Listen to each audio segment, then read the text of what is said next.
And we got action. Bam. Am I ready to go live? It's Hustle Smart, baby. You know I'm ready to go live. Even the notification know I'm ready to go live. Welcome to the Simple Police Academy. I am Hustle Smart. If you're live in the building, make sure you smash that like button. It's hot as fuck out here in these ATL streets.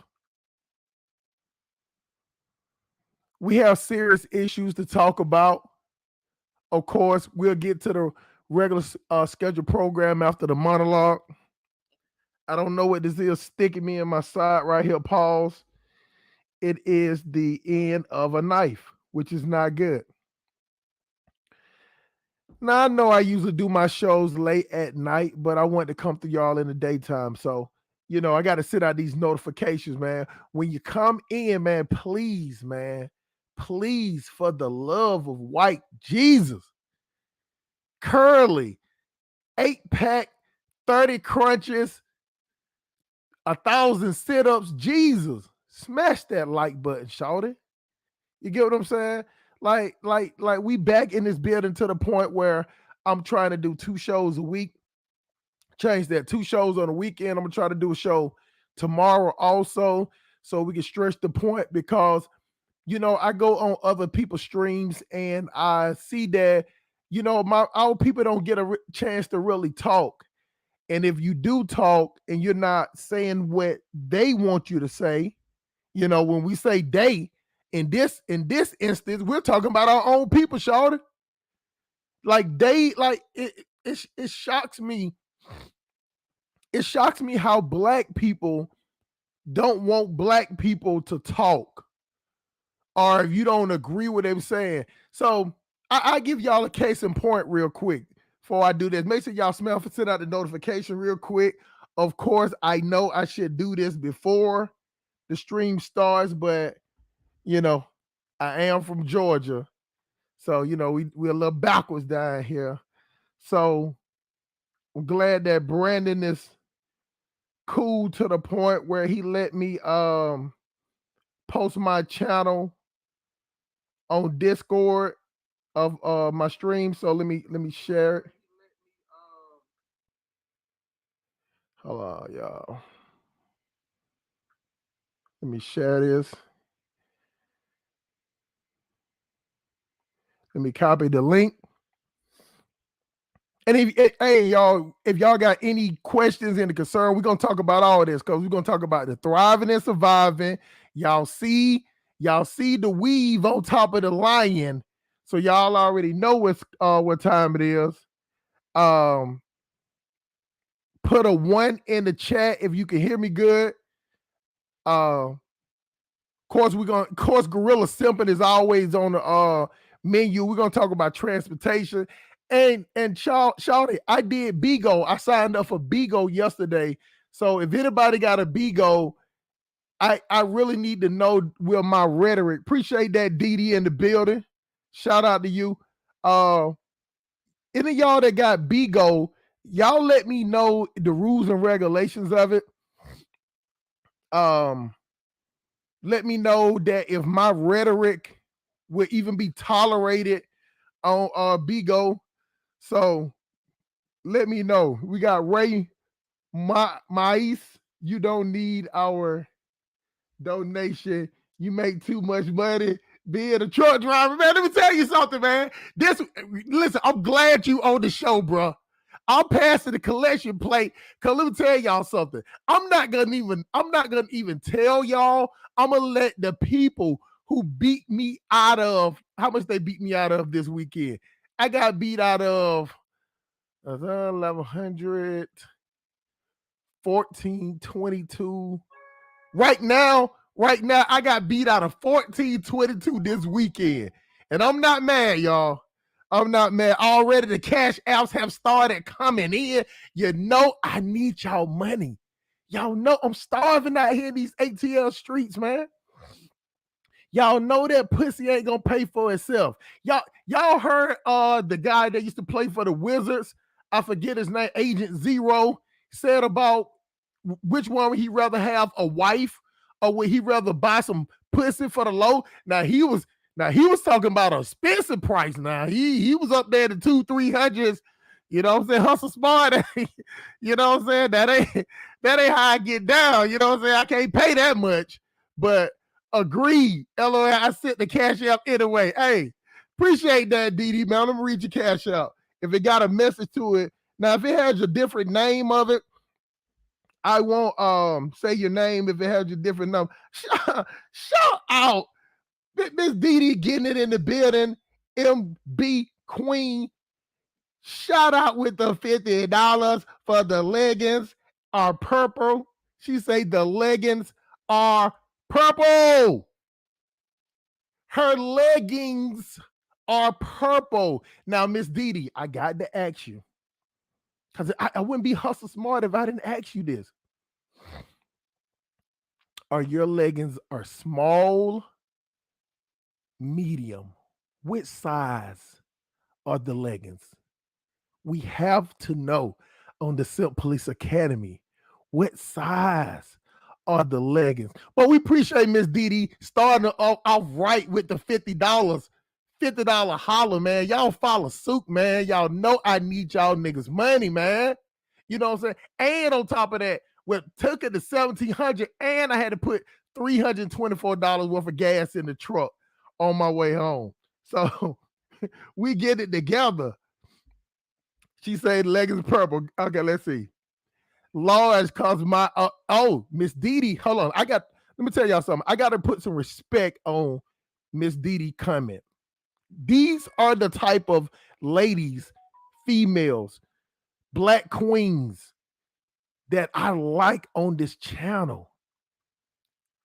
She said, my purple leggings are large cause of my big old ass. LOL. Dot, nigga. Her leggings are a large because she got a big old ass. She got a donkey booty. She has a grizzly bear booty. If you went to the zoo and you saw a bear and you saw its ass, it ain't got nothing on Dee Dee's ass. That is what she's telling y'all in the Simp Police Academy today.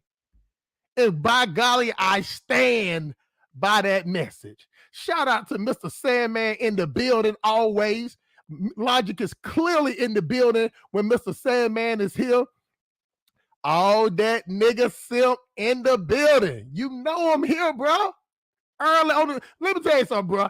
It's hot as fuck outside. It's hot as shit. I got up, got ready to do something, walked outside. I was like, hell no. I swear to white Jesus. I started sweating before I got to the car. I started sweating before I got to my car and I turned around. I'm like, hell no. Now listen, y'all. I didn't even put on no lotion. I did not put on no lotion at all. So, I decided to come back in here.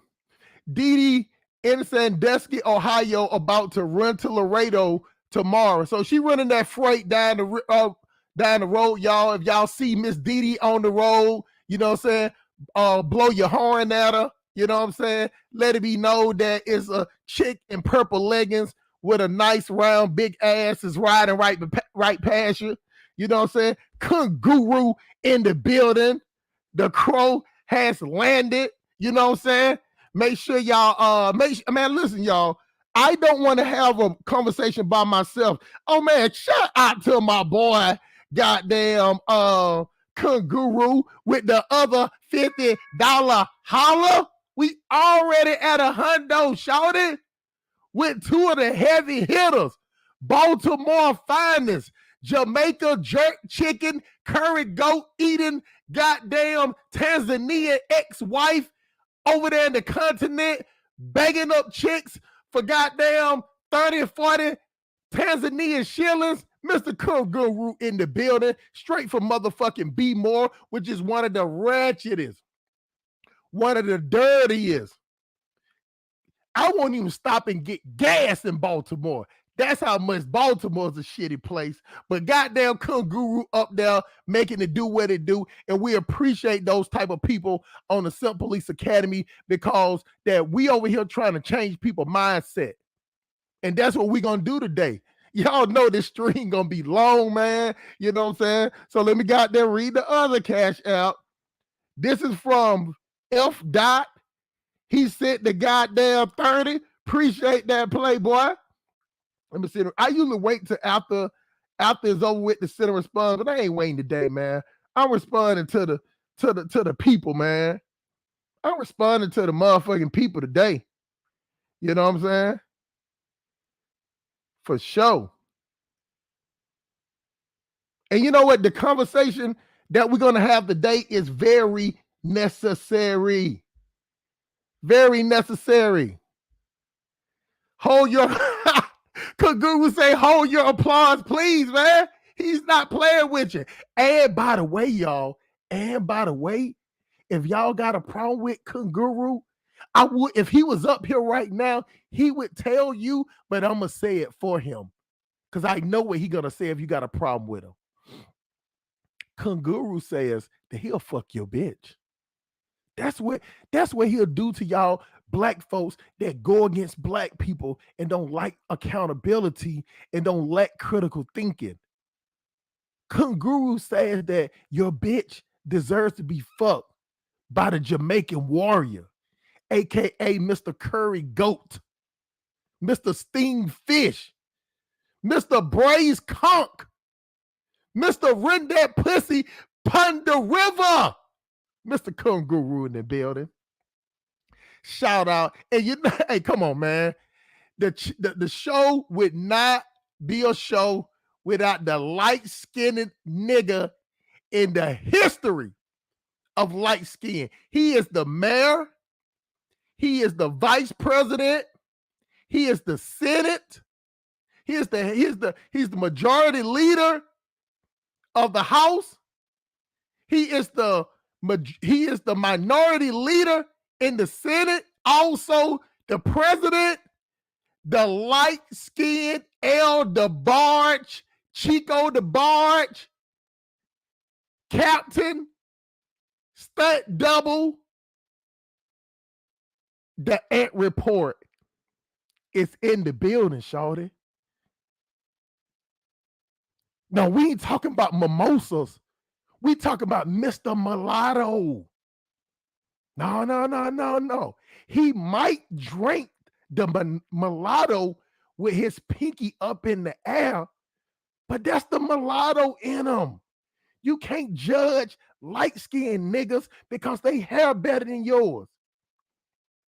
He don't have to use a hairbrush, shawty. He does not have to use a hairbrush. He just wakes up in the morning and close his eyes, and Ant Report hair immediately falls in place. And that's what light-skinned niggas do. That's where they have command over their hair. Do not play. Kangaroo, condoms on deck for your hoe. As long as you know, baby. As long as you know, man. We got the Ant Report, man. And listen, man, y'all think I be joking. Y'all always think I be joking. I am dead ass serious. He is the mulatto mayor. He is the mulatto messiah. He is the mulatto kingmaker. See, we try to lump everybody into what we think blackness is. So y'all don't actually alienate a group of people and they got their fight within each other and fighting against everybody else. But see, this is the problem, black people. The problem is we got so many splinter cells, and it ain't white people doing that. It's us doing that. It's us that see people like the Ant Report and figure that he's some type of way different because of his skin color. We do that to each other. We have no power. No power. but we want to separate amongst each other. Think about that for a second, y'all. Think about it for a second. We're an army. We're an army, right? We already outnumbered by the enemy. And within our own army, we see people in our regiment and we start separating amongst the people in our own regiment, making them feel unwanted.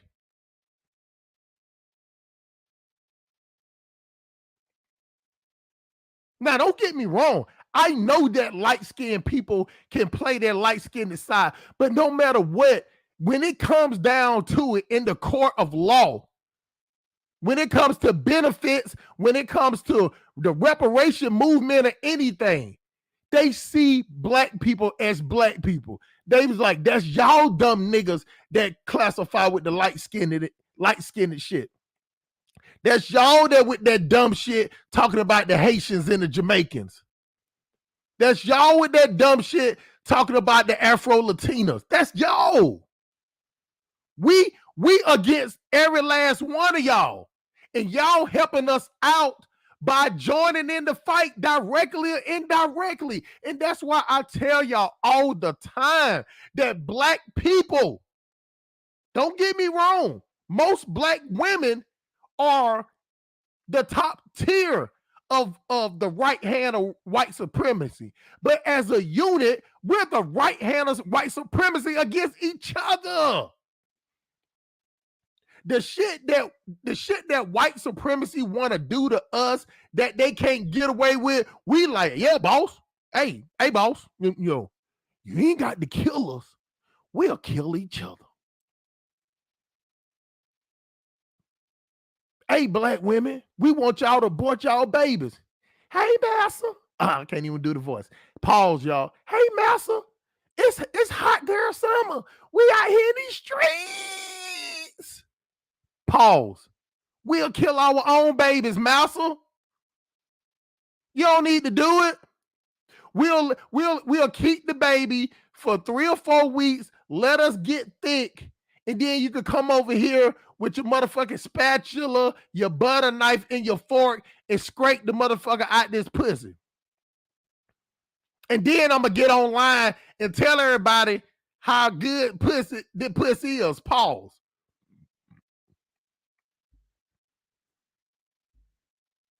So by that logic, shout out Humble and Sexy. Let me tell y'all something.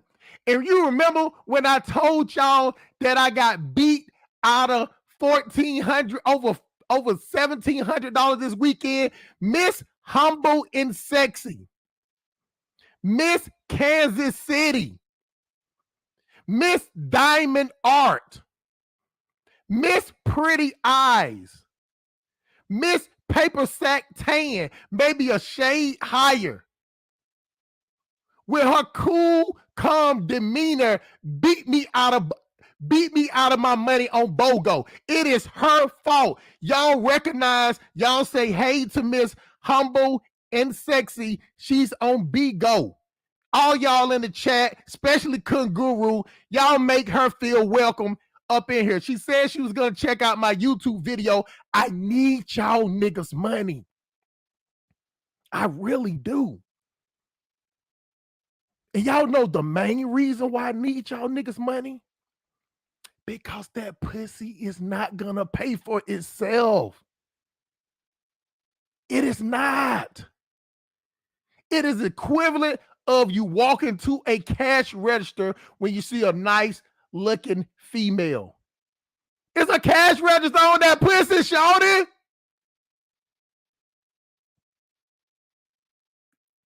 It is not like she's for sale. It's almost like you rent to own that box. See, today's women today, they like rent-a-center. See, you got the rooms to go chicks. You know what I'm saying? Those are the monthly chicks that want you to pay the major bills. And then you got these rent-a-center, ratchet, wig weeds wearing wild hyena hood rat up in the twerk monkeys. Those chicks want you to pay for that box weekly, nigga. So I need y'all see the Cash App is pinned to the top. The collection plate is passed. Before y'all give y'all money to white Jesus tomorrow, Hustle Smarts need your money today, baby. So, again, not KC, Kansas City, not Missouri. My fault. You know what? I always get it mixed. Kansas. So it's Kansas. Hey, Humble and Sexy, what city are you in Kansas? Okay, that's right. Kansas City is in Missouri. But you know what? I always get it mixed up because the stadium is like on the border or whatever. But she's from Kansas, y'all. She's from Kansas. Aaron's box. Bruh, Kangaroo is either Rental Center or Aaron's. That's them cheap wig weave wearing wild hyena hood rat up in the twerk monkeys from Southeast DC. Them bitches that look like the bitches that smoke Black and Miles like motherfuckers smoke Newport short in the box. Them chicks that go to Rental Center and goddamn errands, they smoke the whole Black and Mild to the end. They don't even say themselves a short, shawty. Their lips be dried as fuck. They weed be smelling like clothes that been in the dryer for too long without no dryer sheets. And they got on jeans all the time. And most of them hoes, goddamn, will take you to an expensive restaurant. But of course, on your dime, of course, shawty. So like I say, y'all, she is the reason. Let me post her up again so y'all know who she is. Humble and Sexy. What she say? Not Rental Center for the box. Hey, man, let me tell you something. See, Miss Humble and Sexy, she missing a word. See, she got some sassiness to her too, shawty. You get what I'm saying? She has some sassiness to her too. Kangaroo. I need you to get on that, bruh. I need you to take care of Miss Humble and Sexy. I'm Mr. Sandman. Y'all make sure y'all welcome her in here. This is her first time in the building. You know what I'm saying? Wichita. She from motherfucking Wichita. Is Wichita the capital? I think. Hold on. Let me look. Let me go on my thing. Let me go on my thing, y'all. All right. Let's see. All right, Humble and Sexy. Somebody just sent another cash out for you beat me out my money yesterday on Bigo. So what it is diamonds that you send on Bigo. You know what I'm saying? And I told her straight up, I appreciate the other 50, y'all. Now, don't get me wrong, y'all. She didn't beat me out of the whole thing, but she definitely was a part of the problem. Beat me out my money. But she showed up. She put herself at the mercy of the Simp Police Academy. You know what I'm saying? So I need y'all retribution mixed with your contribution so I can keep on sending her diamonds. You know what I'm saying? That's how it's going down today. Oh, Toledo. I don't smoke nor weed. She's Humble and Sexy. I don't smoke nor wear weave on all my furniture. It is what it is. Topeka, Kansas.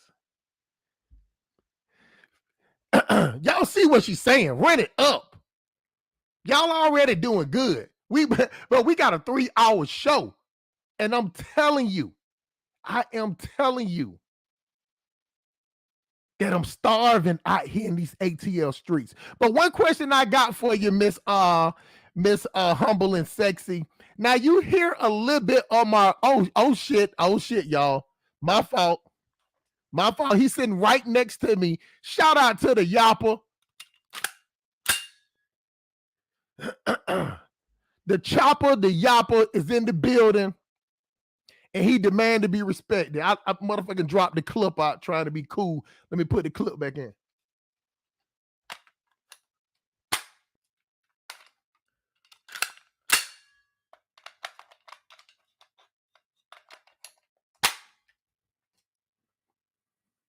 Now I'm ready to go wig weave hunting. You get what I'm saying? I'm ready to go hunting for raggedy cricket looking bitches that look like Sexy Red. I'm busting bitches in the head that look like motherfucking Suki Hana.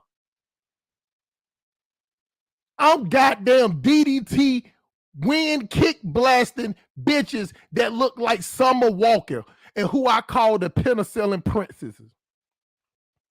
These are the penicillin princes, hoes that y'all niggas sit online and boost these hoes up.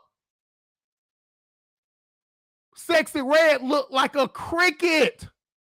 She look like a light-skinned cricket. Now that bitch, now humble and sexy, that hoe is from Missouri.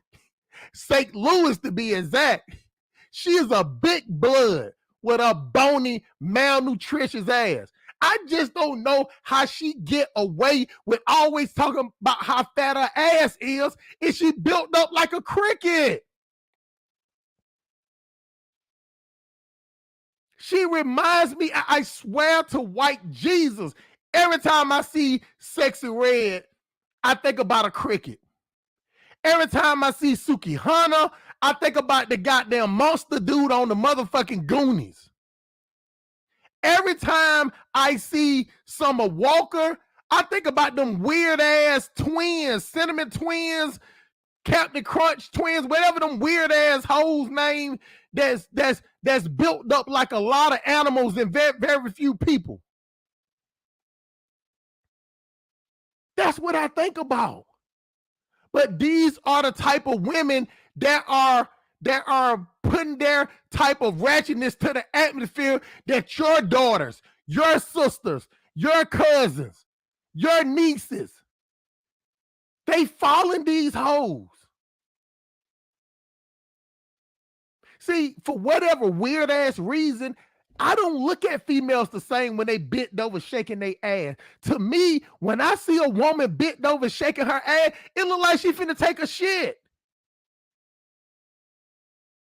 It's just not sexy to me when I see a woman bent over. It look like she's straining to take a shit. And she just moving her ass round and round, and I just be like, some shit finna pop out. Now. Well, let's go with Miss Humble and Sexy. Now, her pictures are quite tasteful. You get what I'm saying? Her pictures are quite tasteful. You know what I'm saying? Let me drop the link up here because she might want to come through. She might want to come through, y'all. Hold on, let me drop the link up in the building. Hold on, make this screen. I'm finna share the stream. I mean, I know y'all, I can talk for hours, but it's always good to bring other people up here so y'all won't hear me screaming in the building.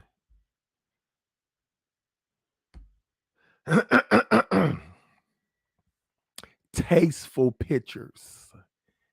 Tasteful. She ain't got no big ass, stupid ass booty with all them stretch marks, with all them dimples, with all them craters, with all them cuts. Like she been goddamn in a fight with the Bloods in goddamn Rikers Island prison. Her skin is silky smooth. Now, I ain't touched it, but it looks like it's Sherman soft. Now, hustle smart. Do not get sexual. Don't run the lady off. This her first time in here. Her boobs are perky. When the last time you see perky boobs without help from a bra? Because some of these hoes boobs be falling down like some shit you see at the zoo. Need a motherfucking forklift goddamn material bra to hold them motherfuckers up. But humble and sexy boobs are perky. And you can take that to the bank. Take it to the bank.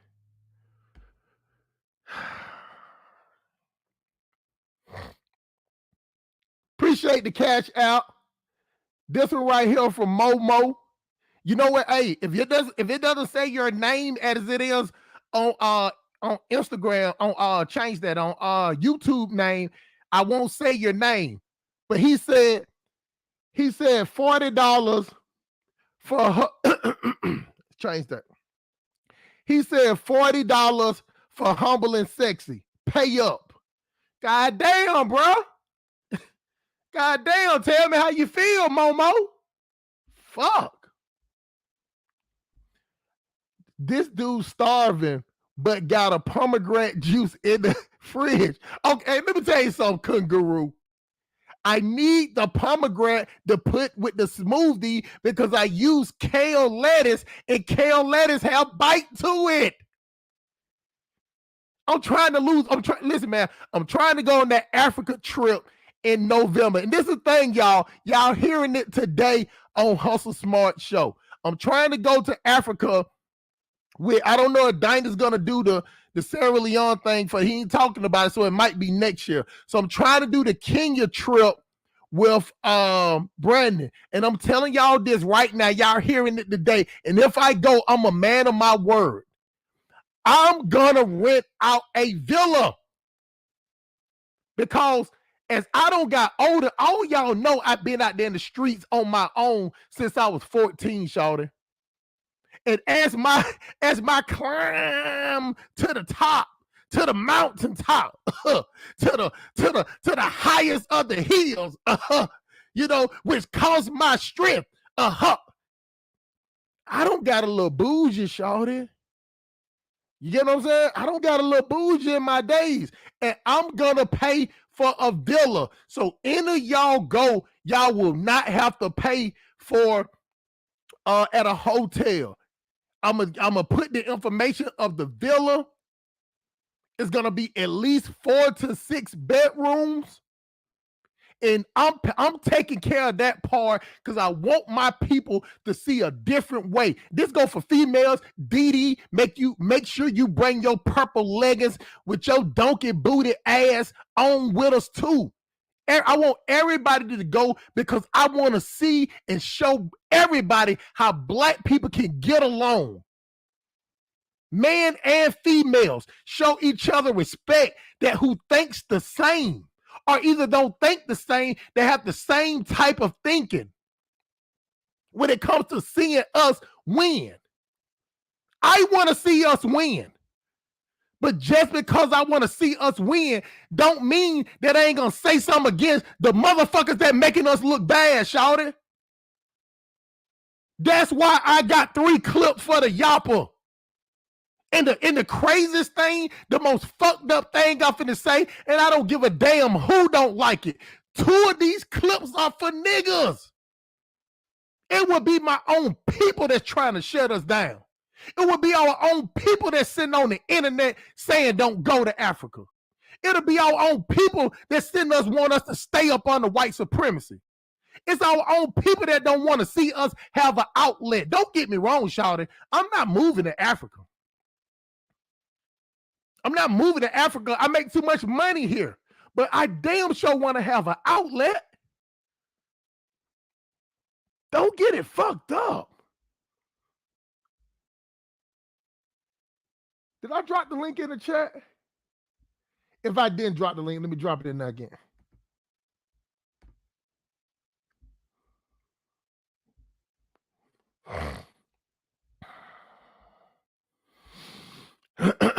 Who are raising these niggas? This is Kangaroo, y'all. Who are raising these niggas that think Sexy Red and Sukihana is sexy? Let me tell you something cool, Guru. It be niggas in there be like, I'll suck your toes.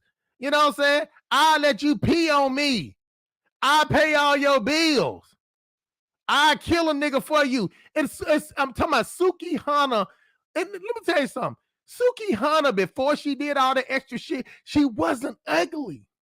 She had that kind of Haitian, kind of strong bone structure, but she wasn't ugly like that. But when she talks, so when Suki Hunter comes out and start talking, she sounds like a nigga that I used to break into cars with back in the day, shorty. She sounds like a nigga that I used to bust people car windows out and snatch their CD players out their car. So that tells you how old I am, nigga. Facts for Humble and Sexy. We definitely got the link up in here. And listen, man, y'all, if you don't have to jump on if you agree with me. I like opposing views. If you want to come up here and say what you say, you don't have to get a rebuttal. You don't have to debate. But I like people to just come up here and just speak their piece, because we got to be able to stand on what we're talking about. And if other people got something to say, I'm not going to drown them out. I welcome them. I got to be the man that I am to be the spokesperson of the Simp Police Academy, to be able to explain myself to the point without all that ratchetness. Don't get me wrong, I can get mad niggerish. But I also can explain myself and explain why we're in the position and why we need to see another way of being.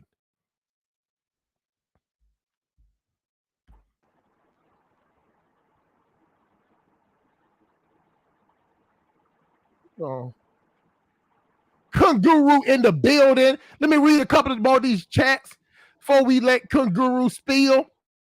We in the building. We got Dark Migo in the building. Yo, what's up, Dark Migo? Make sure you smash that like button like you're mad at it. And if you got one hand on the wheel and you got the other phone in your hand, lick the motherfucking like button. Pause. Lick it. Whatever you got to do, smash that like button, shawty. Get Hustle Smart in the algorithm. Y'all already know they've been flagging my shit.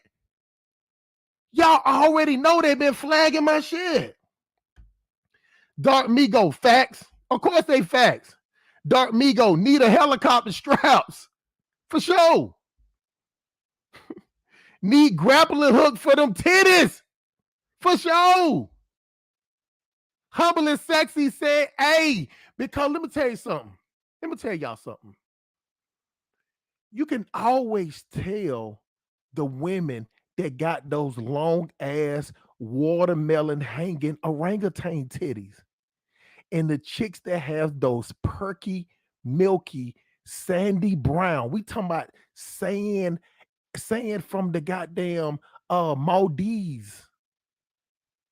That sand, that bright sand of Aruba sandy brown titties.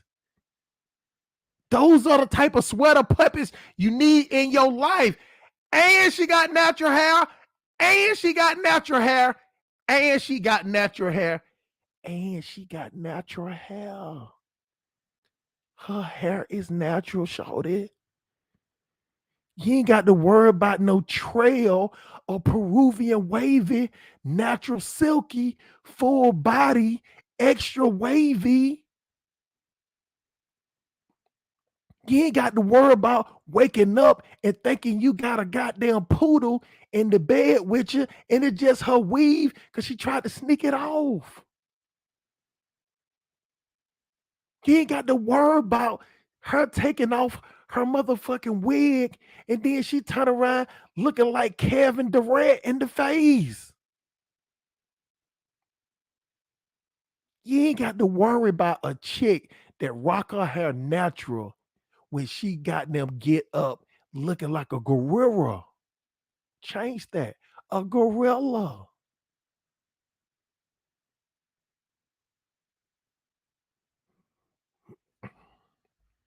I digress. Shout out to Dark Migo. Bro, if you go, I'm definitely fucking going. Bro, come on, bro. I need that type of support, man.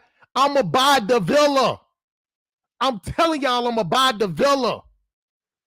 Please go, bro. I'm fucking pulling up. That's what's up. Didi in the building. Didi, bring your ass and bring some extra leggings. Now we'll go to get you some kente cloth pattern leggings when you get over there. But we definitely go.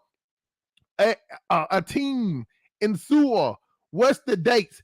I think it's in November. I got to get with Brandon. Matter of fact, hold on, y'all. Hey, Guru, you in the building?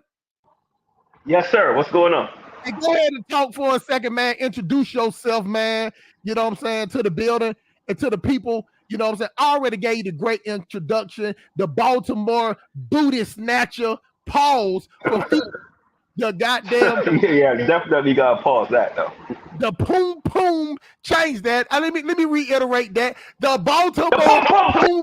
Oh, the bomber class I talk about. I picked for the pom pom.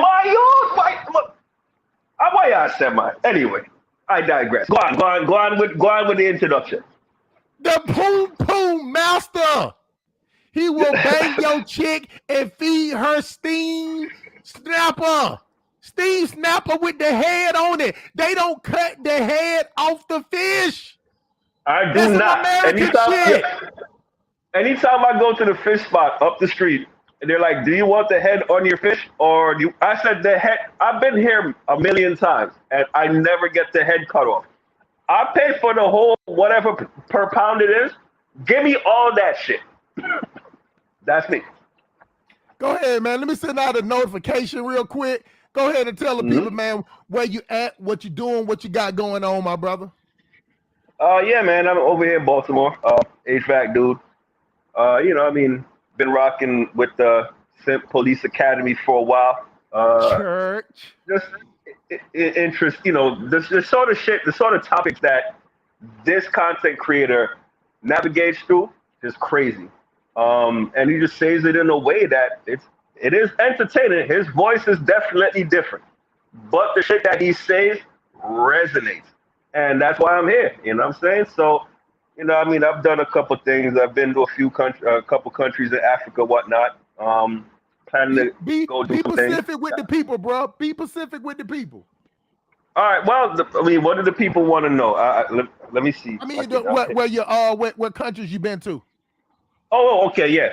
So I've been to Tanzania, I've been to Gambia. I've got like legs on the ground in both of those countries.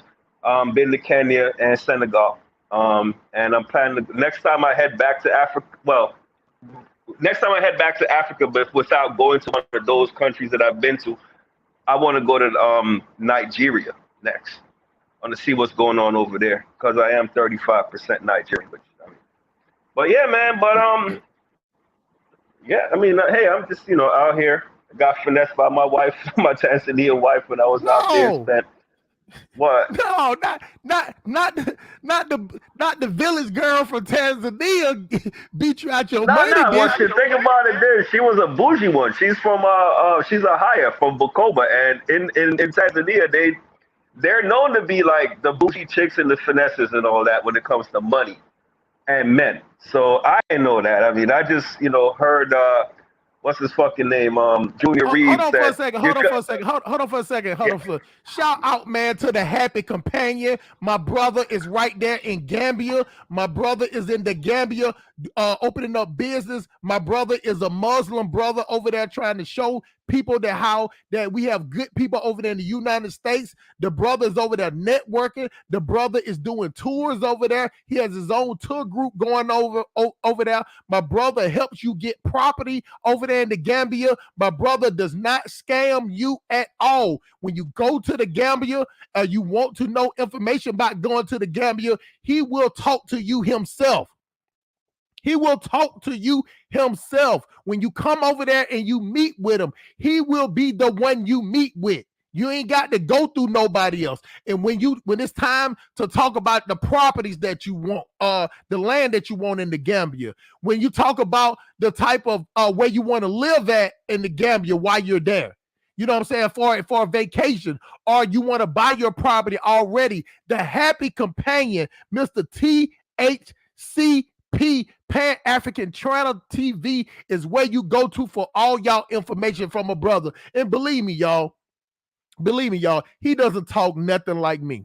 We're like night and day on our conversation, the way our lingo is, but we're 100% on wanting people to see a different way of living. Get your hustle on here, but your money will go further over there, just an outlet. You get what I'm saying? Just to go somewhere where you feel safe. At the end of the day, black people, we need to network. We need to know each other. When I go to goddamn Wichita, Kansas, guess who I'm calling? I'm calling Sandy Boobs, Humble and Sexy. We want to network. And if she come to Atlanta and she want to know where to go, I'm gonna direct her in the right in the right path. The same way that I get emails from other people that come to Atlanta. They don't really want to hang out with Hustle Smart. You get what I'm saying? Because I'm not really the hanging out type, but I will point you in the right direction so you won't be lost in Atlanta, that you won't be getting information, and I will take the time. I'm not charging you nothing to give you good information so you can be safe in the city. But when it comes to conducting business, we must pay for that time and people effort to help you out. You need to pay a fee. The same way y'all dropping that cash up in here because y'all support me. And I appreciate all of y'all. And we need to appreciate our people. So shout out to the Happy Companion, Shawty. Y'all make sure y'all go subscribe to his channel. He laughing it up. Dark Migo, bruh, the one part put me on to Sexy Red. Oh, yeah. Yeah. Yeah. It's amazing. Dr. Umo and Suki Hana started going out recently. Man, listen, Dr. Umar does not have enough education that you can watch the ratchetness out of bitch that's sitting up there on the album talking about you ate her ass. Now she want to lick your ass and eat your ass. Like she wants to eat the shit. Now, let me tell y'all something. I'm not gonna say that women asses are cleaner than men, but women don't eat like men eat. You get what I'm saying? Men eat whatever. Men are not. The funny part is, Kangaroo, men are not as hygienic as women are. Don't get me wrong, it's nasty bitches the same way as nasty niggas. But for the most part, women walk around with toiletries. You know what I'm saying? Women get out the shower. She hit herself with the sponge. She hit herself with the rag. She hit herself with the dubs. She got the goddamn scrunchie, whatever that shit is. She got the bell bombs. She got the goddamn spray. She do all that shit. I don't think a nigga doing that run around in a circle for 5 to 10 minutes. You know what I'm saying? Hey, I tell you what. I know for a fact, because I don't did it before. I never forget the day that I just didn't have no soap in the house. And I washed my ass with dish detergent. I didn't have no choice. It was nothing else here. You didn't have no shampoo? I don't use shampoo. I use soap. I use that all natural soap, like that African black soap. So I use that for shampoo because my head dries, so I get like bad dandruff. So if I use, because I don't put no type of oil or anything on my head, because I got that naturally oily skin, so I don't put nothing on it. So it was just dish detergent. So I just put some dish detergent on a big rag, and soaked it down. And I took a shower. And that day I put on lotion because I was looking like Ashley Larry when I got out of that bit. You know what I'm saying? So, but it has happened. Like porcelain. You said what? I mean, hey, treat your skin like porcelain. Boy, try. Hey, look on there. Shout out to you in the building, man. It ain't no saving no chick like Suki Hunter, because if she don't talk about sucking dick and being a hoe and selling pussy, she ain't got nothing. Suki Hunter cannot start dressing like Erykah Badu and talking about Queen Mother Earth shit. She can't do it. It don't, you know how like some people, I'll put it like this. Let me give y'all a prime example of like the actor that played Debo. I think his name was Tiny Smalls or whatever his name was. The reason he couldn't go that far as an actor, because all people just saw him as Debo. You know what I'm saying? He did the one role with Chris Tucker and Bruce Willis in The Fifth Element, where he was the president, but he still never came behind the. If y'all remember that movie, he never came behind the desk. He just a big tall dude, man. He's like 6'4". You know what I'm saying? I know he's dead now, but he couldn't get that many roles because that bad guy villain just suited him. So he could not be anything else. Sukihana has transformed herself like a fucking tranny, shawty. Sukihana has transferred herself to be a ratchet hood booger. Go ahead, Kunguru. Listen, I'm glad that you took it there, right? A lot of these, like, here's the thing, right? It's so easy for the trannies to infiltrate black women culture because a lot of these black chicks are fake as fuck. I mean, I can't, like, I'm out here in the supermarket or gas station or whatever, and I'm looking at these chicks, and these chicks all have on shit that trannies have on. This shit is wild. Be Pacific. And that shit has to stop. And then we got these real bitches over here perpetuating that shit. And then it seems like they're starting to complain because the trannies want to talk shit, about them and their ability to be feminine and whatnot. And it's like, but y'all gave them the ammunition to be able to come in here and, bum rush your shit. Now, I'm not into ratchets and I'm not into trannies, but I can see the resemblance and I can see that they're not far off. These bitches with these deep ass voices, and it's like, it's crazy. Anyway, I'm gonna mute my mic. It's all good. This is the thing, and Miss Humble and Sexy. Oh, there, she got the picture up there. Now she's showing y'all the work. Listen, I had to put my glasses on. I just recognized the thumbnail. She is showing you that work, Kunguru. Miss Humble and Sexy is showing you what she's working with. Where do I see that? I don't know how to access her pictures and shit though. How do I do that? I'm illiterate when it comes to YouTube and shit, nigga. What you got to do is you just got to click on her screen name and go to her YouTube channel. And when you go to the YouTube channel, like some of them have their other information, like the Instagram, but Bigo. Now I got Bigo now, so I'm gonna connect Bigo. But the thing I want to ask Miss Humble and Sexy before she take her sexy ass away from the stream is that you have heard my rhetoric so far, and this is about 60% of my rhetoric. It could go higher than this. So what I'm saying is that with my type of rhetoric, would it be tolerated on Bigo in your opinion, Miss Humble and Sexy? And if anybody else know anything about Bigo before I try to double stream from over there. So I just want to know because I actually like Bigo. You know what I'm saying? Because it's more soothing. Like I can watch Bigo while I was driving here from Tennessee. You know what I'm saying? I can watch it and it's soothing. You get what I'm saying? Like with the traffic. So but I just need to make sure. She kind of explained it to me a little bit, but I didn't know. Let me go to her message. Yes, they talk like you all the time. So that's what's up there. That's what's up. I didn't know that, man. You know what I'm saying? I didn't know that. Now, they do the you do the diamonds and all that. I still prefer you niggas to smash that cash out like y'all doing. And matter of fact, let me read the next cash out. This is from MS. I already know who you are. That's another 50. Hey man, I appreciate y'all all with the 50s. You know what I'm saying? Everybody don't sit the 50. And except for one person, they sent the 30. They sent the 30 or the 40. Oh, I got it. If I said 40 early, it was 30. So appreciate that for MS. He said, hustle smart, keep doing what you're doing. Bro, I can't help but to do it.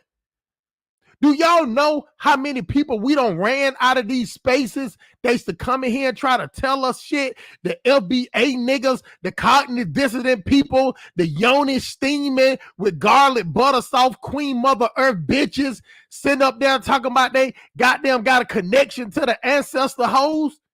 Y'all know how many people we done ran out of here because we ain't bowed down to kowtow and simp and pandering to these whack ass, crazy ass mental institution sponsored by Respidol, psychiatric medication assholes. And we ran the simps out of here too. Now, don't get me wrong. I believe in supporting a certain type of women, or female. I believe in that. But you don't goddamn support a snake. You don't support somebody for the point that when you don't say what they want, when they don't agree with your point, they want you to cow down or bow down to them. That ain't what we do over here, shawty. And that ain't what we want to do in the Pan-African space that we in, baby. I won't accept that. I will call any of y'all niggas out. Matter of fact, y'all know I call the niggas out for simping. You don't laugh at nobody that's being disrespectful to you. You don't brush that shit off when a motherfucker is belittling you. You don't give a little smirk when somebody is goddamn talking down on you, shawty. You don't do it for the sake of anything. All rules are out the window when disrespect is in the building. You handle that shit accordingly. No matter who it is, shawty. No matter who it is, you handle disrespect right there on the spot. You don't let that shit slide for no amount. I don't give a fuck who don't gave me money today, and I appreciate all y'all niggas' money because that pussy is not gonna pay for itself. I can't buy the diamonds on Humble and Sexy page without y'all niggas' money. But what I won't do is because you give me money, I would not let you disrespect me, and I would not let somebody else disrespect you. Not when I'm around. Because even if you don't think it's disrespect, Guru, if I think it's disrespect, I'm getting in her ass. And I'm getting on that dude. Pause. We're not gonna allow that. But we won't like-minded thinkers over here, but we don't do it. That's why my channel stays small like that, because I don't let them fuck niggas in our midst. We're not gonna let them fuck niggas sway the conversation. Everybody over here is heard. Everybody over here comment is relevant. Everybody over here message is important. That's just how we get down over here, baby. It is what it is. Go ahead, Guru. You're absolutely right about not tolerating disrespect from people, man. I had to actually check one of my clients earlier between yesterday and today. I mean, it's a long story. But I'm doing an HVAC install on this guy, Moroccan dude, one of his rental properties. And he's telling me my price is too high and this and this. And I'm already giving him a break, you know what I'm saying? Because we do business together and whatnot. And he's telling me what the price should be. I said, bruh, I done went to school for this shit. The gauges I'm gonna put on your equipment, that shit's like $700. My vacuum pump is like $800. Like, bro, I said you need to put some respect on my trade. I understand you need to, save money. I get where you're coming from, but don't come over here and tell me that I need to charge you less money. When I put the work in to be able to do the shit that you're asking me to do. And I said, if you know somebody that could go do that shit for whatever the price that you want me to do it for, you're more than welcome to go fuck with that nigga. I don't need your money. And he fell in line. But the bottom line is, he didn't think it was disrespect. He was just being a Moroccan dude trying to negotiate and shit like that. But it's like, this ain't Morocco, dog. And I'm not one. I'm coming from a different perspective culturally than you. And my culture says, are you gonna suck it or not? Pause. And yeah, pause. So basically, stand firm on your shit and don't accept disrespect. Sometimes you might take an L for believing in yourself and your abilities and what you contribute to society and shit. And that's fine. Take an L. There's always opportunities out there. But the moment that you cave and you bend for somebody else, they're always going to think you're going to be able to do that for them. And they're always going to take advantage or think they could take advantage of you. That one time that you're nice to a motherfucker will come back and bite you. So don't be nice to these niggas. Anyway. Listen what I'm telling y'all. I'm not telling you that you got to haul off and bust a bitch in the face or goddamn pull out the yapper and slap a nigga with the stick. I'm not saying that. But what I'm saying is that just don't let disrespect slide. Let the person, I mean, you can damn near, if you want to hear a full sentence, hear the full sentence, but don't let them continuously. Because let me tell you, disrespect just is almost like it's a lingering smell. They just constantly, once they get away with it, they constantly do it. And then they start sneak dissing you. Then a person think that you're lesser than a person, even though you sitting there looking at it like you can whoop their ass. But they will sit up there and see like, oh, this person is really not getting it. Or that person will think you just stupid to the point that you don't even understand disrespect when you hear it. That's the weird thing about black people. We don't know disrespect when we hear it. That's why it's so easy for the Democrat Party to trick us to vote a certain way, because they got them disrespect you right in your face and then give you some feel good shit and just disregard it. And now y'all got the niggas in Chicago complaining about the goddamn Latinos coming in. That's just the first city that's protesting.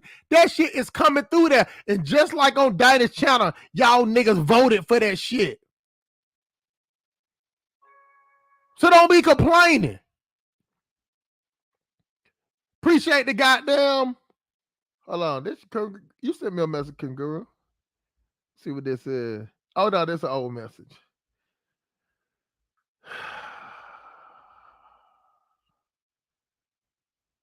You good.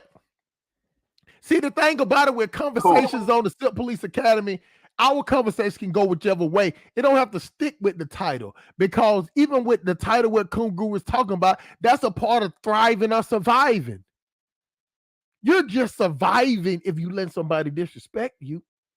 But where the thriving came in at was when he stood up for himself. You get what I'm saying? Like now I understand what he's saying, because I don't like people to try to haggle you, because we don't haggle in the United States. That's that shit at the market. That's that shit at goddamn in Africa. That's some shit in Jamaica where they haggling on prices. Find a price. Let's talk down. We don't do that shit here.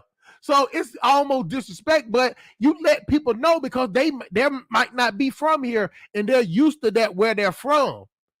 See, that's why a lot of people, when they go to Africa, they get offended by that shit, because a lot of black people think when you're trying to haggle them, you're trying them. So what if I go to a shop in Africa? Let's just say I'm in Accra, Ghana, and it's a mango, and the motherfucker trying to charge me 300 CDs for let me see what that is first before I get to talking crazy. 300 Ghana CDs to USD. 300 Ghanaian CDs equals $26.75. Okay, 300 Ghana CDs. Now let's cut it in half. 100 Ghana CDs, so that's still about $8. And I'm sitting here thinking like, well, it's kind of high. But if you take that price and then somebody else walk up and be like, oh yeah, give me that mango, and she say, oh, 10 CDs. You think she don't beat you out, but in her mind, she like, well, you didn't talk me down. I just threw a price out there and we meet in the middle. See, in America, we don't do that. When we walk in a place, the price is the price. But we still kind of haggle when we get in the streets for like buying stolen goods. But you know, you can't haggle a drug dealer. You might can haggle down a prostitute a little bit. you might get talking a prostitute down $5 or $10, but you know she's starting on a price that it is what it is, so we don't really get down like that. So I understand. Didi, no makeup, only thing G. I don't only thing G. Oh, Didi, you probably driving, so you missed the word. She. Nowadays, these hoes is dusty. A lot of them are, bro. And the funny part is the dudes ain't the same. So what I'm saying that you can't chase those dusty dudes and them dusty hoes. You just gotta let them. They're like the blind leading the blind. You're never gonna fit in that arena. You just let them shits go and deal with, that's why I was happy that Humble and Sexy came through here, because she's mild mannered. I'm glad that Dee Dee's in the building, because they're mild mannered. They ain't saying that they no punk ass hoes or nothing, but what I'm saying is they're mild mannered in the way they talk. They're not being overly aggressive and irrational and acting like a 12-year-old goddamn bald head chick from goddamn Southeast DC. And they're able to be around spaces with men, and men are just joking the way that men joke, and they're not offended by that. See, all those dusty hoes and them dusty niggas, they are offended by everything if you're not 100% agreeing with them. We don't need them type of people. I don't give a fuck how much money they got. We don't need them niggas over here. Straight up. And Tim and Sue, he said, "What's the date?" I'm glad we got America's first librarian in the building. Salute to you, sir, Mr. Magna P.I., the thickest mustache on YouTube, nigga. Shout out to Super Mario. And on top of that, if you run from him after you do some fuck shit, he will shoot you in your ass with a Glock 22. Oh, right? Bow down to Super Mario. What's up? What's going on, my brother? We got and Tim and Sue in there. He want to know about, because I'm trying to make that date of the Africa trip with Brandon in November. Did Brandon finalize on a date? No, I just keep on the Discord. Okay, but the last thing you heard was November, right? Yeah. See, all we know is November right now, a team and Sue. So this is what I pledge to the people, bro. I pledge to my people on my channel that if I go, because I don't got a little bougie, you know what I'm saying? I don't got a little bougie, I'm gonna rent out a villa. You get what I'm saying? Some player shit. So we ain't gotta be all in no hotel and all that. It'd be like a villa with something about 5 or 6 bedrooms. You know what I'm saying? With a couple of showers, so we can all chill, eat together. You get what I'm saying? And well, Hustle Smart, he got that Airbnb. People been putting in on that, so you can obviously you got to be on the Discord and all that. So you got like a pretty much a timeshare, right? But I'm just saying that ain't nobody shacking up in that bitch. That's a one bed. That's the one bedroom action, which is good. But I forgot to say that because Brandon always let me advertise on his Discord and all that. So I got to put it out there. Brandon got an apartment over there in Kenya. Y'all can get in on it. And it's real cheap, shawty. It's only $25 a month. And he will set out dates for, and it's $25, right? So it's $25. Yes, yeah, every month. Yeah. $25 every month. And you can put in for dates. And on top of that, if you put in on a date that you want, you can get it for damn near a whole week. Oh, $25. It's a 1 bedroom, 1 bath, and an apartment in Kenya, which has security. I don't watch plenty of videos, so I know how the rugs look and everything. So also too. Oh, go ahead. Go ahead. You go ahead, my brother. Go ahead. No, it's just to cover costs, because we want to be Pan-African, so we want Black people on the payroll. It keeps the maintenance going, and also too, the Airbnb market kind of goes up and down, fluctuates. So this way, if there's a downturn, there's still income going in there so where Brandon doesn't have to sell it or something crazy like that. So we'll always have a refuge, and also too, there's like a whole bunch of people, or there's a whole bunch of other places you can go there that may be a bit more money. So it's just a landing spot that's really safe for you to go, and you already have connections of people. And then the last thing, dang, I forgot what I was saying. Go ahead, Hustle Smart. No, it's all good. Now, see, I know if it's a group of us going, my big ass ain't sleeping on the floor.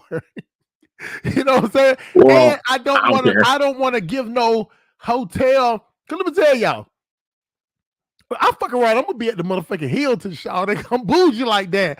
But if it's a group of us going, I'd rather for all us be together. We find a little house girl to cook, you know what I'm saying?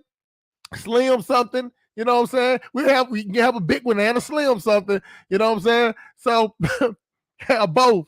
Know how y'all niggas get down. Hey, hustle. Can she be 18 or 19? I've already gotten. I don't know if you've been watching these YouTube streets the last couple of days, but I kind of set like Fight Club and a couple of other places on fire because I admitted that I'm like open to a relationship with like 18 to 22-year-old, even though I'm not looking for an 18-year-old. But I'm just like I want a younger wife, and they went dog. Cause that is the American way of thinking. Let me tell you something. If you go over there in Africa and where the economy and the cost of living and the yearly GDP, not GDP, of how much somebody make a year is how much you just spent on a trip. Believe me, her dad family will go for that. You don't base. Let me tell you something. Let me tell y'all, if y'all base anything in another country off Africa, let me tell y'all something. The people in Africa would tell you don't lost your mind. They'll tell you that we do. Like Africans, Haitians, Jamaicans, they try to show y'all niggas all the time that they do shit different. Facts. They try to show y'all so much that y'all think that they up in it. They don't want to fuck with you because you won't even recognize that they are different. They have a different culture. They act different. We sit over here. We want to bite each other head. We want to kill each other. They don't want to do that over there. In Jamaica, there's a song called "Young, Fresh, and Green." These niggas. I mean, and then there's there's the other song by Coco T called 18 and Over. But then if you listen to the song, the nigga been watching the bitch since she was 60. Like, I mean, so I'm not saying that I advocate any of that sort of shit, but people do things differently in different places. So if you go to, if you go to pick your African country and you got the wealth and they got a young daughter, a 15-year-old daughter, 16, 17, or whatever the case, and you want her, but you got wealth, and you can inject that wealth into the family, and we can make, they'll give that too. There's no problem. Nobody will bat an eye. However, though, I mean, for those Jared Fogels out there that want to go do the other thing, I mean, you'll get your head chopped off if you're going to deal with a 13-year-old. But 15 and up is par for the course in a lot of countries. I mean, not even the African countries. I mean, the last stream that I hopped on with Hustle, I talked about Japan, and their age of consent is 13. Or what? Well, also you look in South America, how they got culture down there surrounding 15 and 16-year-old girls. So I mean, the Mexicans out here. Anyway, but we're not advocating. I mean, we're in America, so we're not. But we're just trying to, explore. Talk about. No, we're adding context. We're adding context. Yeah, exactly. We're adding context to a lot of different shit. So, I mean, if you want to go, I don't know how old you are. I mean, if you mentioned it, I missed it. But I mean, if you want to go get you an 18-year-old girl in fucking Malawi or some shit, do your thing, dog. Like, what the fuck? I mean, because here's the thing. I've definitely, like, when I was in high school, even over here in America, when I was in high school, I've definitely seen Tiffany hop in some college niggas Volkswagen with rims. And I've definitely known that my acting coach, that nigga was fucking on some of the so anyway, I mean, it is what it is. I mean, we could act like the shit don't go down here too, but it go down here too. I'm not participating in it over here. But I mean, do what you gotta do as long as it's culturally appropriate, man. I mean, I'm not knocking nobody for doing whatever, make them happy and shit like that. Fuck it. Yeah, hold on. Go ahead. Let me tell you something. You ain't even got to go out the country. If you in the United States, if she motherfucking 18, you can bust that motherfucking ass if she want to fuck. Depending on where you are, you could bust out a 16-year-old. I mean, I think 16 is the minimum with consent. But a female that's 18 out of high school, and let me tell you something, in Atlanta, you got 18-year-old chicks in Atlanta that are roommates that got their own apartments. So what I'm saying is that we got this thing where what we're saying is that things are frowned upon. And that's only in the nigga. Hey, mute your mic for a second, Kangaroo. My bad. Are you good?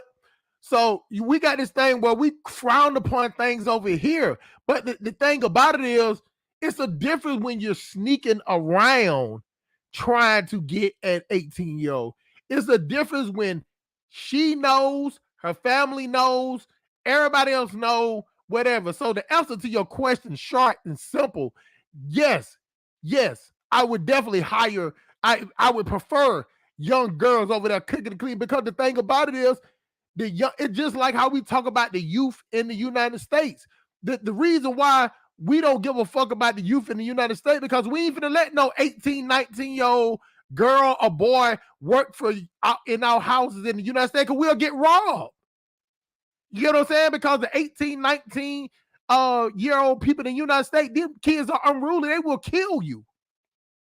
So in Africa, her mama would be like, hell yeah, that's money that we did not see coming. And on top of that, they're American. And on top of that, we know they ain't gonna try to jump her out of money. And they ain't gonna even try to make her work as hard. So it's pluses when they see the American dollar come over there. That's the plus. So when you're talking to people with American way of mindset, because we look at everything sexual here. But in Africa, Jamaica, I don't see video where goddamn kids running around butt naked playing. Butt ass naked. In America, we'll be sitting up here trying to call the police if we saw a butt naked child. But in Africa, it's not like that. They don't see everything as sexual. You see, we're so hypersexual in the United States. That's why you got men over here fuck anything. That's why you got big booger wolf, goddamn gremlins, goddamn husky bear bitches out here with kids, because niggas will fuck anything. Because the females that look good, they don't make it so hard on dudes. Dudes like, man, I'll fuck anything, skeet up in anything. But you go to Africa, they got so many mild-mannered, good-looking females over here. He's like, oh shit, I don't have to grab the bottom. I don't have to scratch the bottom of the barrel. You get what I'm saying? This is a nice slim thing, and she want to cook and clean. Shit. Right now, I'm tricking off on an African bitch that I met her working at a restaurant. She was my server. Come on, man, you already know I need context. Where she from? Oh yeah. Dar es Salaam, but she's a Sukuma. She's from the Sukuma tribe, which is out there in Mwanza. She's over there right now. Her mom's sick, whatever the case. But I met her. I busted down, and she's smart. She actually has good business sense, but she just didn't have the opportunity. So I gave her, Did you raw dog her? Yes, but if I met her in Atlanta, I wouldn't have raw dogged it.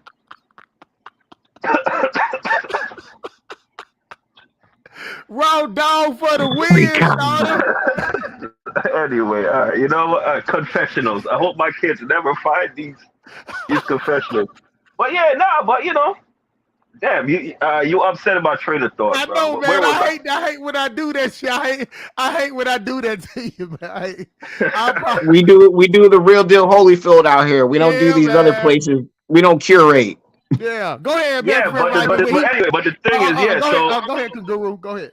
Yeah. I forgot where I was going, but I'm gonna land right here. So anyway, so last time she was in Mwanza before this time.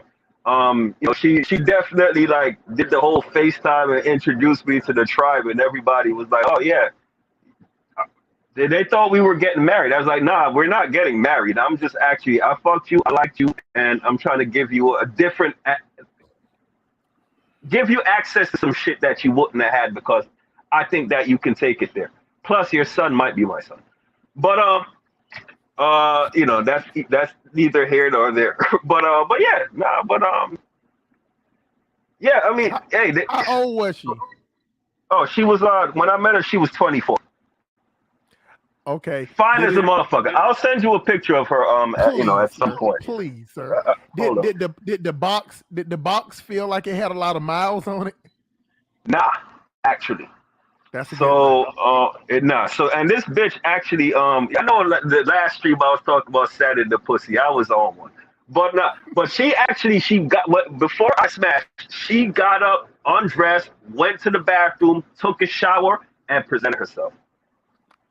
So she ran that pussy pond the river.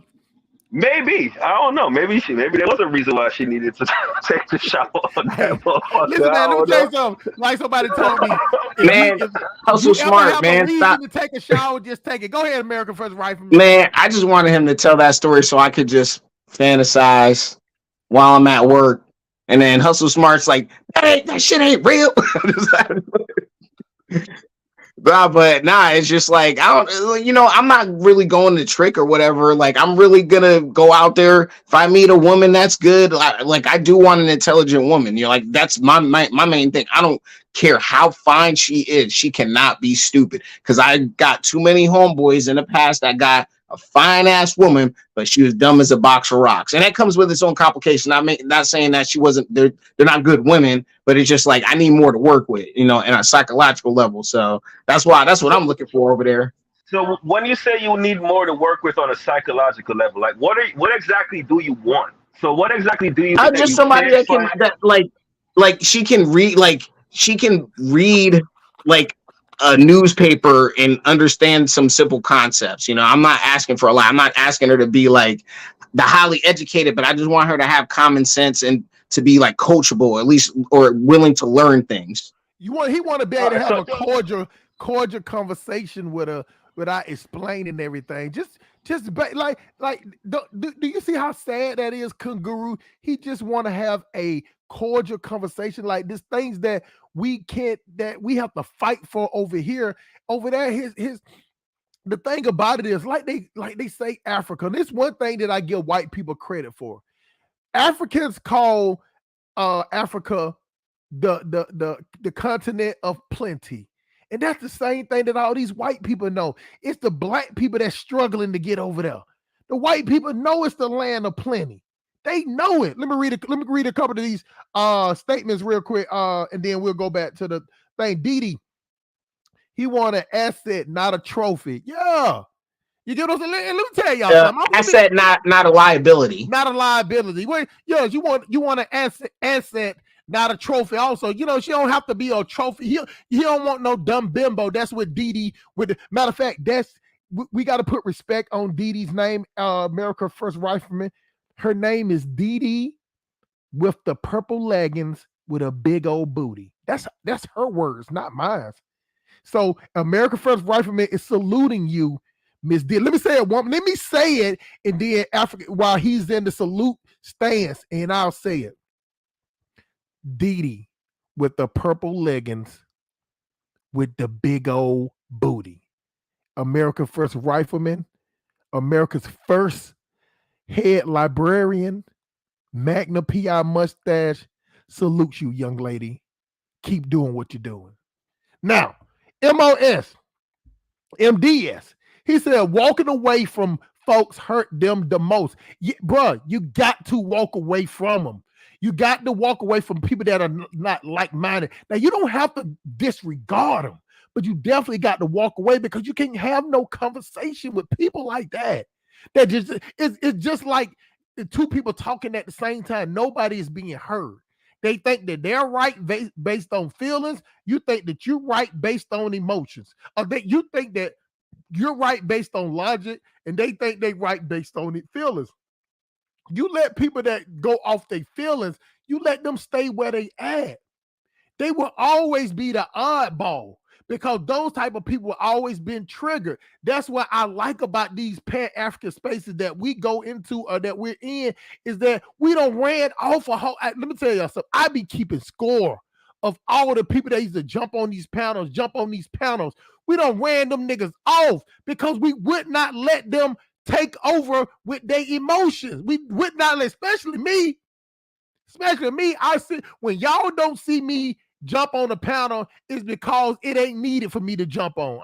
I'm like the junkyard dog. I'm in there to jump in there and bring people to a level to the point because I can go back and forth with the best of them. And the reason why they will lose 9 out of 10 is that I'm speaking with facts. And if Hey, they hustle smart. I miss them days where them ninjas would just threaten y'all live, you and Brandon's lives. Those live, I miss them live streams. yeah, it don't got calm now. The live streams are calmer now because them niggas don't go all them African niggas that was on the platform was talking about, coming over here having a colonized mind. You don't even hear them talking no more.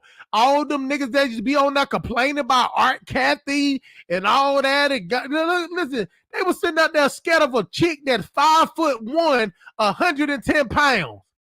They try to make Art Cathy like she was the motherfucking boogeyman because she was sitting up there talking. And let me tell y'all something. She was a little off the chain, but I like Art Cathy because she was funny as shit. And believe me, Absolutely. the only cardinal sin she made was that she was over there talking shit and she couldn't back up the shit she was talking. That was it. When somebody walked up on her, she should have put them little paws up and handled her business and she was running her mouth. But she let them fucking, because she was just talking too much shit. That's it. But like the thing about it, I will say a few things while I'm in Africa, but I'm a big dude. I'm 6'3", 278. You know what I'm saying? I picked up a few pounds, y'all. I've been slacking in the gym. It's been hot as fuck out there. I'm not finna go to another country just talking shit like that. I'm just gonna kind of, if they over there weaving it up and you know what I'm saying, they ain't taking showers and it's dirty over here, I'm just gonna move to another location. Don't get me wrong, I'm gonna take note of it, but I will not address that and be walking around on that. She was actually over there trying to start a business. So you can't talk like shit like that trying to run a business, and your business is selling property. And if you're buying property over there, it's not like going to a realtor here. You dealing with people, regular people over there. And those people might have family members that heard this. So it is what it is. Let me read a couple more of these statements. DD. Oh, shit, I read that one. Mr. Sandman, you don't want a woman smarter than you. She will take all your money. That will work, but now you ain't got to worry about that in Africa, though. You get what I'm saying? You No, got to worry actually, about that. no, I have to disagree. A lot of them women in Africa are actually smarter than you because they've had to learn how to navigate in a situation where they didn't have everything provided for them.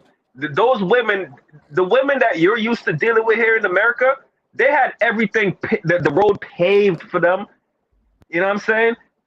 It's not the case in Africa. Those women had to develop common sense and understand situational awareness in a way that the women over here in America have done. So, yeah, I mean, so I understand if you think that they're different in No, he that don't. He regard, don't bro. think that way. He was just making a statement. Didi with the purple leggings and the big old booty said, "I love letting a man lead, but if it go left, I set him straight quick. Marriage number 2 lasted 7 months because I don't tolerate dumb shit." And that's another thing that we always talk about, how we don't want a dumb bitch. No, females don't want no dumbass dude that sit But up here's there the thing: just see I the need worst. her to. I need her to say what the dumb shit he did was. If she did, hey, Well, I DD, mean, that's like her personal, yeah, she might. You know how females are congruent. She might not want to say, but I'll ask her now. I'll ask her, Didi with the purple leggings and the big old booty. Do you want to elaborate on the dumb shit that he was doing? Because if you really no, I will agree. I agree with both of y'all. But I do agree with Kunguru that saying dumb shit is vague. That can be kind of anything. So, but if she wants to elaborate on it, it is. But since I don't know the details, I know for a fact that it's some dumbass niggas that be going to Africa too. You get what I'm saying? It be some Oh, I met a lot dumbass of them. niggas going over I there. have stories about that.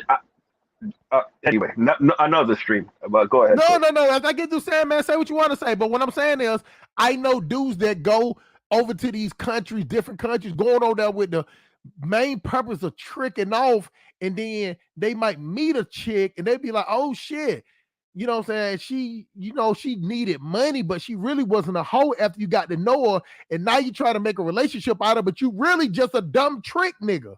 You get what I'm saying? You didn't have no purpose on trying to get a relationship with her. You really came over there to trick. And then, boy, it's like this. Let me put it in a better way. Say, for instance, you going to the mall and you just trying to find something. Let's say the club. Let's say the club's even better. It's goddamn 2:30. The club finna get ready to close. They don't cut on the lights. They playing some goddamn Bobby Womack to get y'all niggas up out of there because they know y'all in here crunk. Long they playing that crunk music, y'all niggas ain't gonna go nowhere. So they don't start playing the blues music to get y'all out of there. And then you meet this chick. She the last Mohican. She closing it down too. And you're like, yeah, man, this is gonna be some easy pussy right here. And then you got them meet her, and then y'all fuck. And then you realize, man, this is a nice girl. But the thing about it is, you just was a nigga that wanted some pussy. So what you try to do is you try to create a relationship for a person that you ain't relationship worthy. But since she was a nice chick, you just didn't want to let her go. But then y'all get in a relationship, and then y'all start having problems because you didn't even want a relationship. You just wanted some pussy. So what you Damn, did was, hey, hustle smart. You just described like the first relation, like one of the first relationships I had with a foreign chick. hey man, Even though I wasn't trying to pay, but I was like on some like mommy issue type shit. Go ahead, talk about it. Oh no, it was just like, I wasn't really that popular with the ladies, you know what I'm saying, back in the day. And I didn't leave with my wallet, but it's just like I went in spaces where I know because I was an American, I would get preferential treatment and stuff like that. That's So leaving it's with the just like I wallet. just had to take her out and stuff like that. So it wasn't like it's transactional, but it wasn't like straight like here's $50 and let me get some ass or whatever. It was just like It take wasn't a her quit. around. It wasn't a quid pro quo. I get it. Yeah, it was. Yeah, exactly. And so, yeah, and she actually turned out to be a good girl chick. She was ready. She was down for the marriage and all that, but I was a trick. I was a trick. I didn't know how to handle it. You know what I'm saying? I was like, oh shit, a woman treated me nice and all that stuff. I didn't think past pussy. Mm-hmm. Yeah, you came over there tricking. See, that's that trick mindset. This is what I be talking about, and this is what I'm trying to tell y'all. What's good about listen? And everybody listen, watching this on the playback. That cash app will still be in the top. We got a good amount out of y'all today, man. Help out with the amount that's going on, and so make sure y'all watch it back and y'all put in the comments or whatever, or y'all drop an email or something and say, because I get a lot of emails about people. It's amazing that y'all won't put comments in there, but y'all will email me and want to have a conversation. I just think y'all want to talk to me, want to have a personal conversation with me, which I don't mind. You know what I'm saying? But it's easier to do it on YouTube. But if it's something personal that you don't want to talk about, whatever, I don't mind. Let me read this right here.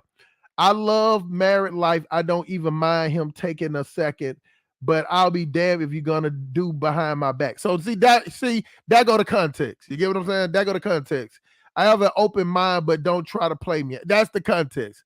So it was some shit that was happening on the back end. Go ahead, first Rushman. And this is how I am in my relationship. A lot of dudes say I'm crazy or whatever, but if anybody's ever heard of this guy named Ray Dalio, he has this concept called radical transparency, and it's a thing where I take tenets of it. I don't take it like 1,000%, but it's just like he says it's better just to be transparent in almost anything, even if people don't like your answer. So, like, prime example is like if I marry Dee or something like that, and we're together for a while, and I start like the sex is starting to become whack as fuck. You know what I'm saying? Whether it's my fault or her fault, whatever. Shit is whack as hell. And instead of me just being a trick and just going behind her back and just straight cheating, I just go to her and tell the truth or whatever and just be like, hey, like shit is going fucked up in the bedroom, blah, blah, blah. And if you got enough balls to be like, there's a woman that I'm attracted to, but I want to like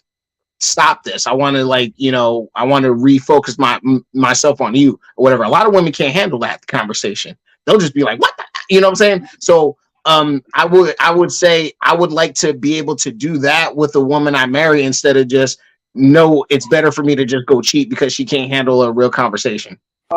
Here's the thing about that. I was married. Can you hear me? Perfectly.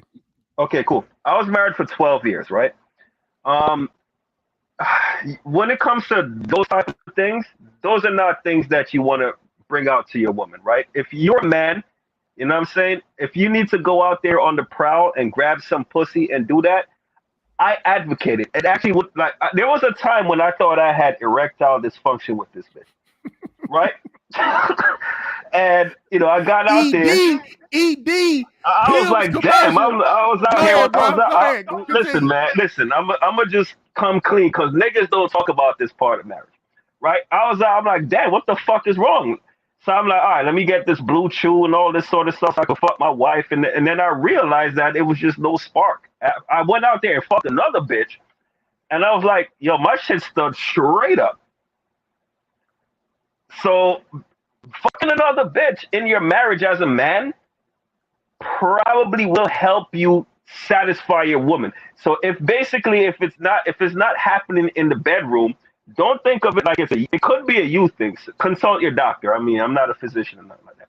But sometimes I'm speaking from experience. Go out there, fuck another joint, a bad joint, your testosterone gonna jump right the fuck back. As soon as you fuck that bitch, you're gonna hop back to the crib and you're gonna see your wife, and you might be round two, and you're gonna hit it and do all that sort of shit. So basically, I mean, this is why I think monogamy is probably a bad thing. It's a bad.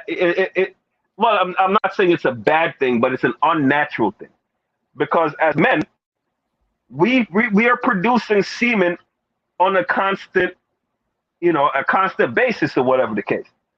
So if you're waking up next to your chick and this bitch done got fat and whatever the case, she's not. When I met her, she was fine as fuck. She's still beautiful. I'm never gonna say she's not, right? And I'm not gonna talk shit or whatever. But at the same time, she's not the person that I was attracted to when I met her. So at a certain point, it's gonna be on some roommate shit, and it's gonna be stagnant, and it's gonna be very lateral. So you're gonna have to shake that shit up. She can't do that. But I think that that's the reason why men cheat. Well, I mean, women can't handle the fact that if like even right now, my main joint. I mean, I talk to women all the time. We be out, women talk to me. I'm like, yeah, I'm addressing them or whatever. She feels a certain type of way about that. I'm like, sis, what the hell? Sit your ass down. But she loves it though. So basically, it makes like women can sense when other women are into you. If you've been dealing with other women, don't get it twisted. They know. They can smell it on you. They can see it. They can feel it in the way that you have sex with them and all that sort of shit. But if you want to be Mr. Faithful and one woman and all that sort of shit, then yeah, you're going to get erectile dysfunction and you're not going to be able to give it to the woman the way that you used to give it to her. You got to shake that shit up. And that's just real game. And this is a nigga that been married for 12 years. And, well, I'm not married to her anymore, so I don't know. But I do know that when that particular part of our marriage came about, and I stepped out and fucked on a young bitch and came back and said, yo, I learned some new shit. I didn't tell her that.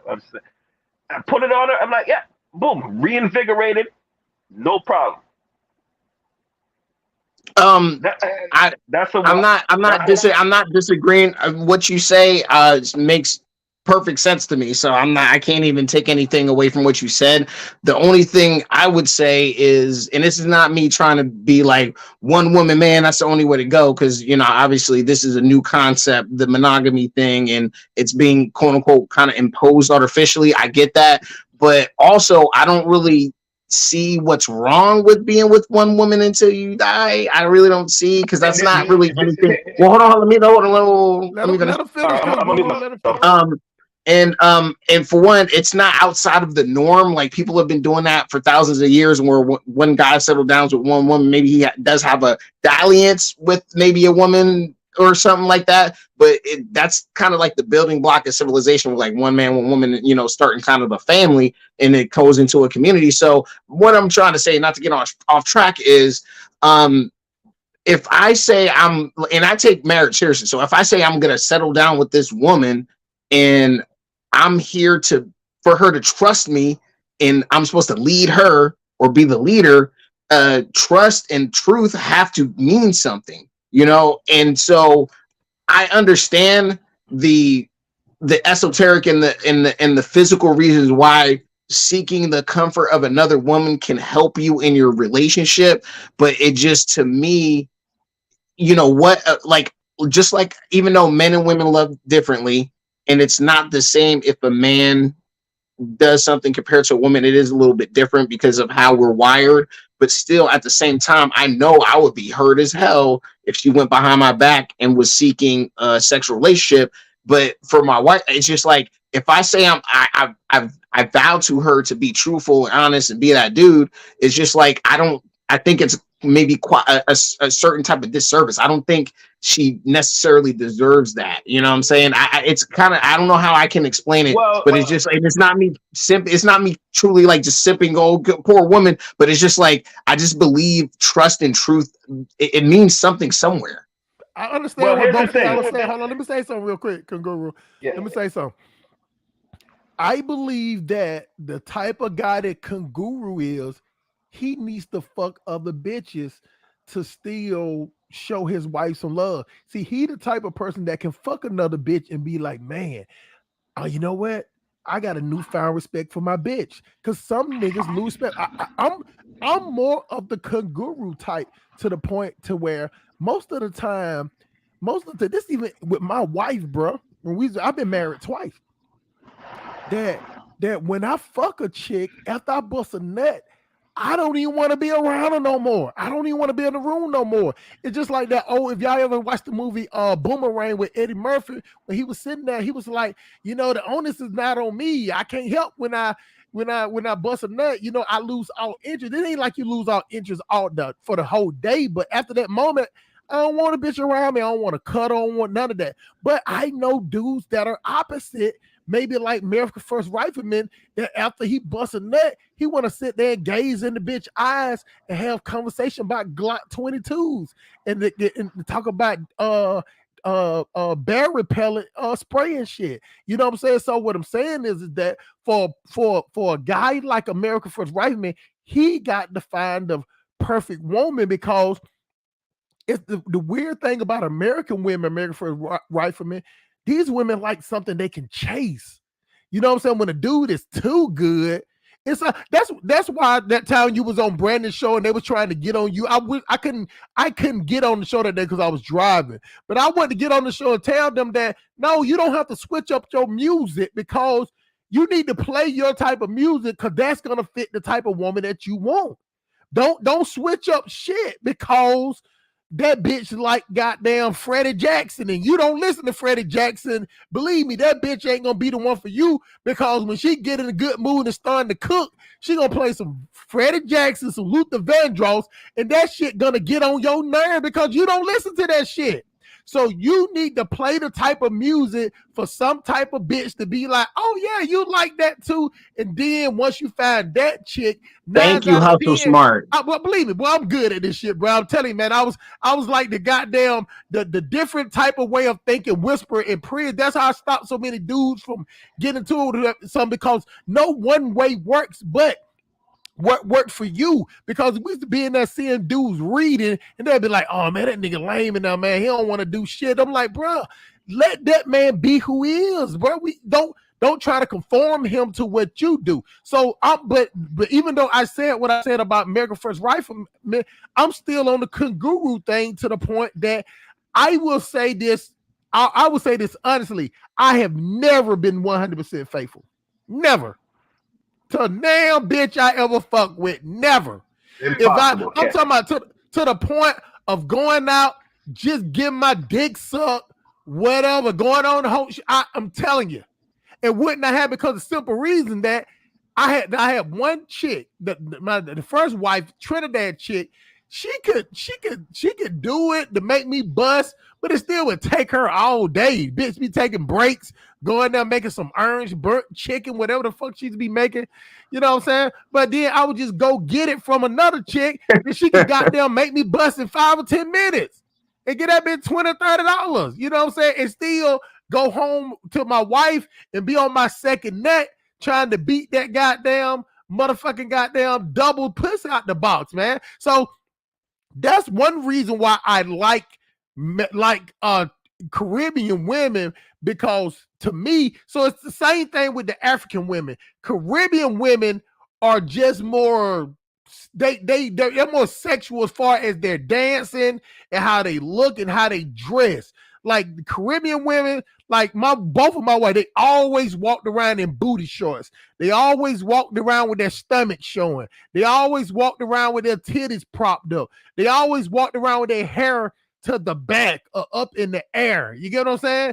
They just didn't have it all hanging down like these husky Stacey Abrams stunt double bitches, thick assholes with goddamn with stretch marks everywhere and a girdle on. They didn't do that. They wasn't lazy. They wasn't lazy like. You know what I'm saying? They're always playing music and they was always dancing. So it just felt like it always was a show. So what Kanguru is saying, I agree with that, because I could mess with those other chicks and still come home and did it was I would the lust that I needed was already taken care of. So now I can come home and take care of business. Let me read a couple of these real quick, Guru. Then I'm gonna pass the bike back to you, my brother. Cool, ZD Transport LLC, Orlando, Florida. John Lewis. Good. What's good, bro? What's going on with you, man? Are we gonna get into the transportation phase in the 2-hour mark? We're gonna talk about that, bro. So make sure you stay around. Mr. Sandman, I envy African men because they be having multiple wives that stay in line. See, that's the good thing. That's why I understand what America First Riflemen, because that is accepted over there. You can have 2 or 3 bitches staying in the same house. The polygamy aspect in America is just all about some sex shit. It's a control thing. You know Well, what I'm it's so saying? usually just sex and money. It's either Yeah, he got enough money to pay for them both, or it's he can lay the pipe good. It's nothing like them. They actually like each other. right. You go to Africa, this dude ain't even got a extra shirt to wear on, and he got 3 wives. You know what I'm saying? This nigga got some flip flops that he don't take together with some goddamn coconut hung string. And he got 3 or 4 wives. See, the mentality of why they do it is different over there. See, they do it over there, protection, same way like it was in the Bible. If your husband or your brother die and you take his wife for protection. So it is what it is on that. Let me read Oh, can I? last 2. Can I? Let me read, hold on. Let me read last 2. Too much shit going on around to be that loose. I agree with that. We split and he was trying to still come back for sex. Sex wasn't the problem. He just lived in the moment. If I was out of town and a woman in front of him, he would hit it. Dee purple leggings with the big old booty. I told you, most of these niggas in America are so hypersexual, they will fuck anything. You get what I'm saying? Because when the nigga see something easy to get, because it's usually hard to get sex for guys that listen, I'm gonna be honest with you. I'm 6'3". I think Kanguru like 6'2", 6'4". Tall guys don't really have that problem. You know what I'm saying? Like women throw pussy at tall niggas. You know what I'm saying? Shorter I'm dudes, barely 5'11". He's telling the truth. I gotta yeah. try. I gotta try a lot harder. Yeah, I turned that bitch to be like, I want to come over. I'd be like, I'm good. You know what I'm saying? You don't want me to come over there and cook, and then when they come, they want to stay. See, I have to rent bitches away because I'm tall, man. You know what I'm saying? It just be like that, man. It's a preference. It's a preference. Some like 2 pair of shoes, other like 200. I agree with that 100%. So King Genocide in the building, greeting family. You know what I'm saying? Greetings to you, man. Appreciate you in the building, man. Welcome to the Resistance, shawty. Go ahead, Guru. Yeah, Mr. American First Rifle. The way you got to look at this shit is like, all right, when you vote a president into office, right? You trust that that man is going to do what is the best interest of do what is the best interest for the country and the people, right? So when you're with a woman, and we decide to be with them, but they choose to be with us too. I mean, flaws and all that, right? They're trusting you to do what is in the best interest to take care of everything, right? And that includes, the sexual aspect of shit, right? So you should not be ashamed if you if you gotta step out, if and experience another bitch. I'm gonna stop saying bitch.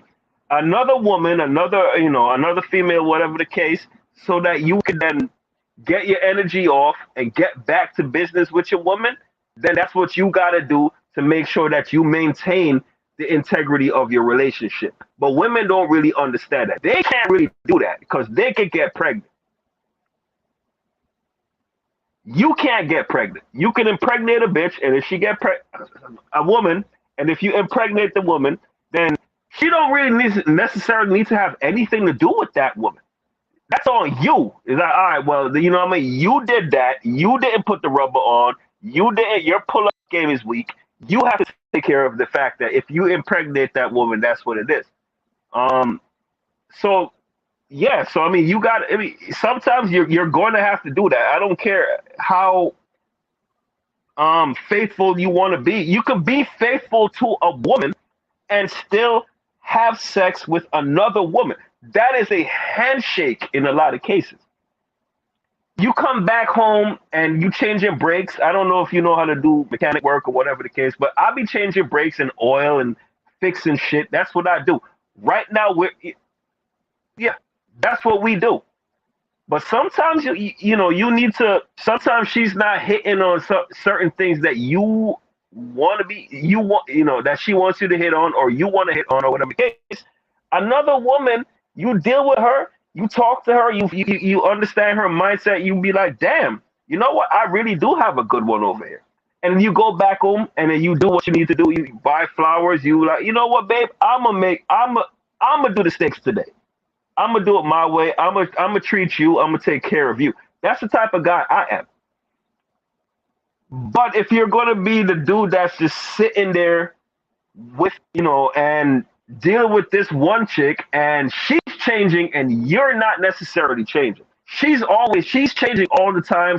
Her expectations, especially if she's on social media and shit like that, she's always changing her perspective on shit and her expectations. So you know Hey, what? How tall are you, Kangaroo? 6'3". Okay, me and you the same height. Hey, look, Yeah. Inez, fuck you. 6'1", 170 pounds, skinny ass nigga. I am jealous. Send me your send me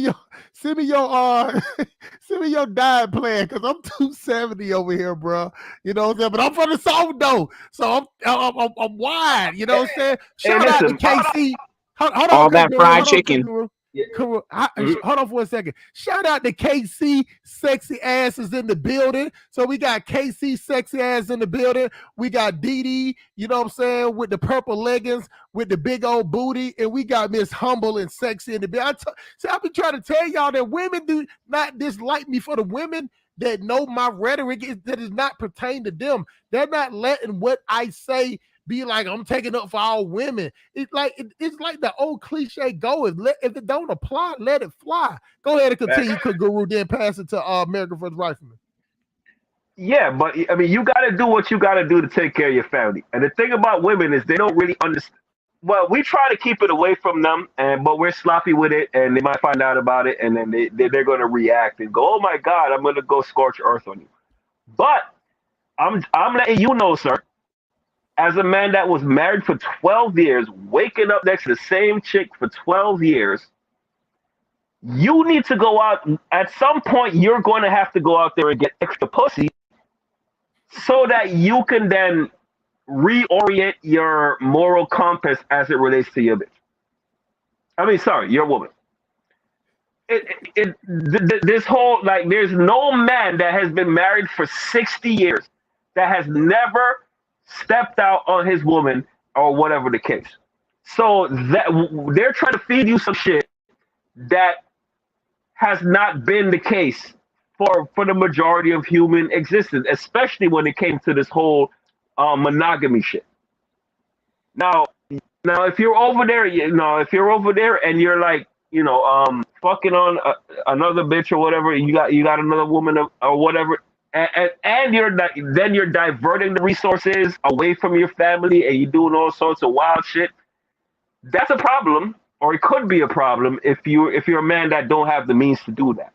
But I'm telling you, if you're going to get married as a man, you are going to have to step out at some point because your wife is just not going to do it for you. And then the thing about it is her femininity is she's going to be receptive to that because she likes a man that the testosterone is up and all that sort of. They can. I believe that they can smell that shit on you, and they like it. They like a man that is wanted. This is why, the people that we call the Pookies and the Ray Rays, and they be out there, they got this is why they got some of the most loyal women out of everybody else. Fucking Jeff Bezos couldn't even keep his bitch. Bill Gates Well, a lot of these chicks are imprinted before the age of 18. It don't matter about imprint, nigga. You can imprint that bitch.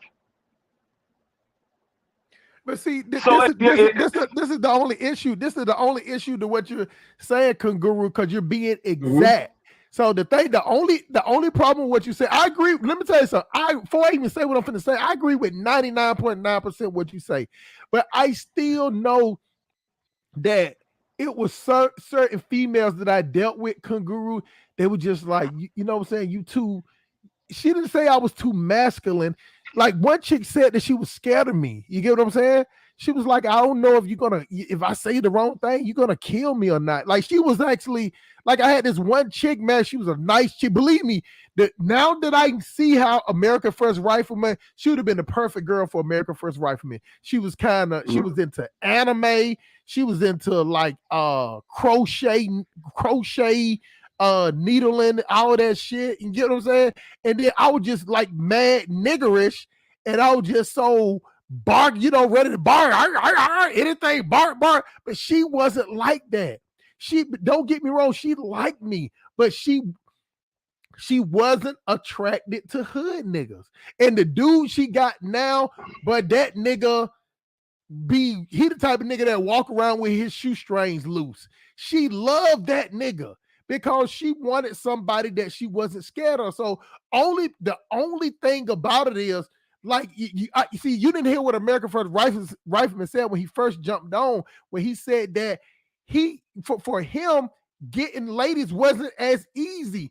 It's not as easy for a guy that's 5'11" for a dude like 6'3". You get what I'm saying? And on top of that, Kanguru, I saw the African chick and the chick you with. Both of them are fine as shit. But what I'm saying is, you can just look at the bill. You're tall. You know what I'm saying? So females want something they can look up to. But for American First Riflemen, those type of chick, the chick that likes me is not gonna like American First Rifleman. Soon as he go to talking, she gonna be thinking like, this nigga finna lock her up. You get what I'm saying? So he needs to find that type of chick, because I am like the chick that was scared of me. Her and that dude, they are together almost 24 hours a day. They like being around. I don't like being around hoes like that all the time. I can't stand it. But them two, they're perfect for each other because they go everywhere together.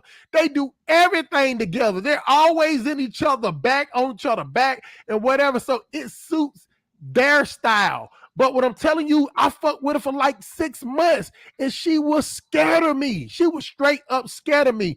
And then to the point of that she just realized that we had a conversation about it and everything.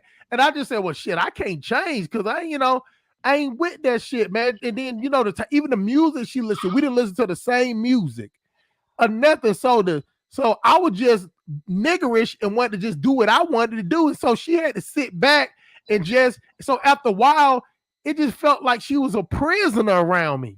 So she had to go, and I said that we, still cool to this day.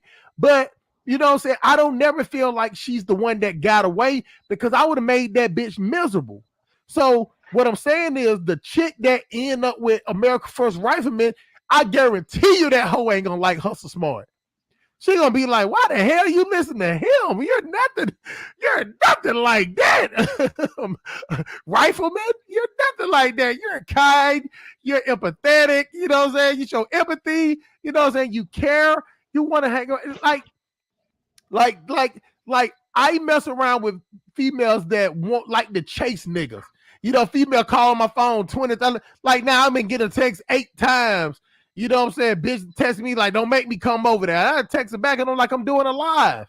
You know what I'm saying? So those the type of chick, but the chick American First Rifleman if she texts a few times and he'd be like, well, I'll call you back. She'll be like, oh, okay, make sure you have a good time or whatever. The mentality is different because his mentality is different. That's what I'm saying. That's why if I get a chance to take up for the brother, I ain't saying that he need it, but I know the way I talk is that I go in on people. That's why I was telling when Brandon, me and Brandon agree on most things.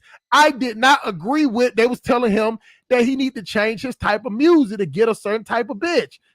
Because that bitch ain't gonna like him. She gonna know that he's just doing it to try to get some pussy.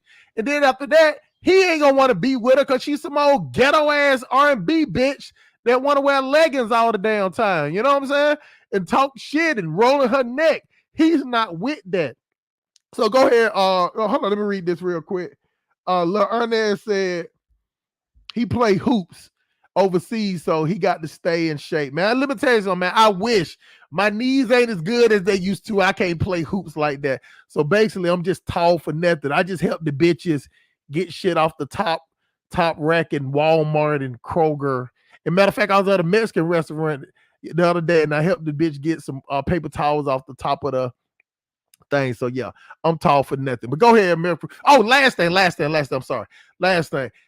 So I agree with Kanguru, because Kanguru and me, we're niggerish. Like we're aggressive with it. Even though we're being nice to a bitch, we're still aggressive in how we act. American First Rifleman is gonna make love to this bitch. You know what I'm saying? He probably has some candle lit. Now I can smash, but it's just I smash better when I like the chick. Yeah. See, let me tell you something, man. I think that's most men though. American First Rifleman. That's not true, Guru. A nigga can fuck the shit out of a bitch he don't even like, that he don't even know her name. Let me tell you something. A nigga can fuck a bitch even though her pussy is stinking. Even though he's saying, man, I ain't gonna fuck this bitch no more. But right then and there, if she fine enough, a nigga will fuck a stinking pussy bitch that he don't even know. American First Rifleman is not signing up for that duty. That nigga got on a suit and a tie and a vest. He's not gonna do that. Me and Kanguru, we can fuck a bitch in the car on our lunch break. You know what I'm saying? Smelling like Kanguru smelling like brake dust.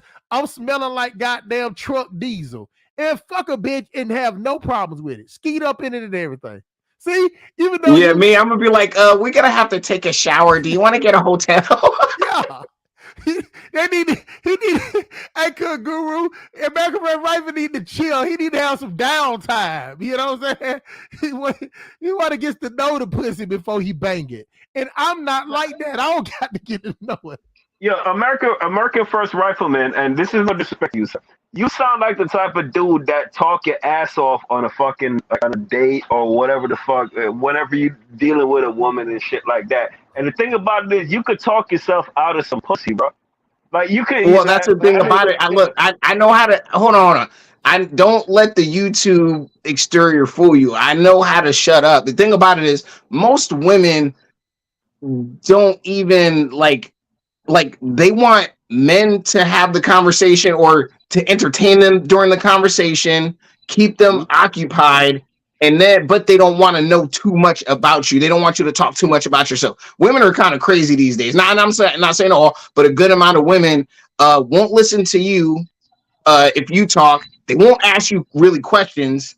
It's just kind of weird, a lot of women these days. So it's just like more about you being a clown and entertainment to them. So that's another thing. And I don't deal with a lot of women like that. The women I deal with usually have higher levels of education, income. They like most women I deal with, we talk about shit in The Economist, or we'll be able to like talk about kind of issues like that, or geopolitics, or, but if they start talking about, fucking MTV, or they start talking about these reality TV shows and all that stuff, I don't watch it. I didn't own a TV for like 4 years. You know what I'm saying? So a lot of degenerate culture stuff that people kind of know, I don't really know about a lot of that stuff. And that's what a lot of women like to talk about. Like, I don't know about P Valley. I don't know about My 600-Pound Life and all these other shows. I don't watch that stuff.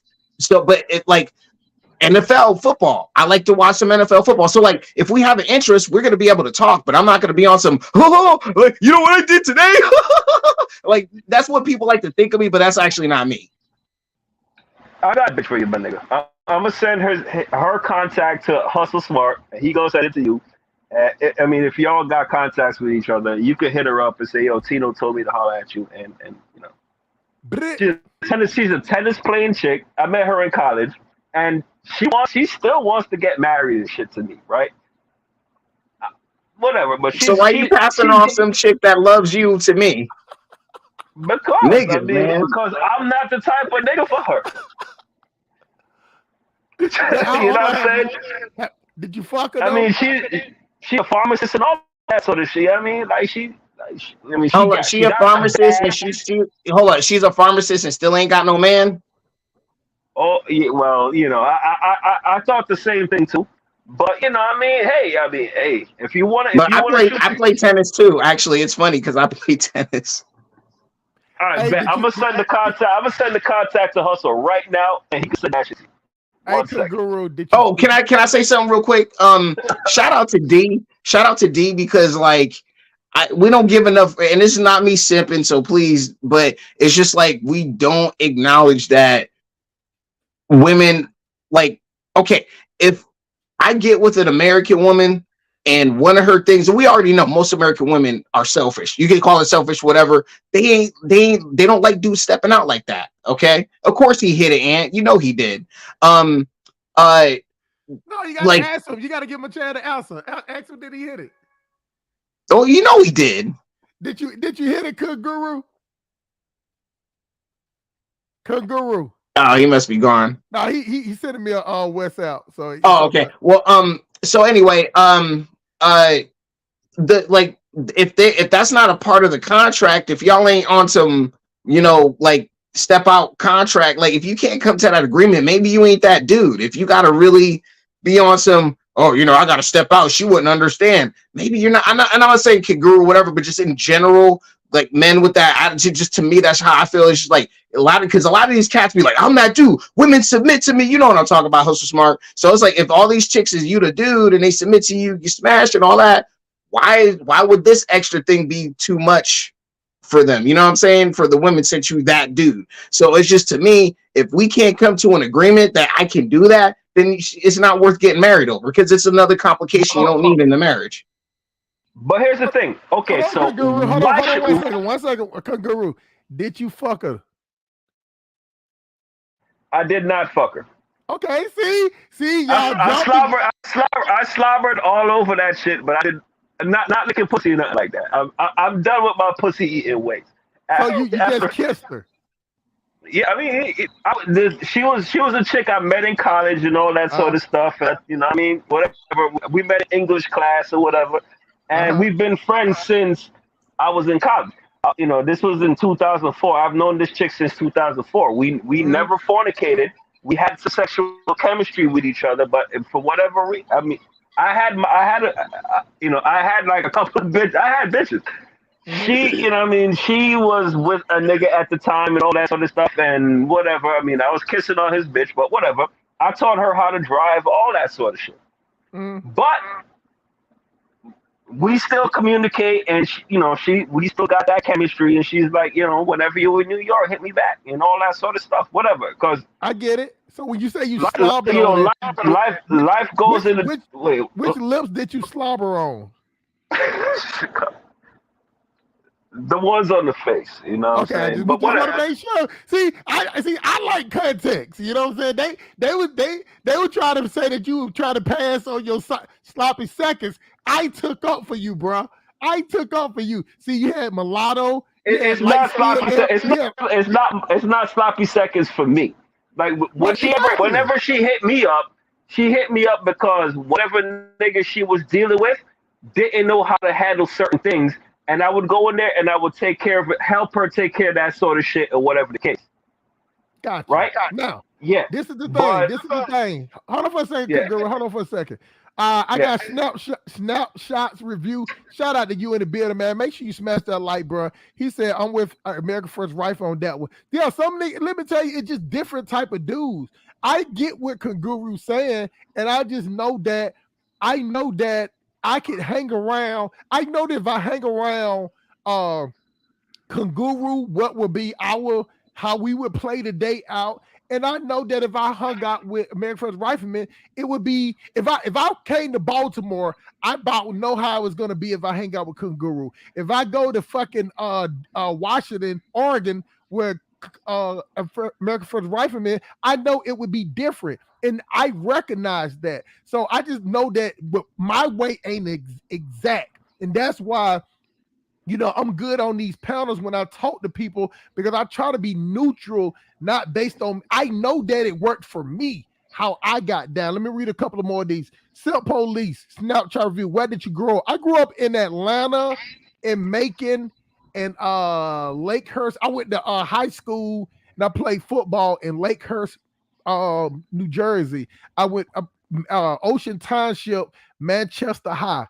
I played running back and linebacker, man. That shit was tough up there too, bro. Because they had so many white boys on the team and I had to play all position. Them motherfuckers was scared to tackle and shit. So Mr. Sandman said, women don't really care. They're just insecure. Another woman gonna take her meal ticket. That's what I'm saying. Some women like those guys that they got to chase. So they feel threatened. And you got those other women that are scared of dudes like that. Be careful of these witches, but period blood in your spaghetti sauce so you don't leave. I heard that one in years, man. Shout out to Miss Dee motherfucking purple leggings, Miss Big Old Booty. That's the one that American First Rifleman saluted earlier. Shout out to you in the building, Shawty. Where are you located? What interstate you on? And how many times you don't use the bathroom? Well, I'm actually down right now. I'm up near Sandusky, Ohio. I got to pick up tomorrow and head down to Laredo, Texas. But I just wanted to kind of throw my little 2 cents in here. The guy that I'm with now, this has been the happiest 3 years I've ever had. And when I met him, he was married, and he's married to like a younger chick. And I actually met them at the same time. And, we hit it off. He talked to her about me. We started seeing each other. I drive up 3.5 hours to visit. Everything was all good. And we tried the whole, moving the house thing. That did not work. You mean far as polygamy? I'm not gonna call it polygamy because of the way it went. I got you, bro. I'm just saying. I'm just saying for the context. Let me tell you something. I'm like a crackhead when it comes to context. You get what I'm saying? So therefore, if you see me asking prying questions, you know what I'm saying? If you don't want to answer it, don't answer it. But look, I'm an open book, man. Got you covered. So yeah, so that's what it was. He was married and the young bitch was still there, and you was driving up 3.5 hours for some dick. Continue. Right. That's what I'm talking about. Gotcha. So I decided I didn't want to be in South Carolina anymore. They're in North Carolina. So I ended up moving in with them. And,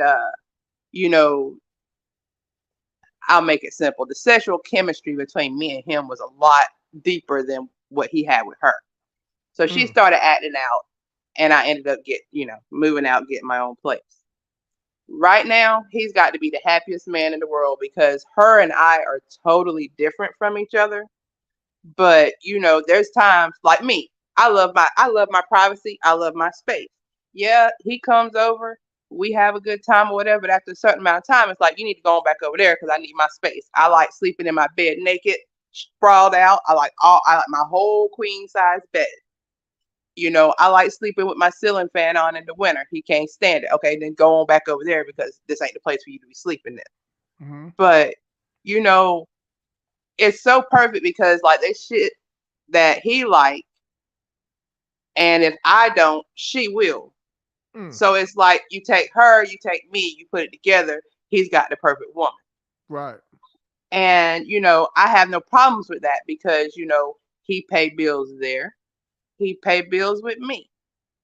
He's there for our anniversary. He's there for their anniversary. So I mean, it's really cool. I think that I have like the perfect situation because, For you, it works, and it's exciting and it's perfect for you. but it Continue. works for, but not just that. It works for me. It works for her, and it works for him. Okay, It works for all of them.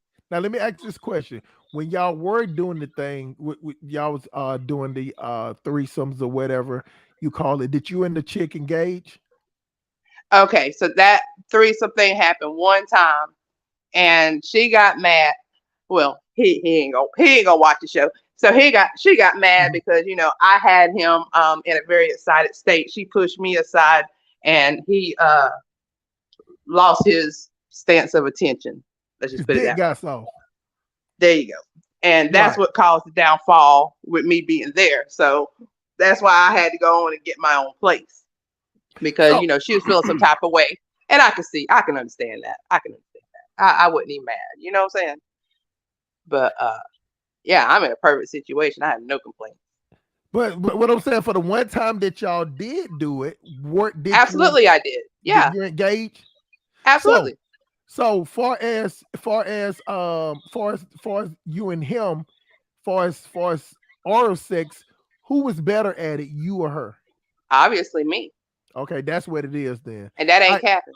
I get that. I get that because you can see sometimes with some females, you can hear is the confidence in their sexuality. See, some women are. I believe me, Miss Didi. I have had this happen where I saw a female that was sexy, and then I met a female that was confident in her sexuality, and I was like, how the fuck? How can this chick be sexy and be damn near vanilla? And then this other chick, they don't look too much different, but this chick is more. You get what I'm saying? She was just more. She knew where to place her leg. She knew where to place her hand. She knew, you get what I'm saying? It ain't like she knew the right spot to touch. She just knew to touch somewhere. And the Right. other hoe was she was just like she was there. And see, I have never, the closest I came to a threesome was I had a chick at my house, but my license was suspended and I need to go to court. And the chick that was at my house didn't have a car. So the other chick had a car. So she came in the house, got in the bed. The other girl is laying in the bed right beside me. Right beside this on my mama's and daddy's and grandma's grave. The girl is laying right beside me, laying on her stomach. The girl came in the house, took off her clothes, got on top of me, started sucking my dick, riding my dick, slapping the other girl on the ass, but the other girl did not engage. So long story short, I didn't go to court. I called them and got another arrangement, got it off for a second day. But when the other girl, I didn't make it to court, dog. I almost got a failure to appeal, dog, at the last moment. Let me tell you how I got over. This is real short. The chick was right there. I said, come on, we need to do something when he called the court. So I said, when I called the court, be in the background yelling and screaming like you got to go to the hospital, act like you crying. So when the lady heard me on the phone, I said, ma'am, I'm not trying to get over. I said, she got to go to the hospital. I came up with that shit on the fly. She said, I can hear the woman screaming, but she said, usually I don't do this. She said, but I don't want you. I said, I used all that shit was going on in the black community. I said, they say black men don't protect black women. Like, how I know I'm sitting up here. I got to go to court. I'm a truck driver. I said, but I can't leave my queen here and she needs to go to the hospital and all that, and I'm here right now. And I said, all of this happened. She's like, I just continued 3 days. Is that good for you? I said, yes, ma'am. I pay whatever fees that need to be paid. Whatever. She said, need to be some fees. There might be some fees. But I said, thank you so much. She said, well, I'll let you go, sir. Thank you. She said, and then the bitch at the house said, thank you for protecting black women. I said, all the time. Damn. All the time. But after it was over with and the chick left, I asked the girl that was there. Now, the chick that came over, she was tall, slim. Y'all always know I talk about Softies DC. Matter of fact, she was the chick in the video that I did. The chick that was, if y'all watch my, go back into my video, watch the chick that was playing with the coin of liquor. It was that chick. She the one had the car. And the chick that I was at the house with, she was the one that was built up like Dee Dee with the big old booty and the leggings. So, but I was sitting here, I'm sitting there like, well, why? I asked her, I said, why you didn't engage? Why you didn't, I said, you felt her feeling on your booty, right? She's like, yeah, I can tell the difference between your hands and her hands. I said, but you over here bouncing on the bed. You didn't even, I said, why didn't you engage? And out her mouth, she said, I didn't feel like being gay today. That was the craziest, that was the closest I ever came to a threesome. And she did come to find out, Miss Dee Dee, the last part, she didn't like the other. The other girl was more sexual. The other girl was more confident. And like, she just, she came in, jumped in the bed, went to gawk, spitting and all type of shit. And the other chick, she got to get in the mood and her arm hurting. She got to reposition herself. Damn. And all this extra a female AFR. Exactly. She was my night involved a lot of tequila. I don't think it would have happened if it wasn't for the tequila. Fuck the tequila. That's why I don't drink it now. That's deep though. But that was the closest I ever came to threesome. So to this day, I have never had one. You know what I'm saying? So got to Ant-Man said doom. Hey, it is what it is, man. It is what it is. But that was the closest I ever came. But see, the thing with the situation, I can understand what Miss Dee Dee is saying, because now I don't know her lifestyle, but I'm just telling you how I can see how I can come into some shit like that, because you don't dealt with so many bullshit ass bitches. You get what I'm saying? To the point that you like, man, you know what? I'll just take a situationship that'll work good for me. You get what I'm saying? Like, but you got to be with people that's honest or whatever. Now, the reason why I could never do it, because I like raw dogs. I ain't using no rubber shot. Dee Dee. Yes. Dee Dee. Miss Dee Dee. Yes. I ain't using no rubber. I'm talking about first day, second day. Oh, I ain't down with that. Oh no, I got to feel you out before we get to that. No, we can go get the test. But I'm going raw dog shit. That's the thing about it. See, I'm at that age now to where I don't chase pussy no more. Bro, but pregnancy ain't the worst thing that can happen. They got shit that will rot your fucking body parts off. I'm not trying to get caught up in no shit like that. So you and the dude, y'all have sex with a rubber?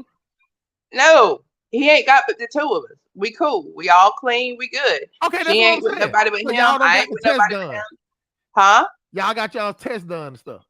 Yeah. So that's course. The same thing I'm saying. I'm not having sex on the first date either. What I'm saying is, I'm saying the first time we have sex, I'm going raw because I got the test. I got the strips at home.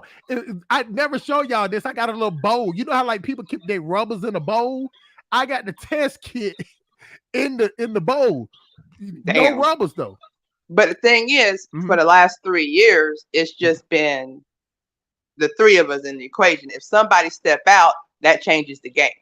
Oh, damn. So you got them, you issue not only are you in a great situation, you're issue not dedicated pussy. So that means that it is perfectly had contorted itself straight for his dick pause. That is a good thing. I salute you. So give her the contorting salute to dedicated pussy, Mr. American First Rifleman. And the funny part is, me and her, when I tell you we can't stand each other, we can't even, I don't even like being in the same state with her. But it works for him because, like you said, he got a household here, he got a household here. But I don't want nobody under me all the time. Go that way. And then that's why I love being on the road too, because now I got an excuse to just be by myself. I love the road. I love the road too. I love it. Actually, I have gotten to a point when driving over the road that I don't even listen to the radio no more. I listen to more YouTube now. I don't even cut the radio. That's what I do. Yep. Except when I'm finna be a storm or something, or you listen to the weather report. But any type of radio station, I damn sure ain't listen to the nigga radio station. That ain't happening. That dumb shit. I listen to some red eye radio, or they're talking about some. Let me read a couple of more of this, and I'm finna pass it to American First Rifleman. Well, I just wanted to Logic. stand up for and just let them know because I kept hearing, women this, women that. I ain't your typical Don't go woman. nowhere yet. Don't go nowhere yet, cause we need you to stay on. Cause I'm you just down. letting y'all know it what they've made normal here Uh-huh. in the United States. I lived that life. I was dedicated to the first one. He went somewhere else. The second one, I kicked him out. I left. But the situation I'm in now is just a perfect situation. And the average person look and be like, that's some crazy shit. But you got to understand, even though they're married like European style, I got the paperwork. He got a life insurance policy for her. He got a life insurance policy for me. Everything is kosher. It's like I'm his wife too. I get He it. looks after both households. And so, like I said, I have no complaints. When he throw me money for rent, I'll be honest with you, I don't even play that game because I say I ain't gonna never have a motherfucker tell me why I pay the bills here. So when he do that, I take it and I open a separate bank account and I put that money in there. So, he riding his motorcycle and something happened and he need a part. I take that money and go buy the part. Motherfucker don't even know he buying his own shit. But, it is what it See, is. So. See, that's some good dick sharing. That's one of the best dick sharing caring stories I don't heard this year, man. See, situations that most women will frown on and say what they'll never do, like Miss Logic only right here. You know what I'm saying? She probably would never do that because it doesn't fit her personality. See, the same thing what Kanguru might do, American First Rifleman won't do because it don't fit his personality. They're just the way it is. Just the way it is. Look, Logic only. Black men are the only ones. Mr. Sandman, what are you going to do when you run into a woman of your dreams and she leaves you tongue tied? Nothing can humble a man like that can. That is true. And I believe that chick is in Africa or in another Caribbean country. Because the 5 years thing, ago, I wouldn't have been this type of person 5 years ago. thank you. Thank you. That was just what I was going to say. American women, it seems like, because see, American women can act childish to a certain age till they get tired of acting childish to the point where then you'll realize you'll meet a chick down the road and she'll be like, oh, hustle smart. I'm just the woman you like now. And I'll be like, huh? Like now you done been ran through. Because see, to me, like how women always talk about settling, it feels like you're settling after you don't let niggas Donkey Kong monkey fuck you, froggy fuck you all over Miami and every beach and every goddamn city. And then all of a sudden with your pussy out everywhere doing splits in the street, that now you want to settle for my lifestyle. I don't get that at all. So I get what you're saying. Go ahead. Shout out to Logic only in the building. Make sure you smash that like button, young lady. You know what I'm saying? Come on through if you want to come up. I'm gonna drop the thing. Go ahead, American Ryman. Tell her what you need to say. Damn, yeah, it's just like, dude, and that happens to me where chicks about 5, 6, 10 years ago would have told me like, get your dusty ass away from me, whatever. And now, they come in like, hey, I'm ready for a date. And it's like, dude, I know what you did with Cuban Pete in Miami, girl. I can't, what I'm saying? I can't. So it is what it is. But the trucking thing, I don't know if you wanted to like transition over to that. But I took a test and I still came up dirty, so maybe another month. Microphone right, man. It's something, bro. You doing something. Let me tell you something. No matter what test you take, I have took plenty of tests. If over 30 days, 30 days is the max. You talk about you've been on some 3 month shit, bro. It is no drug test in the world. You know what I'm saying? It is no drug test in the world that you're gonna fail. What you need to do is stop doing them, whatever test you're doing, and go to Concentra or whatever place and pay for one yourself. If you do it yourself at one of those places, you just tell them no, you're doing it for your own self.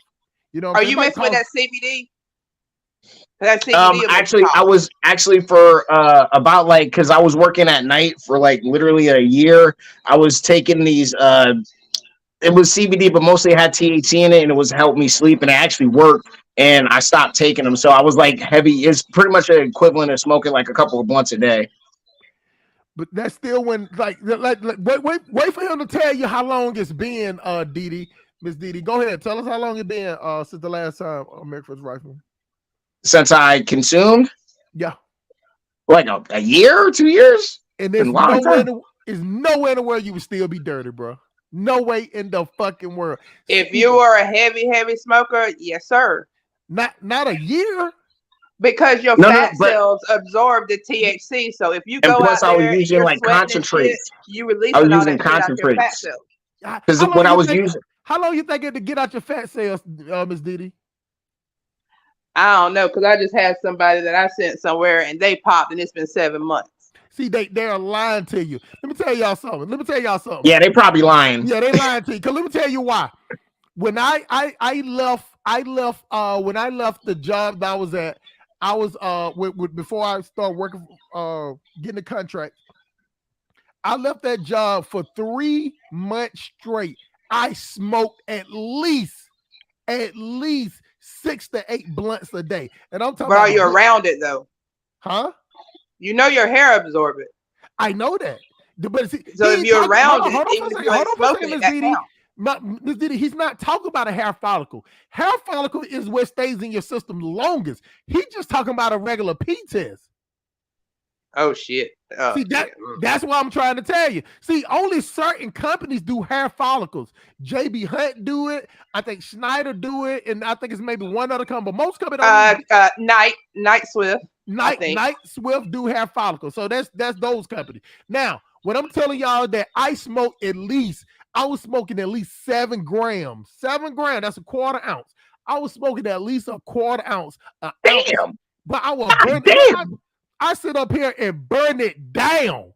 Like I do A not quarter a day? Now I would sit up here and smoke 8 blunts and watch 2 movies. Hold on. Were you doing those big what are those wood thingies those freaking kids are doing now? Those 8, like you put like 3 grams in the damn thing. You were like doing those? leaves. Those like leaves, but I still was smoking blunts. I want some like joints are the small ones, blunts are bigger, but a blunt is 3 joints, basically.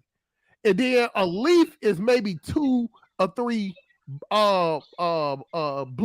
But people don't smoke. Usually people smoke leaves, they go out so fast. I smoked about 8. I'm telling you, I would go to the store. I just never forget. This I remember how I know, because I used to go to the store every day and I used to get 2 packs of Swisher Diamonds and 2 pack of White Owl Platinum Diamonds. And I would smoke 8 blunts a day. And I would still, my nephew would be coming over, and grab me some more. Man, some days I would smoke 10. And I did that for like 90 days straight. After that, I said, got my truck. And I said, you know what I'm going to do? I'm going to go out here and do this. So I said, well, let me get these tests. So I tested myself every week for 45 days. On that, the 30 day, I was still hot. On that 37th day, it was starting to fade off. On that 45 day, I was clear. And I went to the we got Concentra down here. I went to Concentra and paid the money myself and got a test, because that was the same place they was going to send me to get the contract. So I went there ahead of time and I did it. 45 days is the longest it will take for your urine. Now, that's urine sample. There's 2 types of samples, urine sample. Now with the hair follicle, that is 6 months to a year. The only thing I can think about is you need to look at what you eating too, man, because you know they be slipping shit and stuff sometimes. Nah, there got to be something else going on. It wouldn't affect them like that. It's something. Well, it's been 40 or 38, 39. It's pretty much been about 30. Like it's been over a month. Been over a month since what? Well, since I quit. Like I stopped using those. You said things. A year.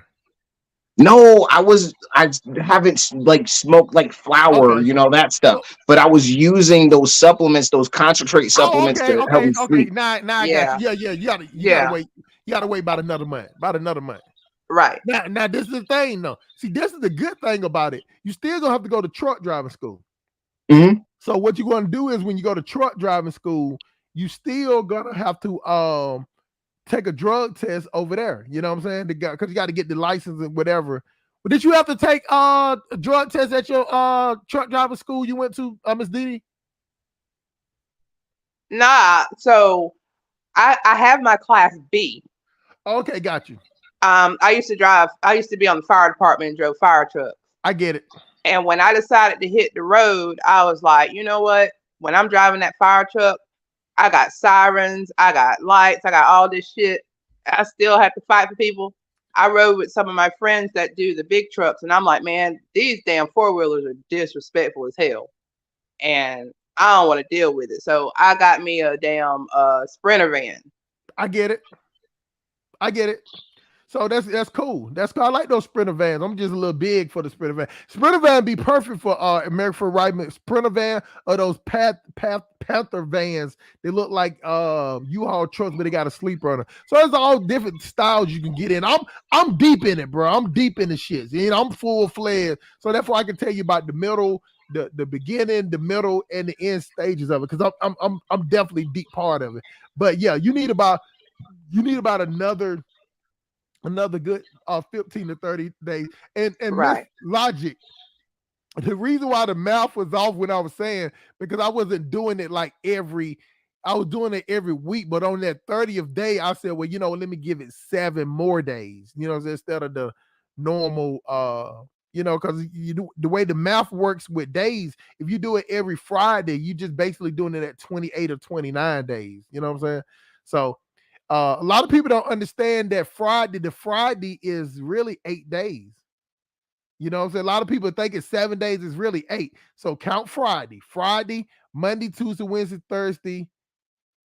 Hold on, Friday, Saturday, Sunday, Monday, Tuesday, Wednesday, Thursday, Friday. That's 8 days. You know what I'm saying? See, people don't even understand that. People think that it's 7 days, but it's actually 8 days. The only way it can be 7 days if you don't count the Friday. See what I'm saying? But if say if you start not drinking water, you stop doing any type of drug, any type of THC, and you start that Friday, you have to count that Friday. So if you take it again the next Friday, that would be 8 days. Because the first day would be the day you clear. So it'll be Friday to Friday. Most people don't think about it because we always hear 7 days or whatever, but that's just how it is. Mr. Sandman, I thought I could smoke until a Jamaican nigga set a bowl of ganja in front of me like Lennox and Belly. I tapped out. Yeah, man. See, the thing about it is I can smoke by myself, but I couldn't smoke 8 blunts around somebody else. Because I smoke 1 blunt real quick and put it down, had a window up, let the smoke down. The Jamaicans like to saturate themselves in smoke. I can't saturate myself in smoke. That's when I go to coughing a lot. So I smoke a blunt real quick, put it down, soon as I see the smoke die down, that's when I fire up another. Jamaicans like to suffocate themselves, man. They'll shut the door, shut the windows, and they just still getting high. Every time you take you'll never take a fresh breath of air. You know what I'm saying? That's that shit right there. That shit right there do you in, clog your lungs up. They want a hot box everywhere. They want a hot box everywhere. So yeah, you need to do another 30 days.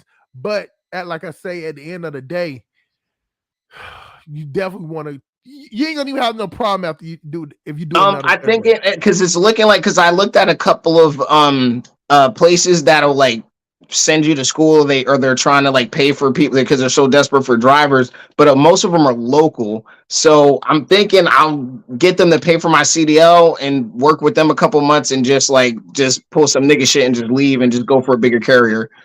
But you know what though? Most of them, when they pay for your school, they lock you in. I don't know what state you're in, but look in like a WIOA or some kind of workers training program. Yeah, I already told them about that. I told them about that. Okay. No, I did. But the one, because I think I had a ticket like 2.5 years ago. They were like, you don't qualify because it has to be like 3 years. You can't have a ticket. Oh, that is true. Some of them will disqualify you if you got a ticket. Some of them will. Yeah, that is true. I forgot about that. See, American First Rifleman, that's how people classify you. I just didn't see you as a guy that speeds for whatever reason. See, that fucked up. That fucked up. So I stereotype you. as a person that don't speed, and you probably be hot boxing, flying down the road with your American. Not a lot, not a lot. I keep my Pookie shit down to a low level. Yeah, keep your poop shit down to a level. See, at right, at report, he drives too, and he like that's true, man. That's you just got to give it that. I broke it down for you exactly how it works, man. I'm telling you, I was smoking an ounce. I'm talking about I was going through at least a pound because I just wanted to smoke. I just really wanted to enjoy myself, man. And I was getting hired, but I was getting lazy. I didn't want to work out. I didn't want to go nowhere. I would Uber eat, and I was getting bigger. You know what I'm saying? Then on top of that, I had to go on a water diet to pass the physical because my blood pressure was high. You know what I'm saying? So hey, I'm so smart. You know what I'm trying to do? I'm trying to take 3 months off straight so I can go train in Thailand and do some kickboxing and some shit like that, man. It's like I like. Don't get me wrong. I like to veg out and smoke a little bit and watch some movies and laugh. But I don't know. I just want to go on a nice tropical beach surrounded by beautiful women and just fight. I don't know. That sounds more appealing than just sitting back and watching P Valley and shit. no, you want to fuck. You want to fuck. And again, That goes on. That's a fringe benefit. That goes without saying. And it is good because the air is over there. It's humid. You know what I'm saying? You'll lose more weight. It's like Well, being in also a sauna. you get chicks, cooking you fresh food and like nice fried rice. Man, it's nice out over there. I don't know. It's good for your mental health. Like women go over there do the same thing, so it's not even a man thing. It's just they go over there, they get dusted off. They go walk on the beach. They do.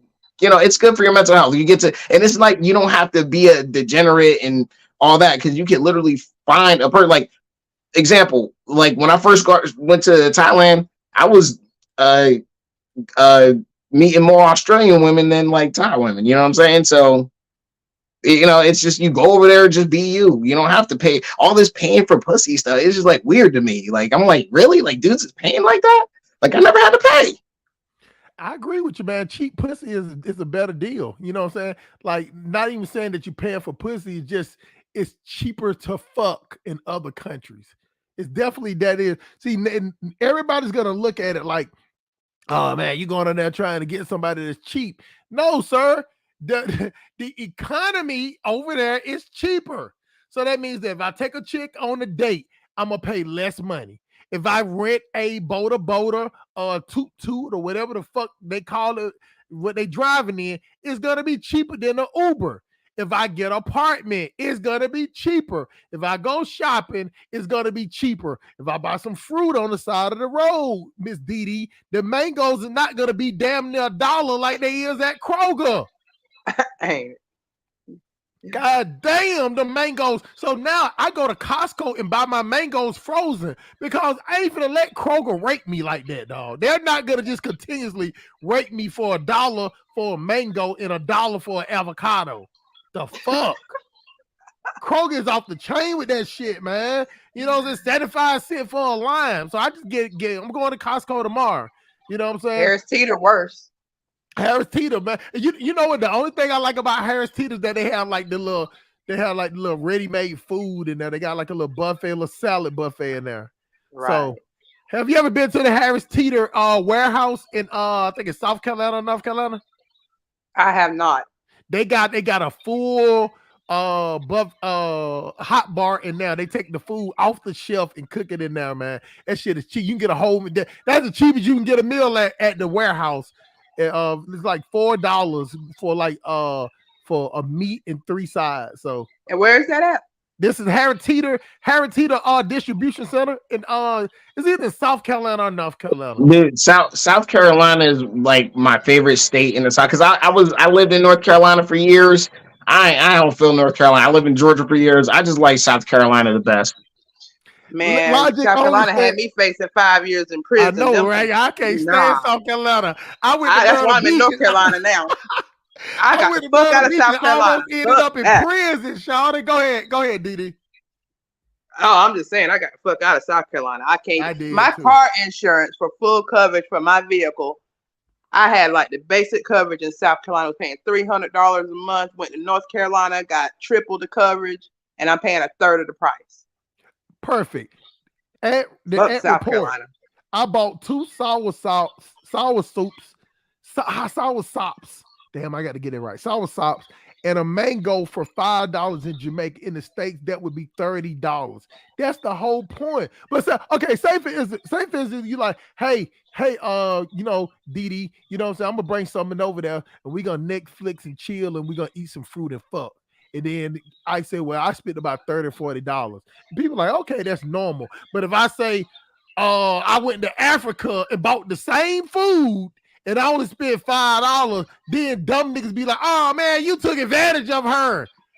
Nigga, that's just the cost. That's the cost. Y'all don't understand the cost. I just love to eat. I don't give a damn how much you pay for it. But we talking about, we always trying to suppress. Like, let me tell you something. Niggas that don't want to go nowhere and can't go nowhere, they'll always talk about people that can. It's just always been like that. So Logic only says, now I feel bad for any woman that deals with American First Rifleman. Damn. I mean, Logic only, you got to explain that because you didn't say that about me because I'm like the first Terminator on a bitch. You get what I'm saying? American First Rifleman is nice. He want to read the bitch poetry and shit. You know what I'm saying? I want to bust the bitch upside the head with the book. Matter of fact, I'm gonna throw the poetry book at the bitch on her way out the door. You know what I'm saying? Look, Hustle Smart, you make them laugh. That's why you get away with it. I don't make them laugh. I make them be like, oh, look at that nigga mustache. You know, that's how it is. Like, I accept reality. So what you saying is that, so what you said, shout out to Ann in the building, Shawty. So what you're saying is that I can talk shit. So it's almost like rap music. I can talk shit about a female because I make them laugh. But since you are not as funny as I am, it sounds like they making you look like Magnum P.I. the pedophile. See, that's fucked up, y'all. That's fucked up. That's fucked up. You know that's how he is. That's how he is. You're right, man. You're right, man. That is true, man. Because I get away with a lot of shit because I can make because I can say the most fucked up shit, and a female they'll just laugh their ass off, man. Like, oh my God, he is so crazy. Why they pulling down their leggings at the same time? Logic only said you seem more honest and aren't lying about your hairline. He is not. Let me tell you something. He is definitely not. He is definitely not. You know what I'm saying? See, sometimes truth in the black community, they will take your truth and kindness as a weakness. That's why he can't fuck with the type of women that Kunguru is lying to these hoes. He's gonna lie to them. You know what I'm saying? American First Rifleman gonna be telling the truth. And once these females find out, God damn, you know what? He was actually telling the truth. They're like, oh shit, this nigga's too safe. You know what I'm saying? They'll actually get nervous. So he needs to find that type of woman that's like, I deal with bitches that you got to be detective with. You know what I'm saying? I know Ant know what I'm talking about. You know what I'm saying? You got to be a detective with these hoes. They being a detective against you. Hey, Ant, you being Sherlock Holmes and she being what that chick named Aaron Brockovich. What was that movie? With the she playing the Brockovich. Yeah, Julia Roberts. Yeah, I got you. Julia Roberts. So both y'all that's the type of shit that I go through that I'm tired of doing. And I don't want to do it no more, but those are the type of bitches that I attract. Go ahead, the mulatto Messiah. Come on, man. Tell them. Yo, I be having it worse, bro. I be attracting the women that want to fucking marry a dude. You know what I'm saying? I'm like, damn, why I can't just be the dude that just hit it? But with me, it's like they got plans. Like, oh, I'm about to be with you, and I'm like, damn, like I just want to, you know what I'm saying? But I guess I'm just not that dude. But I be doing that. But I mean, now I'm good. I'm in a relationship. But I'm saying in general, like when I was dating, it was always like that. It was just like sometimes I'm not gonna lie. Like sometimes I did have it in a situation that I wanted, but most of the time it's like, oh, I want to be with you. You know what I'm saying? Like, and I'm like, damn, but you just let this dude hit it. You know what I mean? Like the damn person who mowing your lawn and shit. It's like, but with me, it's like, oh, I got plans for you. But do you know why? But do you know why though? Do you like? Well, I guess they look at it, and how I looked at it is they look at me like, oh, you're a good dude. Like I know, you'll take care of business. You know what I'm saying? So like, come on, Ed, be honest, man. Be honest. Be all the way honest. Come on, let's get down to the bottom. Now you know my channel's a little rated R. You ain't gotta Give be me like a you ain't minute, bro. about I'm gonna come back. Give me like uh, 1 minute. Yeah.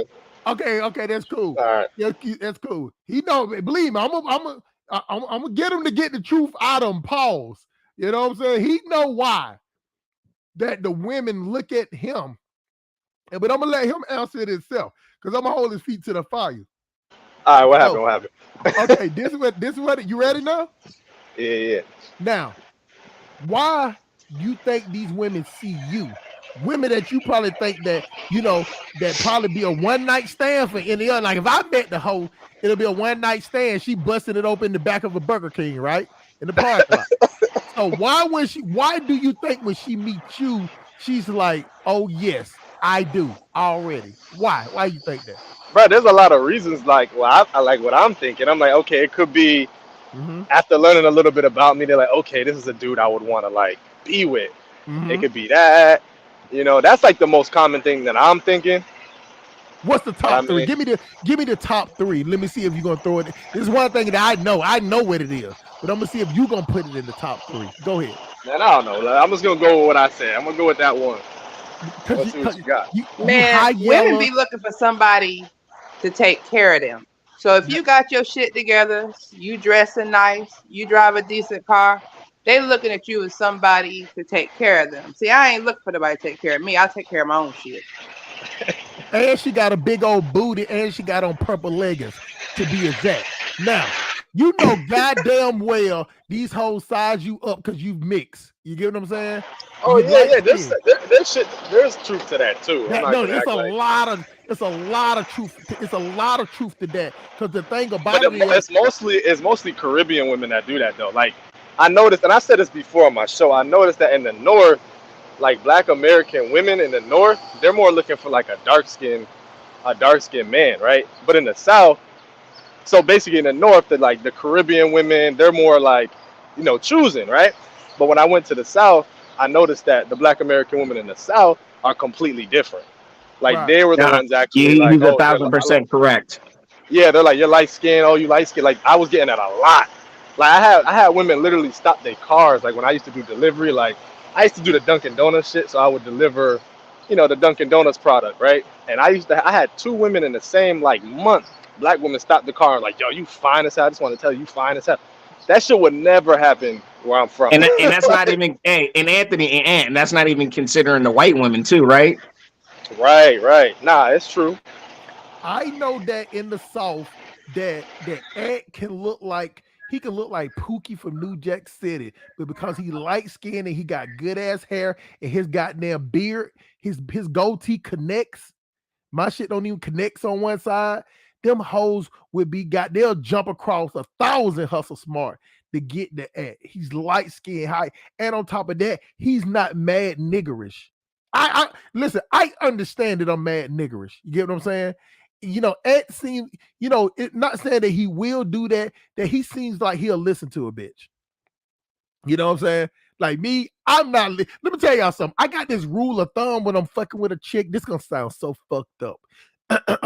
As soon as a female get to talking, I get to not listening, unless she's talking about cooking, cleaning, doing some laundry, or going to the motherfucking grocery store. Everything else she's talking about, whatever, it's nonchalant. I give her the more control. I tell her whatever, all the codes, to sign into the Wi-Fi. I do not have meaningless conversation with a female. I don't do it. So therefore, they go in the room, they go in the living room, they get on the phone with their girlfriend, and I can hear them talking. She's like, he ain't paying no attention to me unless it's time to fuck or to eat. You know what I'm saying? But I still make them feel comfortable. She ain't got to worry about nobody walking up in the house. You know what I'm saying? I keep the air conditioner on 70. You know what I'm saying? It's hot as fuck. Keep the air conditioner on 70. You know what I'm saying? And she's comfortable because everything is here. But the thing about it, sitting there having a conversation with a chick like that, I don't do that.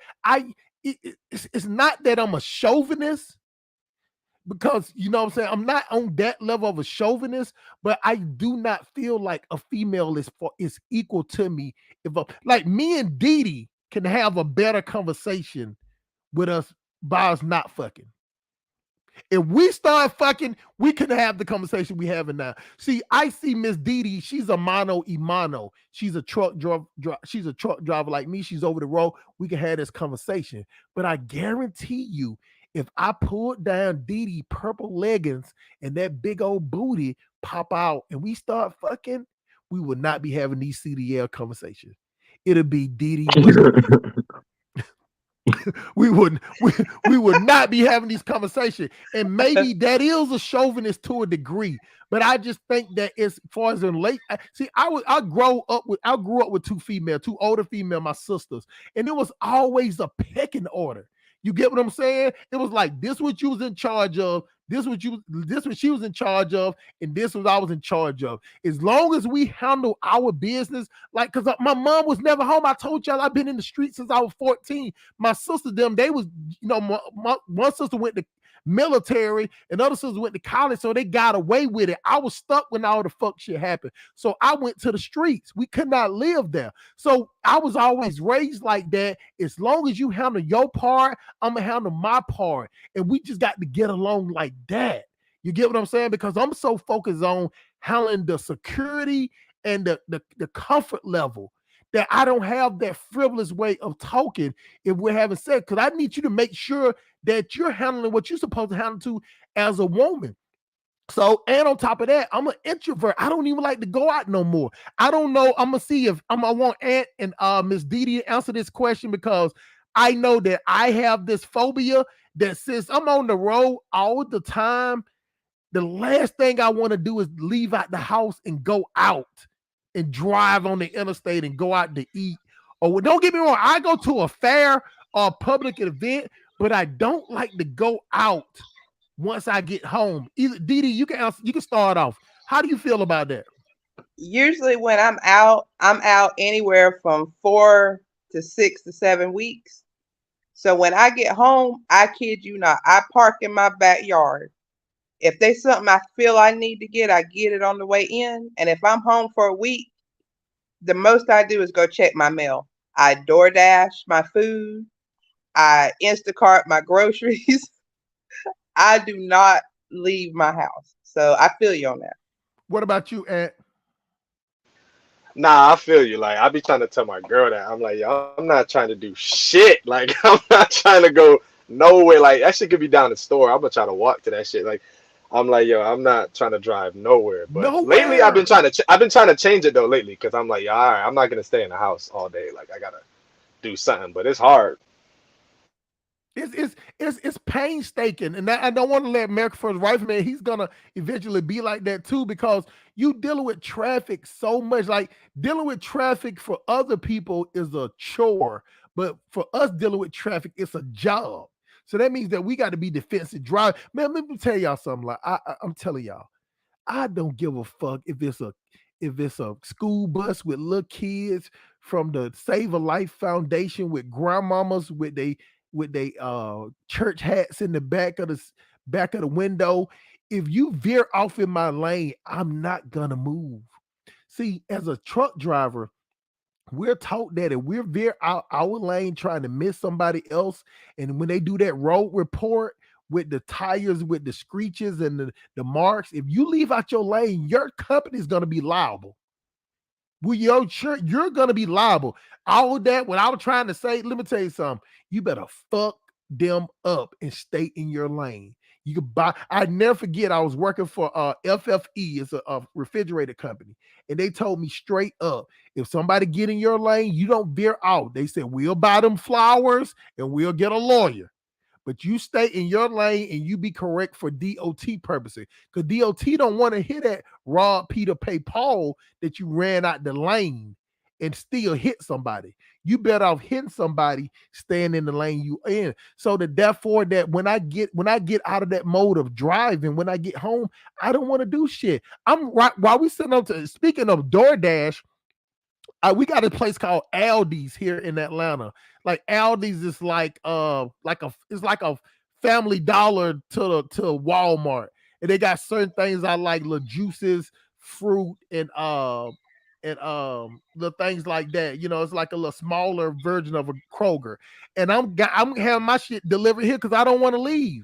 I don't want to leave now. Plus, I'm on a 34-hour break anyway. So I don't want to get in my car and go because the funny part is, y'all, I don't get pulled over in my truck. I don't wear, I'm telling y'all, this whole month I have not put on the seatbelt at all. And I don't get pulled over. You get what I'm saying? Like, it just doesn't happen. So I don't even like to risk my license on some dumb shit. So, this is where we at, but transportation is where we going. Now that we got everybody, let me read it. Let me read Miss Logic. Miss Logic, I would love for you to jump on the I would love for you to jump on the panel. She said in the last live, we saw you about what are you doing with the fruit. Let me tell you something. I am a big guy. You get what I'm saying? It is nothing big about me at all. You get what I'm saying? When I'm leaning forward, you get what I'm saying? When I'm leaning forward, bending down, that's just the way it is as a big guy. You get what I'm saying? I'm 6'3", 278 pounds now. I'm on 278. So I don't know how y'all classify that, because I think I'd be real honest about that every time I jump on the show. It always fluctuates between 278 and 282. I classify that as big nigga. I'm a big nigga. That's wild as shit, dog. Listen, I am a 40. I am a 46 in the waist. Hey, and pause before I answer you this question. Hey, what size you in the waist, bro? Like 36, 34, See? like between 36, 34, around there. 36, 34. So, well, how tall are you? Like 5'11", almost 6 feet. 5'11", 6 feet. So that means that you weigh about, 180, 170? Nah, I'm like 210.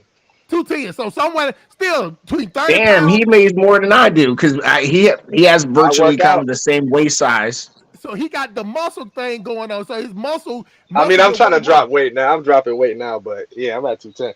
Right. So now, but that would be I can tell by his weight size. Kangaroo, how tall are you and what's your waist? I already know you about a 38. Kangaroo. He probably back there beating up a bitch or something. But American First Rifleman, he fell off. American First Rifleman, what's your height and weight? I would say 5'11", and I'm about 196. Waist, bro. Oh, my waist, it's between 34, 36. 34, 36. I am a 46, bro. I am a 46. You get what I'm saying? So I'm wide. So it's not like, so now this is the thing. If I was narrow, then I would be fat if I was this big. But since I'm wide, I hold it good. You get what I'm saying? So you know, I'm gonna give y'all the best definition. Y'all remember the movie, the karate movie with the dude Bolo? You remember the Bolo dude? Yeah. You remember how he was big, but it looked like his muscle wasn't solid. He was muscular, but it wasn't solid. You get what I'm saying? Like Van Damme was ripped up. You get what I'm saying? So yeah. If Bolo got this scene where he's reaching for him, and when he's reaching for him, he's bent over, it looks like he got titties. See what I'm saying? Because his muscles will not form. So when I was in the truck, this is what happened last week. My stream got took down because of new. Oh, let me tell you something. Logic only. It got took down for nudity. Somebody flagged it for nudity and some more shit. Now this is what happened. America First Rifleman. They flagging your shit? Man, they flagged my channel down, bro. I'm telling you. Get like it was believe me, it was more than that. I think I was calling bitches monkeys and everything. I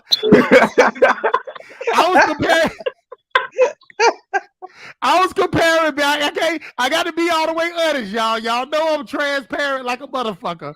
Yo, can y'all hear me? Yo, we hear you now, bro. Yeah. We hear you now. Oh, okay, yeah. I'm 6'3", 217, and my waist is 34. See what I'm saying? See, Kangaroo is what these bitches trying to chase. You know what I'm saying? So he's 6 foot. He's 6'3", 234. I'm 50 to 60. I'm 50 pounds, close to 50 pounds heavier than him. And then I'm wide. I'm country wide. He's Jamaican narrow. This nigga look like motherfucking Usain Bolt. That's how he's built up. He's narrow. Oh, I'm flattered. He's narrow and tall. I'm big and wide country like a football player, dog. You know what I'm saying? I'm wide as fuck. So, you know, all my shirts are 3X. All my shirts are 3X. You get what I'm saying? So, but I'm not, but so when I was in the truck, okay, this is what happened. So I had the truck, and let me tell y'all, my truck is running right now. My truck been running the whole 3 hours that we've been on this stream. But so I was going out there and my truck was on and I needed to get something out of it. I didn't realize that I only had on my underwear, bro. You get what I'm saying? Like I had on boxer briefs. So what I did was when I was showing the video, I saw something sticking out of my truck. And when I went to reach for it, my neighbor started coming around the corner. So I'm out there with no clothes on. You get what I'm saying? And I'm like, oh shit, let me go in the truck. Cause you know, I stay around all these white people. So I'm trying to get in the truck. And then I'm at the top of the truck and my phone flipped and it's about to hit the ground, dog. But bro, I got the S23 Ultra. $1,500 phone, dog. I know what's finna happen when it hit the ground. So I don't slapped it with my foot, kicked it by luck, and it was down. So I'm reaching down to grab the phone, and now I'm just naked. Because you know my pants, it was already kind of hanging off me anyway. So now I'm looking naked. You know what I'm saying? So they flagged it with the other shit about Logic started bringing up pictures of African women, and I started talking about how some of those Haitian bitches and those African bitches look like niggas in the face, especially them Nigerian hoes. They got some real strong orangutan in them, bro. And they got that. But you talking about your hairline, American First Rifleman? Boy, some of them got my them nigga. All right, Nigerian. we're gonna talk about these Nigerian chicks. Come over here to Baltimore real quick. You gonna see some Sasquatch asshole walking around over here looking like they about to snatch a banana out of motherfuckers like shopping cart or some shit. I'm talking about flat foot. What they call it when you jump straight up like dead jump or flat? I forgot what they called it when you dead jump like just straight up in the air. Vertical leap. When you just standing in place and you just jump up. Yeah, vertical with the monkey claws. So I was on there talking about the monkey claws, and I brought up a few Instagram people names. They was popular. Man, I'm so smart. Chill out, man. I'm eating snacks. I ain't trying to choke on live on stream. And so Logic kept bringing up different people names. And so now everybody don't got into it. So now everybody now they doing the comparisons. They bringing up this person versus this person. So now I'm crunk now. And so I go all the way in. Man, they flagged the shit out that shit, man. I'm talking about, I got the email from Google and everything about it. Talking about bullying, nudity. It was bullying and nudity. So they took it down and everything. So, you know, and I'm like, man. Hey, Hustle Smart, I don't know if y'all have noticed this, but at least the last 6 months, Negroes have been calling each other the N-word, monkeys. Like, I don't know how YouTube ain't like there's a whole lot did of a purge. going on over here in these YouTube streets. I mean, listen, I do a lot of listening to YouTube while I drive around and go, you know, from customer to customer, stuff like that. And some of the shit that some of these black people are saying, okay, fine. I understand that we got like issues in our community and shit like that. But when we got niggas over here literally just outright being white supremacists, and then I see well, I would just say I'm all for it, to be honest, because I believe in the First Amendment. Say what you gotta say. I don't give a damn. But it's just weird to me that like we're not weird, but it's just like I'm surprised that YouTube hasn't just used that as a pretext just to erase people's channels, because they do that to kind of white people all the time when they say anything about a small hat or nothing. Or so some of the things that people say about the non-Hebrew Israelites. They'll get flagged and shut down immediately, and these YouTubers know that shit, right? But the thing is, I'm sitting back and I've been watching some of the shit that some of these people say, right? And I mean, I don't want to drop names on that. Hustle Smart is cool with it or whatever. Drop the motherfucking But names, nigga. fucking Anton Daniels, fucking what's that nigga name? Angry Man, even fucking Coach Greg I Adams. love. Hey, you gotta get mad at me. I love Anton. Let him finish. Oh, sorry. Anton Daniels is a coon, and Anton Daniels, all right, cool. You get your money and all that sort of shit, but you still have to have some loyalty to your fucking race. Motherfucking, the Asians got issues with themselves within their own community. The Jews got they don't put that shit, and they do not talk down about their own race. I have a problem. Okay, if we say shit that we say, we're doomed, all that sort of shit. We call the women hyenas and all that. Whatever, it is what it is. But at the end of the day, though, you still have to understand that a lot of the problems that happen here started. White people put situations in place that led to us being here right now. Now I do understand that we're here, and it's been 600 years that we've been here, and whatever, Jim Crow and all that shit, and we passed all that sort of stuff, and we still do have work to do. But at the end of the day, don't fight to be a part. Don't fight to be a coon. Don't fight to be accepted by the white supremacist system. It's definitely a thing that the white supremacy has fucked us over. But at the end of the day, I'm not going to give up on my race of people who I know are like physically and mentally superior and all that sort of stuff, just because we're not financially superior. I grew up in the hood. I don't know where you grew up at. I know where. No, I get it. I grew up in New Jersey. I grew up in the Northeast. What part? Elizabeth. Oh, okay, cool. I went to trade school in Mawa. Mawa is not Elizabeth by any stretch, but I know where that is. But I grew up in Mount Vernon, New York, right? You know what I'm saying? Money earned in Mount Vernon, Murderville, whatever you want to call it, right? So I know niggas who has like people in jail right now off the 3 strikes laws, and Joe Biden, his fucking son is a crackhead and doing all sorts of wild shit.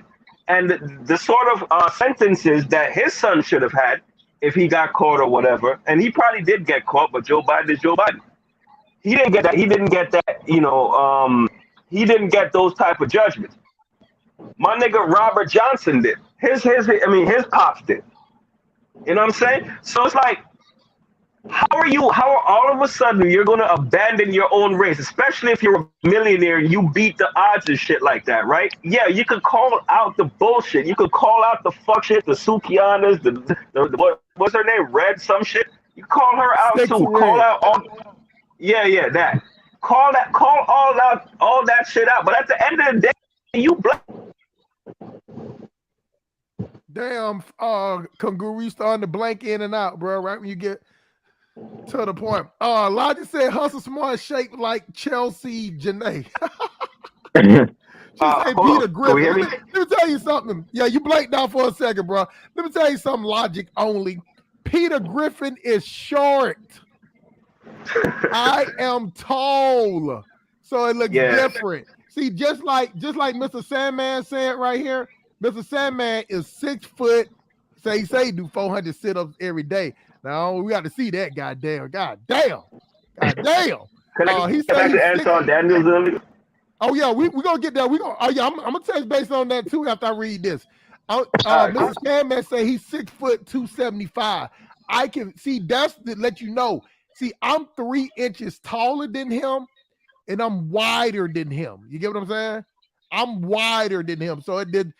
They narrow. They going straight up. And on top of that, I'm about probably, I'd probably be 280. I just had Longhorns last night. I had the steak and I had the pasta and everything. So it'd probably 280. Let me just keep it real. 280. More, I'm closer to 281. So that's what it is on that. So now when it comes to the Anton Daniels is I like some of the stuff he say, but I can tell he's an emotional nigga. He try to act like he's logic, but even when you watching him, he was on the other show with the other dudes. You can always see it in his face. I just don't think a man should let you know how he feel in his facial expressions. When you get ready to attack, it's just like being in the military. You know, you don't let people know your moves. If you finna go to attack, you know what I'm saying? That it's the attack of the unknown, which is the best. You know what I'm saying? You don't let nobody know. He just get in that feminine thing, and then when he get feminine far as going off on people, he start bringing up his money and all that and all this, that, and then that's why he can't be a hater, because he got more money. That's the part I don't fuck with Anton about, because I don't give a fuck how much. Like, have y'all ever seen the movie The Count of Monte Cristo? Have y'all ever seen that?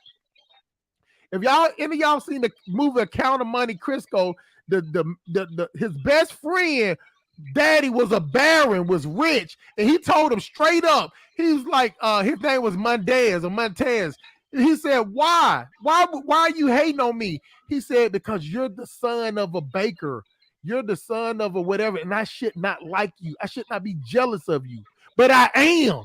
He was jealous of a rich nigga, was jealous of a broke nigga, and he conspired because he wanted his bitch. So that part of it, that because you got money, you can't be a hater, that is some bullshit. It been plenty of broke niggas that I wanted to slap in the face with the yapper. You get what I'm saying? So that has nothing to do with it. So some of the things he say when he's promoting business, all that, I'm on Anton about. When he start, I will admit, like, some of the stuff he say is good, Kanguru, but a lot of shit he say when he get feminine, he does not stop. He does not stop, and that's his problem, that he's at the point where nobody, let me tell y'all something. I don't never want to get to the point that y'all can't tell Hustle Smart something because I got more, or it's my platform, or I would never, even Logic in here talking shit about me, I'm letting that shit play. If it's good enough for me to join on everybody, goddamn, oh well, let it be. But I will not try to form a narrative that is my way or the highway. The only thing that I do is I got moderator rules. What I do is that we don't disrespect each other. We don't sit up there and hate on each other. And if we interject, we make sure we pass the mic back. That's it. Before just sitting up there thinking like because I'm the boss. And I don't give a damn if I make more than everybody on this stream. I'm not going to sit up there and talk to you like I do. I'm not gonna say something. If you want my help, I'm gonna help you. I ain't gonna be like it's a business and it's a consultation and it's a bid. I'm not gonna always talk business to you. Like, see, because when I'm telling y'all something, when somebody's always trying to talk in a business way to you, they're basically sunning you. And that's a New York term. They're sunning you. You know what I'm saying? Because they're not talking to you a mano a mano. That's why I said about Miss Didi with the purple leggings and the big old booty. That we're like imano. It doesn't matter if she drive a Sprinter and I drive a big truck. You get what I'm saying? I know that is level. She knows that is level to her license and what we do. But we still can speak on one. I ain't gonna belittle her and be like, well, my business and this business, and I'm doing contract with my business. I'm not gonna do that. It's pointless. I would be sunning her. I would be speaking in a term that would make her or anybody else listening that she's beneath me as far as what I do as a business. But go ahead, America vs. Reitman. Then we're gonna go to Ant Report. Unmute yourself. Got you. Yeah, like actually, Hustle, you said a lot of kind of like what I was thinking I was gonna say. The thing is, I just think Anton does more good than harm for Black Americans. And also, too, a lot of people just hate the self-reflection. Like, of course, this is the age of being a shock jock, of saying shocking stuff to get the clicks and whatever, but they're trying to infuse their message. And, like, I would say, you know, I've taken quite a bit of his advice, and my life has gotten better because of it. So I just would think somebody would get more value out of joining his bag chaser group than getting mad at him calling somebody out their name or something like that. So that's hold on. Kanguru, let him finish, bro. Let him finish. And so like it's very easy for people to say, oh, that's coon talk, or you're a coon, or you disrespected our people too much. But it's just like, unfortunately, in Black America, we subject ourselves to unrespectable behavior all the time. And then when I'm not saying here, because like the folks here seem pretty reasonable people, but unfortunately, they're as a collective, we're messing up and everybody knows it and it's inexcusable. So when people tend to say these things that has Kanguru kind of like upset and calling like people coons and saying they giving up on their people, whatever, it's just like I don't think it's that. I just think it's like now folks are getting tired of the BS. Let Our me own ask you a people are getting. question. All right, we're gonna keep it on Anton Daniels. Just let him finish, y'all. Stop getting emotional, dog. Come on. You gonna have all the time to rebut him. Emotional. How You am gonna I have all getting? the You see time to that? rebut him. Just let him finish. That Just is let him the finish. female energy. That is the type Hey, of that's female energy. This nigga just said I'm getting emotional. That's one of those female talking points that you motherfucker. Kanguru. All right, Let I'ma the shut man up. I'ma shut finish up. I'ma shut up. the same way. The same way. If he was interrupting you, I would say the same thing. All right, cool. Go ahead. And with all due respect, America's First Rights Man, I fuck with you. Go ahead. Let me tell you something. That's true. Let me interject. Cause that's true. One time I was saying that he actually texted me and he was like, "Man, bring American First Rifleman. Oh man, let him cook." And I was like, "Fuck American First Rifleman." You know what I'm saying? So actually, he do fuck with you straight up. Go ahead and finish. American First Rifleman. Nah, he's straight. Nah, we're good. Here's the deal. It's just like. It's just like to me, and it's just how I think. I never said I'm right or I'm the arbiter of truth, but it just seems that the outrage over what black people say disparagingly about each other, it's pennies compared to the other stuff we do to each other that we can have the energy and be mad about. So that's why, like, when people get like Kanguru get mad about kind of like Anton Daniels about how his rhetoric is, it's just like this whole bunch of other stuff I can get my blood pressure up about like that I would have the energy to want to. So that's all I'm saying. Like, I don't know. It's just weird to me. I get what he said. Go ahead and rebut, Kanguru. All right, one sec. You could actually find me actually giving money to Anton Daniels. He's a black man, and you know what? Some of the, like Hustle said, some of the shit that Anton says is, he makes a lot of good points. I listen to him all the time. As a matter of fact, I listen to him a lot of times when I'm driving from fucking Baltimore to fucking Clinton, Maryland, and shit like that. Whatever the case, I need to kill some time. I need to, what I mean? Like, what am I going? I'm not going to listen to some. I prefer to listen to Anton Daniels. I don't think that he's all bad, but the problem I have with him is this: he is trying to condition black men to throw the black race out the window, right? And I'm not about that. You know what I'm saying? Like, all right, cool. You got your money. You got this. And you got that. Hold on. I interrupted you a few times. Let me jump in. But you know what I mean? So it's like we're gonna go to you next. Go ahead, continue, Kanguru. My problem with him is this: he is dismissing the power of his own race. I've never heard anybody from any other race just shit on their race the way that he does. Now we have a problem. But the thing about it is, he's trying to make one of the things that I have a problem with him on is he is trying to say that the small minority of black people, and Hustle, you sold crack. You're a small minority of black people.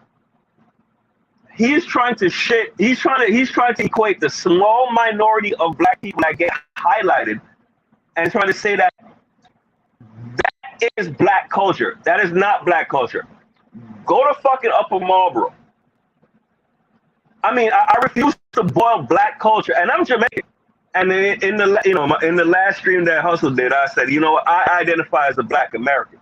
And how do I take more pride in being a black American than an actual black, than somebody that is on paper a black American? That's some bullshit. Now, I don't identify with the Pookies or the Ray Rays and shit like that. Did I do some shit that might not be cool? Yes. But I'm not going to boil down the entire black American culture to fucking the people, the boys in Baltimore that can't read. That's a subset. And then we can boil that down. We can dissect that and analyze that and understand why that happened. That's what's Why would a motherfucker that married a black bitch that looked like Boozy try to tell other black men not to marry black women or to abandon the black culture or to divest? That motherfucker is an op, in my opinion, when it comes to that sort of shit. But when it comes to some other shit, he's good on that.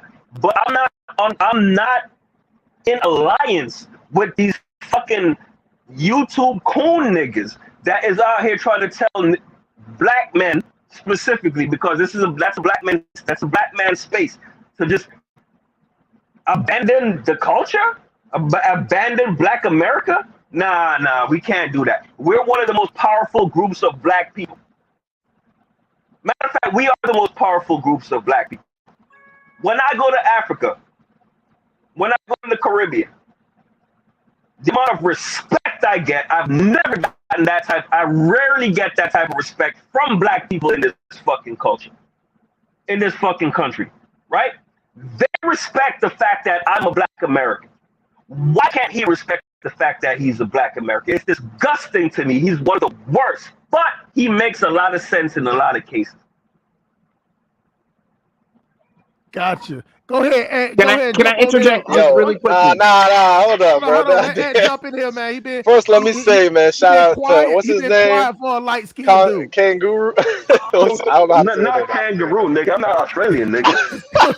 It's Kung. I don't know how to say your damn name, man. The fuck? It's Kung. It's Kangaroo. You know what? Fuck it.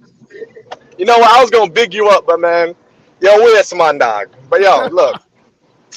Yo, I was gonna say he's speaking some truth. You know, y'all know I go back and forth for your homeboy Hustle Smart because of the same reason, because of the whole dragging black Americans and dragging, acting like, just because somebody had a fucked up life, they try to basically put their life on everybody else. Like, oh, I was a gangbanger or I sold drugs, so we ain't shit, we doomed.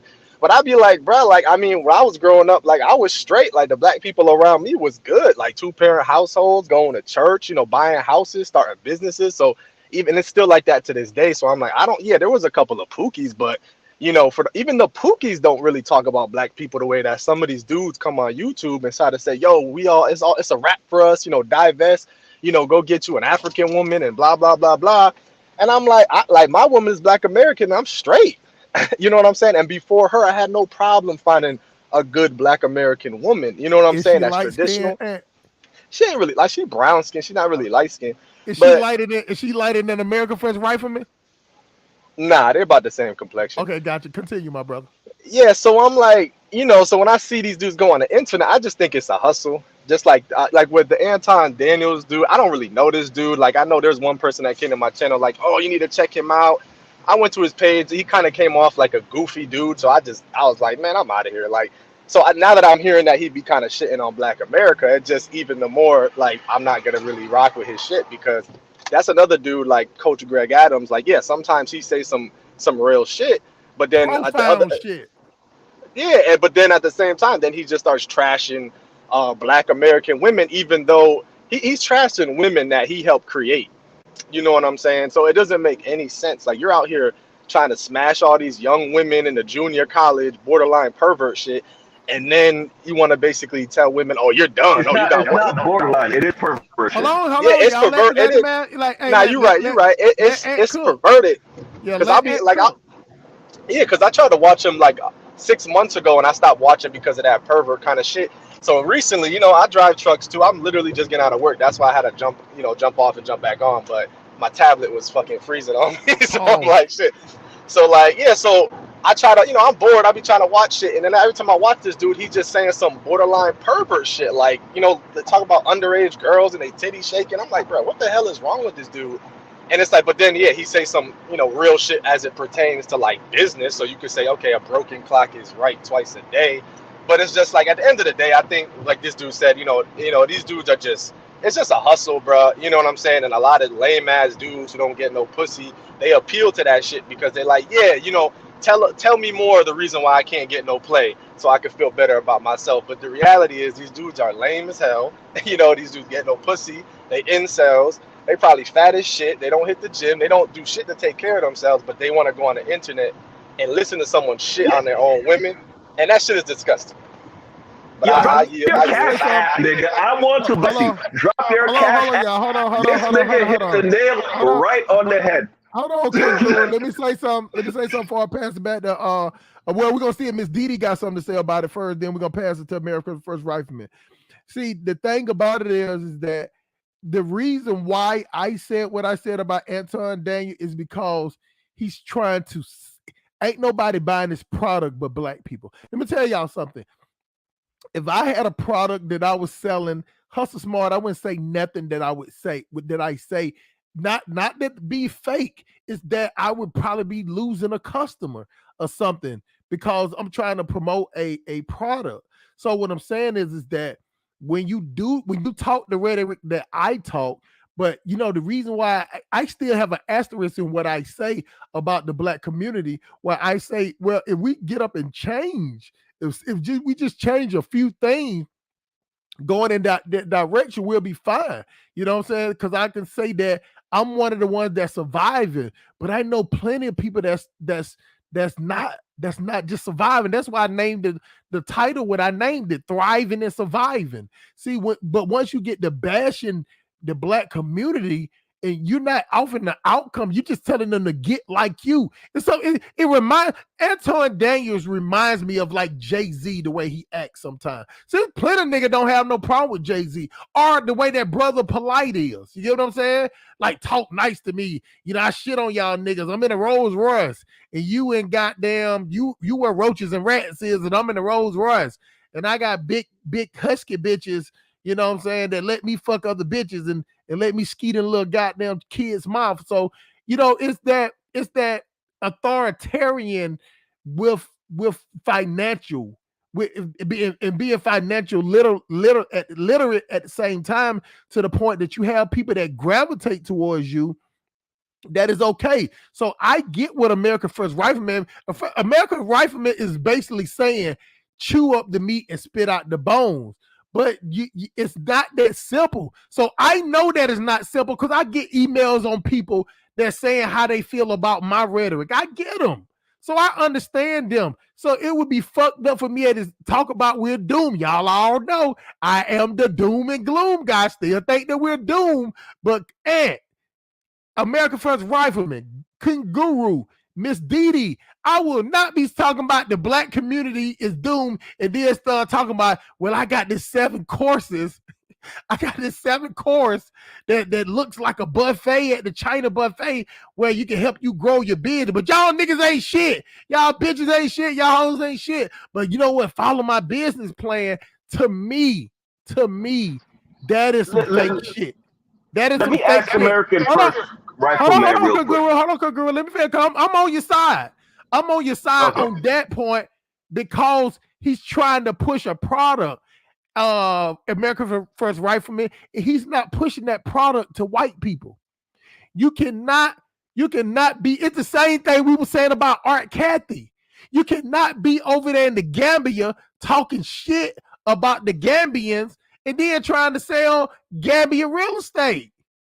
That shit is what I'm saying is you can do it theoretically, but that's gonna come with backlash, unwanted backlash. The only reason why I can talk and say the way the shit that I say, because I ain't trying to sell niggas nothing.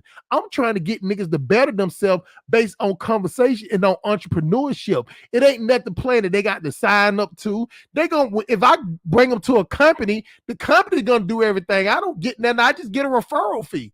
Same way, like if you have a job somewhere, but I'm not selling a program. I'm not selling you swag. I'm not selling you confidence. I'm not selling you general basic knowledge of the business. The company that I put you on with that has the truck, they're gonna do all the training. I'm just assistant pimp. You know what I'm saying? I'm just the assistant pimp. I am not the boss. You get what I'm saying? So therefore, that's the only problem I have with Anton Daniel. Before I go to you, America First Rifle, let me see if Miss Didi got something to say, or she just sitting back in the cut in her sprinter with her leggings on, enjoying the conversation. What you got to say about it, Miss Didi? Pass the mic, or you got something to say, young lady? Yeah, I don't have much to say. You know, like, well, since y'all were talking about stats earlier, you know, the dude that I'm with, he is 6 feet tall. He's 230. You know, I'm 5'7", and I'm 165. And it's so funny because, you know, just to give you a little bit of background, I'll dox myself. I really don't give a shit. So I believe I don't give up on my people, you know, but there is still a lot of work that needs to be done. But, you know, our people can be so harsh about the dumbest shit. Like, I work a lot, but another thing I do is I volunteer with this organization. And basically, what we do is, I'll give you an example. Let's say something happened. They said Hustle Smart did something and they lock him up and put him in jail. So if somebody gets in contact with my organization, you know, and they say, look, Hustle Smart didn't do this. So I go talk to Hustle Smart and he says, look, man, I was in this bar at the time that they said I did this and I didn't do it. So we already know how they go after our men. So they're going to half-ass do their investigation.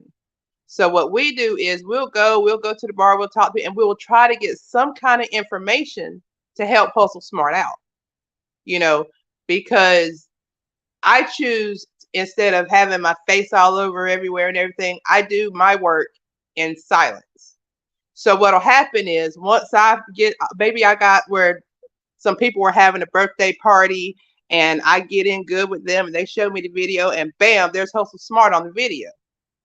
So what I'm going to do is I'm going to take that video and it's going to just mysteriously show up on his lawyer's desk.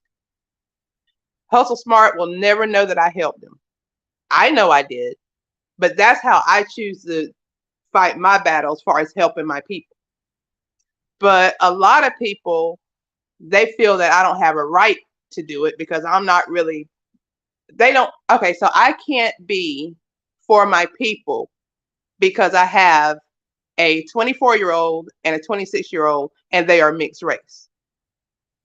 So they have no idea the amount of hours, the amount of time, the amount of resources, the amount of my own money I use helping my people, but they're so judgmental. All they see is they see me with my 24-year-old son, they see me with my 26-year-old daughter, and it's like, oh, she ain't for Black people, you know? So it's kind of a sore topic for me because, you know, like I said, I'm not a looker or anything like that. I just believe in my people and I do what I can to help them. So, you know, when people are going against our race, I have a problem with it. But the thing is, if you notice, there's people that will get on their streams. I watch several different YouTube streams. They will sit there and they will argue with these people for 2-3 hours and never change their mind. So I'm not one that's going to sit there and argue with somebody that says, oh, I'm not Black enough, or I'm a traitor because I have mixed race kids or anything like that. I'm the kind of person, I just do the work. And I let who I am and who I'm for, I let it show through my work, whether I get recognition for it or not. I don't look for anybody's, you know, hurrah or anybody, you know, giving me kudos because I know what I do. And one thing that my parents always taught me is if you choose to be offended, that is your choice. Being offended is a personal choice. And that's just kind of how I live my life. So I know it's a little bit off topic, but No, you know. no, it's perfect. It is a choice. It is a choice. It was One second. perfect. It It was is a choice. perfect because it actually brought the temperature down a little bit.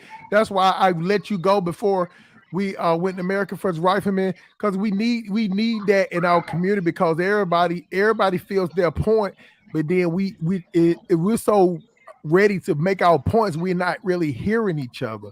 So I was glad that you that's why I let you win it. So that's why I try to tell y'all what's different between me and these other channels. I let people speak and get it right. Like, believe me and Brandon, we cool as hell, but I don't do that, 1 minute to make your point and all that. Like, you can't, I just don't do that. But his channel is bigger. You get what I'm saying? He's trying to squeeze a lot of information and a lot of shows. But that's why I, at the point I just thought he didn't do a live this week. So I said I was going to do a live, give people in our spaces room to talk. You get what I'm saying? So that's what I Right. try to do. Go ahead. It's to you, American First Rifleman. Then we go into Kunguru. Go ahead, American First Rifleman. Um. One thing I'll say about I guess what was the comment somebody made, or no, you made Hustle Smart about um if like when somebody in the Gambia, they're talking crap, they're trying to It was about profit off Art of people in the Kazan. game. Yeah, and that makes a lot of sense. I really didn't really think of that perspective, and I get it, and so he need because I I unfortunately feel pity for a multimillionaire sometimes, which I shouldn't feel. Like I know Anton's, but that's just how I am. I feel about maybe this situation where I see a lot of like last few months, like a lot of Anton Daniels content and all that stuff, which is fine. Like it's good for people to criticize, and I've seen a couple of good critiques of him, but it just to me, he does more good than harm, and I just think people need to take that more in account. And we have so many grifters that sell our people all types of intellectual poison and just apathy, laziness, and self-hatred, where they don't have half the smoke or quarter of the smoke they have for Anton Daniels. That's all I'm saying. Like you don't have to like his rhetoric, but there's these freaking Moor people, these Moors and these damn pretendians are doing way more damage to our folks because of the psychological disconnect they have with reality. I think they're They're doing doing way the more same damage. type of damage. Hey, come on now. You'll get to talk, relax. So that's my opinion. So it doesn't have to be right. It's just my opinion. And also too, like I said, we still have and this goes in maybe passport bro territory. And I guess it's a fight I have to fight or whatever, because I identify as a passport bro. But we got Negroes going overseas now, like that can't check case. I haven't even heard about this dude until the last there's incident he had in Japan, and now he had a riot in New York City. We literally have young black men that have clout on the internet wreaking destruction and havoc on society. And they're making us look so bad to where Brandon's talked about this, to where in 20, 30, 40 years, if we don't turn ourselves around as a race or in Black America, it's gonna be like Palestine. Like it's gonna be Gaza strips all over America or whatever. People are gonna be tired of our stuff. And that's what I see. And that's what I get upset about, because that's stuff we have power to change. But all the people saying mean stuff about black people, and that's going to take us down. And if you keep saying bad stuff about black people, we're never going to be able to do this because people are saying mean stuff. But people are killing each other. People are actually making ourselves look bad. So there's all these other metrics that are actually not helping us, that we need to get way more upset about than Anton Daniels, quote unquote, grifting on internet and calling black women bees, or calling a random black person monkey, or a black person committing crimes monkey or something. Like that's just weird to me. People are getting mad at him over this when we need to be worried about the black boys in Baltimore that can't read, that are literal murderers. Where's the smoke for that? That's what I'm talking about. So Kangaroo, I know you don't like that stuff, and you do have smoke for that, but it just seems that people get emotional about somebody saying mean stuff, but not about what's going on. You live around there. I'd be terrified to live where you live or whatever. You need to be mad about it's not safe for you to even walk your own streets, dog. Be mad about that. And I'm not trying to test that, but it's just, to me, that's what I would be more mad about. Gotcha. Go ahead, Kunguru. Give your rebuttal, my brother. Go ahead. You got to unmute yourself. Hold on, I want to show you some kids over here. Yeah. I heard the kids in the background, so The kids are playing out here in Baltimore. So I mean, I have smoke for people that want to talk all this shit about Baltimore being unsafe. I'm out here. I ain't been shot yet, and you know what I mean. I'm not with the shits the way that maybe Hustle Smart used to be with it. I'm out here living. I'm a gentrifier. I'll call it that way, right? But the thing, going to Anton Daniels, right? You want to talk about, well, This motherfucker over here is literally telling black men to give up on the black community, and you're rocking with that. Now, yeah, we have things to address. Yes, I have a problem when I drive through neighborhoods and I pass a school and I see LGBTQ flags and shit like that. I have a problem with that, and I definitely am vocal on that on my various social media accounts and shit like that. Right? There's 100% a problem here. But the thing about it is, John Daniels is advocating for the people that cause the problem. Now, the people that cause the problem and the people that are maintaining the problem are two different things. Because I do understand that, well, parents of these children that can't read and shit like that need to understand that they're ill-equipped to be able to get these kids into a position to where they can be viable parts of the society. I mean, we can't ignore the fact that redlining happened and Jim Crow and all that sort of shit happened. It happened. Like, why are we going to ignore that and just say pick yourself up by the bootstraps? Not saying that we need to be victims about the shit, but that is why we're here. This is why the things that were put in place by the people that enslaved us for centuries and then freed us and then trapped us into shit like sharecropping and shit like that. That is the reason why we're here, right? So then why should we not try to figure out how to fix the problem as a people? Can y'all hear me? Oh yeah, I hear you. You're going about it's the white man's fault. I got you. Keep going. No, it's not the white man. I'm not blaming the white man. It was the white man. Hold on for a second. See, let me tell you something. See, everybody's so quiet when you talking. Nobody interrupting you. You thought we couldn't hear you, nigga. Continue, my brother. Oh, my bad. I'm not going to interrupt. Good, man. You good. We just fucking with you. Continue, bro.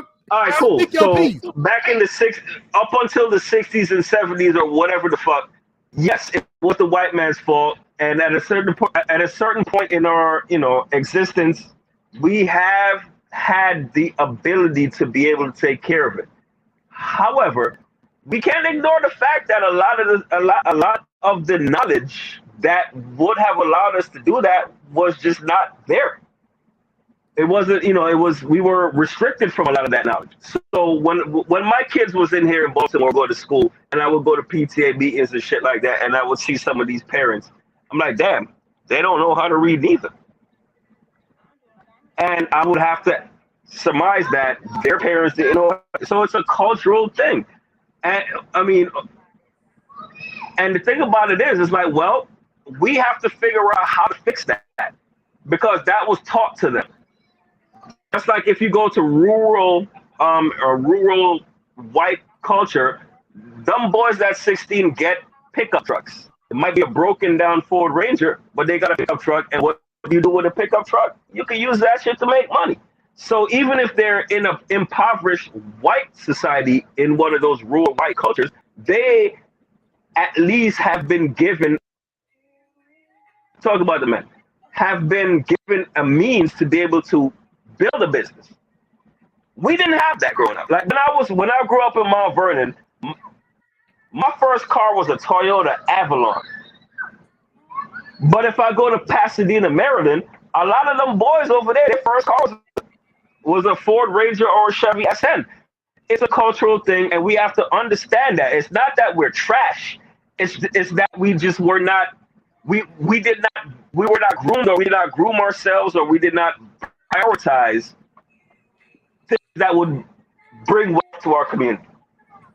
And so therefore for Anton Daniels, whose dad gave him a place to stay with his wife when he was like in his 20s and shit like that, he grew up with he had a leg up. Mom, you know what I mean? He stayed free in this apartment over here.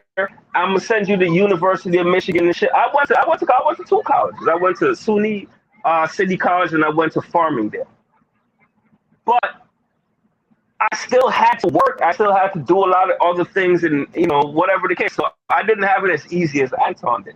So Anton is forgetting that he did have a leg up. Even though he black, he did have a leg up. His dad did give him a situation that made it easy for him to be able to acquire wealth.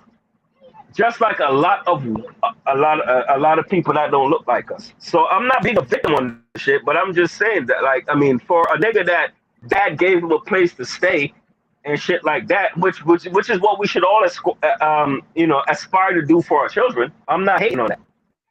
But he had a leg up. He had a type of leg up that I didn't have. I had to figure out how to be financially literate. I had to figure out how to buy trucks. I had to figure out how to get apartments and shit like that. I had to figure out what to do when I knocked the bitch up at 24 because I didn't have a dad to tell me to wear rubbers and shit like that, whatever the case. But whatever, it is what it is. I had to figure that shit out. He did not. He had that leg up, which is what we should do. But the thing about it is, he wants to ascribe that to being, America being a place where everybody can succeed, which it is, I guess. But he had the leg up. If I had a dad that was able to say, "Yo, here's a Ford Ranger, and here, I'm gonna put you onto my man's that knows how to do HVAC." When I was 16, I would have learned how to do HVAC when I was 16, and then I would have probably had a company by the time I was 25. I learned HVAC when I was 30. I'm 37. So all right, go ahead. I'm just saying that nigga is being disingenuous. He's life was better than a lot of other black people, and we should aspire to do what his parents did for him. But he grew up in a setting that a lot of us didn't grow up in.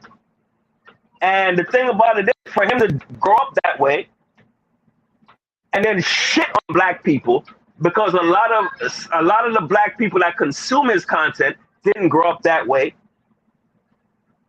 It's fuckery. Anyway, I'm done.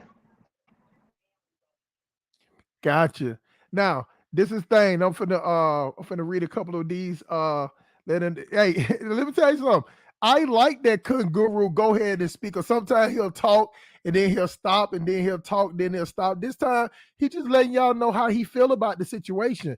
At the end of the day, let me explain something to y'all, and y'all want y'all to listen to the real well out here in the audience, and make sure y'all smash that like button.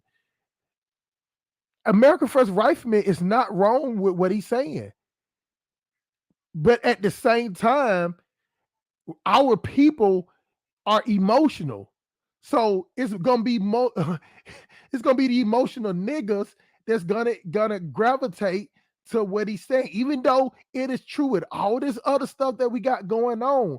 Our people are so emotional that just what they're gonna gravitate to. That's why that's where I agree with Kanguru about, which is disingenuous, because if you're gonna talk shit about black people, don't try to sell them nothing.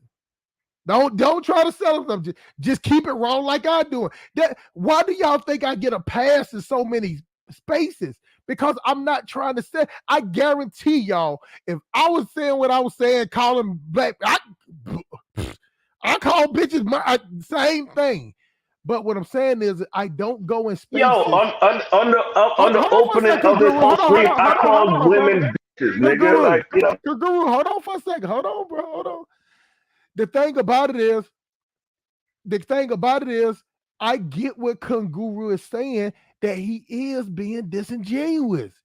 He's being disingenuous because he's trying to sell a product to emotional people, America First Rifleman.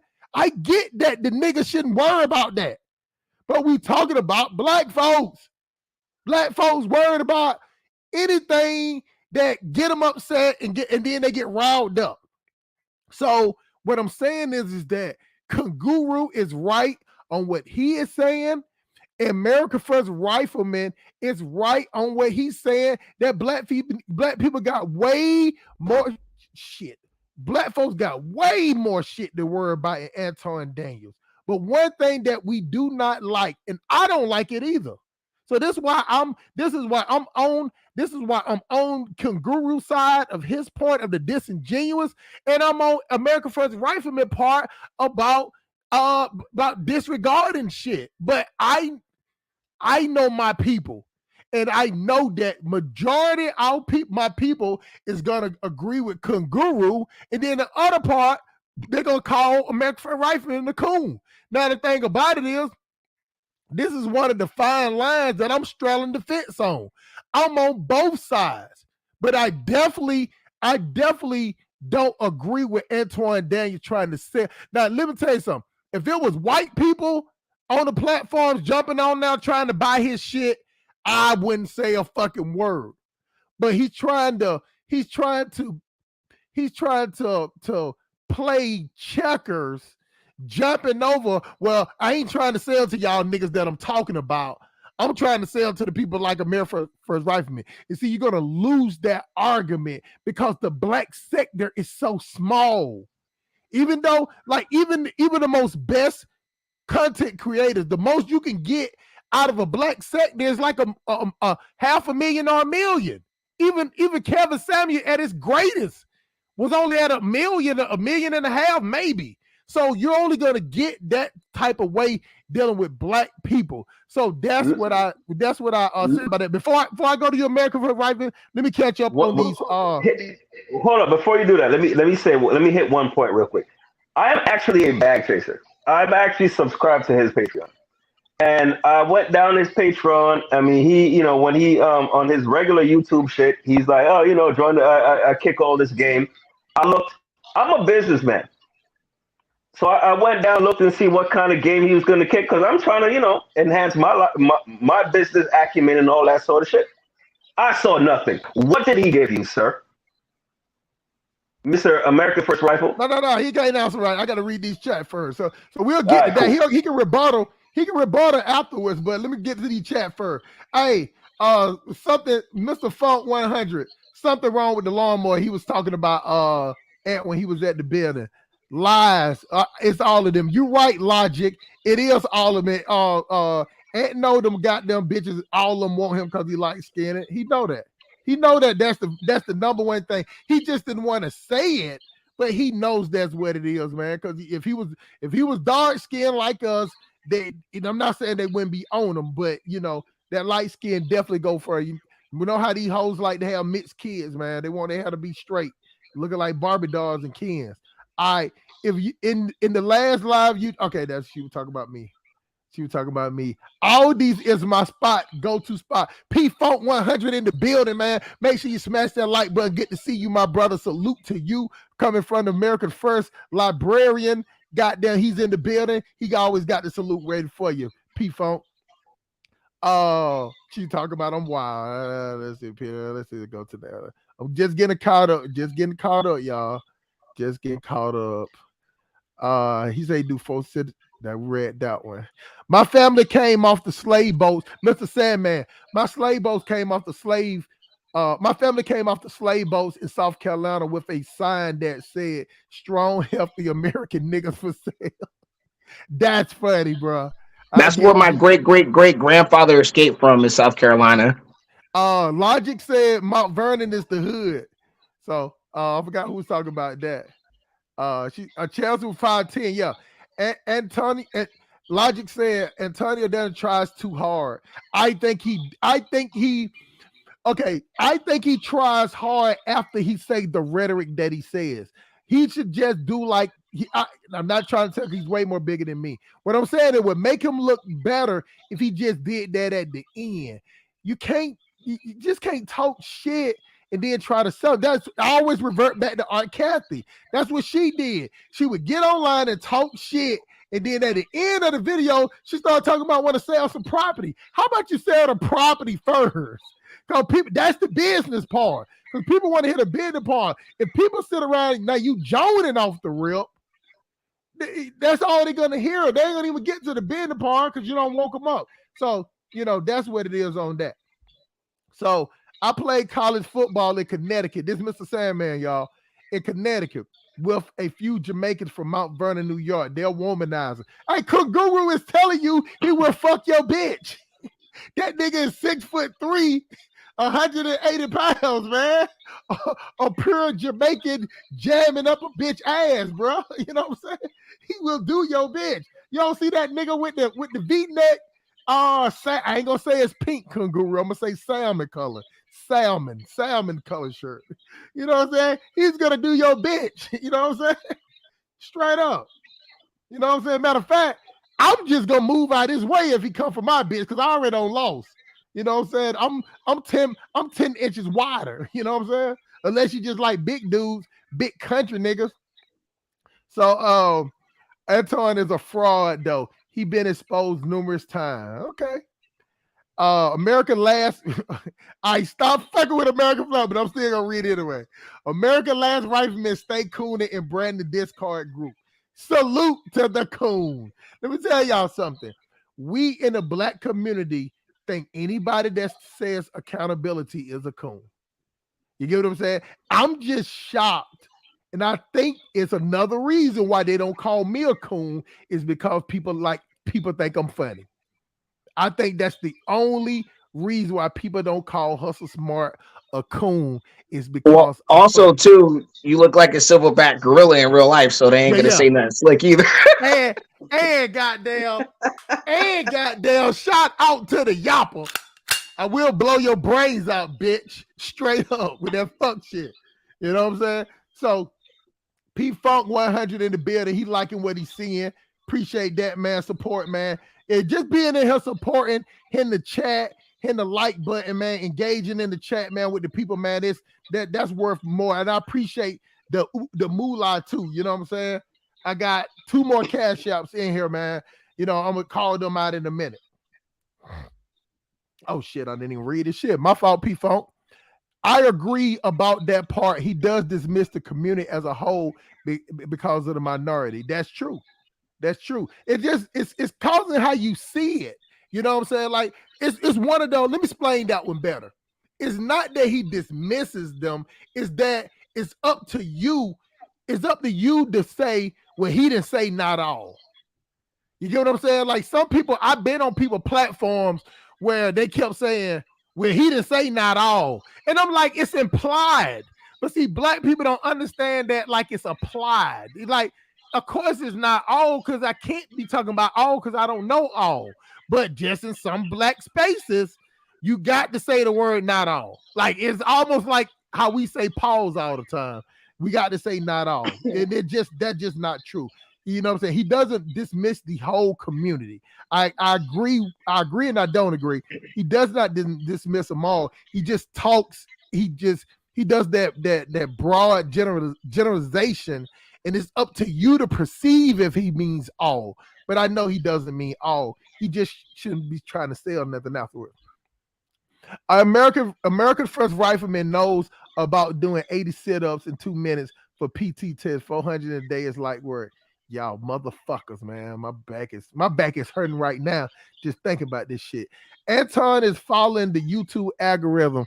I do not think he's smart enough to be an op or perhaps he doesn't have the sense the average black person is kind of dumb. I agree with that. He's not an op either. I think he's following the algorithm, but in our community, we call that an op. We call that an op. So that's one of those terms that we label on people. You know, that's just what we do. All right. So J79, appreciate you in the building, man. He liking what he see, and that's a good thing, man. That is a good thing. Because we already at the 4-hour mark and we still cooking. You know what I'm saying? Mr. Sandman, Anton making millions talking shit on YouTube. Boy, YouTube is full of niggas. And I saw that bullshit to that dude, that young dude in New York. So since he didn't have no type of critical thinking, they had to charge his stupid ass because some type of way he thought that was smart. In the middle of one of the busiest cities on a fucking, what it was, Friday when it happened? Stupid. Yeah, and also he doesn't know like YouTube could just cut his ass off at any time. And from what I understand, he doesn't have many alternate sources. Like he doesn't have like a Rumble or another like platform he could start generating kind of close to the same income. It's just you. So if they cut him off on YouTube and like Twitch or whatever and Cash App or something, that nigga done. And So they keep doing these antics. They really start doing that to these content creators, man. Oh, he gonna slow down because I heard him make a comment after he got out, and he did say everybody for self. He said that the niggas came on acting like they were supporting them, but he felt like they was working against him. He said that they was disguising support with destruction. And if you destructing something, we're gonna cause police to come. In the type of way police come in New York, they ain't being friendly. Nah, AC, he capping because sorry, go ahead. Let me read about it. I'll let you go back. Who you just finished though, but he did interject, so I'll let you go after that. You can answer his question. Junior college smashing dash, that's for sure. Wow. I for once agree with the light-skinned Genie. Hey man, it broke a clock twice. A day, mixed race chillings, red flag. I like my kids to hold on for a second, Didi. I like my kids looking like me, man, my color. I want my kids to look like, I don't want my kids to be walking in the store and they don't think that that's their mama or they don't think that's their daddy or somebody. We got some weird shit that we do as a people. We think that shit is cool. We think that shit is funny, but I don't think it's funny at all when you walk up to a woman and you can't tell if that's her child or not. You know what I'm saying? Because it's looking white and shit. Anton points out a lot of bullshit. Game recognized game. Shout out to you, bro. Anton points out a lot of bullshit. Oh, yeah, we need to go to Didi too. But we're going to let American Fur Rodman answer the question, then we're going to shoot to Didi.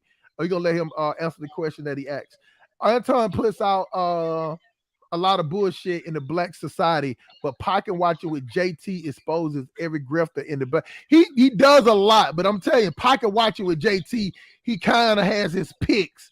He ain't after all of them. He got his picks because you ain't gonna sit up there and tell me that old face Jackson ain't got something that he can't. But see, it says old face ugly ass Jackson, you know what I'm saying, which is fine, but he ain't even attempted. I mean, Dookie's been acting up. So Dookie's been acting up lately. So he's gonna make himself a target. So somebody's gonna expose him soon. I'm just saying, we just speaking on pocket watching JT. He ain't fucking with him because he put him on. See, I don't like shit like that. See, that's one thing that me and Brandon talked about when I first jumped on this channel. He said that, you know what, we made a thing that just like he like, man, you can advertise on my channel, you can jump on. He said, man, but you know what, we got to hold each other accountable. If you wrong, you wrong. He told me, no. Matter of fact, Brandon said, if I'm wrong, call me out. You know what I'm saying? If somebody else on the channel calling me out, stand by that. You know what I'm saying? Don't block whatever. That's why when y'all see him in the chat and I be going off on the moderators, that's because Brandon might be wrong about something, because the moderators agreeing with Brandon, they blocking somebody else, and I go in and stop that shit. We came up with that amongst each other, man, to be fair and neutral. The white man's fault. Yeah, a lot of niggas. Let me tell you something. I understand this point always about the white man's fault. It took me a while to understand that. For the shit that white people did to black people was so that some black people just don't have the mental fortitude to bounce back. Now, those people, they're gonna continue to blame white people. Now, me, even though I don't been to prison, been out in the streets, I was 14. I don't blame anybody just because I made it out. Now, I'm pretty damn sure if I was one of the people that was on the streets since I was 14, in the system, on the streets, police still fucking with me, I guarantee you, American Fair Rifleman, I'd be blaming the white man too. But since I don't made it, and since I got some fights and some buck in my system, some crunk in my system, I refuse to let anybody, because I think I think highly of myself. I think my brain power and my will to succeed will outdo any nigga. You get what I'm saying? I actually slow down because I think when you out there running multiple business like that, that shit takes away from your family. That takes a toll on you. Be just sitting there being build, you alienate your kids. You know what I'm saying? Most people that are geniuses alienate themselves. Y'all ever hear about people that write books? They sit up there and lock themselves in a room and don't talk to nobody, just writing. People don't see them for weeks and months. You know, people that write books, they go out on a uncharted island and all that shit. And, you know, you got actors. Like, I forgot that actor that do the Lincoln commercials. This motherfucker rent out a Winnebago truck and go live out there in the desert for months, trying to learn his lines by heart. Everybody lines. And you're away from your family like that. I don't never want to be like that. But so it's levels to my hustling. Niggas don't want no damn Ford Ranger. They want that 392 Scat Pack. I dig it. Guru is long-winded. And you know what? That was perfect for the day because my brother usually don't say a lot.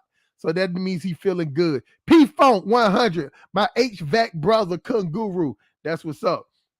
We got Ant. He finally realized that he knew what time it was with that light skin shit. He got to laugh it on off because he know what time it is. Guru 245 South 3rd. I have no idea what it is, but it sounds like some hood shit to me. The pro-black perspective, not lying about the book writing. You come on, bro. See, I actually heard Dr. Dre said that when he was cooking up, he surrounded himself around the artists, but his family, he said he didn't let them come around because they wasn't a part of the creative process. Whoever's not a part of the creative process, they disassociate some about it. So go ahead. If you remember the question he asked you, American First Rifleman.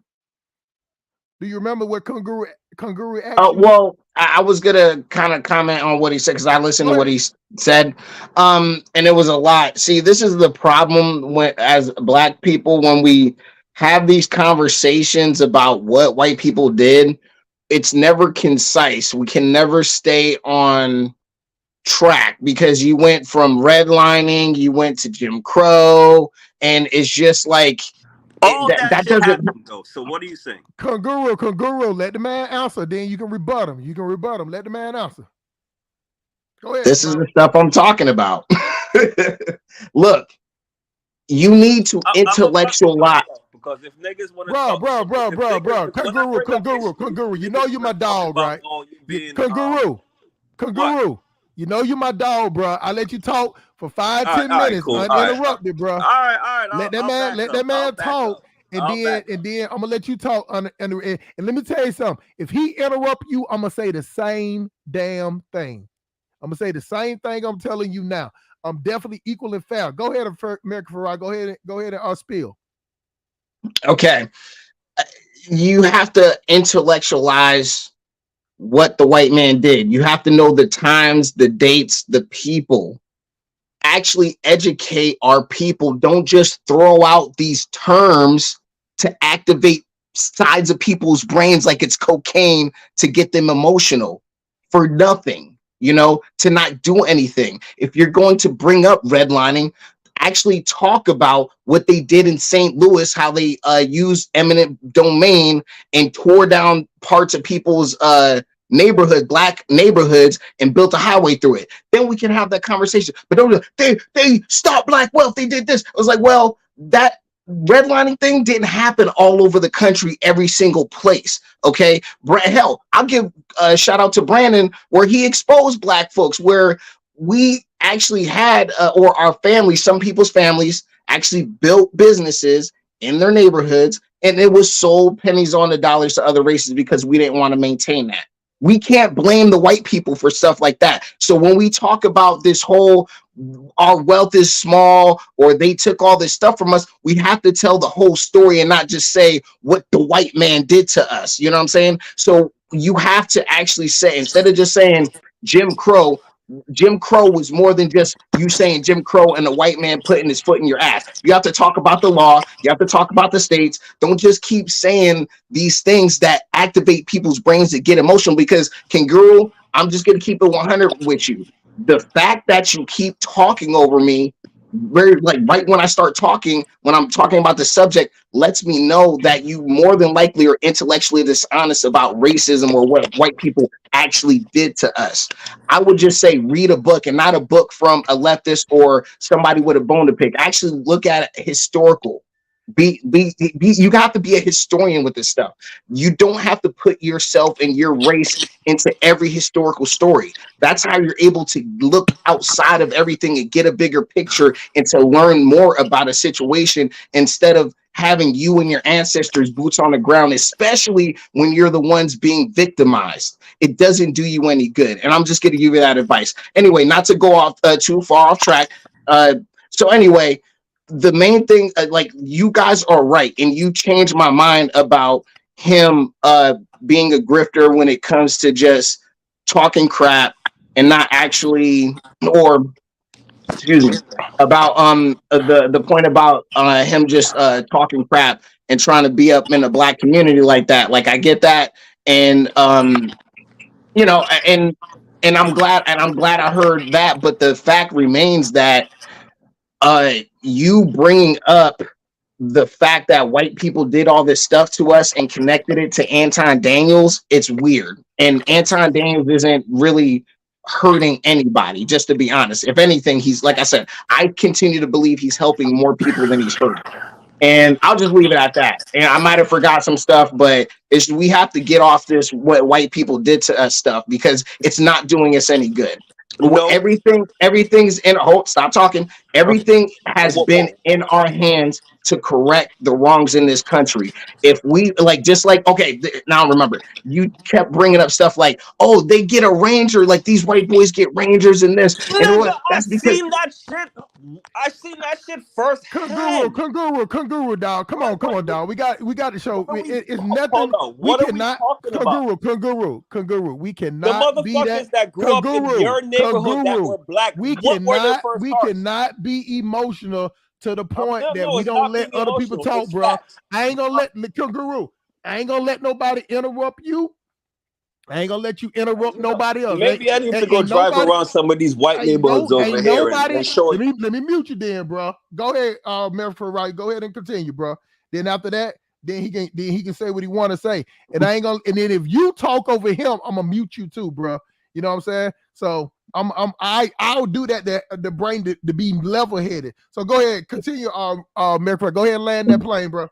All right, thank you. And here's the deal. I can use my parents. You can use those anecdotal experiences. You saw those white boys where they were getting set up in a position. My own mother decided that substance abuse and using drugs was more important than investing in her own son's education. No white man held her down.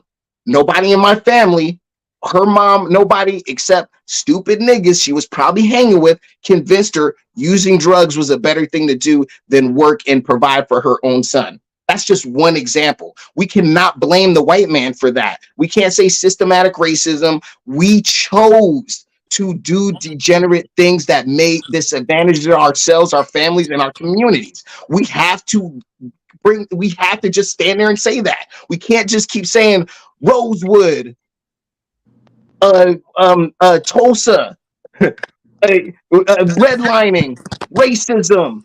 That doesn't do anything for us. It didn't do anything for us before. It's not going to do anything for us now. And the last thing I'm going to say is, people set themselves and their families up deliberately. Okay, Asians and all these other races do it all the time.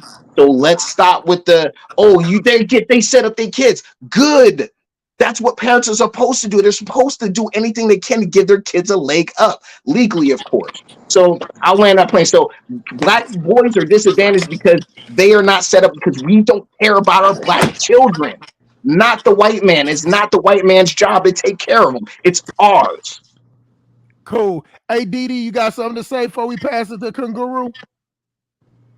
Yeah, just real quick. I just wanted to say something about the comment that was made about, having mixed race children is a red flag. That is a decision that I made 27 years ago.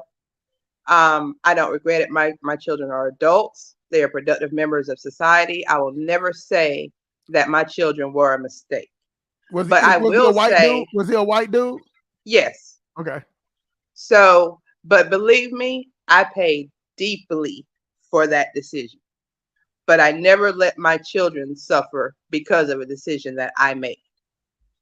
Once I got out of that situation and I found myself, I found that I was happier because, I grew up with the majority white people, going to different events where we're the only black family there.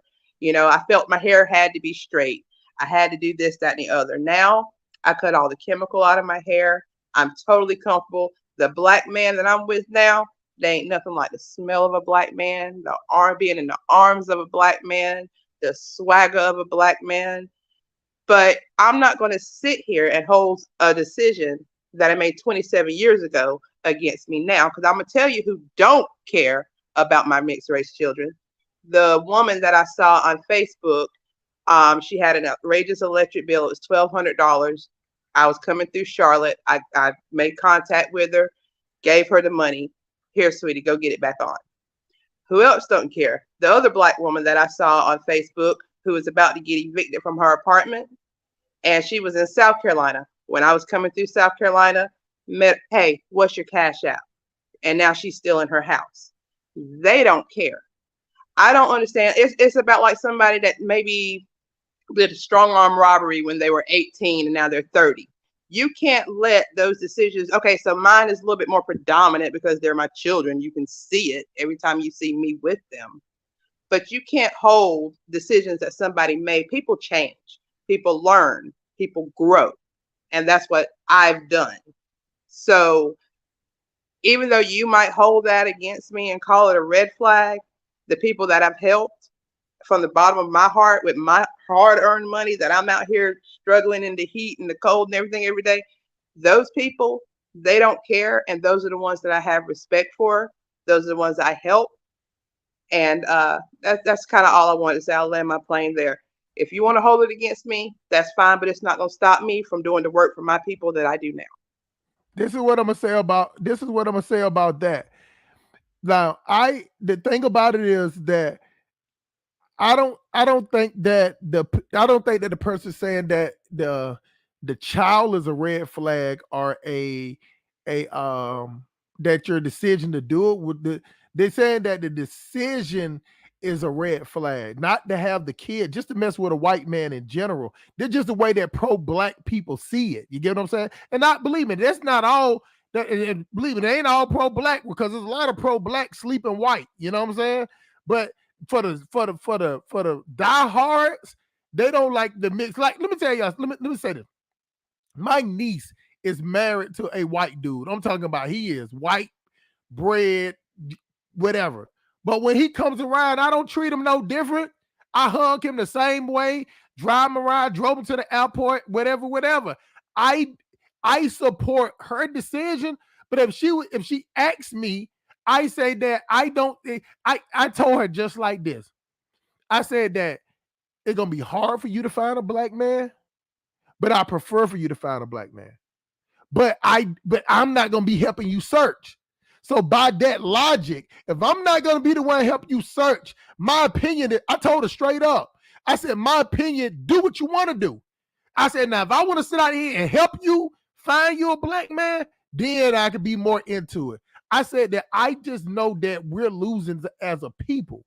So since we're losing as a people, then we're trying to help keep it going as best. But that's your decision. Now, her and him are married. They got a son, everything. Now when you look at her son, he doesn't look, he's nothing about him that's black. He is completely white, because she was light-skinned anyway. So the baby came out white. You know what I'm saying? It is what it is. But that ain't going to make me not treat the boy. Let that little boy come around me. He all in my lap, all on the play. I buy him whatever you want to do, take him to the store, play with him, and I dare motherfucker to say something to him or say something about him. I will fight for him, because at the end of the day, he is blood. And then I ain't finna got, no matter how I feel about a situation, if it'll make me disregard the person. So that's to further explain that point about Dee Dee. At the end of the day, it doesn't happen. And that's her child. So at the end of the day, the same rules apply to Miss Dee Dee child with the purple leggings and the big old booty. The same rules apply because her child is here now. So I fight for my niece's white child the same way I would fight for a black child, because that's family. And that's just what you want to do. You circle the wagon when it comes to family. Let me read these a couple of more of these chats before we go to Kunguru. American Last Rifleman loves white people, so he will always defend them. I tried to tell y'all, it's not about holding black people accountable. It's just that American last hairline loves white people. Let me tell you something. You can listen to the way he talks that he hung around more white people than he hung around black people. That's why I told him on that show when he was hold on, man, I got you. That's why I told y'all on that show when there was black people trying to tell him what music he need to listen to, then they was dead ass wrong. He goes with what he's accountable, what is. He used to being around white people, and it is what it is. And damn show, people compared me to Thomas Sotomayor. I sit up there and listen to Thomas Sotomayor, and he's a hero. And you know who helped Thomas Sotomayor when he was down and out, when his black mama didn't do it? A white person do it. White person did it. You know who helped him while he was in college, gave him mentor, gave him money? It was a white person did it. His mama, he said it straight out of his mouth. His mama didn't care. He told his mama that he got accepted in college, and she told him, well, I don't know how you're going to pay for it. That was her words. So some people have had a better experience with white people, and then some people have a bad experience with black people. I know that people that was in my neighborhood didn't talk like us, didn't act like us. Black people bullied them. Black people bullied those type of people. So those people felt safer around white people. Even if they heard a little racist shit every now and then, they still didn't get the bullying that happened with black people. So let me catch up on these real quick. Kaguru needs to fix his mic though. It's pretty unclear what he said. It was a little popping in the background, but he came out and came back in. So hopefully he is good. Of course, poor and struggling people don't care.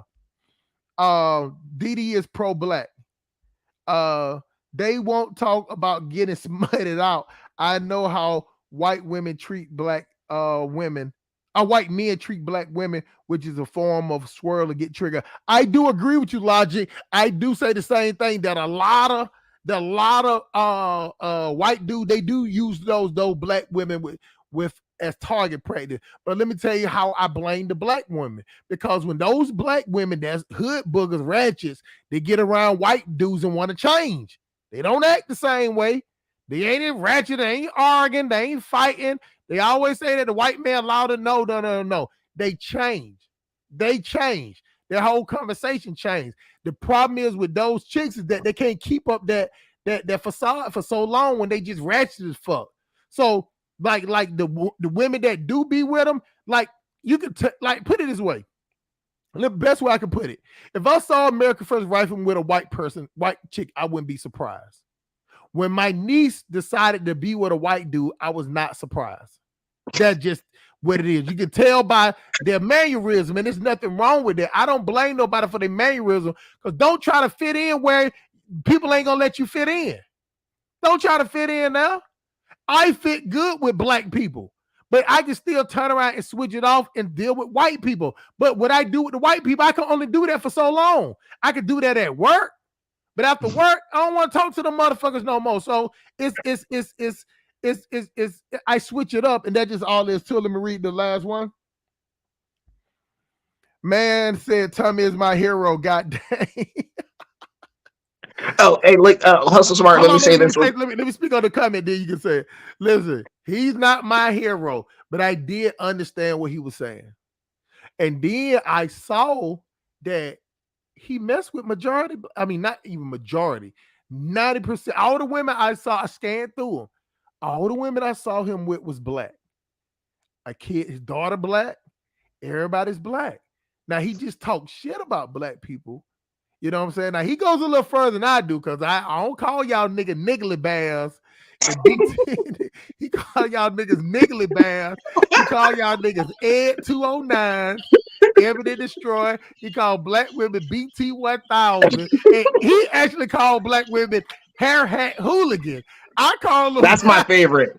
My white girlfriend bought me a shirt of his for like it was all like small, but she actually bought me one of his shirts that said hair hat hooligan. Now he says hair hat hooligan. I call them husky haters. Wig we wear husky. See, he call it. Hey, that's Hustle Smart. That's spreading, by the way. That's what? You got Filipino women saying that now. Well, that's what's up, Yeah, man. dude, husky hyena. Yes, like, dude, I heard, I've been using it too, but you got that stuff spread out. I heard people start using on other channels, and I was like, I wonder where they heard that from. You know what I'm saying? Because I know I coined that. I know I never heard nobody call somebody a husky hyena. You know, No, you were saying it too, like almost 2 years ago. yeah. Hey man, if it catch on, it catch on.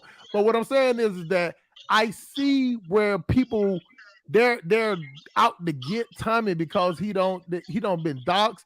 They don't took it all down his channels. He don't move the rumble, and he just speak the same rhetoric.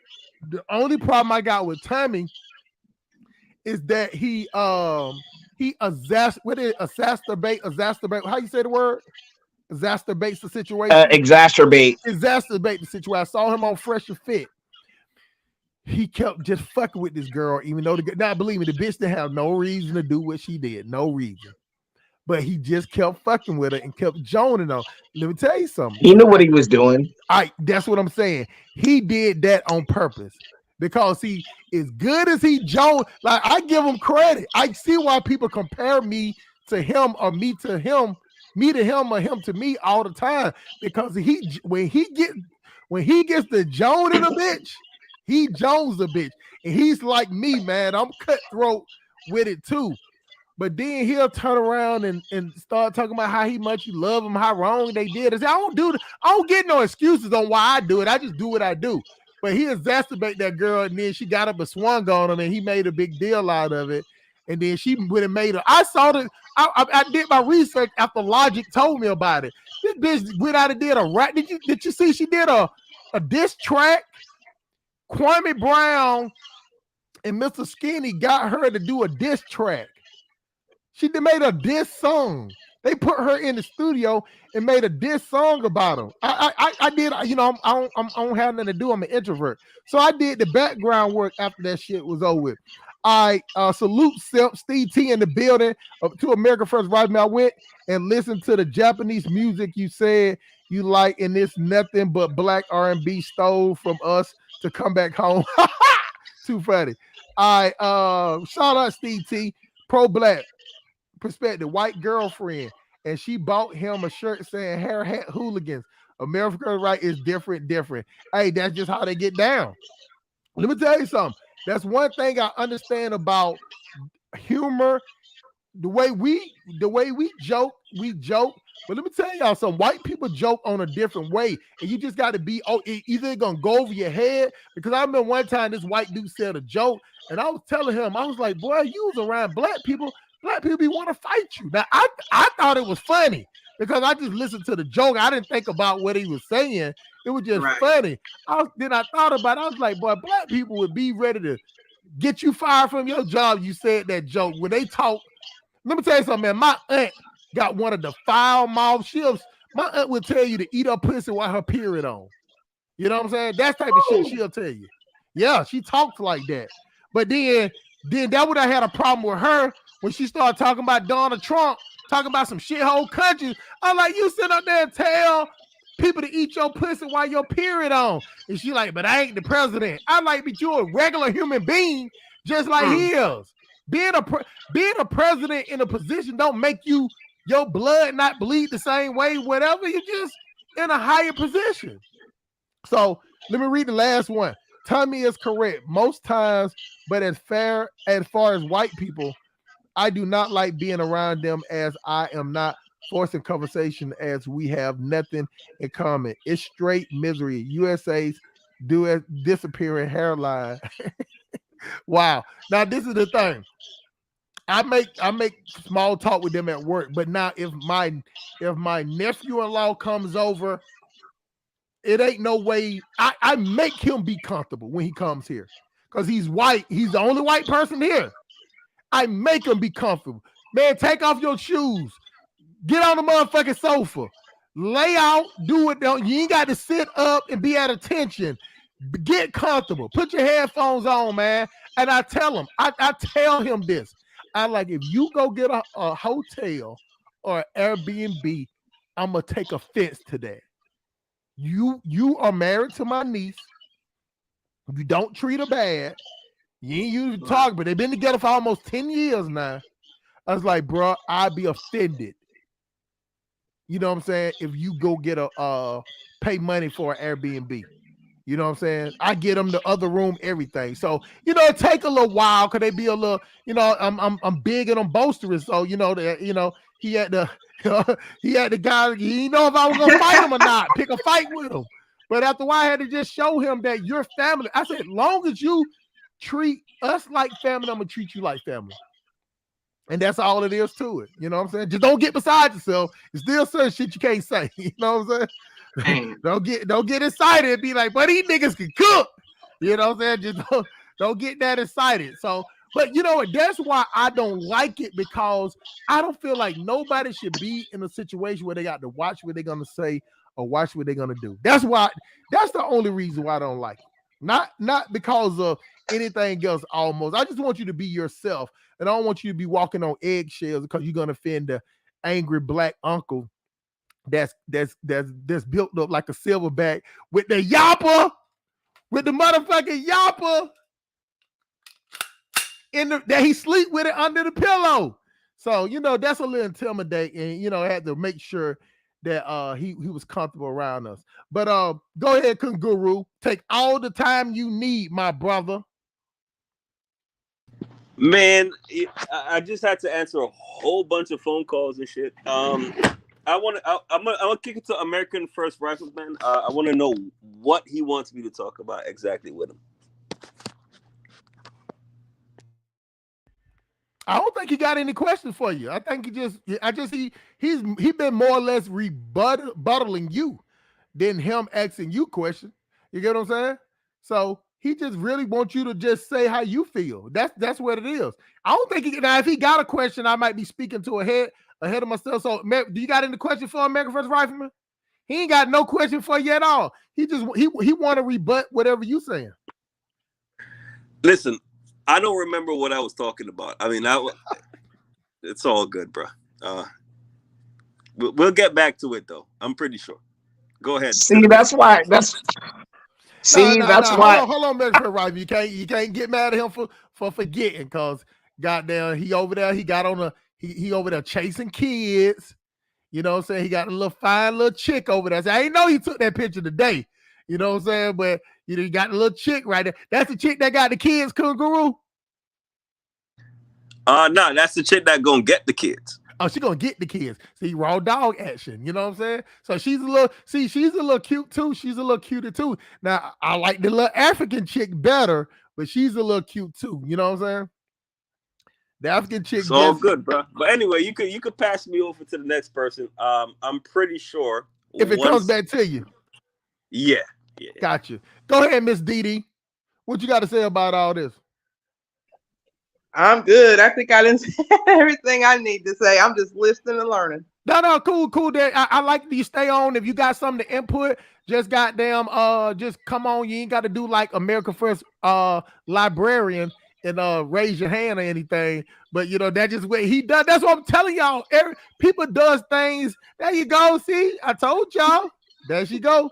Showed y'all what time it is. So you ain't got to be like him and do your thing. But you know what I'm saying? If he does do that, it's just what he chooses to do. I recognize him saying that the same way I recognize the report saying, let me get in, dog. Go ahead, American First Rifleman. Yeah, I kind of wanted to defend myself on not defend myself, but like a few of the comments about stuff like way back ago, a long time ago, about like where I grew up. I grew up around all black people, like from the age of 1 to 19 years old, pretty much. And then I joined the army and got the hell out of there. And then pretty much for 20 years, mostly around white people, I'll say that. And, obviously, I do have that same experience as like Tommy, where like white people have treated me like very like nice and well. But I've always been aware of me being racially different, like of being a black boy. Like you find that out like really early, you know what I'm saying, in your life. So I've always known like a difference between me and white folks, but it's just that all the places I lived in a bad neighborhood. Like I said, like I didn't grow up in nice places. My mom struggled with substance abuse, so I grew up in the hood. you know, and I had to deal with all that stuff. But I, for whatever reason, was different from other kids, and I got targeted. So, so white people at different times, and black people too, you know, uh, treated me very kindly and saw some like I see something in this kid, so they would do stuff for me and stuff like that. And all throughout my life, random white people would, you know, do kind stuff, and I live my life the same way. So like if I get a good vibe off of you, you know, I'm gonna be kind, and you know, if I can do something for you, I'll do it. So that's kind of how I've lived my life, you know, the American way, treat people how you want to be treated, or not the American way, but the golden rule and stuff like that. So that's how I live my life, and it's just like black folks just have a problem with that. And when I say they have a problem with that, I understand black America is culturally different in certain ways and stuff like that. But it's just like I embrace who I am and what I choose to, you know, act like, I guess. And black people just see that as me being a white person, which is fine, which is fine. And the last thing I'll say is um Kanguru, I've just been rebutting what you say, because like I just don't like people just saying comments and just saying stuff just to say it or whatever, because I remember what I say, or if somebody challenged me, I'll at least remember. And it just lets me know that when people say that stuff, like you just leave the trauma bonding alone. Just that's just what I'm saying. Like you're an intelligent man, you do productive stuff, you have a family, you're doing a lot of stuff, so you don't strike me as the Hey, my victim. DoorDash, hold on. My DoorDash is at the door, y'all. So y'all go ahead and finish talking. After you get through talking, go ahead. If Kanguru don't want to say nothing, you can just continue, my Bring the brother. camera. Go I, ahead. I'll be quick. I'll be concise. No. Say, I'm just saying I got to go get DoorDash. Y'all say whatever. Yeah, but I don't want to ramble for 5 minutes though. So I want other people to be able to say something cool. But anyway, so what I'm saying is, you know, you do a lot of productive stuff. You don't strike me as the unproductive, you know, trauma bonding, always talk about white folks stuff. It's like, dude, we already, like, our experience in the West is more than just white people putting a foot in our ass, man. We done awesome things on this continent, you know, whether it be on the islands in Jamaica, or whether in North America, Canada, whatever. We've done a lot of good stuff. So it just strikes me as crazy as we always want to identify and talk about all the wrong that's been befallen black Americans. And I'll just keep mute up, brother. Oh, sorry, my bad.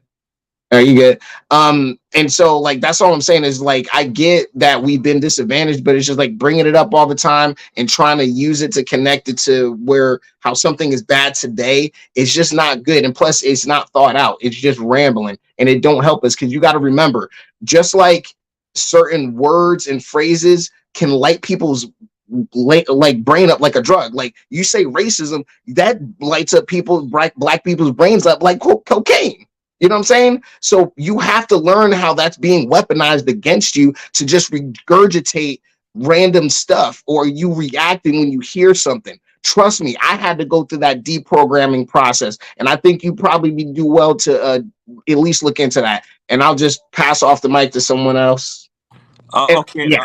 I mean, I guess I'll take the mic. I mean, hey, listen, I don't look at myself as a victim or anything like that. I mean, when it comes to black people, I think that in a lot of cases, compared to a lot of black people in America, I've beat the odds. And I mean, I got 3 trucks and shit like that. I'm about to go tomorrow. I'm going to be installing an HVAC system and shit like that. So, I mean, listen, yeah, I beat the odds. I'm not a victim. I will never consider myself a victim in this country. If anything, this country and the bullshit that happened over here in this country has treated me great.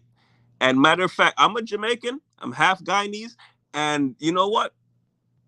What this country has given me and has been able to allow me to give to my children, beautiful. My children are in Africa right now, in Tanzania right now, living like the richest people in that country, because of what this country and has afforded me. So I'm never gonna go over here and really talk shit about anything. Like, I'm not gonna talk super bad about it. America has did some trash shit, it has, but at the very least, my kids are going to be great people because of what this country gave me. So I'm gonna just say that. But on the flip side, it's like, why do we need to defend white people though? I mean, you're shaking your head, my nigga. Why do you find it? You and Anton Daniels and niggas like that. Fundamentally, you saying me defending white people, you have it all wrong. I'm not defending white people. Rifleman. Hold on. Let the man finish. You can goddamn say he make whatever point he make, then goddamn I want you to come on like goddamn like the Army Rangers and defend yourself, bro. Go ahead. Continue, Kunguru. Guys like dudes like you, right? All right, you've you've done all the good shit. You've had all the experiences, all of the winning that you could get from America, right? But you never attribute that to being you operating in this country. You attribute it to this country and the people that actually control this country to why you're good. Why is it that you cannot just why can you not accept the fact that when black people have the opportunity and take advantage of that shit, that they're great? Why is it that whenever we talk, why is it whenever we talk about this black-white shit and we as black people stand on our side of the shit because they're standing on their side? Why is it that you're going to call us victims and all this sort of bullshit when the fucking the Appalachian motherfuckers over there do the same shit? I mean, I want to hear what you got to say. I mean, listen, I'm a Jamaican. I came over here. I mean, listen, I'm a Jamaican, but my girlfriend got the same last name as me and all that sort of shit. So we got the same last name from the same people. So over there from in Virginia Beach, they were over there, and I'm over there in Dallas, Jamaica, and all that sort of stuff. My people over there in Dallas, her people over there in Virginia Beach. But we got the same last name. We have the same last name. And her dad's a millionaire. So why is it that whenever we talk our shit, and then when we get to a certain point where we have money and we have access, and you got whatever you got going on over there, and Hustle Smart got his truck, and I got my trucks, and her dad got his real estate shit going on, and we're black, and we say we beat the odds. Why is it a problem that you motherfuckers want to talk about? It's a problem when we talk about we beat the odds in this fucking country, nigga. What is wrong with you niggas? All right, you got that coon smirk on your face. Go ahead. And I like you. I love this nigga. Whenever he talks, I love whatever comes out of his mouth. And I'm actually like elated to hear what he has to say here. I really don't know what you mean by when you guys are saying you made it, then I speak out against that. I don't know what that means. Go ahead. I want black people that are successful to pat themselves on the. But when we talk about the struggle and when we talk about the oppression and all that sort of stuff, guys like you want to hit us back with victimhood. But you don't talk about that shit with Jews. And you don't talk about that with the Japanese that were over here when they got their reparations and shit like that. That's not victimhood.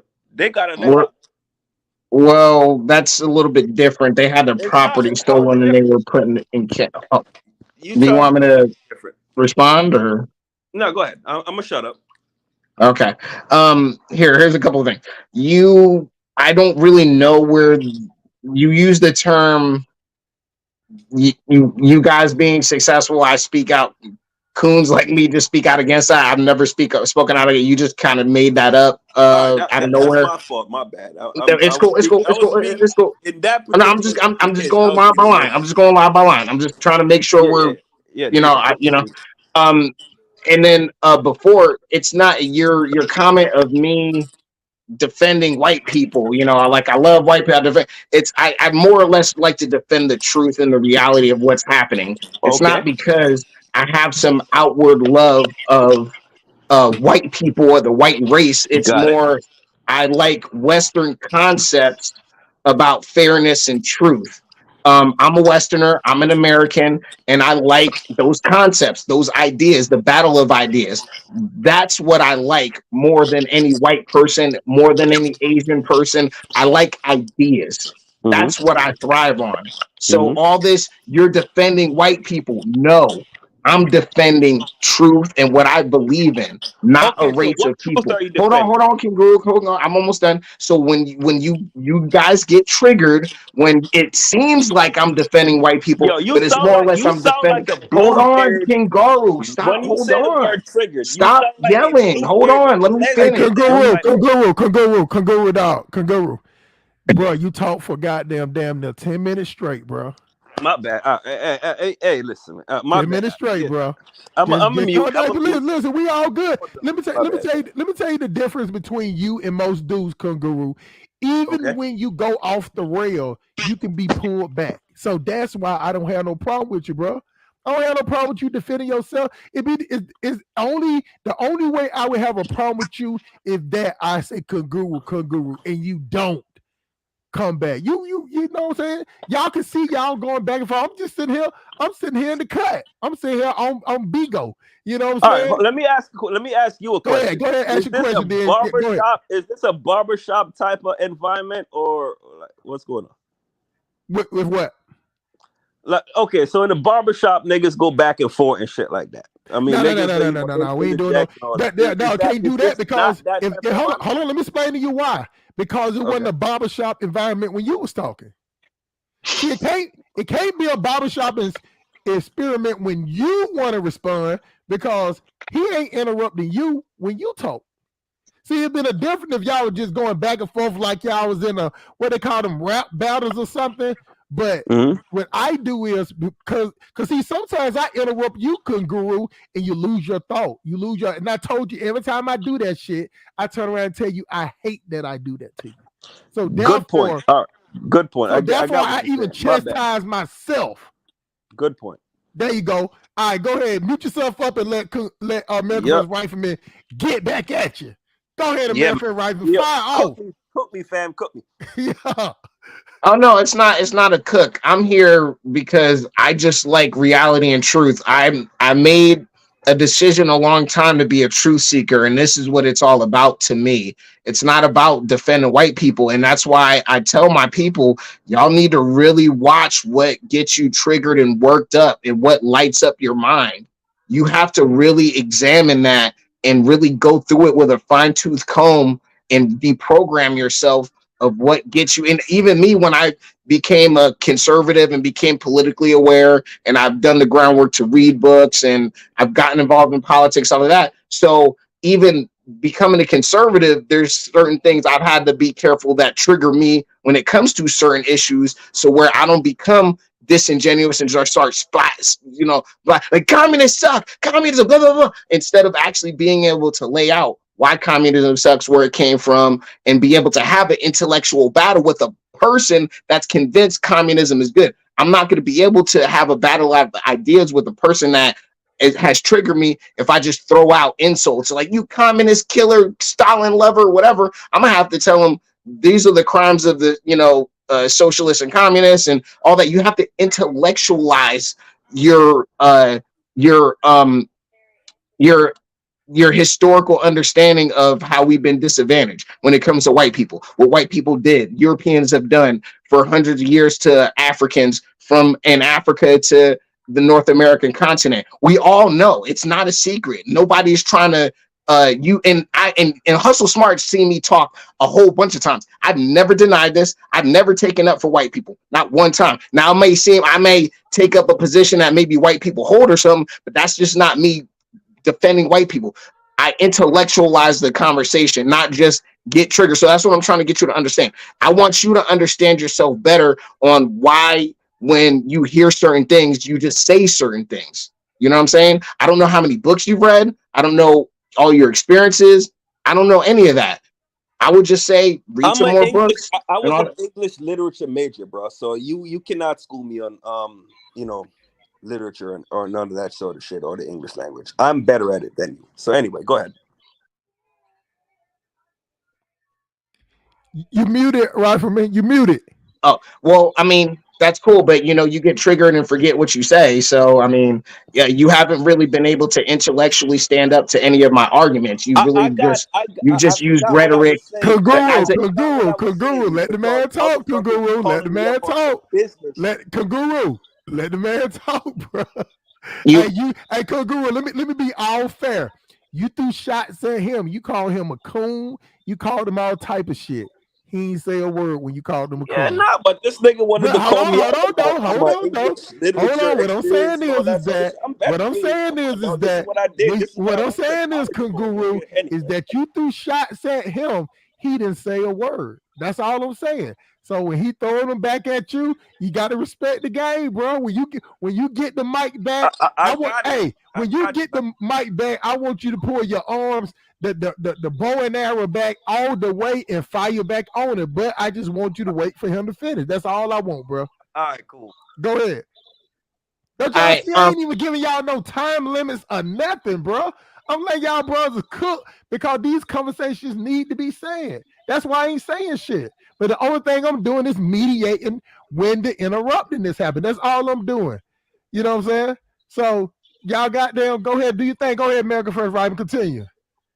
You know, like you and you haven't actually been able to have a coherent actual discussion or dialogue because I don't know if you're emotional about what we've been talking about or you just intellectually don't know what you're talking about, but it's just, you know, it's just this is what happens a lot in these spaces where people just throw stuff out. As an English major, you have been engaging what is called rhetoric, and also what's the other one?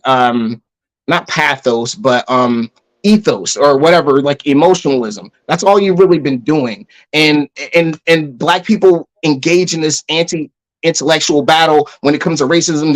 It just devolves into what the white man did and how he held us back, and it just goes circular and nothing else. I'm just tired of those conversations, frankly, because they don't really go anywhere, and it makes and actually some of these conversations warp our people's minds and get them to do stupid shit like execute a random white person or just, you know, be hopeless and just say, well, since white people own the stars, the moons, and everything, and they did all this stuff to us, why would I even want to do A, B, or C? You know what I'm saying? And this is hard to deny. When was Just the like white, last and time hold on, you and I'll had have the count. sex with Let me a cook really black quick. woman? Sorry, can go. Let me really quick, and I'll shut up. And just on the flip side, where we have these crazy white supremacists all day watching videos of black on white crime, talking about race statistics, talk about low IQ, this, whatever. They get themselves in these small online communities, warp their minds, and then they picking up a gun and hurting random people in the street. This is happening. And it's all because of rhetoric that is unhelpful to them in their everyday lives, and they spread it everywhere. You're too smart for this. You're a productive person with a family. You don't need to be just random. Oh, white people did this. Redlining. Blah, blah. You're too smart for this, brother. You an English major, and I passed the mic.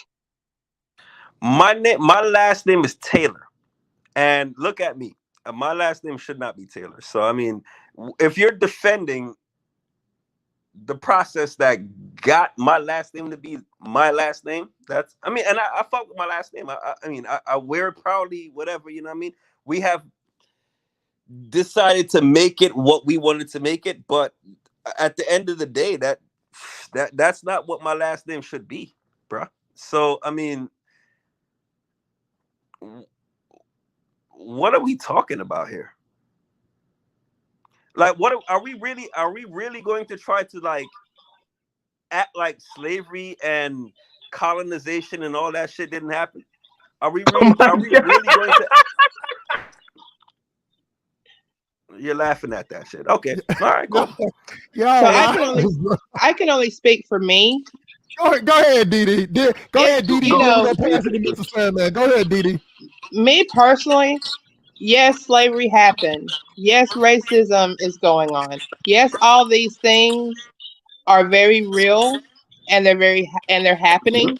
Mm-hmm. The only problem that I have sometimes is where I'll give you a perfect example. I was having a conversation with someone, and everyone was talking about the whole Donald Trump versus Joe Biden. We need race. We need where they grew up at, what state, what town, all that. I mean, come on. And I understand every bit of that, but just an example.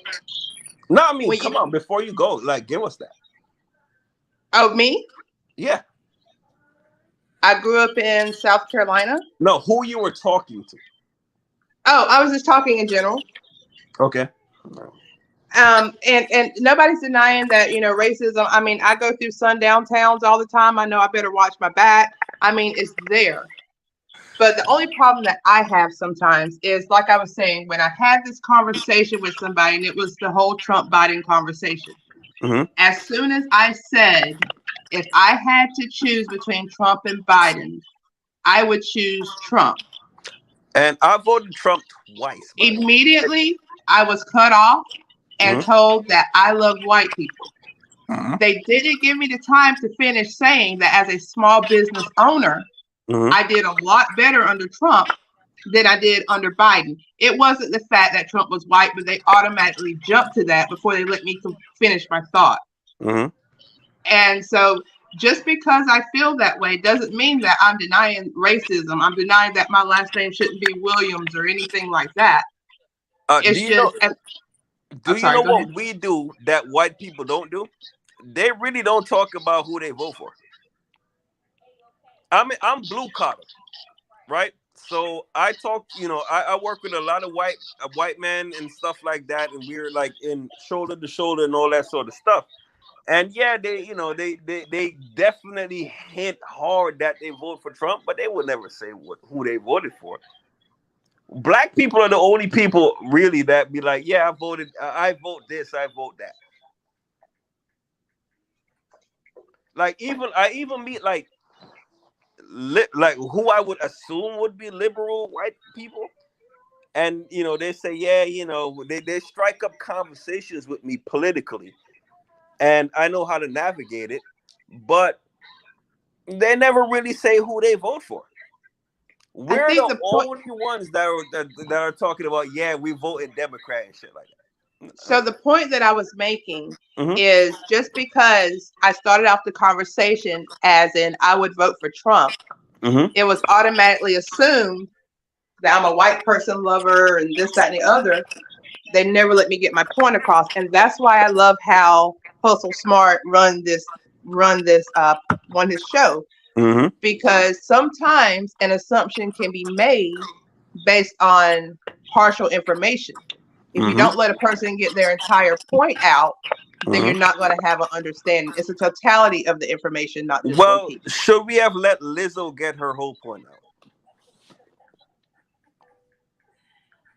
What the what? No, I'm going nuts. Anyway, I'm out of here, guys.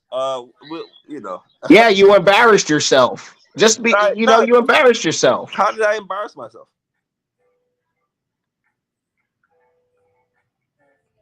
Maybe I did. All right, my bad.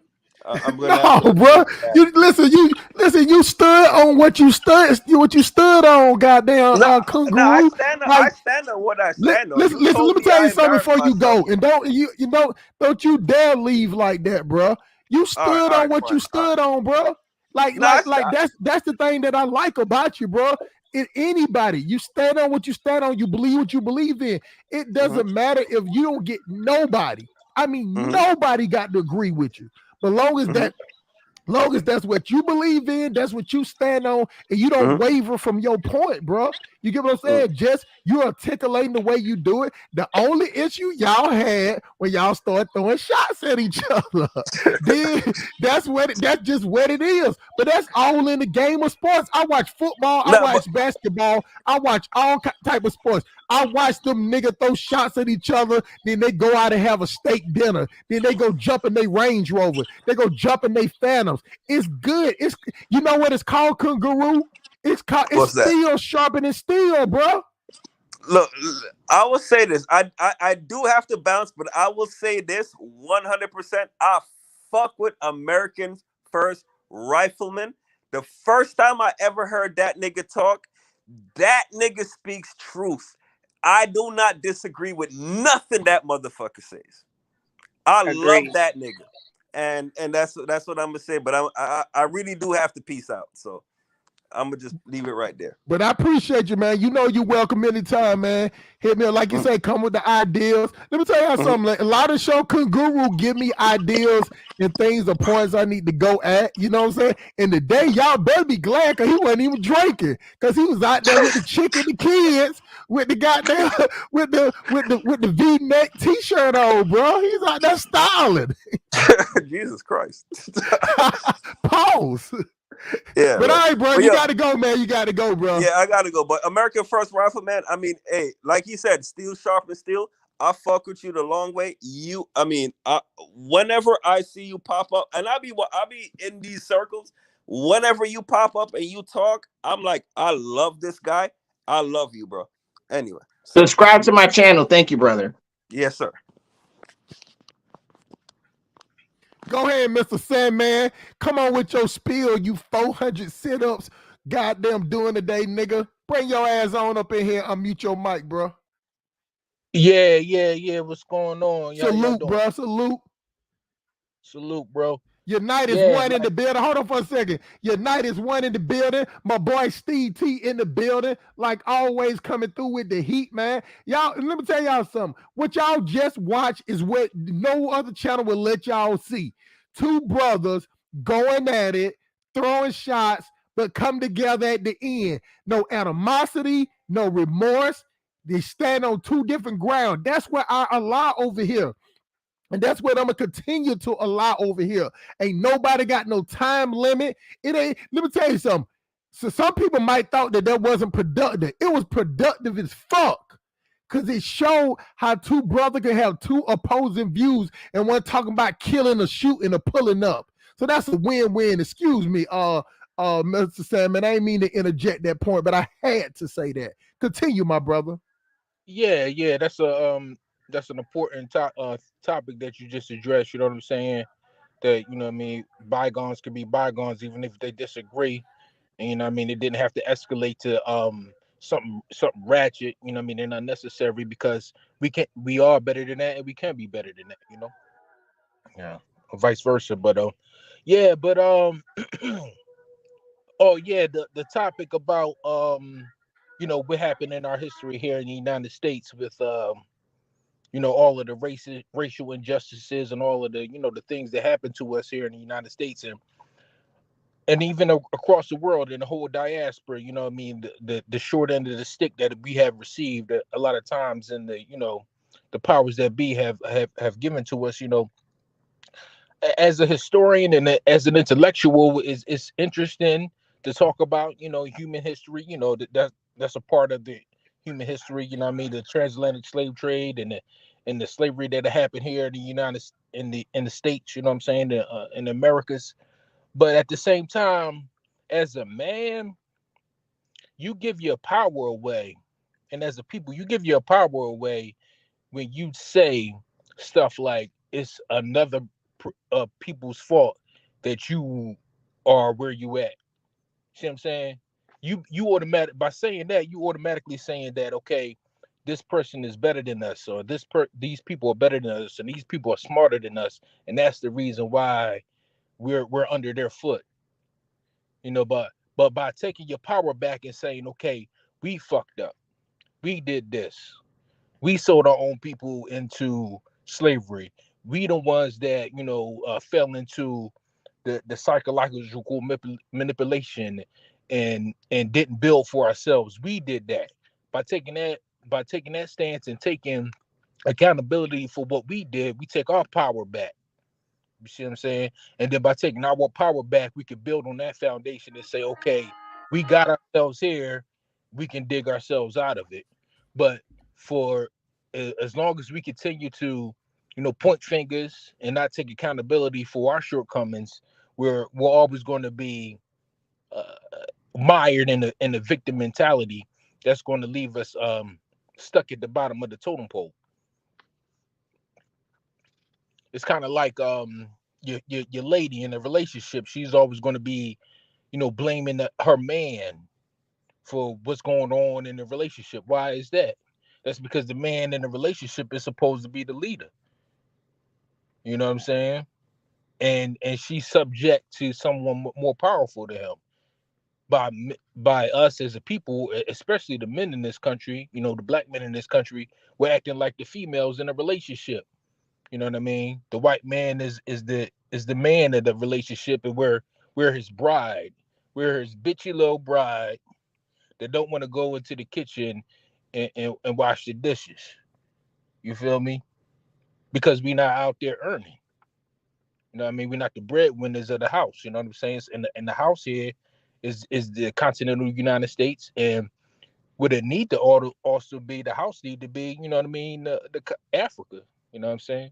By going back, reuniting with our brothers in Africa, you know what I'm saying, the building foundations there, then you can bring that back to the United States and say, okay, we got this, we got that, and the third, and we're going to grow from here in that foundation. So yeah. Hey, Mr. Sandman, hold on for 1 second. Hold on. My son is calling me, y'all, and I'm live right now. How much money you need, bro? Tell my James. Oh, damn, I gotta mute it. Hey, James. Listen, my son is calling me trying to beat me out of some money. How much money you trying to beat me out of today? $8, sir. So all he wants is $8. Now hold on, y'all, so y'all don't think I'm flexing. How much money did I give your sister 2 days ago? 1,000, sir. Gave her $1,000. Now he come in here trying to get $8. So this is what I do. Anybody that's listening, 17 of y'all in here, my son needs $8. Tell him what you need $8 for. Something, skin for Fortnite Battle Royale. So he needs it for Fortnite. Go ahead. Go ahead, finish. Also, he might want to gift my dad.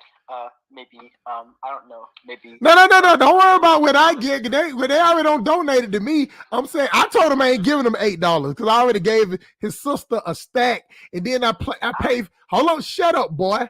Then I paid for his plane ticket to go to Space Camp. So I call it nerd camp. I'm sorry. I call it nerd camp. I'm just hating because I've never been, so I'm hating on it. So I paid for his plane ticket. Do you know how much a plane ticket cost back and forth? I don't know. Just take a wild guess. $600. Exactly. It was $686. So he tried to beat me. He tried to beat me out of $8. So anybody that listens to this channel, if y'all want my son to play Fortnite Battle Royale, donate to his Battle Royale, which is $8. You can put 10 if you want to cover the tax, the Hustle Smart tax. But he needs $8 to play. If he don't get it, I ain't giving him shit till he get down here on the 13th. What day you fly down here? The 13th. Okay, good. I ain't giving him shit till you get down here. So if y'all want to do it, y'all do it. Anything else, boy, and I'll let you know if they give it to you. Anything else? All right. No, that's it. Are you home by yourself? Are you at home by yourself? No, I'm not. Okay, cool. What you ate? I had some tuna.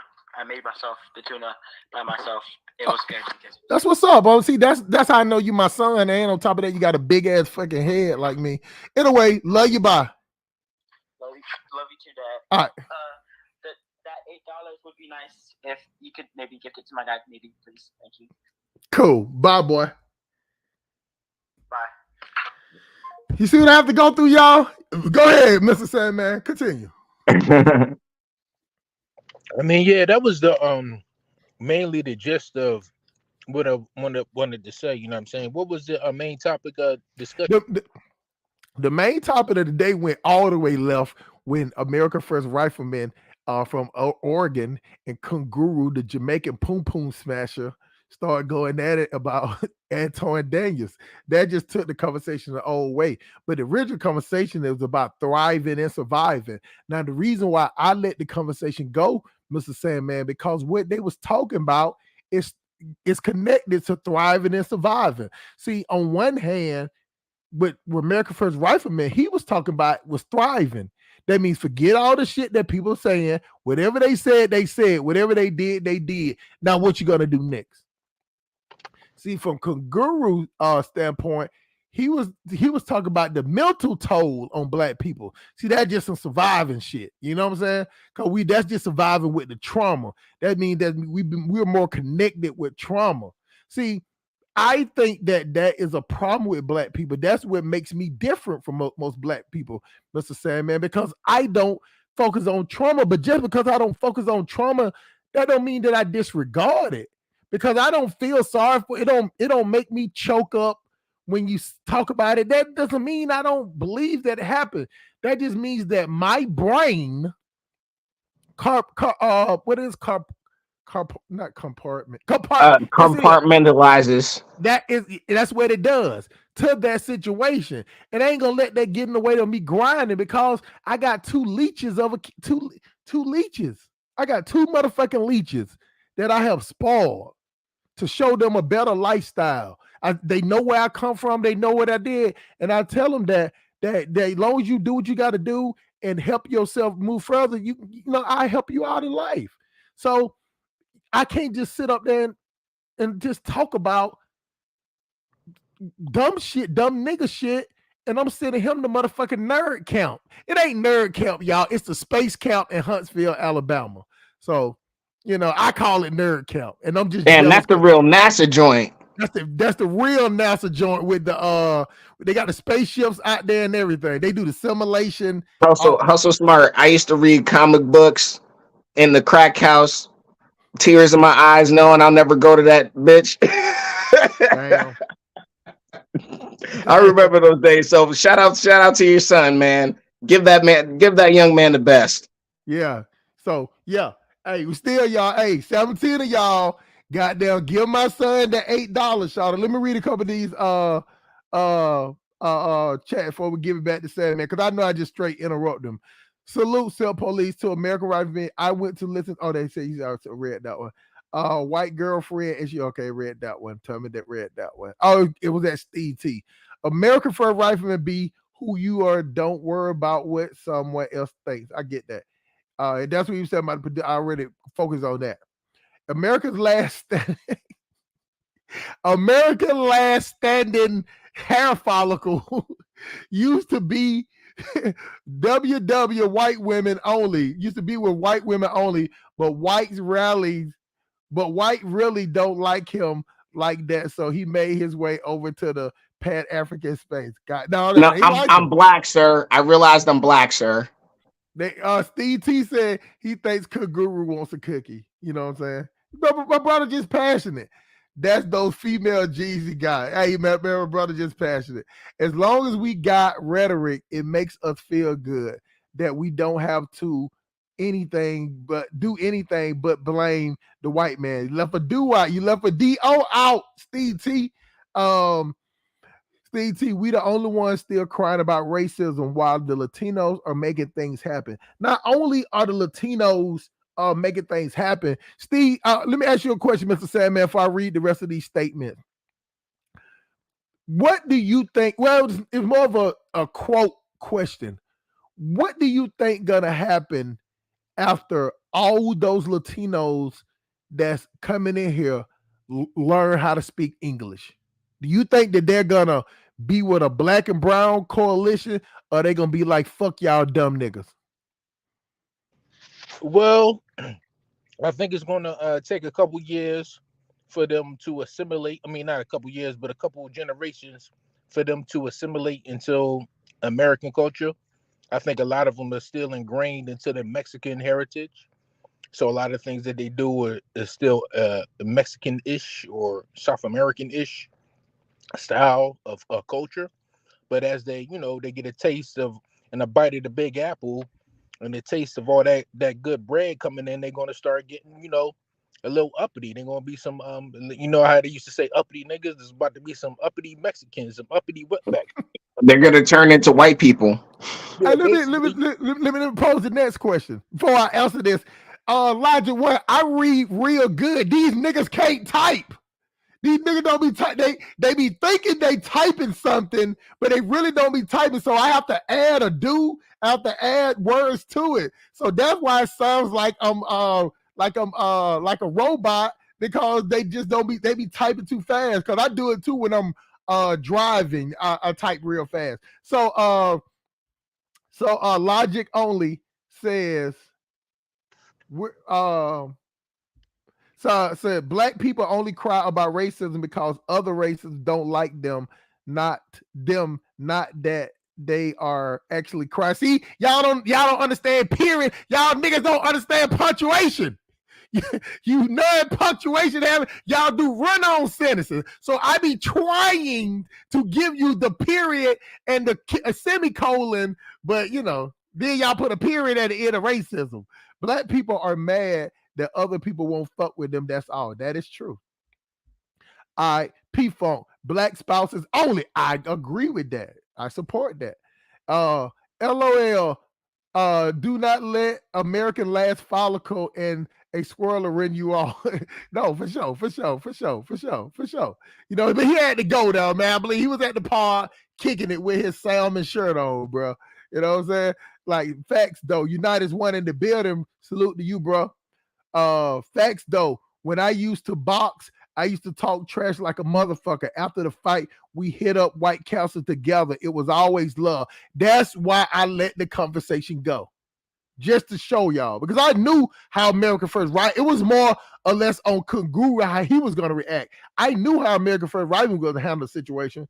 You know what I'm saying? So, but it all worked out good. I think that was one of the best parts of the show, to tell you the truth. Who didn't, Steve T, who didn't go through slavery? Why did our ancestors do better than us today when they were free? Make me understand that. Now you see logic only when somebody speak correctly. Because I put my little, I'm like a voiceover actor. I can't do the voiceover correctly if the punctuation in the words ain't there. Now, Steve T again. Hold on.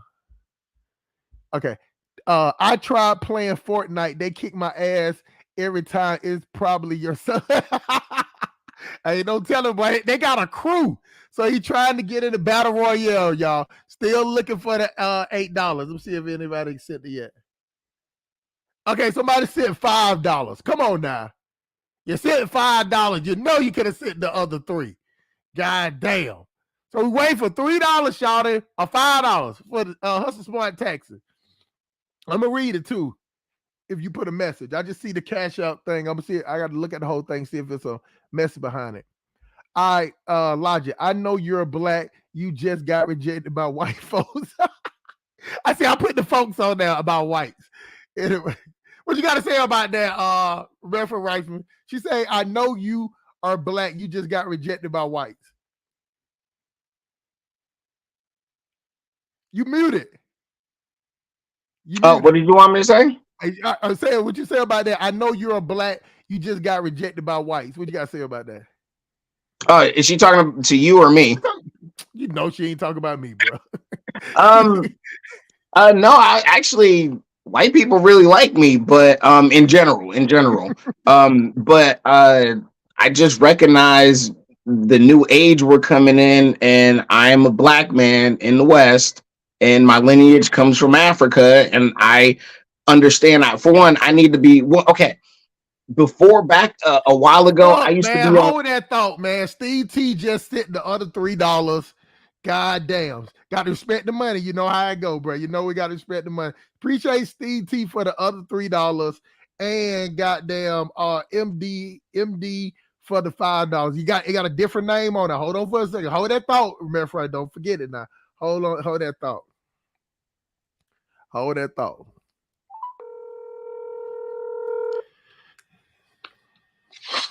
Hello. Tell everybody how you can't stand me and you can't wait for me to die so you can get that life insurance. What? I can stand my dad. I'm surprised he can stand because he's so fat. What? Shut up, boy. Hey, you got your money. You got your $8, boy. Don't call me for nothing. Oh, hold on. You got to say thanks. Thanks to these are the two people that sent it. Steve T and MD. Just say a thank you for both of them. T and MB, thanks to y'all too, because y'all was cool and stuff. And yeah, so good for y'all. Thanks for donating $8 because y'all was cool and stuff. Hey, Steve T say when he tried playing on Fortnite, they always kicking him off. He says probably be you. So don't be kicking. If you see a Steve T name, don't kick him off the program, all right? Okay. Boy, anyway, anything else, go ahead and do it. I'm gonna do it well, you ain't got to do it now. I'm just saying do it whenever you do it. So is a battle pass or is a battle royal pass? No, it's more like a one-time purchase for 1,000 V-Bucks to buy anything I want with the 1,000 V-Bucks, sir. So how much is the minimum V-Bucks? It's $8. Oh, you just trying to get the minimum. Yeah, that's literally all I needed and all I want. So this ain't even a battle royal pass. Nah, it's Fortnite Crew already gives us the pass. You just want a skin. Yeah. So no, you ain't getting it. So that's going to me. You ain't getting don't buy no skin. That's it. I'll see you on the 13th, boy. I'm glad I worked your ass. I thought you would need to get a special pass. You just want a fucking skin, boy. Then you just get the 10. Then you hold on, shut up, be quiet. Then you just get the shit that we do every month. When did you get that? I got that like 5 days ago. How could it be 5 days ago? The day is what's the day? The 4th or the 5th? Hold up, no, it's the 5th. 5 days ago. I guess every day on the 1st. So that's right. You got it on the 1st. I mean, you spent it that quick. And what did I tell you about spending up all your points? I only spent half of it. I still have the other half, but I still need another bit. For the skin. For the skin, right? Yeah. Not happening. Do not spend any more money. I'll see you on the 13th. Any more questions? No. I'm gonna pocket that $8. Appreciate it though, Steve T and whatever. Hey, Steve T, if you want, I have $8 I can give you that. Shut up, boy. Pay me for the $600 plane trip. 600. I don't have that money. I got you. So you just want to pick and choose what you want to pay me back on, right? The most recent one. You know what? That is logical, but I ain't gonna let you get away with that. Do not spend any more money, okay? Okay. Anything else? No. Love you, bye.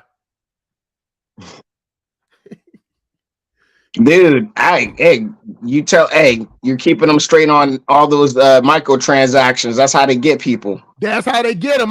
He refused to understand that. But I help him out though, because he have to use my card on that. So that's what it is. Steve, Mr. Sandman, see, I'm good. I got a good memory. I can always remember.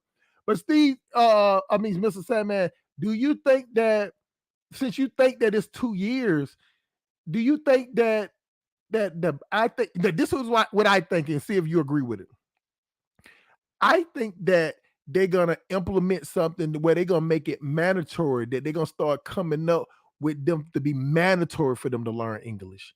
I don't think, now you can just learn English on your own, but with so many of them coming in here, Mr. Sandman, they cannot keep it the way it is. It's like, think about it like this. Say, for instance, you got like how many years now they can get away with not speaking English, but they ain't gonna be able to get away with being all over the United States. See, in California, they allow that because you have police officers out there that speak Spanish, but you don't have that shit in Georgia. You don't have that shit in Alabama. You don't have that shit in South Carolina. You don't have that shit in North Carolina, Virginia, whatever. So I think that they're gonna force them. They're gonna be part of their program. So they let somebody in there they're gonna have to go to these centers. Because they always already building these diversion programs for them to work themselves back into society. Do you think that the United States is gonna implement something to get them caught up faster? We ain't talking about the heritage, we just talking about English. I think it's gonna be a mandatory. What say you, Mr. Sandman? Or does it make sense? Does my logic make sense?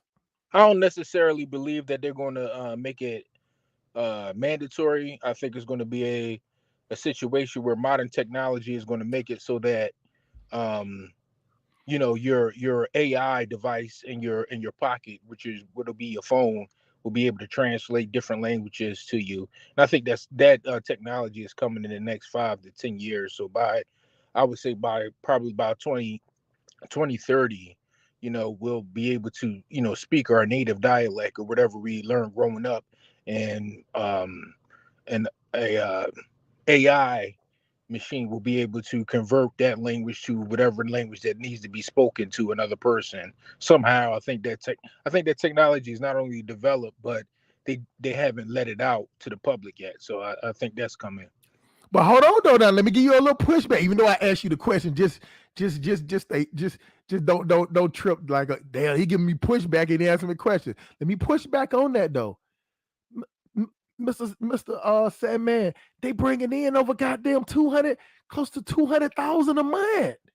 Yes, I know that. And so hold on, let's just do the math on that real quick. So because I'm a math guy, they're bringing over 200,000 in a month. Is over 17 million in hiding. It's 79 million of them now already. So think about it. 2 million. I'm just using your logic. 200,000 a month.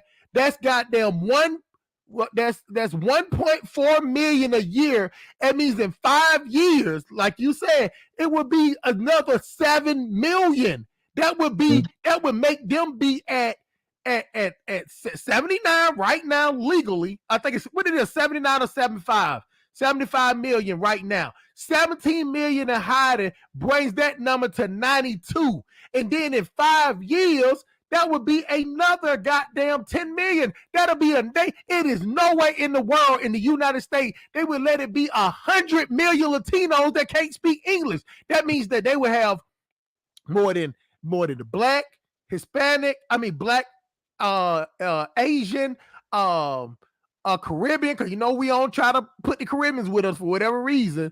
Hebrews is but not Hebrews. What are they called again? Jews, shit.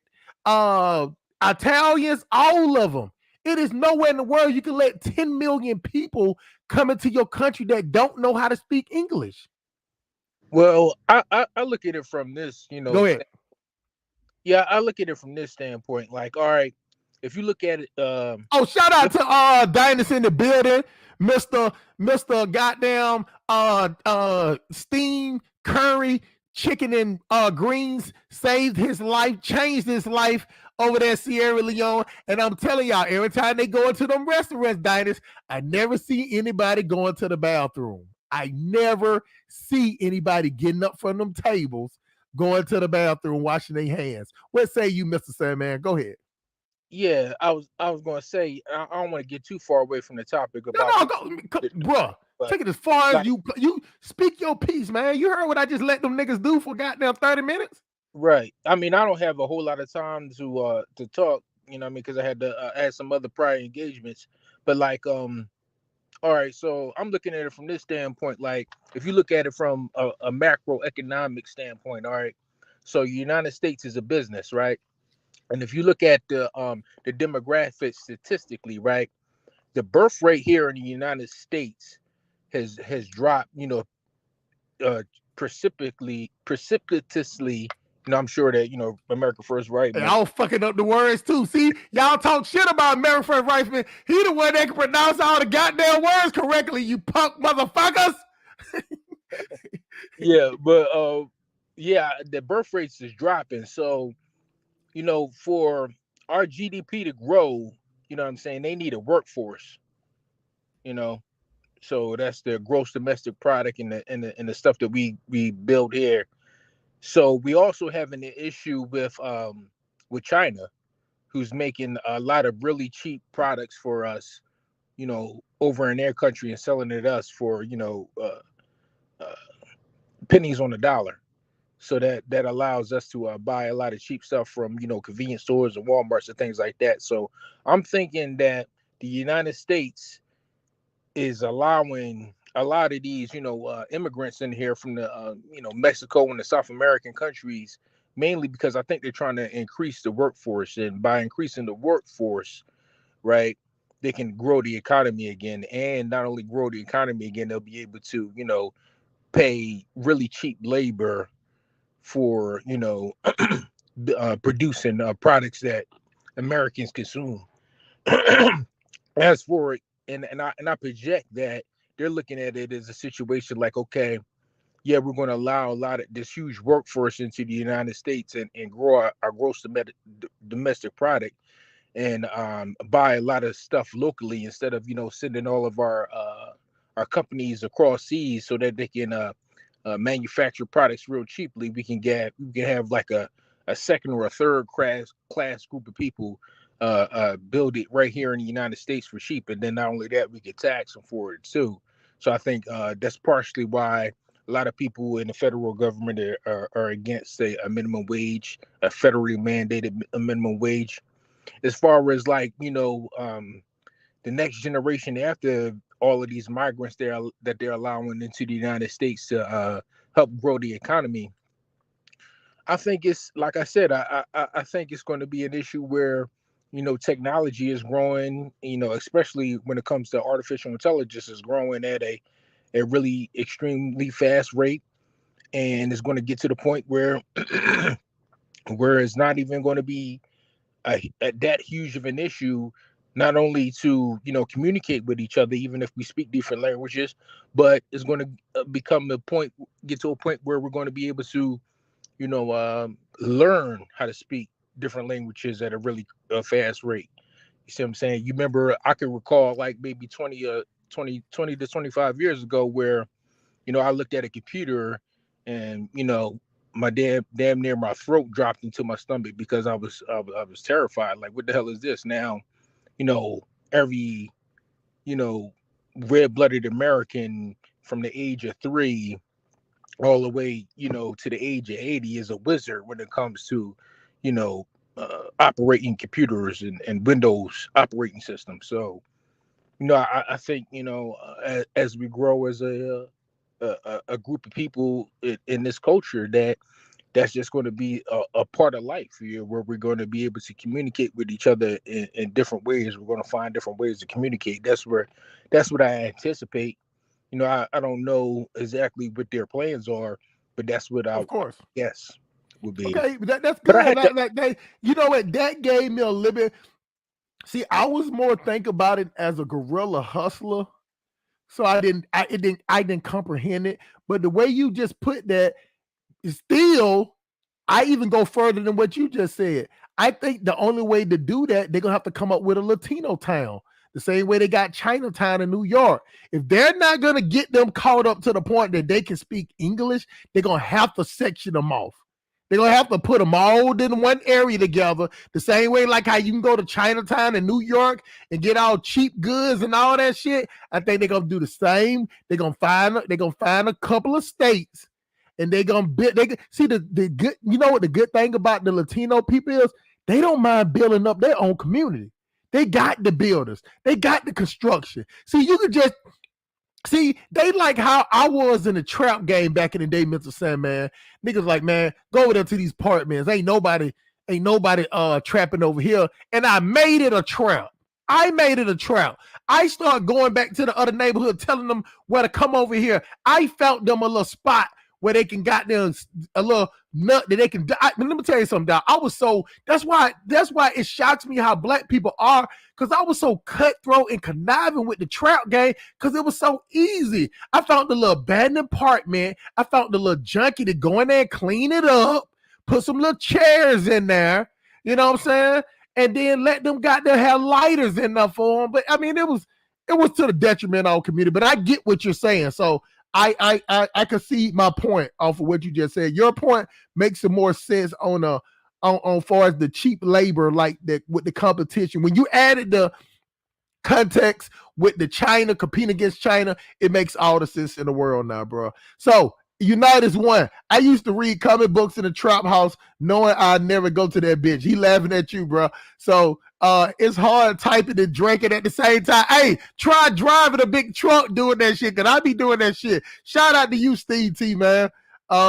Excuses, you be struggling to read. Hell no, I can read, baby. I got my glasses on and everything, because you don't have my glasses on. So it do be hard for me to read without my glasses, but I got the glasses on today. Logic only, again, hustle years of fucking hood rats, raw in the back of the truck made him lose brain cells. Diners, Doom. You motherfucking know it, bro. Doom. Double time. Steve T, that money is going to the stroll. Yes, sir. And I appreciate that, bro. I'm gonna add it with the rest. And believe me, I ain't gonna be like that dude. What's that dude? Agent Zero used to play for the Wizards. Agent Zero, the point guard, the most famous wizard they ever had. Damn. What? Any of y'all know because he be on the I'm not a basketball American. I don't watch basketball. I gotta get it. Like Arenas, Gilbert Arenas. Fuck. You saw how I sounded that bitch out? That's a good memory for you, baby. Gilbert Arenas came on there talking about how he don't want to be married, that it's easy to trick off with modern black women. You know what I'm saying? Getting in a relationship with a bitch that gonna make you spend $400-500 a week, just pay her for some box. You just don't have to be in their face all the time. It is what it is. Of course, they laughing at that. How so smart? Hey, for one, shout out to Dynus and shout out to Unitas One as well. That's my brother right there. But I want Ant to come back up because I want to hear what he has to say. I don't know if he like left and came back. I'm finna invite him up. That's what I was just finna do. I have no problem. P Funk 100. I have no problem with them coming in, but the whole becoming police thing in Chicago is an overreach. I agree with that. All right, jump up here, man, for a second, bro, if you can, bro. If you got your light skin iPad working, bro, come on up here. Logic. They know how to speak English. They just pretend not to get what they want. It's something on, boy. I remember I was trying to order some tacos, and I was saying dos. He's like, dude, he didn't understand shit. I was like pork. And he named it with barbacoa. Nigga, you know what pork is. You know, if you know the Spanish word for it, you know that pork, that they can pronounce those words. They say them. When they say pork, it almost like they're saying point. So, damn, bro, you still alive. You know it, bro. You know, I ain't been on in a while. Brandon ain't been on for this week. So I'm just giving people, a catch up to mostly the people that watch my channel watch his, and it give people a chance to talk because y'all all know on Brandon, much as I like to talk, Brandon likes to talk. You get what I'm saying? You're more or less on when you jump on his pen, don't get me wrong, y'all gonna say, well, he let you talk. Because I have to force the nigga, I have to interrupt you, I have to force him to talk. Brandon likes to talk. Brandon can do a whole 3-4 hour stream by himself. He just bring up guests to be nice. You know what I'm saying? So I mean, that is true. But at least he has good stuff to say, though. Like, I learned stuff. So yeah, I know plenty of people with 3-4 kids. That's the whole point I was making to them. Not only is they $79-80 million, they got 70-80 million people. They kicking out 3-4 kids apiece. Them Latinos, them goddamn with the Mexican square ass body with their natural hair, they have no problem busting 3 or 4 kids out back to back. Healthy kids. They don't have no goddamn health problem. And the dude drives for like Amazon and he works in a metal shop or something with a big old gut. Yeah. Straight up. See, they don't do all that shit. He got to have a 6-pack and an 8-pack. That motherfucking Mexican husband drinking. Yeah, look at his mustache. They don't care about that. He drinking Modelo. He got on some limit ass shorts on with some goddamn brown shoes with some green socks on, and she can't wait to bust that pussy open with some tacos with that burrito juice coming out of it. Goddamn with shredded cheese and sour cream chives and onions and lime, and they got them hot peppers on the grill for. But y'all, we can't compete with them. We may not even have to learn any of other language. That's true. That's true. They already have Hispanic areas in plenty in New York. But what I'm saying is those are the ones that was like born and bred here. The ones that's coming over here, they're not born and bred. They don't know nothing. And the Hispanics that's here in New York, they act just like niggas. That's why, Ant, you need to jump on here, Ant. You need to jump on here because Ant is from Connecticut. The Hispanics that I meet up there in New York, they act just like niggas. They act just like them. They talk just like niggas and everything. They just speak El Espanol.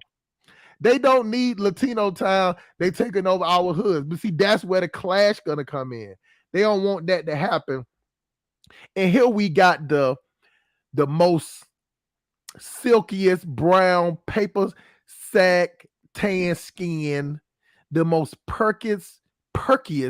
It's perkiest or perkers? Yes, perkiest. The perkiest boobs on the internet today. Miss Bigo, diamond drawing, natural hair rocking, sultry, sexy voice, Miss motherfucking humble and sexy from motherfucking Wichita, Kansas. Wichita, Kansas, nigga. Not Topeka. Not Kansas City, Missouri. Wichita, nigga. And y'all see that Cash App is at the top. I need y'all money.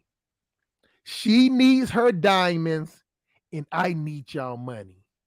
I take y'all money and give her diamonds on Bigo. That's the deal. Is she a truck driver too? No, she's a bit. Let me tell you something. Let me tell y'all the story real quick. I jumped on Bigo and I wanted to change that. She say she's from Texas. She's from motherfucking Texas. Hold on, let me see who texted me real quick. She's from Texas. What part of Texas you from, humble and sexy? What about the $4 instead? Boy, this nigga trying to beat me. She's from Texas. What part of Texas are you from, humble and sexy? So, let me drop the link. He want the link. He finna jump on. My fault. And if you want to drop on, if you want to come up also, humble and sexy, just to, because I'm telling you, I think that my subscribers was showing out when you came on, when they saw your picture of with your Texas cheeks out a little bit, so seductive. They started donating more than what they usually donate, and I appreciate it. She was right outside of Dallas.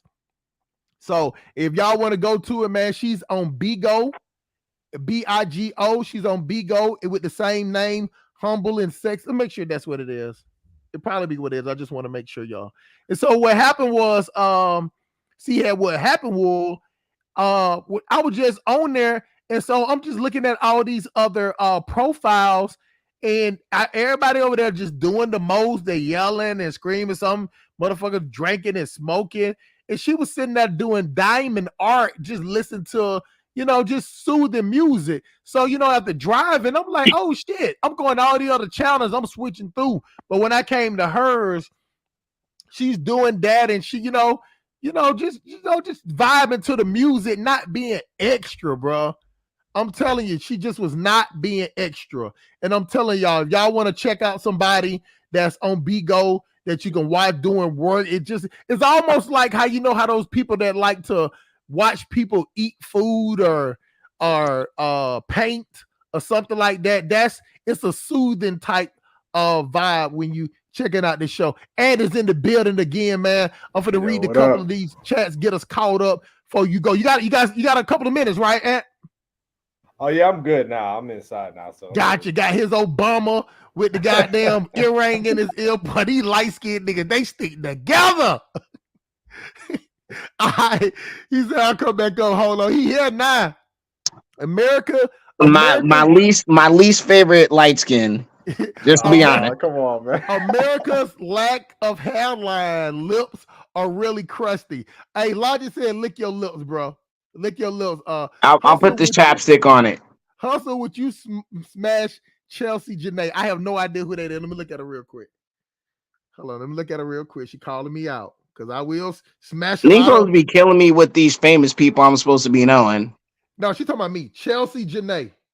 Oh, no, I mean, anyway, yeah, but I'm just saying, I never heard, I don't hear about these people. Hell No, I will fuck no. Let me tell you something. Chelsea Janae, big booger wolf, look like the daughter of goddamn Respucia looking ass with that wigs. Then she got a small ass egghead. Well, it's small at the top. She got her knees knocking, her thighs is scrubbing. So you know that pussy smell like great value mayonnaise in the back goddamn warehouse of Walmart. A fat bitch will never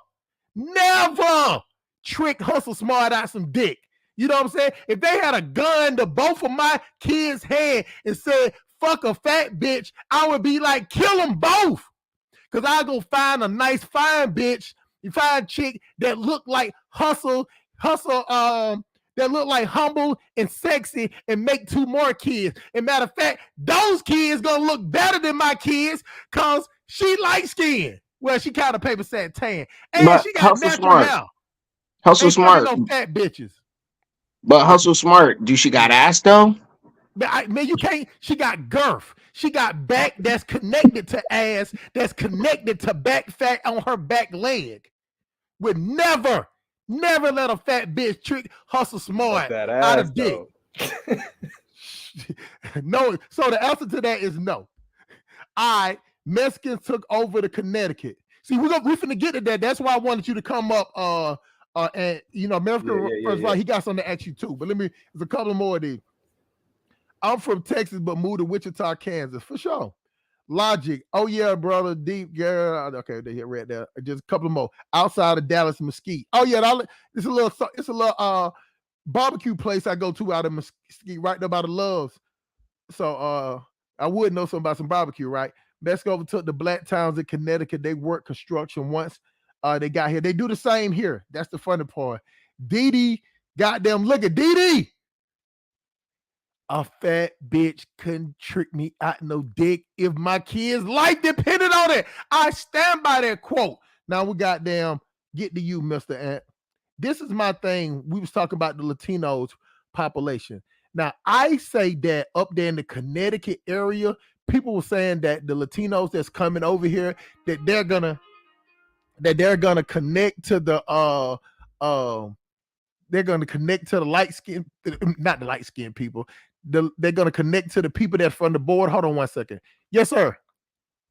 What if I cut that $8 in half? Boy, shut up. Listen, they just asked me, will I bang up a fat bitch, right? I told them that if somebody had a gun to your head and said, bang up a fat bitch, I would let you die and get another son by some other chick and name them after you with a fourth and let you go because I got plenty of more sperm in my balls. Do you feel me?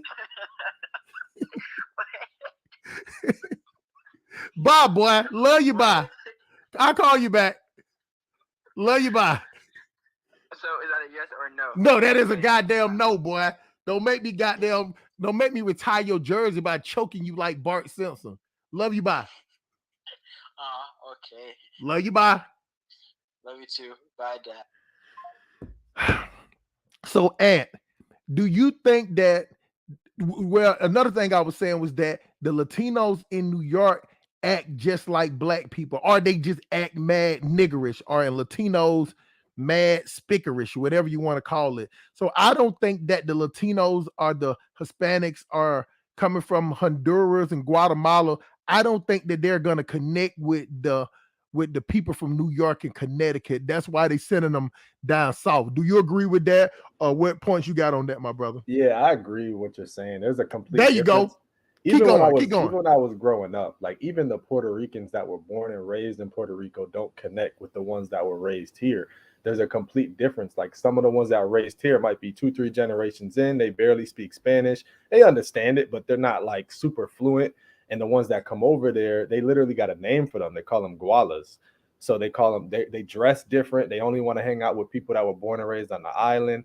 And then on top of that, people think all Latinos are together, but they have their own little beefs, just like black people got, the little things with Caribbean and African. They got that shit too, because they don't really look at Mexicans. Like if you call a Puerto Rican a Mexican, they're going to snap on you. Like, don't call me no goddamn Mexican. That's like a joke. They'll call someone a Mexican. So like, hold on for a second. Hey, after he finished making his point, America First Rifleman, go ahead and ask him. I got to go get my other DoorDash from the door. So go ahead, y'all continue. Go ahead. All right, yeah. So yeah, so they even got a name for them. And right from me, you already know. You say you're from Jersey, so you already know New York, Jersey, pretty much the same. Like Rhode Island, Mass, Connecticut, Philly. These places are pretty much the same demographic. A lot of Black Americans, Koreans, Puerto Ricans. To logic only, now actually, Puerto Ricans are the biggest Latino group here by far. Like they're not even. Oh yeah. Yeah, the other groups aren't even coming close. And I actually just pulled up the statistics on that. Puerto Ricans represent almost half of the Latinos in Connecticut. Dominicans is number 2 at 67,000, which is about 10%, and Mexican is actually number 3. Now, if you want to Yeah. include some illegals, I mean, you can include illegals, but it's not. They don't have a huge population. Yeah, a lot of people don't know. Like Mexicans are kind of like newcomers into the like Right. Northeast or whatever, because before it used to be more Cubans and everybody else than it was Mexicans like 20 years ago.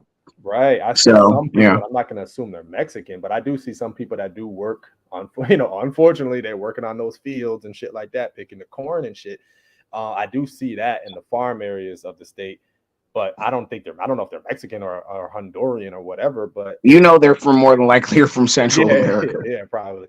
But as far as the Mexican population, no, they're pretty much small. Matter of fact, we might even have more Indian Americans in Connecticut than we have. Like that is the population that it's low key. Their population is booming in TT right now. Like, I just been Oh, the millions of them done came over in the last 10 years alone, and then they have like 3 kids, 4 kids.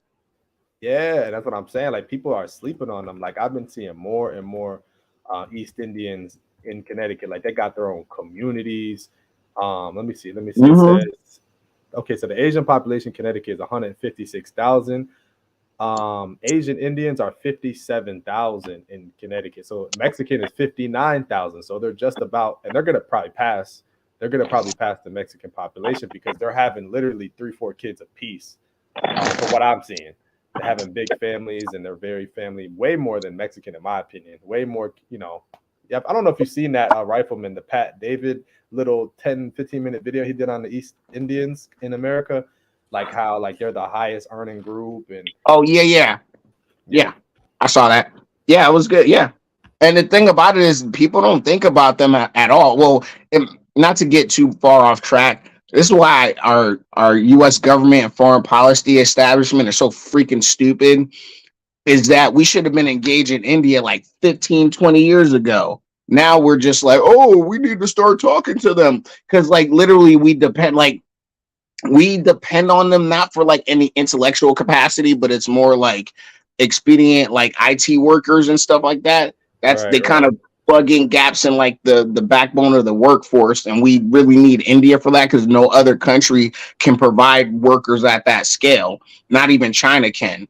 So and we can't, and that's gonna it might represent a problem in the future because you can't. How do you compete with that if you got people coming on an H-1 visa and they're like, they got a doctorate and they're raising kids? Your kids can't really compete with that. Like it's just honest.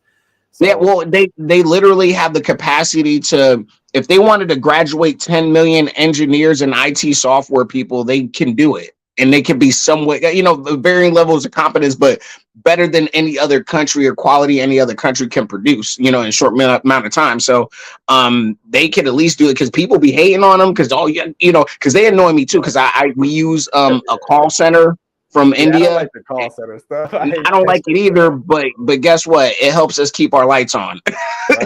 Let me address a logic that says Africans are pretty much blending in people, which is why I don't notice. That's not true.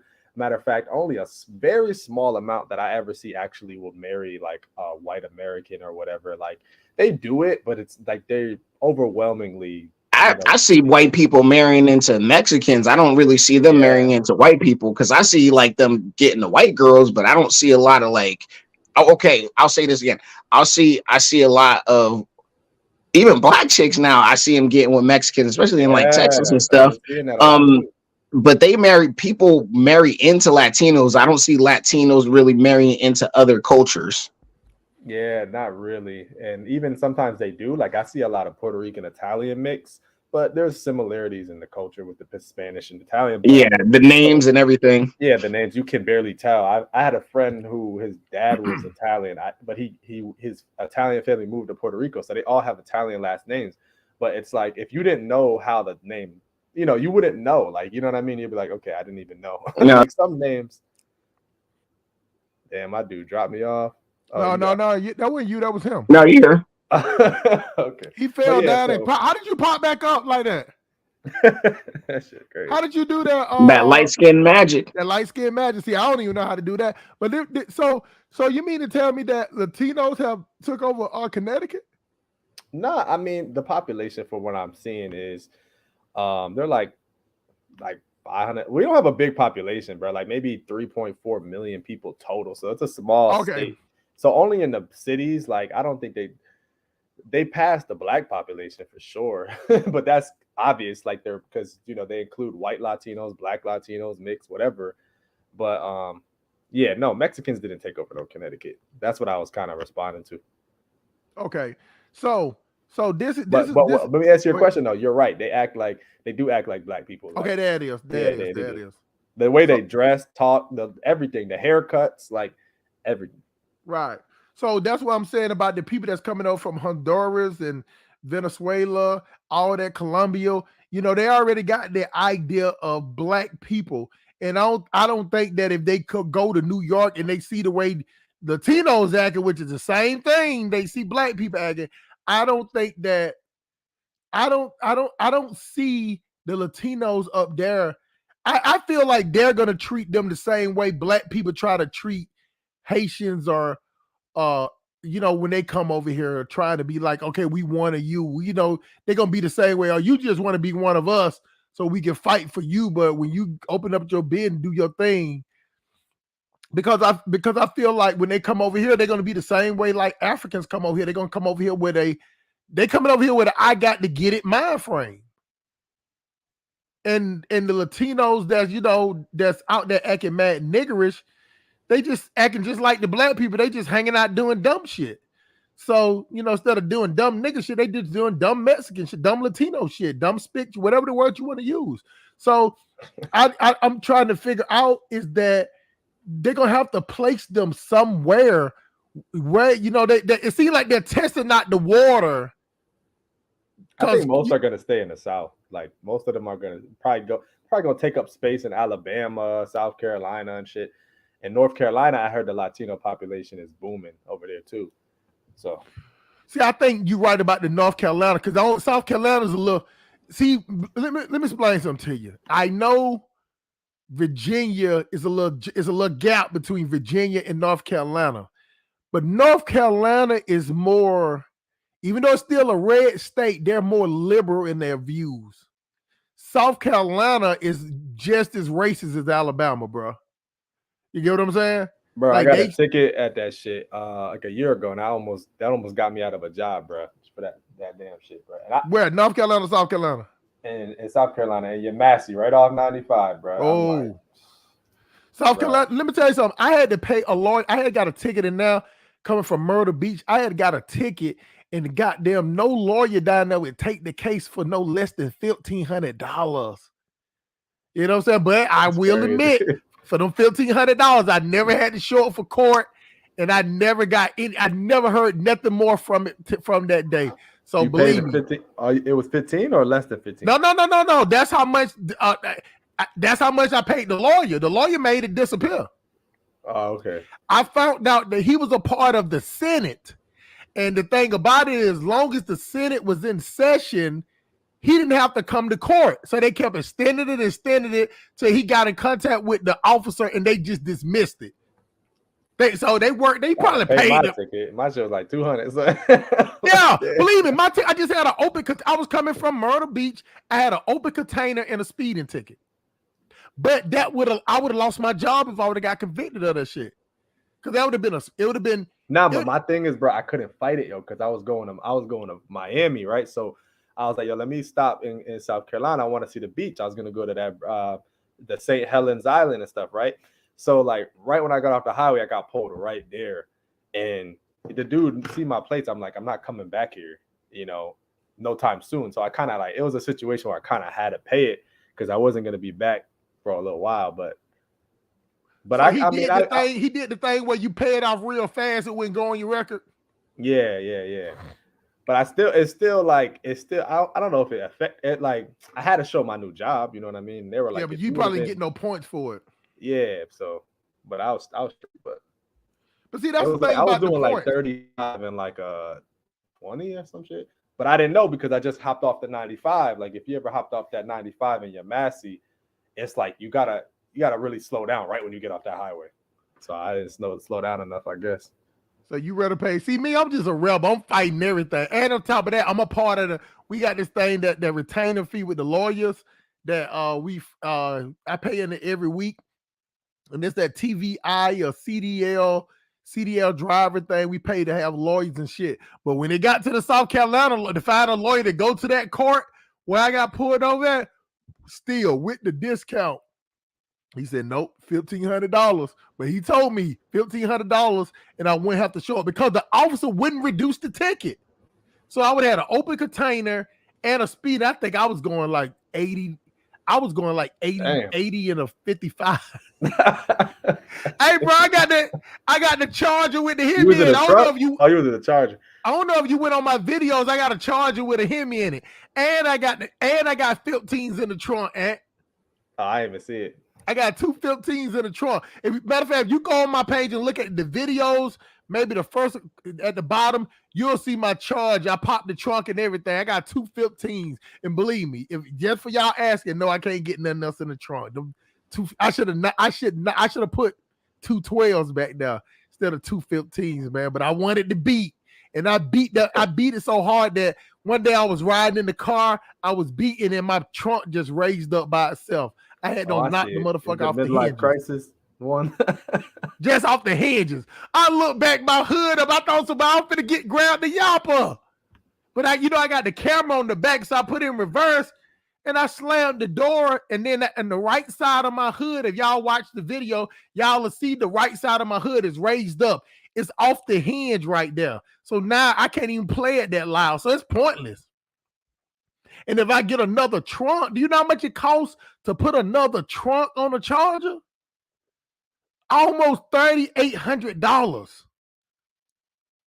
for a trunk. Then you got to get it painted. Then I got to get the dyno mat back in there. That's to stop it from rattling. Yeah, it's some funny shit, bro. When I moved to Miami, the first time some Haitian dude was like, oh, so I noticed that everybody had a Charger, bro. Like, and I didn't know that was a thing, right? Because I'm like, I'm not from the South, so I'm like, bro, why the hell everybody pulling up with a Charger? So the Haitian dude was like, he seen somebody pull up. He's like, are you gonna get a car like the other Americans? Like, so I'm like, nah, I ain't about to get that shit and get robbed. Fuck out of here. But yeah, everybody had that shit. But I seen the video you talking about on your page. It's like a purple or something, like a dark purple. Wait, mine is black. Oh, it's black. Oh, all right. You seen the video where like I'm outside the garage? Yeah, I don't know why I thought it was like a dark purple for a second. Yeah, that's that light. That's that. You got that's those gray eyes, man. They see black as purple. Y'all see all of us as y'all see all of us like a living color. Dark purple. I'm just saying it would look better. Yeah. And I got the rims on there, everything. Just like Steve T said. He said, "Your old ass still blasting cool, Jay. So am I." Hey, see, I represent, man, because I like to play. I'm older, but I still got that. I still listen to trap music. I don't, it always shocks me when I hear younger people listen to old school. I don't listen to old school. I got trap. I got an iPod in my car with about 800 different mixtapes from Gucci to OJ to Young Thug. Hey. All that shit, man. I listen to that trap music, man. It beats. I listen to whatever that beats in the trunk. I mean, I can listen to some Lil Yachty, and this shit is trash. But the beat go hard. That's all it is, man. I'll be parking lot pimping, man. Especially I don't shoot for those exotic chicks that gonna make you pay $150 for a meal. I'm picking up the chicks that want to go to Wendy's. Or the fish place. I don't want Ivana. I want Tawana. I know y'all a little too young for that. Y'all don't remember I Need a Girl, Around the Way Girl from LL Cool J. That's how he started off the video. But Aunt, how do you see how do you see the black community with the influx of the Latinos that's already here?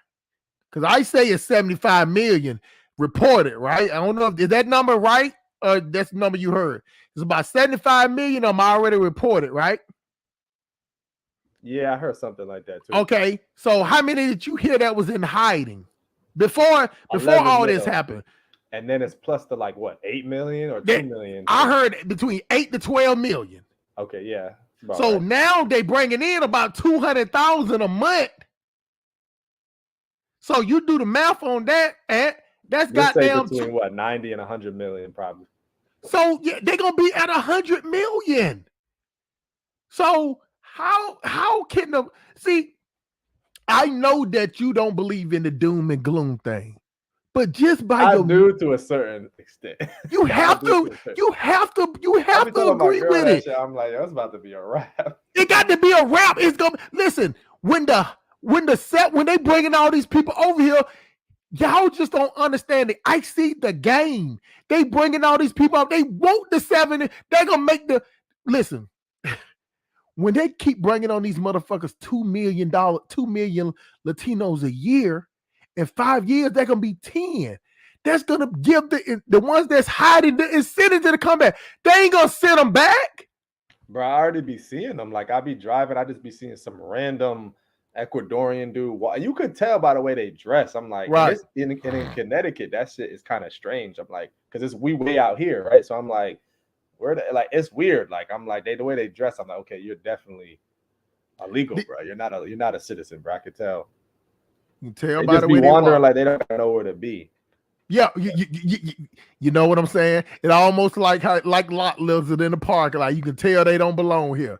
You know what I'm saying? Like people that got their that's one thing that he's telling y'all. I'm explaining it a little better. When people at the truck stop, they make a beeline to their truck. You know which way they going.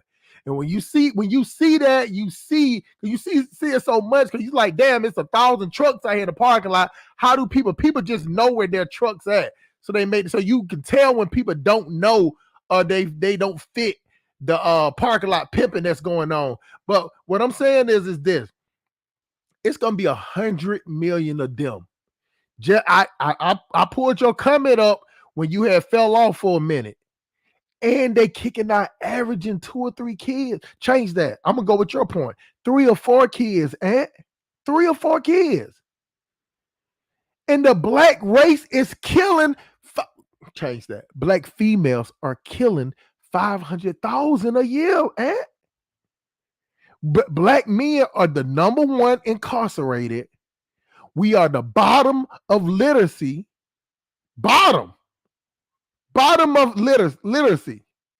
We are the lowest as far as business and business creation. We ain't talking about these women open up some beauty supply shops and some nail shops and selling they third party sellers from Temu or goddamn Fashion Nova, because you know that shit's gonna fade out. That shit just for right now. But what I'm saying is that they are creating business, and the number one thing they practice group economics. One thing about Latinos, they don't never get tired of eating tacos.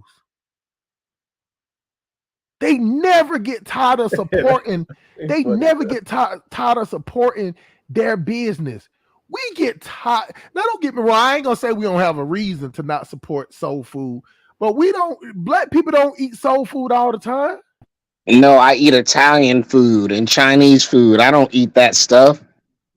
So, but it's a self-hate thing, yo, because I eat Jamaican food a lot. It's not self-hate. I was born in New Jersey. We don't eat soul food. We barely ate pork, dog. But I'm gonna tell you now, hold on, let me tell you.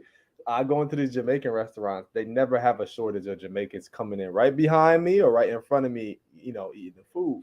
But when you go again, I go into the soul food restaurants. You don't really see Black Americans in there just patronizing the business over. Like it's not a thing like soul food and over here. It's a thing you do like every once in a while. Like, you know what? I'm gonna give me some soul food. It's not a thing where you just do it all the time, right? Because there's not that many soul food restaurants in comparison to Jamaican restaurants and all the other restaurants. So if you're gonna say we don't eat soul food, that's a problem right there, because you're not patronizing any type of. I don't want Hold on, parts. Max, right? Oh, sorry. No.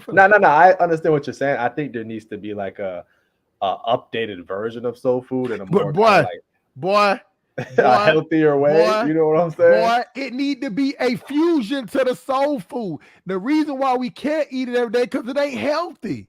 We sweating and salt and all that shit. The macaroni I agree. has got cheese and butter in it. The goddamn chicken is greasy and smothered.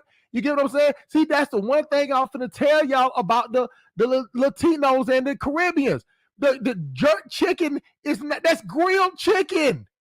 Nah, it's grilled bro. chicken. The Puerto Rican spots and Dominican spots, they deep fry. They doing the bad shit too, bro. They deep frying stuff, and I ain't seen that. Horrible. Well, all the Jamaican places I see, it's like healthier eating around here. Jamaican, so yeah, but not like Puerto Rican and Mexican and Dominican. Oh hell no. No, the problem is that's why the Mexicans be walking around with big ass stomachs. Yeah, but you know what though, even though I eat a lot of Jamaican food too, I still feel better because the curry got turmeric in it. The curry is good. The jerk chicken is good. Jamaican food is healthier than soul food. It's way healthier. I get the jerk chicken, all that, man. The rice is even the rice at Jamaican got peas in it. Right. The rice at the soul food restaurant got some fucking liquid diabetes salted gravy on it. Shit. You feel like you about to die, like yo, I gotta go lay down. You feel like you need 6 cups of water, and you need to make sure you got the air conditioner on when you eat that soul food, man. You get the itis. I do not get the itis when I eat Jamaican food, and that's what I don't like. And they don't switch up let me say, Jamaicans don't switch up their menu either because they still give you something. They're gonna give you some steamed rice. They're going to give you some plantains. What I'm saying is everything that they give you is still healthy. You eat plantains. But let me say this. There's a spot over here, right? It's a Jamaican vegan spot. So not only do they got their traditional stuff, they got bakeries. They got a vegan place where you go and get the kale. They just put the little jerk spice in and the turmeric and curry spice in, but it's vegan. So like they have options. What I'm saying is it doesn't have to be soul food. But we don't even have like stuff like that. Like there ain't no Black American bakeries out here that I know of. So it's like they, because we don't. Oh, sorry, there's no baking culture in Africa. Like the white man introduced bread to them. What you mean? I'm just saying, like, I'm just saying, if we open a bakery, it's gonna be like some weak ass French bakery or something, which is fine. Like, I love French bread. I mean, everybody loves French bread. That's why everybody, mass produces it. But what I'm saying is, there's no like baking history of like Africa that we can like infuse to. Like, there's like dishes and stuff, but there's no Black like Americans don't even call themselves African. So I don't. Well, true. Well, we don't. Okay. So, good. I can see to your point. I get what he's saying because even in Africa, most of them they don't adopt the Indian tribe when they eat bread. You know what I'm saying? They either doing the rotis. You know what I'm saying? Are they doing are they just smashing the yams together? They really do not have a baking culture because most of the people over there don't have stoves. Even though I know people that in Africa that's not poor at all, but when they show me pictures of their house and they just got like 2 plates, so they don't have a stove, bro. So you know what that sounds like? Then that sounds like a massive opportunity to bring baking culture to the continent. Like, I mean, I think people are just dropping the ball, especially a lot of the Pan-Africans. Well, also you got to remember they don't have like sorry. I'm just saying, like, people are dropping the ball on this, and we do have we have a baking culture. So my thing is, why we can't just build bakeries? Like, if we're not gonna do the soul food stuff, why we can't have the bakeries? Even the Nation of Islam at one point had they got the bean pies and stuff like that. So I feel like dudes could do that, but people I'm gonna say this: there's a lack of respect for the Black American culture. That's what it is. Nobody wants to be Black American. They don't want to celebrate the culture. It's just they just don't. They'll rather go and work as a CEO or in some, what's it called? The DMV, the government. They don't want to build their own. Like, that's just what it is. They don't. And Mexicans, number one in state jobs. Go ahead, continue. They don't want to do those type of work. When I was in Florida, like I said, I work with the Haitians, bro. They be having like property, several jobs. Like, yo, here's my card. I do steam washing.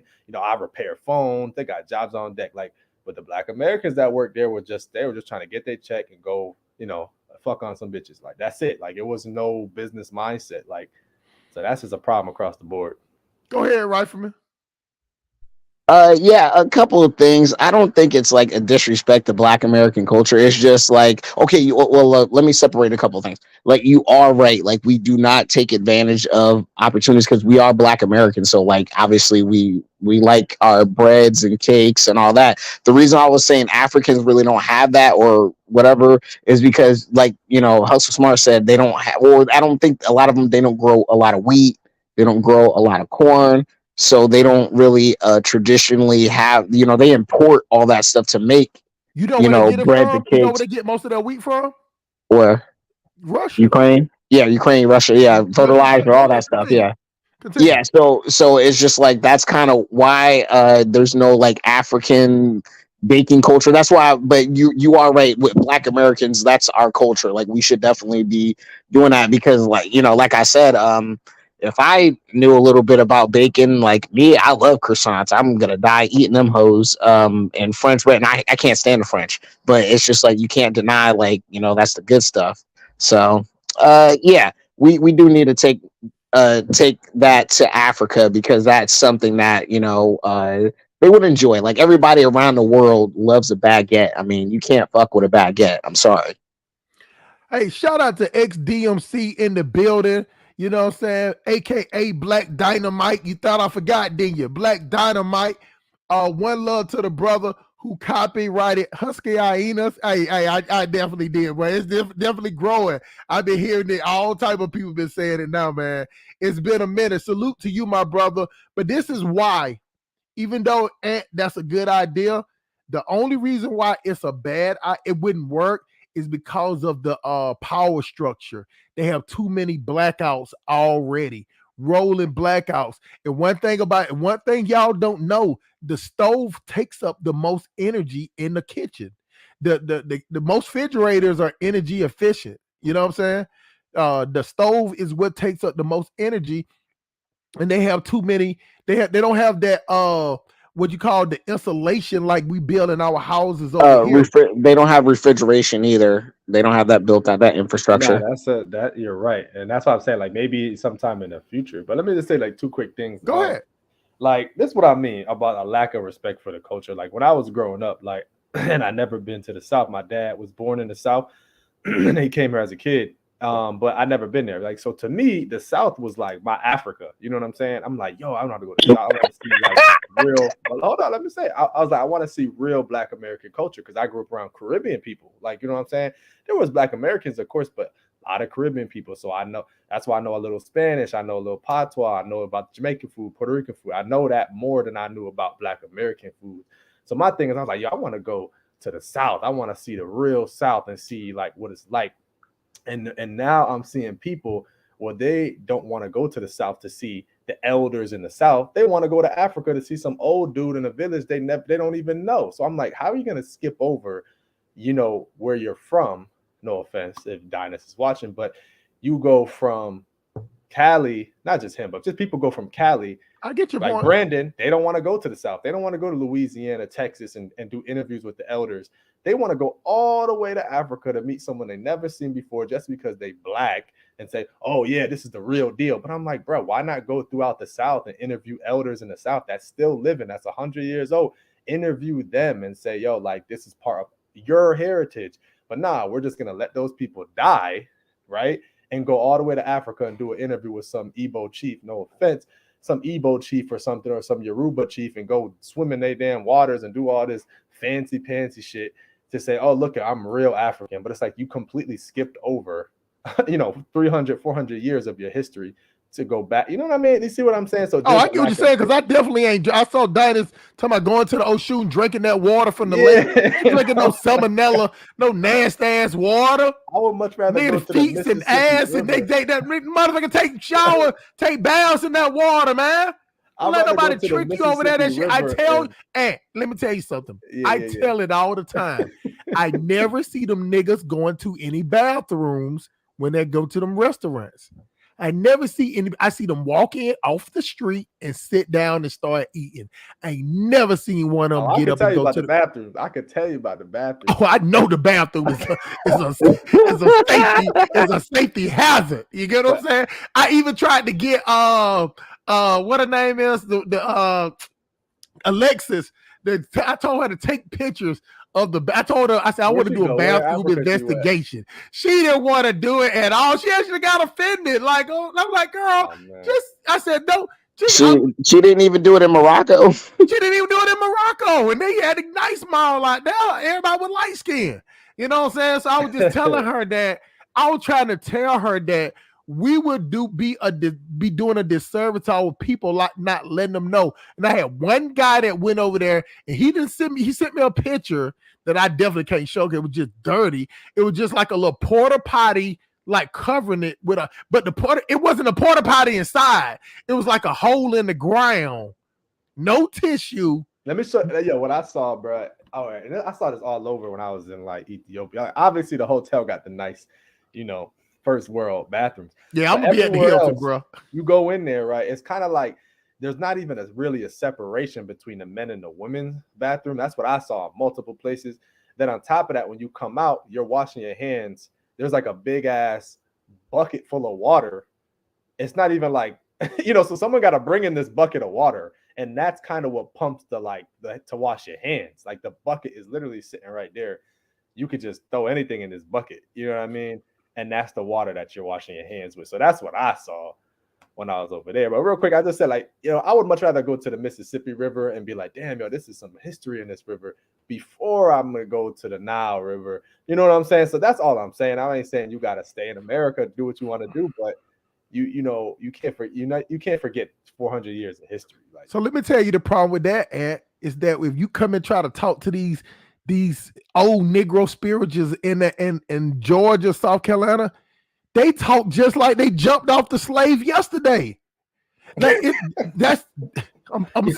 when I was in South Carolina, I didn't do this, right? But I guess on Sundays all the stuff was closed, right? I wanted to see some Gullah Geechee stuff. There was like a store that had like a Gullah Geechee Cultural Center store. It was closed. Across the street, there was a restaurant, and I saw these like older women sitting down. But that's what I mean. That would have been a perfect opportunity if you had a camera, go over there, say, "Hey, are you Gullah Geechee? Oh, can I interview?" That is something that I think that we need to have on YouTube, right? See, but this is the problem. If you'd have walked over there and talked to them old Negro spirituals, they were just talking about Massa and Mary Sue and whatever. See, the thing about it, you can't get good information out of them. See, the only thing that I see that, now believe me, them niggas over there from California, I know they ain't even the spirit. They just jump like you jump. But I'm telling you why it wouldn't work, because they don't give you no history but their family history. They can't tell you nothing else. They'll tell you how long they worked for Massa, how good, it's depressing to talk to older black people in the in the South, because they damn near can't talk. I was in Georgia one time, bro. I was right there. I think it was Route 6, like going towards Austell. Is it Route 6? You know what I'm talking about? Yeah, like I-20. I don't know, but they got a lot of like stores over there. Right. Route 6, yeah. Let's I was going over there, towards my battery died. So I was like at a place where there's like an auto zone and a gas station. There's like an auto zone, and right next to it is a gas station. I don't know if you know about that. So I'm over there, and this old dude come up to me, just started talking. I didn't know what the hell he was saying, bro. Mm-hmm. That's how strong the accent was. I'm like, I don't even know what this dude is saying. But to me, that's kind of cool. Like, I'm like, yo, this is like a completely different language. I feel like stuff like that should be, recorded. Can I interject real quick? I'm gonna have to kind of agree with Hustle Mark, because I lived in Georgia for many years. I lived in the South for many years, and you got to remember, I'm culturally more with you. I growing up, I know more about Italian, Hispanic cuisine. You pretty much, by the time you turn 10 years old, you can look at a map of Central South America and know where everybody come from. You know what I'm saying? Because you already know you got to culturally walk that line. Like, you call a Mexican or Puerto Rican, that's your ass. Yeah. So so then when I went to the South, dude, we're so culturally different from them people. I'm sorry, like we are not the same niggas, man. It's the regional stuff is so strong, White but people, white yeah, and Americans. well, yeah, and also too, you can't really get great information out of these folks because, like, you saw the conversation between me and dang, I forgot his name already. Katinga, whatever that. Guru. Kagul, yeah, yeah. Yeah, I Like couldn't get it how that devolved into like they redlined us. It is just like it turns into like stuff like that to where it's just like, dude, I would have liked to learn actual history, so I can pass that on. But you telling it's either trauma bonding or it's like he's Hustle Smart said, it's their family history or maybe something about the county, but nothing really like a big overarching like story. I see what y'all saying, and I'm not trying to act like that's not true. But what I'm saying is, there's, most Black Americans live in the South. I'm sure you could find one elder that ain't, crazy as hell, that could tell you some real, history. Like what you just said is basically like finding a needle in the haystack. No, I seen it, bro. Like there is videos on YouTube of the Gullah Geechee, but the thing is, it's usually white people that are bringing their cameras going to South Carolina and they're interviewing. I'm saying, why can't dinosaurs? See, it's more. That's more. Hold on for a second, Rifle. See, it's more organized to that because them niggas that sit up there and claim Gullah Geechee, it's in Orangeburg, South Carolina, but they worship white people down there. Let me tell you something. What's the difference between that and West Africa, though? I'm gonna put. What you say that go? Say that again. What's the difference between that and West Africa with the white Jesus statues? The difference is that you can go up to any African in Africa and pay them like Dinah's them be doing, pay them some money, let him give you a denomination or whatever it is, give you a name and give you some type of history or whatever. What I'm saying is that these programs, these white people down there, they don't reach out to no Black community or nothing to come in, no festival. They don't do anything. They want that because that money comes from white people. So they don't even like Black people coming down now. That's the funny part. Let me stop that right there. Let me say this. Go ahead. There's about to be, and I just found out about this. There's an Igbo festival that happens, I think in Virginia every year. This year they're doing it in South Georgia, right at the Igbo landing, at the Sea Islands, right on the coast. So they're about to do it over there. They do this like every year. I don't think COVID they did it, but my point is, I've never seen any of these Pan-Africanists on YouTube go to this event where they actually have Igbo kings or whatever. An Igbo king will come from Nigeria to what's it called, America, the United States, and have these festivals. Nobody's recording that. There's barely any videos of that on YouTube. I stay in the South and I never even heard of it. But that's what I'm saying, and I know that some of these people heard of it because it could be marketing. What I'm saying is that's what I'm trying to explain. And these people are not market. Let me tell you something.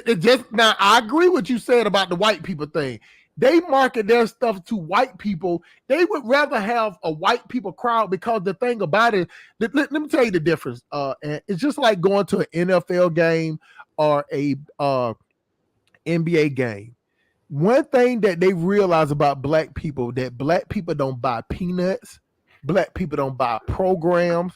Black people don't shop by the gear at the place. Bro, you taking these dudes off the hook, man. Because no. Who I'm taking off the hook?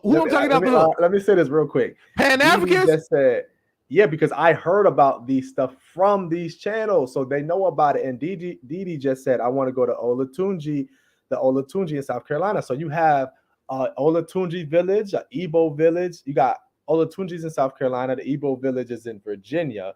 But yeah, I don't see none of these dudes going over there with their camera and getting that footage. And I had never heard of none you ain't been watching. Yeah. Hold on for a second, man. We got you, bro. We got you. America, just hold your point for a second. And I stay within 60 to 180 miles from both of them places. They never heard of it. So you would think they would advertise it on the big top Pan-Africanist dude. Like, I wouldn't expect you to know it, but I would expect somebody. No. I'm talking about advertising it on the radio. It's not even advertised on the radio or anything. My point is, if you are somebody who's a Pan-Africanist and you care about Black people, you got to make it your business to know. I'm not saying. Oh nah, come on, dog. You can't. Because That's a little reaching. You reaching right there, how you dog. gonna say you in the comments? That's just like saying that. That's just like saying you're a mulatto, so that you should know all the mulatto struggles and all that. There you go, the comics. How you gonna say I'm in the comics? And if I say, yo, you going to Comic-Con? What's that? I have no idea. What you mean? I have no idea. Selling the comics, but you never heard of Comic-Con? My thing is, if you in the business of doing that, you should, not you, but I'm saying if you're in that business, you should know what that is. Like me, I do the fitness stuff. So if you tell me about somebody in the fitness industry, most likely I know. If you tell me about a diet, most likely I know about it, especially if I have a whole channel built on that. You would expect that I know about it, but I'm not expecting that you go or everybody in Georgia gonna know about it. Nah. But that means that somebody would hear about it. Somebody would talk about it. Our radio stations are all black. Our radio stations ran top and bottom from black people. They advertise all type of shit. Those two things right there are not advertised in on the radio show. And think about it. Within those two states that you just said, Atlanta radio station is the biggest and the blackest. So why wouldn't they advertise it here? Yeah, but you're making a different argument. I see what you're saying, and I agree. I'm not, but you're making a different argument. My argument. Oh yeah, it's definitely a different argument. You're saying that they should know based on YouTube, and I'm saying that the people that's doing the event should go down there and do an advertising if they want black people there. Why would you put it on the most popular black radio station? We got hold on. We got 4 of them. 4 black radio stations. You can put it on one of them. But go ahead, American First Rifleman. I kept interrupting you. Go ahead. With your hands raised. You straight. I'll just say this. Like, I mean, and you do have a point. Like, I'm not gonna say what you're saying is crazy because people need to be on top of that stuff. But it's a lot of it is like people just don't know. Because I'll give an example. Brandon brought up the Pan African Film Festival, and he started advertising it on his own volition to his audience and telling people about it and say, hey, I'm gonna go down there. I'm gonna try to get some people in there, maybe for free. And he's doing his part to advertising. And now I'm trying to see if I can get down there and spend some dollars and learn about it and all that stuff. So people have to, Tariq Nasheed even puts out radio ads for his Hitting Chicken Shack. You know what I'm saying? So they do have to advertise on traditional platforms like radio and targeted Facebook ads, not just pay $100, $200. You actually have to go in there and do SEO, stuff like that, to make sure this word gets out. Like there's groundwork, like Hustle Smart lives close to all that stuff. He's never heard of it. I'm missing my point. Nobody's missing your point. Okay, can I give you another point? Can I give you another point? Okay, and on the and to kind of tie this into the Gullah Geechee thing, or whatever, and the marketing aspect or not marketing things well. The first time I ever heard about Gullah Geechee was like 10, 15 years ago, when somebody was just telling me about Black history and about different people in South Carolina and like how they own like parts of the coast and stuff like that. And the first thing it was about was the white people still in our land, and white people this and white people that. And they had like a documentary they made. Now now since time has gone on, within the last 5 years, they've come up with more informative things about Gullah Geechee, about where they come from. Like people have done the groundwork and made better productions of to give people baseline information, and that's good. But the first thing people don't need to see about the Gullah Geechee is the white people buying out our old ancestral land out from under us.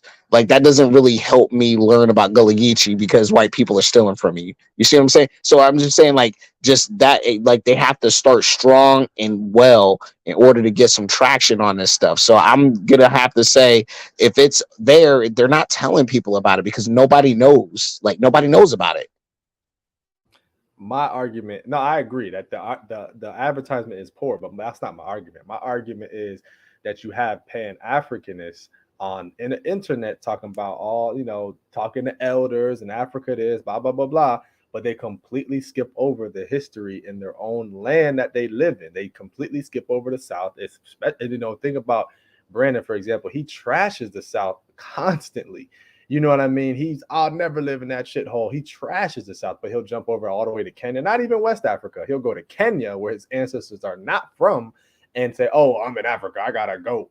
You know what I'm saying? But not just him, but it's just a lot of people are doing that. They're skipping over the South, like there's no value there. And I just pointed out two, what's it called, tribes. You got the Olatunji village and the Igbo land in Virginia.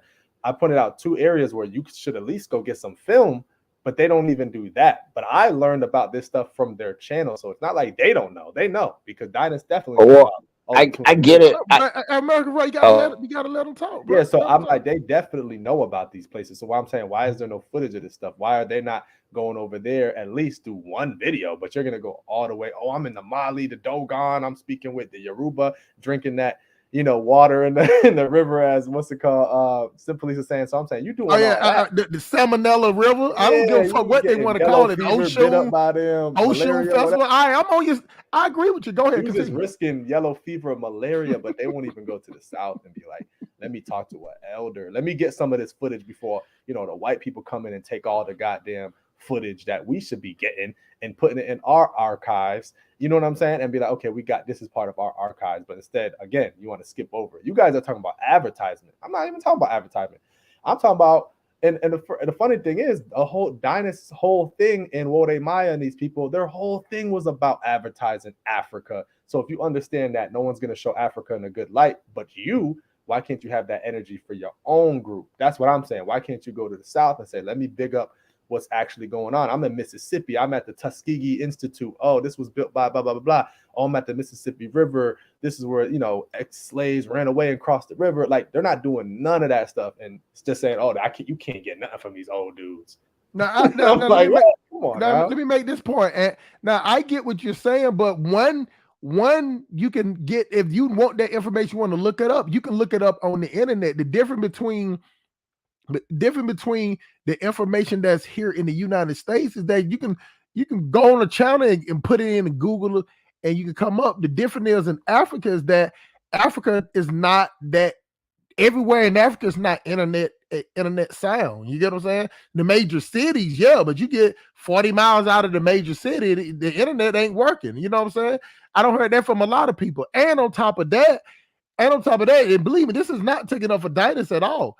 Dynas runs a tour business. You get what I'm saying? Like he's not gonna make no money on a tour going to South Carolina. Like, you know what I'm saying? Like, because South Carolina is something that people can do themselves if they want to go. But I see why he would go to Africa, because I know it's the same way like how people we like to watch those market videos, you know, so even though they nasty as shit, ain't no running water, ain't no bathrooms, you know what I'm saying? Everybody standing around, they probably peeing in one spot and peeing in jerry cans and shitting in buckets right there. But we like to watch those market videos because we don't have nothing like that here. You know what I'm saying? So I see why they go over there, because it's a business for them. And but for the people that I'm not my bad. Oh, no, this is the last point. For the people that go over there to South Carolina, that just got to be something you got to do for leisure. But I'm telling you, Ant, you get down here and talk to these niggas in the South, I'm country. And if I can't understand what they saying, and then they damn near see, and that's be the funny part. Now, that's the one thing I give people in Africa about. Maybe it's their diet or, eating less food or whatever. Old people in Africa talk way better than old people in the United States. Old black people in the United States. Old black people in the United States are either senile or you can't even understand what they say. They moving their lips. It sounds like they fucking mumbling. They sound like the motherfucking Migos. You get what I'm saying? And they can't give you no. I'm sorry. Bro, I went to the drive-thru in Atlanta. I don't know what the hell to do talking about. Yeah, the one that's letting you in at the gate? Just going to Pop Pies or something in the drive-thru. I'm like, I don't know what the hell. That's what I'm saying. I can basically decipher that, but I can't decipher them old niggas babbling. They barely can remember what they saying. These old niggas, and I'm telling you, I understand why they don't do the interviews over there. So if you find that diamond in the rough that can tell you everything you need, that just was a diamond in the rough, man. Especially Hey, I stay in Atlanta, Georgia. Let I me say see this old though. people all the time. You don't see. Yeah, and No, you're right. You're right. You're right. But let and me say maybe this. go ahead. I'm not. Let me just clear this out. I'm not taking a shot at Dynas. The only reason I brought him up is because that's the kind of work he was. Oh, I Though he's agree not with really you. doing it It no was more. fair for you to bring up Yeah, Diners. that's just That what was he was fair. doing. That's the work he was in. He does, he Uh-huh. doesn't really do it as much anymore. But it all came from the argument where I was like, a lot of Black Americans don't have value. They don't see value in their own culture, so they say, "I'm a Pan Africanist. Let me attach myself to not Europe, Egypt and Kemet and all that stuff. Let me attach myself to East Africa and not West Africa or wherever, going to damn wherever the hell, Kigali and the Rwanda." It's like they attach themselves to other cultures that they feel Right. are better, you know what I'm saying, than their own. So all I'm saying is, why don't you highlight some of the good in your own also? I'm not saying only, but I'm saying also. That's I one get thing I what you're could give saying. Tariq Just a have a little little bit of segment. Can I credit. interject? Have a little segment, but it would be the fruits would not bear. Go ahead, American First Rifleman. Hold on. Let me finish my point real quick. Okay, go ahead. So Go ahead and finish. that's the one thing I could give Tariq credit for, because he does do Oh that. my God. Hold on. He actually went to Louisiana. I think he went to Houston, and he showcased Black businesses, Black American businesses in Chicago. And then there's even a white and Asian guy called Mark Waynes. You probably seen him. He goes around eating food from all over the world. He's been to Africa, but he's also went to the South and got the barbecue from, you know what I'm saying, Black American barbecue. And I'm like, how is these dudes getting that content when someone like Dynasty, again, I'm not trying to pick on him, but he just does Bro, that work. let me He tell you does the something. work. One thing about the Silk Police Academy, we don't give no excuses over here. You talking about Yeah, who but you I'm just talking saying, about? like, it is what it is. That's the work It he is does. what it is. He interviews people. That's what he does. So I'm like, why don't you do that in the South? You know what I'm saying? That's all I'm saying. That's content, you know. But somebody said, But the Jay, difference what am I is doing? that Mark Wayne's get a million. He get a million views. And no, I don't give a fuck if Mark Wayne's go to somewhere. Believe me, I watch Mark Wayne's too. If Mark Wayne can go eat some grasshoppers in the back of a abandoned Kmart and get a million views. I'm looking at it also from a business perspective too. Yeah. Like, that's content. You're missing out on content. In 10 years, these old people gonna be dead. You know, they you ain't need to gonna die get none of too. They need to you die. ain't gonna They get none of that. useless. They motherfucking you. Go You know ahead, what? Only old people useless in only people that old people is useful for in the United States is the motherfucking old folk home, man. They are useless. They are motherfucking. Go ahead, American Freddy Rifleman. Go ahead, man. Yeah, I'm just gonna have to speak to what you were saying, and when it comes to going down, like, and it's not just trying to disparage old people in the South and all that stuff, but really, like, most of these people vote Democrat, okay, 90+%. I'm sorry, these And people are they not kin love to me. massa. Yeah, Go these ahead, people are continue. not kin to me.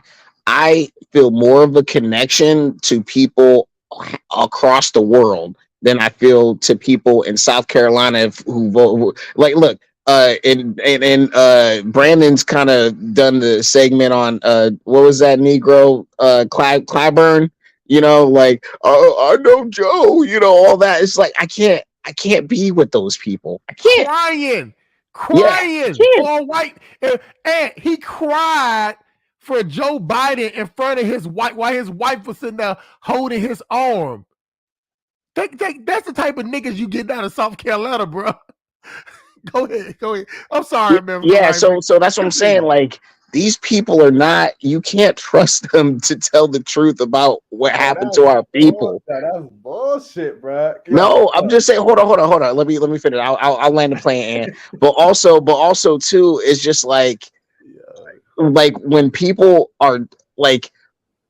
People want to feel empowered and moving forward. And unfortunately, you saw the battle I had with Kingali or whatever the heck I keep Kanguru, man. Guru, sorry, The Guru. Jamaican Poom Like, Poom Smasher. yeah, sorry, the Poom Poom Smasher. Look, it all, you already know the circular logic and the Dunning-Kruger effect that affects Black people when it comes to trying to move forward off of the same stuff we've been talking about. Like, literally, we were trying to talk about, or I'm talking about Guru. We went from talking about one thing, and then this Negro bought up 5 trauma bonding points, from different periods and times that affected different black people and stuff like that. So it's just like we can't even have a conversation without somebody losing their stuff. Like, we're done, dude. Like, Okay, unless there's a great reset or something, like I have to leave the country. I don't have disagree to. with y'all though. That's the thing. I don't disagree. All I'm saying is, why don't you try to find that diamond in the rough? I'm not disagreeing that there ain't a million Clyburns in the South. Like, I'm saying, skip over them, them dusty ass dudes, and find somebody with some sense. The one, Republican, concern, whatever, and see what they got to say. I'm just saying that as a business perspective, if the white, whatever filmers can do that, producers can find one. I feel like, why can't someone that's that's the only part where you're wrong about it. The white producers ain't finding them. What they do is, I told you, they got a program down there.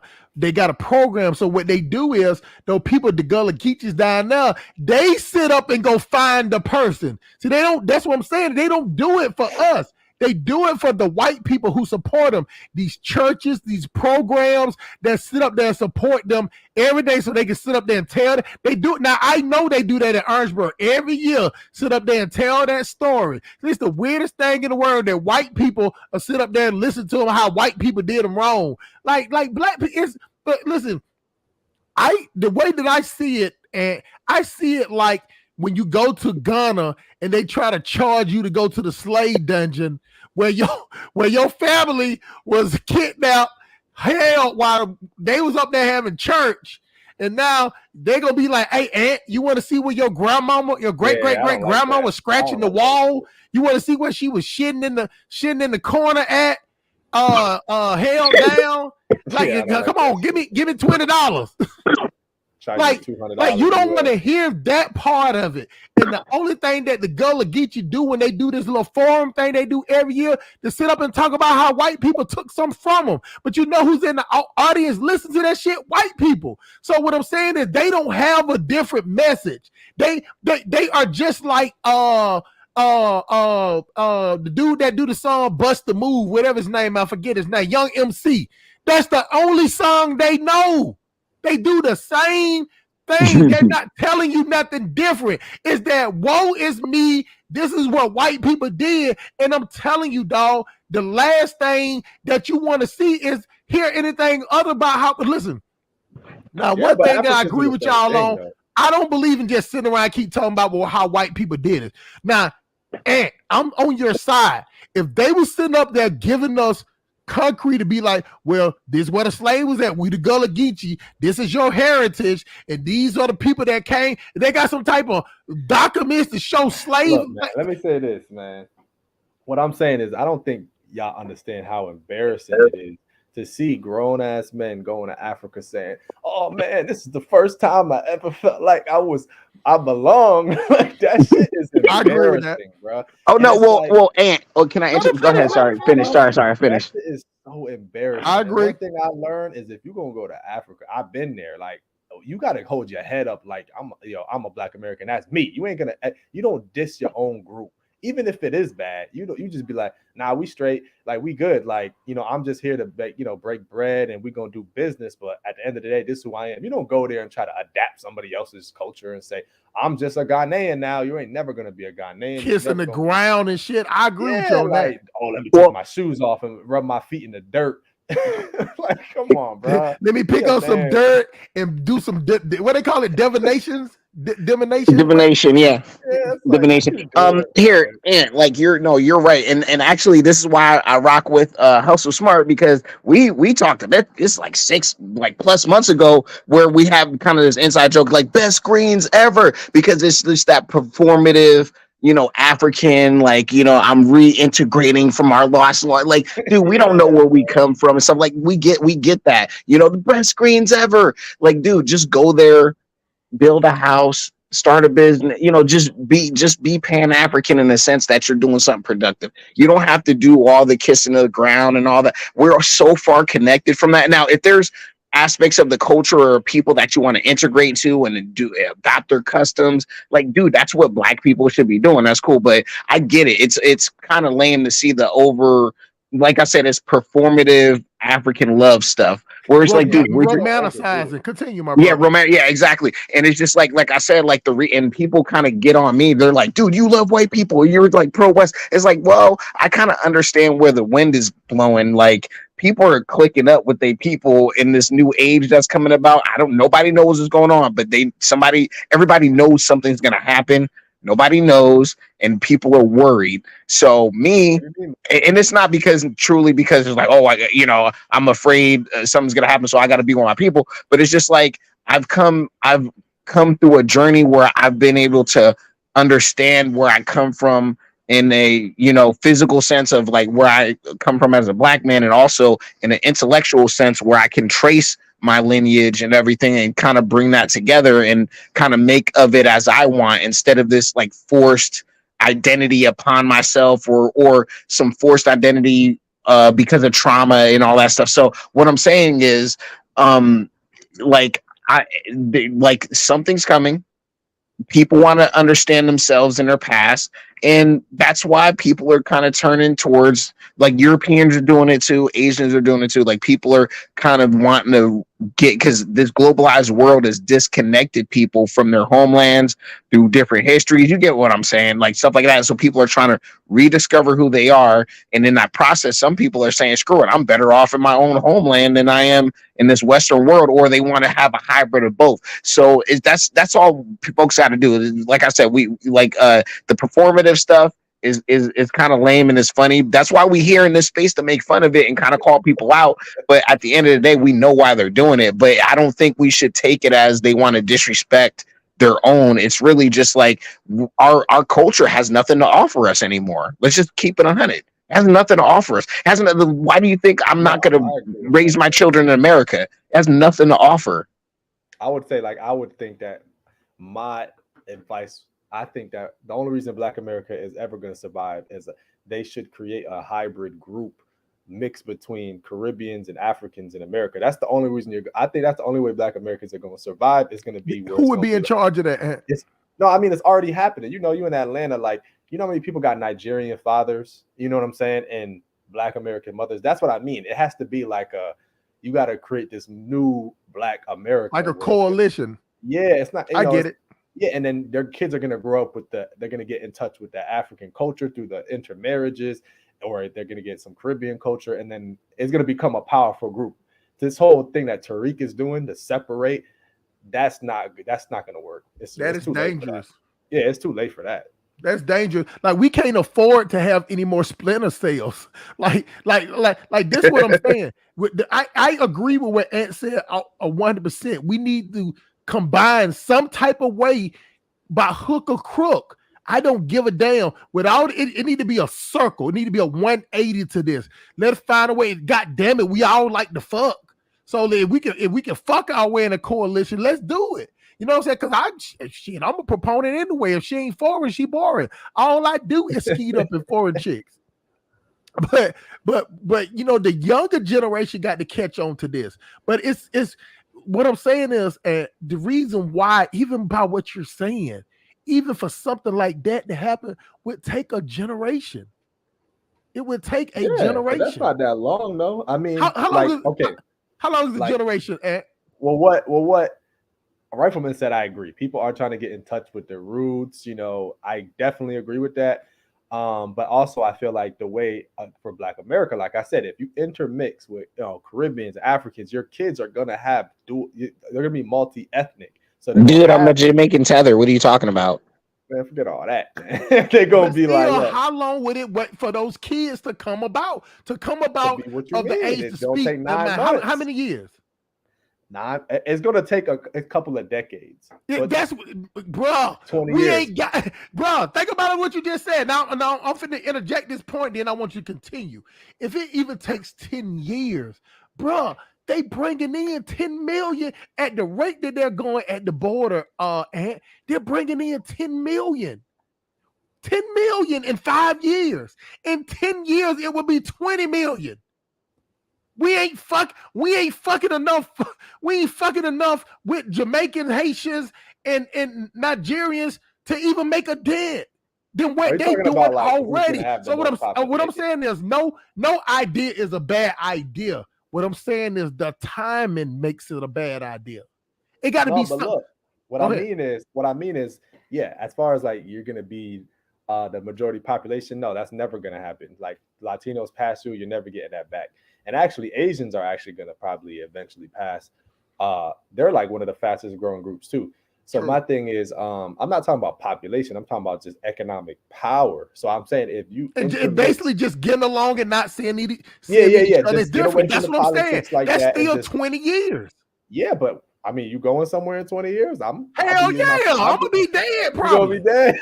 And you gonna be an old mulatto. I'm You gonna know be what I'm in saying? Europe or I'm gonna be in Africa. Asia. I'm gonna be in Africa taking flights to Asia. I'm not gonna be in America.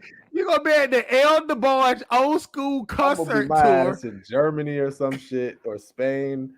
That's my whole point. You're not. What I'm saying is the idea is great. It's just not feasible based on the current temperature. So think about it like this. I gotta finish the complete pie though. Let me finish. So go ahead. Go ahead. Going on. Give us the Haitian Jamaican fuck pie in I'll American say fuck this, pie. right? Start to intermix with the Caribbeans, the Africans, whatever. When he say intermixing, he mean fucking, y'all. Yeah, fucking. Yeah. And then start slowly separating from federal politics, start focusing on local politics, because there's already strong numbers in the South in certain areas. There's some areas you're just gonna lose, get over it. Cali's done. You know what I'm saying? Parts of Texas is done. Focus on the areas you got, like Maryland and these areas, right? So then you do that. Then, since those kids are going to have ties to Jamaica and Haiti and Nigeria, you're going to be able to, as those countries get, or at least Nigeria, as those countries start to get built up, your kid is going to already have the connection. So they're going to start to build with those. You know what I'm saying? It's going to be, you can start doing trade back and forth. So it might not be with you, it might be your grandkids, but you can have like a real economic stronghold of just like kind of how like the Japanese do it in Cali. They have their stronghold in Cali, or the Koreans, but they have that link to Korea. They got that link to Japan, and Mexicans got the link to Mexico. It's gonna have to be like that. You're gonna have to get some type of link to somewhere else, like a black country, like Nigeria or like Jamaica or whatever. Preferably Africa, because I'm gonna be honest, the Caribbean, I don't really see too much shit going out of there because it's an island. I mean, what are you gonna do, right? But Nigeria, Ghana, these places over there. Oh yeah, you need to plant your seed in that soil. You know what I'm saying? That's the pie. There you go. Go ahead. What you think about that? Now let me tell you why that pie will never make it to the oven. It's only because of one thing. You said the right thing, but you didn't put it in the context of a pie. You said that we need to bring the rhetoric down. See, what it takes to build up a pie is the temperature. See, the temperature is already up on some dumb nigga shit. So now the temperature have to die down, then build back up. So we don't. It's not two decades to get the shit popping, start cooking.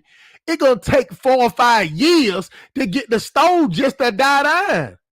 Tyreek ain't going nowhere for the next 2 or 3 years, bro. Next 5 years at the most. Okay, so you telling me, you think somebody who followed Tariq, let's say a dude who got no kids, 25, you think if he sees some bad Jamaican chick, you think he go, yo, are you FBA? I think that those type of dude that follow Tariq won't even approach a Jamaican chick. I don't believe that shit. Well, I'm not stopping to ask if her ass from them. No, they're gonna want Black American excellence. Want Black American hood rat. Most of the people that watch Tyreek are young. That would shock me when I heard that you was watching them. Most of the because I drive trucks, you know how it is. Don't get it fucked up. And I'm subscribed to Tyreek too. I watch it too. when he starts smacking and that I got that. I don't know what type of phobia I have. I think it's matter of fact, let me tell you what it's called. What is it called when people can't hear people making mouth noises? It's called misophonia. Can't stand the sound of someone smacking or chewing. I have that. When he go to, That shit I can't listen to it no more. Yeah, he do that shit. It shocks me how people not I understand because it's a bias thing I have. I just can't understand how a man can listen to another man making spit, because that's what it sounds like. Sound like a man spit. You know what it sounds No, like? he's sweet, man. Everybody knows he's sweet, bro. It sounds like one of them old ass niggas that you want to give us some history at the old folks home when they talk. Cause they got them lips and tongue is so damn dry, and they gotta gather up some spit. I actually think he is probably on the down low though. I think so too, bro. He be saying on the real, like, bro, what? No flex. No, hold on. Anytime you're in the sorry to interject, but like anytime you're having a back and forth with these FBA types, they be the first one to bring up some gay stuff. Like if it's not telling you to suck them off, it's like they're talking about somebody else is gay or you're gay, or they always start with that, dude. It's weird. No logic only. She said I thought most Tariq after she been on everybody ass about how they look. You know what I'm saying? But hey, she said she thought most Tariq watches for 40, 50 years. No. That's more the Pan-African space people is more older. Tariq because he jokes a lot, his audience is real young. That's why he tried to dress like a goddamn gay Power Ranger and shit. He had them little fruity jackets on. He dyed his hair. Okay, so even if somebody's like, all right, I'm only gonna be with a Black American woman, it doesn't matter, bro. Because at the end of the day, when their kids go to school, they're gonna be dating whoever they want to date. That's what I'm saying. So if they go to school with a whole bunch of people from the Caribbean and they find a woman they like, they're gonna date them. Like, you know what I mean? Like, it's no place like that in the South. Oh yeah, but that it's getting like that though. But what I'm saying, it would take you. It's still. It's not even projected in the. Let me tell you something. Let me tell you the problem with that is that most Jamaicans and Caribbeans, they got their own little private schools they go to. They got their own little school. They got them all around Atlanta. That they go to. They don't send them to there because they don't want their kids to be bullied. Because they know their kids come in there and smelling different. Because they don't. Because there's one chick, she jumped on my show. She's like, "Why y'all Americans just want to smell like fruit?" And it dawned on me because I was thinking about I was going to look for some soap, and I was like, "Damn, I like the one that smell like fruit." We do got this thing over here that we like to smell like fruit when we get out the bathtubs and showers. But they cook different. Their smell, their clothes gonna be different. They don't. And let me tell you, especially in the South, boy, they do not use goddamn dryer sheets or them goddamn beads. They do not use that shit on their clothes. You know what I'm saying? So they get bullied. So they got their own. They go to the same schools. They go to the same school. So they in the South, they don't see them. You don't see Jamaicans and Caribbeans at those schools. They got their own little private little Christian schools that they go to, little Catholic schools, and that's one thing. So you won't see them. See, do you see how far behind we are? Because we're not even taking control of our own schools. So we can't even integrate with them because that we all go to public schools, and public schools in Atlanta are like goddamn a WWE, bro. Gladiator school. Yeah, but Atlanta's not moving the bar though. We talking about places like New York, like the big population areas where there's still most of the Black people, like as far as states, are still in New York. So my thing is, I'm like, or the city, I guess. I think it's like 4 or 5 million. So my thing is, they're already doing it. Like even with my own family, bro. Like damn near more than half of my family already intermixed with Jamaicans and Puerto Ricans, and they already did it. So my thing is, and they're gonna do it again. Their kids are gonna do it. So it's like, that's what I'm saying is gonna happen. And every time I go to Atlanta, when I jump in that Uber, 9 times out of 10, it's a Haitian person, it's a African person, it's barely Black American. So they're already there. You get lucky because I get Uber Eats, DoorDash every day. I just got my DoorDash today, 2 of them today. I Uber Eats or DoorDash at least. Yeah, I do that shit too much. 8 to 10 times a week. I never, ever got an African or I'm talking about like you jump okay, because you live out there is different. I'm talking about like when I have to go out there, I got to take an Uber to where I need to go. Like yeah. I have to Uber to the airport. I Uber to the airport. I Uber to to get the different spots to grab different trucks. Because I don't know if you know, I do I get help dudes become entrepreneurs. So I take them. We do it in the truck. They get it reimbursed with the Uber. So we Uber out to go get found. We have to go recover vehicles. Some of the trucks be at the shop and things like that. I do it all. That's what I recover. I know people in Georgia right now that's with Nigerians, people from the islands. I'm saying it's already happening.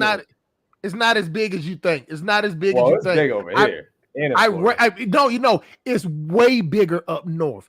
No, let me tell you something. Most of the people in the South, and they, even though they vote, most black people vote Democrat, they still got a conservative nature in the point. You don't see a lot of intermixing in the South like that. In Georgia, I tell you what, even with the black and Latinos like it is up in the South, I mean the North and in California, you don't see that. You don't see the black. They got it separated here. Like if you go out there on Buford Highway, that's where all the Latinos at.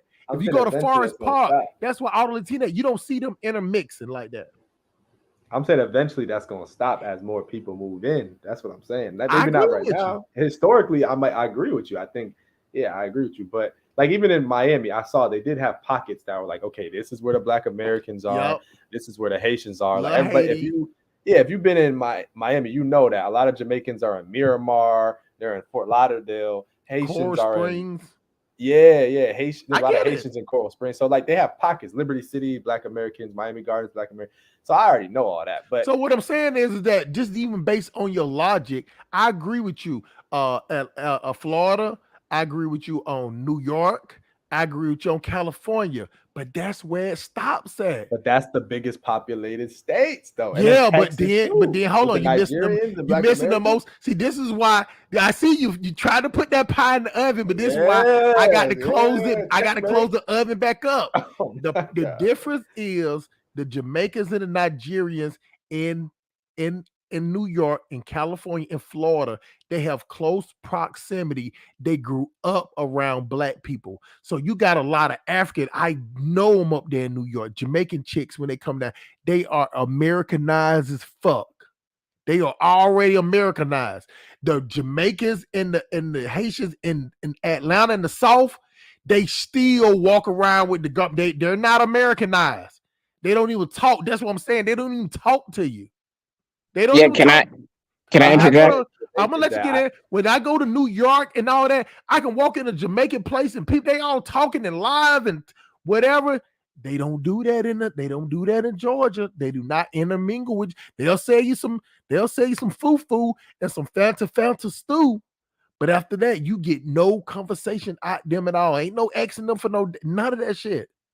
That's the difference between where you at up north and the way it is in the South. The South is still secretly segregated. But go ahead, America First.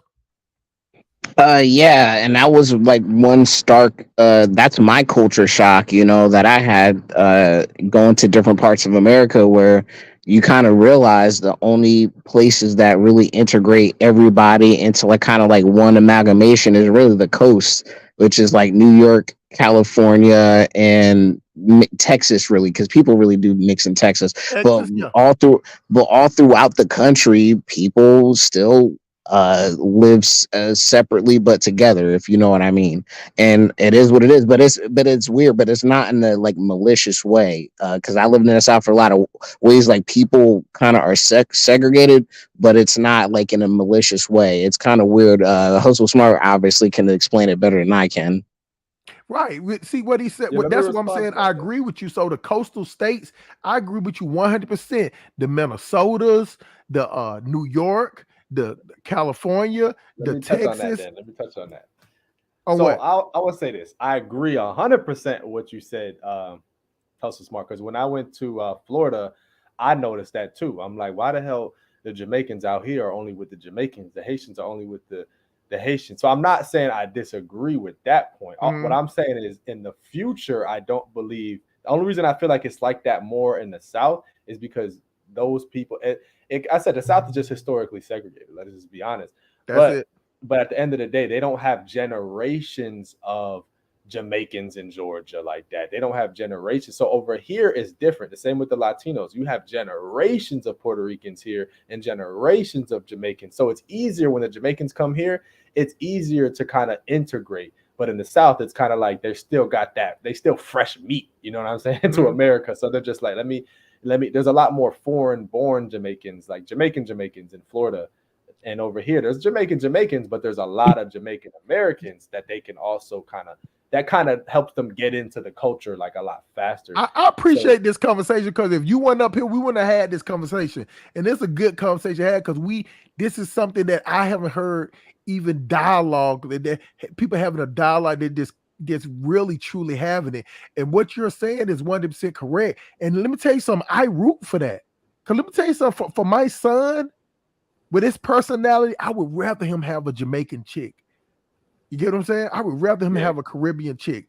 I don't want him to mess with one of these young, sexy, red and trained and thought hoes with goddamn sexy. How old is your son? He like 20 something? 14, 15. He's 14 this year. Oh, my son's 13, so oh shit. But he's man, my son is up there. I'm 6'3", and he got to be at least 5'11" already. Bro, my son is like 5'9" right now. I'm like, shit. And his feet is bigger than mine. His feet is bigger than mine and everything. But the thing about it is, I would rather for him, I don't want him to get with American female. I don't. But the thing about it is, it's just not accepted like that. You get what I'm saying? It's just not accepted in the South like that. That's the sad part. So, it is what it is. So, hopefully, and I'm telling you, it's going to skip his generation. So it's going to be the generation after that. It might be right. It might skip his generation. Yeah. So we talking about some shit 50 years. So all I'm saying is this right here.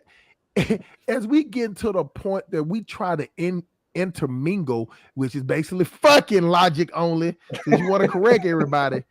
We talking about fucking. So that we can fuck our way out of it. It's still at least a 50-year plan to get it off the ground.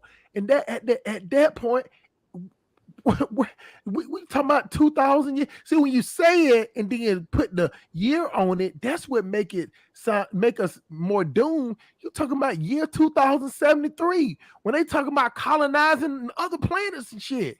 We still sitting here trying to get along. So imagine that in 50 years, we're going to be just trying to get along. And we're going to try to fuck our way to do it. We're going to start our first plastics factory. But see, this is the thing, though. And my daughter said this all the time. She said, when you break shit down, you like the party pooper. I said, no, I just don't, unless we got some type of plan. I would say my plan. I'm not saying that's my plan. I got you. I get what you're saying. That is a plan, but I think a better plan would be for specifically Black American men to go to West and Central Africa and marry those women over there. That's what I would say would be better, because then you will make that connection. You know what I'm saying? How do you feel about bringing them back here?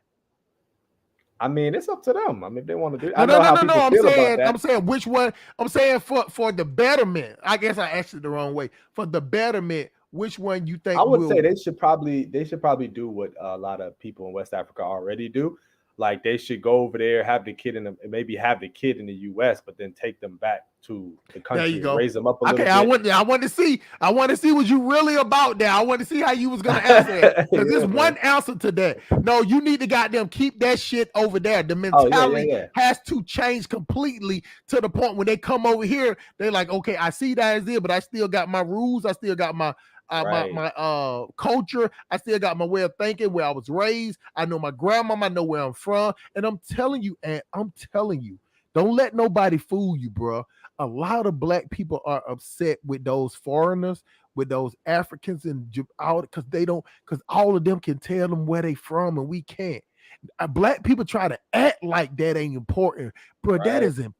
They act like they don't care, but that shit matters. I just saw the Tariq video the other day, and somebody was like, yo, if I see this dude with this name, I know exactly the village he from. And Tariq tried to act like that didn't matter. Like, oh, that don't matter. Go ahead and talk after him, American First Rifleman. And I'm like, yeah, it does matter, bro. Like, so you need to kind of reintroduce that back into your group, and that is going to make you a lot stronger. But I'm done, though. Rifleman. Um, I don't know what to say after that. I don't watch that cretin. Um, look, But you watch it's Brandon though, right? yeah, of course. Look, I watch informative stuff. You know, I keep my eye on the enemy or whatever. But that D Tubman and that witch, what's her name? Mouthy Megan, that stupid Oh woman. It's just like I kind of keep up on him because it's just like I have to just see the latest crazy anti-African talking points, and it's just like, and I hate to say it, but it's just like, dude, when are they going to be designated a hate organization? It's just like it has to come soon because I'm just saying there's going to be African anti-African violence. Some idiot that's going to get whipped up on some crazy stuff, and they're gonna target Africans because there's rhetoric. It's coming. I don't know how soon, but it's just you can't keep saying, "Oh, Ashy, this." Like even like in like Clubhouse, I kind of like go on Clubhouse every once in a while in different spaces, and Black American folks can't stop trashing Africans, dude. I'm not saying that all of them are doing it, but it's just like 20+% of like Black Americans are like on some like, you know, they really just don't F for Africans. It's not because Africans have done anything to anybody. It's just they think they're premium blacks, like Knockmeezy's stupid ass running around. We're the premium blacks. We're the best blacks on the planet and all this other shit.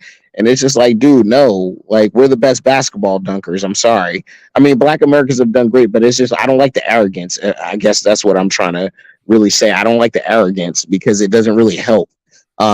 And so that stuff like that, where it's like they're talking about delineating and all these Jamaicans are the problem. And then like me being a quote unquote Jamaican tether, even though I don't have a Jamaican family, I don't know my Jamaican father, you know, Oh, obviously you are that's Jamaican. Don't you got like a grandfather or something like?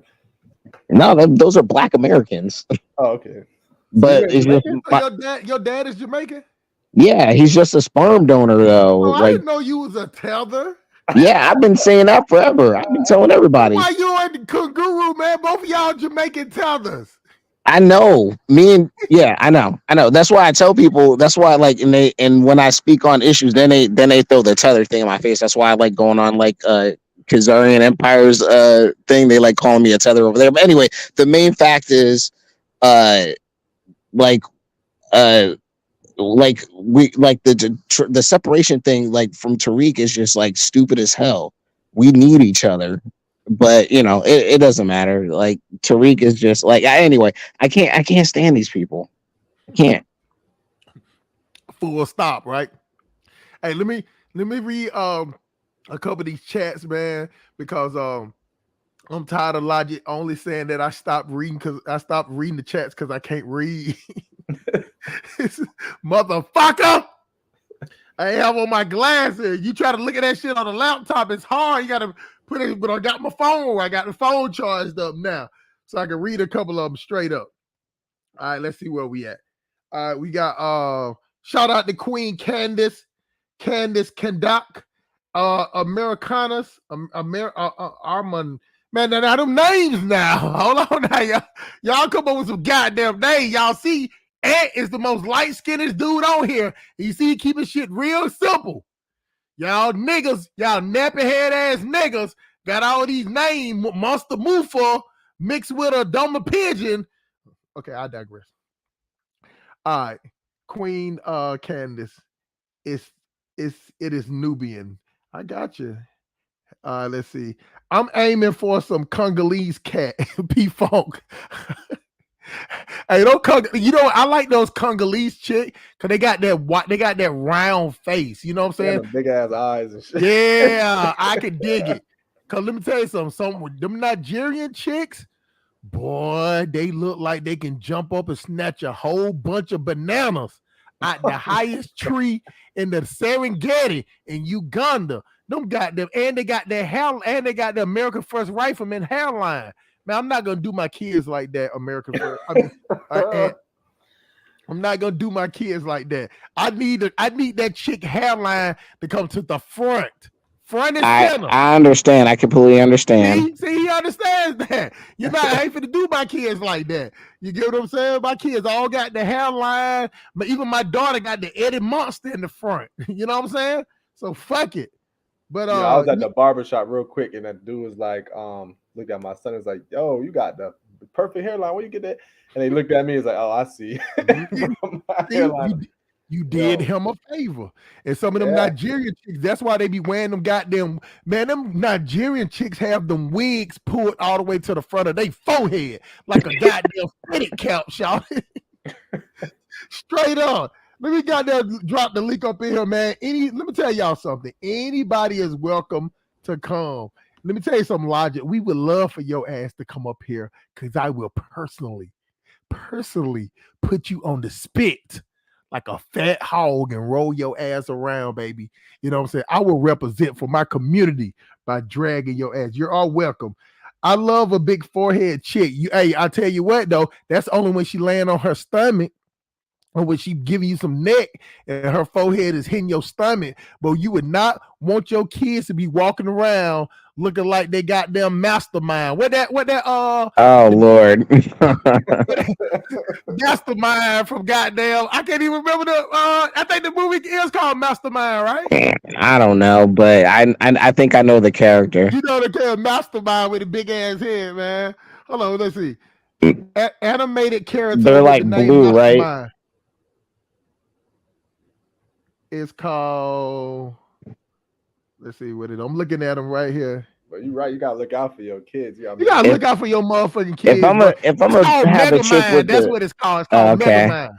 Now, if I'm gonna have a chick with a big forehead, she's got to be smart. That's all I require, because she can't be dumb. Because I ain't gonna lie, like I've seen plenty of African women with big foreheads that were pretty freaking sexy. I ain't gonna lie. So, like, as long as they smart, they got some smarts in there. That's all that matters. Logic, you sit up here talking about this stream is a full-time job. Excuse me, and your ass been here the whole time. And I appreciate you.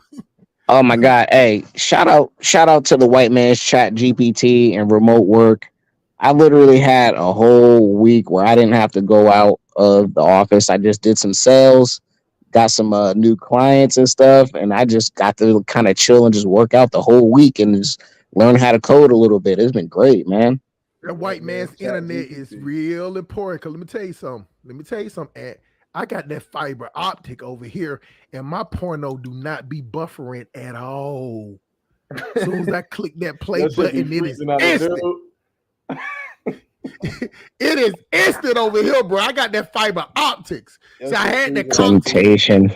I had that Cox. I had that AT&T shit. When I left that AT&T Comcast. That shit, and then I went to that fiber optic. I mean, with the Infinity, I had that Infinity, which was fast, but that fiber optic is also smart. I got a question. If I lived down where you live, I just have some freaks over at the spot. I wouldn't even watch porn. Man, let me tell you something, bro. I get tired of baddies, man. Listen. I'm like a pimp, bro. I don't like entertaining bitches. You know what I'm saying? Like, I don't get nothing out of it. Like most females are leeches, bro. They'll sit up there and want you to hop around like a goddamn monkey and entertain them while they drink up your liquor and smoke all your weed and eat all my salmon, my Mediterranean salmon that's already seasoned. The bitch is gonna be over here trying to eat all the scrimps. You know what I'm saying? I got the crab legs in there. The bitch gonna be over here trying to make goddamn lobster rolls and shit. And then I'm feeling like, yeah, man, I had some hoes over here and they just wiped me out $200, $50. And I can't fuck but one of them. I got a bad knees and a bad back. I can't fuck 3 hoes, shawty. That is too much pressure. Let me tell you something. Y'all talking about a job, trying to fuck 3 chicks. Don't let them niggas fool y'all. That is a job. Them bitches gonna make you work. You gonna be over there, goddamn, looking for your asthma pump or your CPAP machine and needing a Gatorade break trying to fuck 3 chicks, bro. That shit only sounds good and look good in the movies or anybody under the age of 26. Goddamn, I was, bro. Hey, look, that shit is a job. Go ahead. Hey, look, hustle smart. Look, I'm gonna be like Bernie Mac. Look, I'm gonna get my ginseng and just run up in there. Yeah, you're gonna be right over there huffing and puffing. Huffing and puffing, talking about you need a timeout. You know what I'm saying? You know what them bitches gonna do? They're gonna sit up there and just lay there and let you flop on top of them like a fish out of water. Yeah, I know. And make Women some love more doing weird that ass bullshit. noises. And then when you bust off and you can't get back hard, they're gonna laugh at you and finish smoking up your weed and goddamn drinking up your liquor, the good shit too. You're gonna You be know what I'm saying? paralyzed all up in the bed. They're gonna need a trail or a Peruvian wavy, natural silky, straight down the line to the bathroom. Your sink gonna be clogged up, and you're gonna have a bunch of goddamn tissue in your goddamn trash box where you could have just put it in the thing. You're gonna have makeup. You got them scratches of goddamn nail paint all in your shit. Come on, bro. You better leave them hoes where they at. You see me, bro? I got this big ass house, man. Unless my kids over, don't get it wrong. I run a bitch in and out of here, but at the end of the day, most females when they come to my spot, they don't want to leave because they don't even understand because I don't want to go anywhere. They be like, "What? I got the house to myself." He don't really want to go nowhere. This motherfucker, the air conditioner stay on 70. And it ain't the air conditioner in the window. Be on 68, man. I know, right? Hey, that's 68, bro. Take an extra 200. You got to keep that motherfucker at 70, bro. You just gotta weather through it a little bit. You keep that bitch at 68 in the salt, because you got to remember, it's been 94 degrees every day for the last 2 months. Yo, did it cool down? It cooled down over here. It cooled down at nighttime. Like right now, let's see what the temperature is. Right now, it dropped down to 83. And that's still hot. Yeah, it's like 7. You know what the weather is out here for the summertime? Yeah, literally, probably like 73 degrees, 67. It's like 68 degrees. You know, like right now. See, that's some fuck shit right now. I love it. You want to talk to some old niggas in the South? Them niggas gonna die on you, They gonna die on you. All right, y'all. Let me read a couple of these chats, y'all. It's 96 degrees in Texas. Yep, 94, 96. Logic only. It's been 104, 106 in Texas for a month. Like I say, 94 to 100 in the South. Stroke out, and then they going to clip you, steal your wallet. Hey, see, Queen already know she don't stole a couple of wallets in her days. You know what I'm saying? So ginseng and watermelon, fellas. My secret recipe. P-Funk, you're a young dude. Don't let nobody fool you. You can go fuck a bitch, eat 12 Whoppers and still make the move, man. Nigga, I need a hip transplant. You know what I'm saying? And I need a backiotomy, nigga. I need a backiotomy. So logic only. Gito, click the link and freestyle. Come on, Gito, up here, bro. Bust it. You know how niggas on the rap. You bring your ass up here and rap, bro. We'll have goddamn American first librarian do the beatbox for you, bro. You know what I'm saying? He got you. Logic only. America's crustiest lips.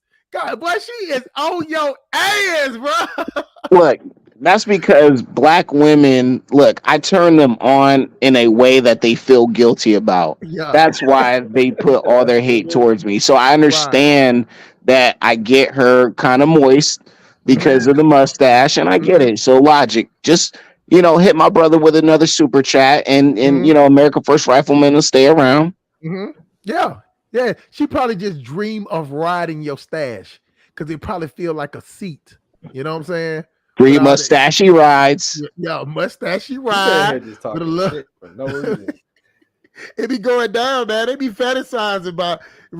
That's how you can tell she like America. She like both of y'all because she sits on you, man. She want to ride. She definitely want Ant. All the chicks want Ant. Yeah. Even my chick want Ant. She ain't even seen him yet. But if she saw him, I'll be like, yeah, go ahead, man. You ain't got to even cheat. Just go behind my back. Y'all just go on in the room and get it over with, man. Oh, she said her pussy dry, right? Oh, just don't use my towel. Just don't use my favorite towel. Yeah, you know that thing dry though, brother. She get a kick out. She get a kick out of this. It's actually the opposite. You can't trust women. You know they lie, right? Oh yeah. Oh yeah. So let's see. All right, tickling the sisters with the stash. Hey, you already know. America's crustiest lips. That's it. That's what she calling them. Now that's a lie. Okay. All right. Logic cause you are making it work too hard. Hey, man. Hey, bro. I have never went clipping. You just know how to process work. You just know the right time to do it and all that. But I get it. No face, no case. Don't plead get do the OJ Simpson. No matter how much evidence they got against you, deny. My AC came down to 66, but it keeps breaking. You probably need a capacitor. Because I had to get mine fixed the other day. I walked in here and I almost died. I sat back out of my truck and called the 24-hour maintenance people. Boy, they came out here and hooked me up. It still took 2 hours to cool the house down, though. I went to sleep in the truck in my front yard. That was the first time I ever did that. It be broad degrees. Oh, yeah, definitely. I'm in HVAC. 95% of ACs ain't going to come down to 68. That's true. So it's in 96 in Texas. Okay, read that. Let me go up again. America curses. Okay, got that. I got a big ass forehead and I'm still cute. You know what I'm saying? Like, this is the thing though. As long as your hairline is up there. Now, if your shit back there like America for Raymond, show her where her hairline does not need to be to get smashed. Can you count them up real quick and show? I don't know what you're doing. If you can't do it, don't worry about it. No, I can't because I'm actually changing. I'm getting ready to go to the gym. Okay, there it is. He's finna go to the gym and sweat out. But y'all don't see his forehead before his hairline. It does not need to be like Look, that. tell him to go on Jay Prince's stream. They'll find me. There it is. Y'all can see where your hairline don't need to be at for a female. You can't wear bonnets all the time like them chicks in Africa do. You know what I'm saying? Comcast is trash. Y'all them chicks in Africa, boy, you can tell that hairline in the back when they got them bonnets on what they find, especially them South African hoes, boy. They are fine. That's why you gotta mold them babies' heads when they fresh out the womb, man. That shit, if the chick let you do it, them hoes be doing that shit in the hospital, bro. The stream is a legit full-time job. Mastermind, that's it. I love a big forehead chick. Never go hungry though. Yo, who said they got a moan the babies? That's goddamn P Funk with that old shit. You can't moan that shit. I heard about that shit before. Yeah. My mama said that she did mine. She said that my head was like a football, and she said the doctor advised her not to do it. But she molded. I'm glad she did because I got a perfectly big round head, man. Yo, that's crazy. So shout out to you, mama. I hope the maggots is skull fucking your skull right now. You know what I'm saying? Damn, nigga. Hey man, niggas die every day, B. I got you. Sounds like he's sucking dick with a wet mouth. Pause. Yep, that used to be goddamn Ant go-to man. While he driving the truck. Get the fuck out of here, man. I be watching a lot of people on YouTube. You know what? That was just Homeboy's arch nemesis and shit. So that's what he used. I know, right? It was good. But like after they let it die down, it ain't even worth watching no more. They don't let it die down no more. When they start taking it to court, it got real. Now, don't get me wrong. The court thing was exciting, but then after you realize it got silly. Yeah, it was. It got real. I told Brandon that too, man. I said, Brandon, like, I get it that you're trying to expose them. I said, but that shit is looking real silly, bro. I said, it's looking real silly because he ain't doing nothing and you ain't doing nothing. So it just seems like both of y'all are just it. Like I told him, I understand you are responding to what he's doing. But what I'm saying is that I told him, don't do that Taco Bay shit. Don't go down there, bro. Yeah, you know what I'm saying? Taco Bay is, man, that's a cash cow right there. This dude is Tariq every single day. Well, I can't even watch him. But Taco Bay is he's good at the live streaming. I'll give him that. Like, right. Like that's what I'm saying. A lot of people are naturally like me. I'm naturally good live stream because we've been going on 8 hours and my energy don't fall off. You get what I'm saying? And then on top of that, I'm a good listener. I'm engaged. Yeah, like people would never know that I like they don't know. I changed that. I don't show when I'm tired.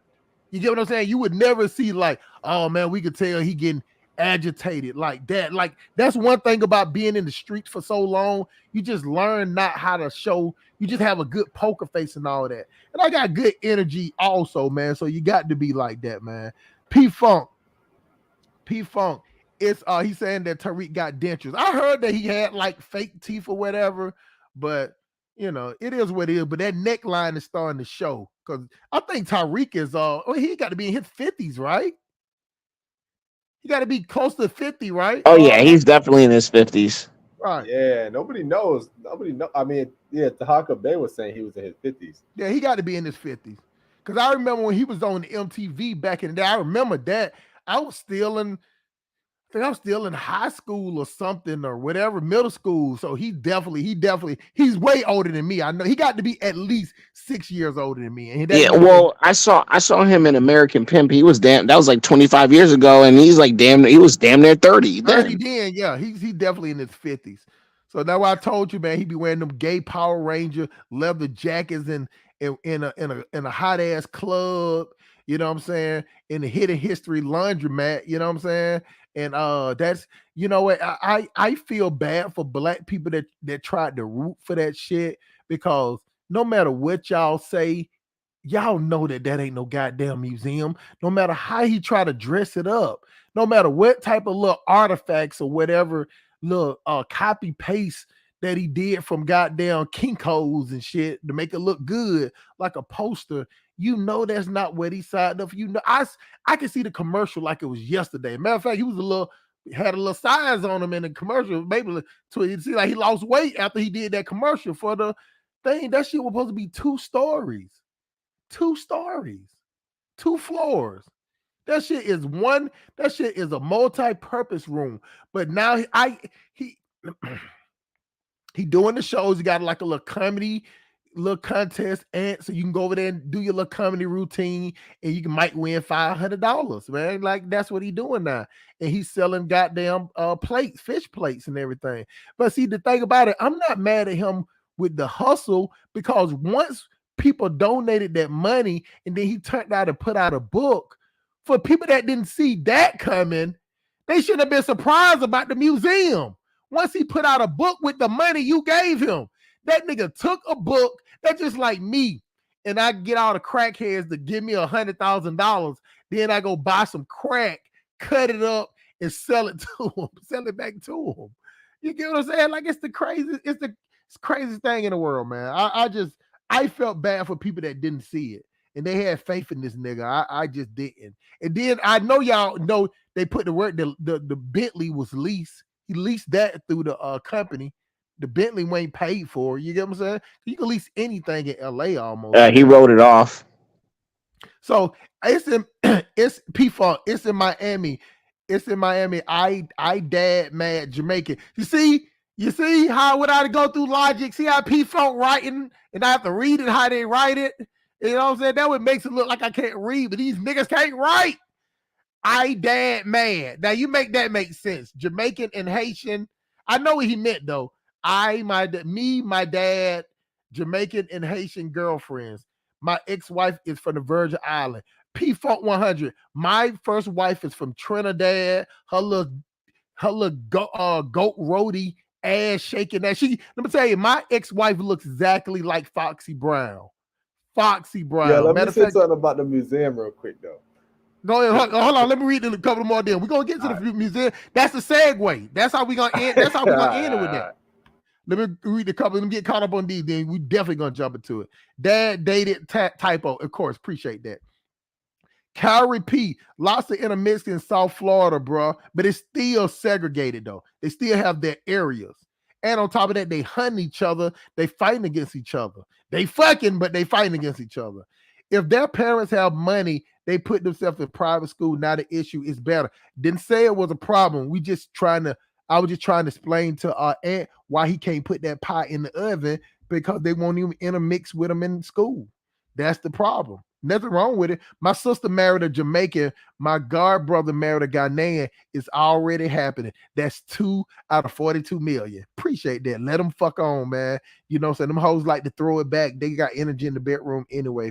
So for these lazy, big, fat ass, goddamn thick ass, obese kneecap hoes in America, bro. These bitches are thick, fine, and lazy. There is plenty of Caribbean folks in Atlanta, but they hide their culture in public schools. Then that's the Kari P. By that logic, that's the problem.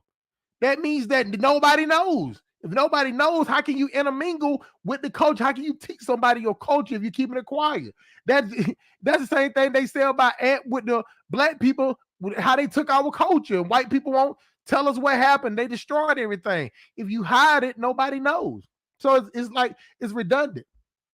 I always get African or miss. You talking about Uber drive? I never get that. Depends in the South, they really don't see a difference. Yeah, we really don't. That's true. In Houston, there are a lot of Nigerians, Black American. It's closer to Houston in Houston more because it's on the coast down there, and they have a lot of immigrant population coming through. So that's one of the states, one of the 4 states we named.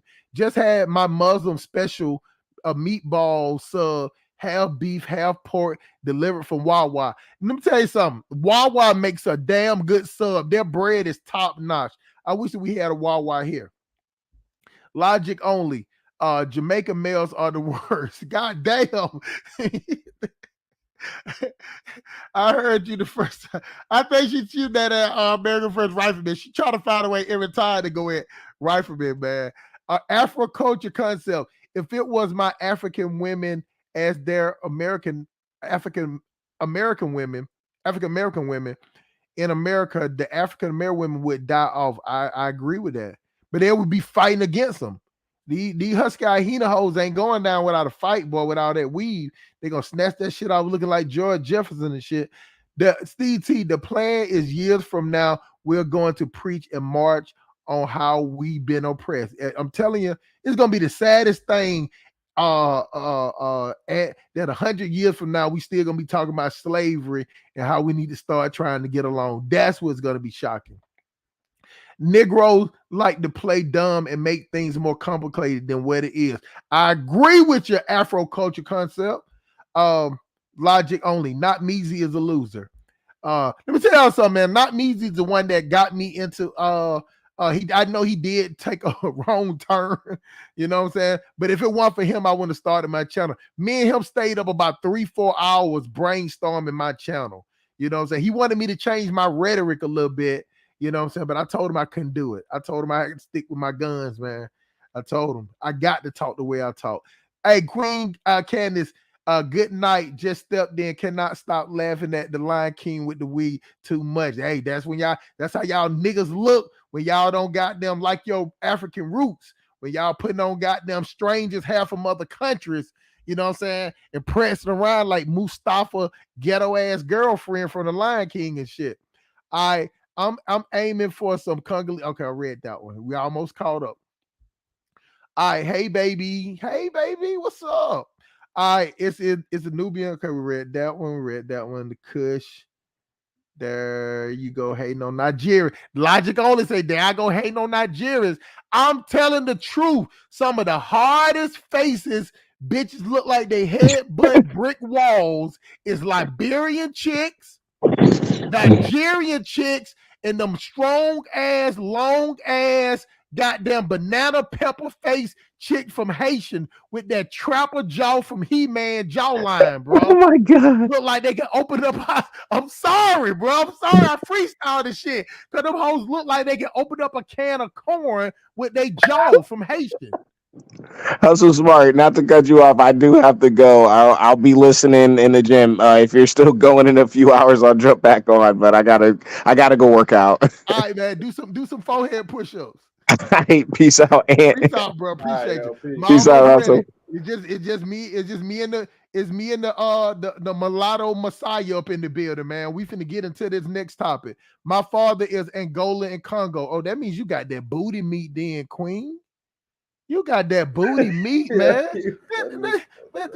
Take some pictures of some boy shorts. They can be some Zimbabwe booty shorts. I guarantee you got extra meat back there, girl. You know what I'm saying? She laughing. Okay, that's okay. You can laugh. No, we that serious. Never go hungry though. Them bananas be hitting. Yeah. Yeah, them hoes got that. And then them Nigerian chicks be wearing all that makeup, look like they goddamn at a funeral home finna get goddamn put in a grave and shit, bro. They have to scratch. I'm telling you, no change that. They look like one of them Indians, them war paint that them Indians wear before they scalp your ass. Them Nigerian chicks are butt fucking ugly, bro. But they got nice bodies. And have you ever seen them Nigerian chick shoulder blades, bro? They be looking like Kevin Garnett, bro. They be having them long, pointy. They don't look feminine. There's a lot of Nigerian women though, like because there's different groups though. So I mean, it depends on what group you're talking about. Well, which one of them hoes with the pointy shoulder? That's them Igbo hoes. Shit, I don't know. But you know what I'm saying? You see what I'm talking about? How they have a nice body, but they shoulder blades. I'm just saying, like, if you look at the differences, like, there's real big differences, bro, between like the House of Fulani and the Igbo and the, Yoruba. Like, they don't all look the same. But I know what you're talking about, though. You're right. Them hoes is ugly. My AC came down to 66. It's been okay, bro. AC. Okay, now we almost caught up. We can get the last few. Igbo women are beautiful. Stop it, Candace. You Congolese and all that. Congolese. We need to see that Congolese booty meat, queen. We need to see that. He only seen ugly women. Not all of them. No, not all of them, man. But for the most part, them hoes look like they got them chase a chicken down while they squatting. That's how fast they is. They got their hind leg on the back like a goddamn ostrich, man. Them hoes is fucked up. Them Liberian hoes look like they'll walk up to you and just start chewing on your chest for no reason at all. That's like how they say hey to you by walking up to you and start biting you. You know what I'm saying? They look like them Liberian hoes look like some shit off the goddamn off Alien and shit when the alien popped out. I don't know where you be at, bro. You be in Maryland or Virginia. Hey, how you know, man? I was in Baltimore, bro. I see them African hoes up there in Baltimore. I was like, oh my God, it's alive. I was like, shoot it. Don't let it escape. All right, this is the last one, y'all. My mother does not look like that. All them countries got good, bad women. They laugh. I cannot wear wigs. They make me sweat. You know, huh? And that sweat go right down the crack of your back that leads right to that Congolese booty meat. Miss Queen, we know what you working with, Queen Candace. You know what I'm saying? Probably got natural hair and everything. Yanni cleansers they're selling Cubity and sea moss. That's what they sell. We finna get to that part. Tired women bellies after they give birth to flatten and help heal. Okay, I didn't know that. And now selling root work and deodorant. Oh yeah, that's right. Your boy selling deodorant. Ant, he got you. You can get some Oshun bro, deodorant. You gonna take a day and a half to read these comments, bro. I know that. This is the last one. I'm like, where you at? No, I'm 2 stories. I'm dyslexia. I work down and work up. This is the last one right here. 2 stories, and I donated and defended the Hidden History Club. I remember. That's it, man. Let's get to it. That's the comment I wanted to respond to, actually. So Logic says, "Oh, I donated and I defended it." All right, let's talk about it. So I donated $50, right? Obviously before the museum was there. The museum came, I defended it. I said it's cool. There's a project. He was talking about how people in the neighborhood was like, oh, this is gonna bring business to the neighborhood. I thought that was a good thing. Now, after he put some quote unquote art in the museum, that's when I'm like, okay, this is some bullshit. And I have came out and made videos about it, talking about this ain't no museum. It's some bullshit. So obviously in the beginning, you don't know what someone's gonna do. All I know is he raised the money, got the money, got the the brick and mortar building, put it together, and in the end, it ended up just being a nightclub. So, what do you want me to do? I'm not defending that shit now. So, Do you feel like that? You feel like that set us back? I mean, it's definitely going to keep getting harder for people to raise money. I feel like that's pretty much going to be done, especially with the Jay Morrison stuff going on. Man, Like, it's people raising money, and that's going to be a wrap. Like, and that's a so problem. yeah. See, that is the problem, y'all. That I'm telling, and believe me, I don't repeat myself that often. I'm telling y'all what Tyreek did, what Jay Morrison did, even with goddamn because I think Umar Johnson is a drag queen. I think he dressing in drag. I believe he's a woman. You know what I'm saying? He's a tranny because ain't no way in the world a man would talk that stupid about black men. But I understand why he talks like that because most of his donations come from women. So he got to play that simp role, but all he doing is alienating men. So that at the same time, it's just like how we was talking earlier before you jumped out. We was talking about Aunt Kathy. You can't talk shit about black men and then sit up here and want to get donations from them. Black men ain't gonna, and then black women, they donate to you, but then sometimes you got to hold them accountable, which you don't want to do. But when you do it, they stop donating. That's Right. why he can't get the money for his school, because he would be a hypocrite if he just sit up there and didn't say nothing about black women. It'll be better for him to just give that up, honestly. Just be like, yo, I'm done. It didn't work out. Just move on to something else, because it looked bad, man. Like, it'll be better if he just go to Vegas and blow it all. Yeah, man, just give that up. Go to Ghana or something. I actually, even though I called Dr. Umar Johnson a drag queen, y'all, I actually feel bad for him, because that's just what it I feel bad for him, because it makes him look like he's making this money by pandering, and he hasn't built anything. So it's another example of black men not see, I don't know how you look at it bad. I look at it bad that it looked like another black man can't build anything. And I don't know how you see it. Because I think just like Logic only says something finally right. He just wants to fuck on women all day. That's his vice. That's the shit that held him back. It ruined him. Like, and it's clear to this day, he's like, what, his late 40s? He got no women. He got no family. It's like, bro, what are you doing? And then you over here, oh, I'm with Suki Hana and making all these sexual What the fuck that was good? What the fuck was that about? Bro, I guess she made a song and she mentioned him, and then I don't know, and maybe they linked up. But it's just stuff like that. It's just like, come on, man, you're done.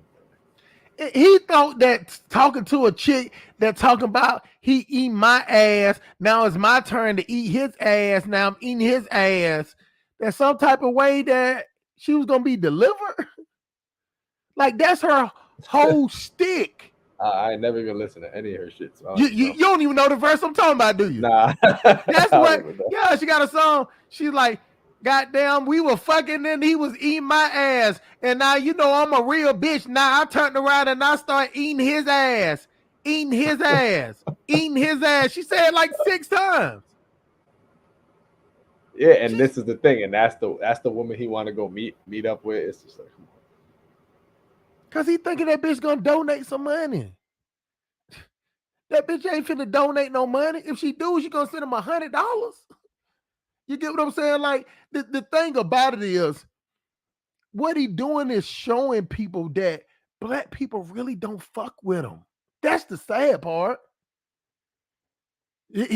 Tyreek, much as anybody don't like Tyreek, Tyreek showed you that you can get more money out of niggas by cracking jokes than talking about saving them. Think about that. And as far as the root work, yeah, like that's another thing I saw, like the back-to-back selling people stuff. Like, yo, I know like Tariq's game plan. He'll do a video and say, "Yo, this is why flags are important. Everyone has a flag." And at the end of the video, that's why you got to get my FBA flag. Go to FBAflag.com. Like that's exactly what he did recently with the damn. He did that with the Moorish flag. Now he's doing it with the root work. He'll do a whole video. Yo, our ancestors used to do this stuff. It's called root work. That's why I got some deodorant, family. Go to rootworkstyle.com. This nigga is like, this nigga is selling deodorant.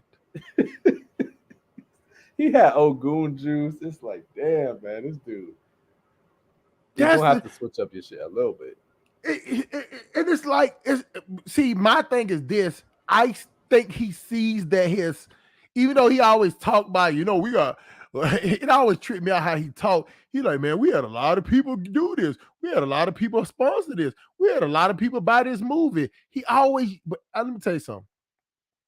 Nobody says a lot of more than Tariq do. He never give no numbers. Never give numbers. He never says how many people. He'd be a lot of people keep asking me to do a package deal. Like, no, they don't. They're not. Nobody's asking to do that shit. A lot of people came through. He already had. Not that I don't actually brought it up. Had you noticed he always say a lot of? Yeah, you do that. He does that. He does that all the time. Be like, man, yeah, we was at the Hidden History Museum. It was so many. It was a lot of people up in there. It was a lot of people up in here that was supporting. It was a lot of people calling. Nigga, what's that? Just like you asking me, Aunt, man, how long you been driving trucks? I've been driving trucks for a minute. What the fuck does that mean? Right. What the fuck? Please, can you give me a number? Man, I said in a minute, that shit only works with black people. We say that all the time.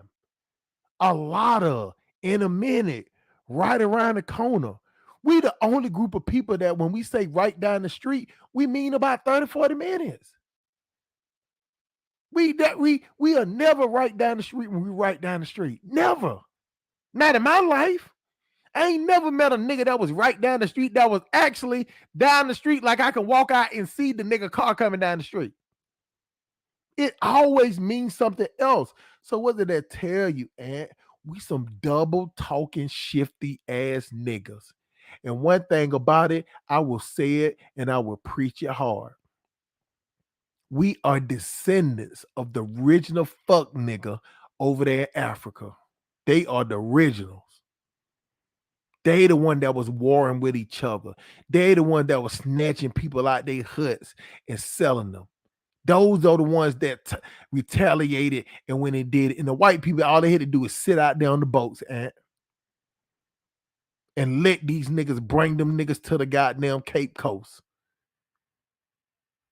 and watch us turn on each other for some goddamn buckets of salt, some motherfucking blankets, some motherfucking spears, some motherfucking guns with no ammo. Belts, suitcases, pocketbooks made out of leather. I mean, the niggas in Africa, y'all was already making shit out of goddamn antelope ass. That wasn't good enough. Nigga, have you ever been to Africa though? I have never been to Africa. All right, so what we talking about? I mean, okay, so when you say niggas is making shit out of antelope ass and all that sort of shit, what are you talking about? Just what I said. They'll even tell you when you go in there asking what their drums is made of, they'll tell you what they make them out of. Okay, so what's your McDonald's made out of? I have no idea. Cardboard. All right, so I mean, so why do you make it so pertinent to talk about what their drums are made out of when you're eating fucking like intestines? Yeah, you missing the whole conversation, Dan. I did miss the whole conversation. Yeah, you missed the whole conversation. What we're saying is that the reason why you sold your people,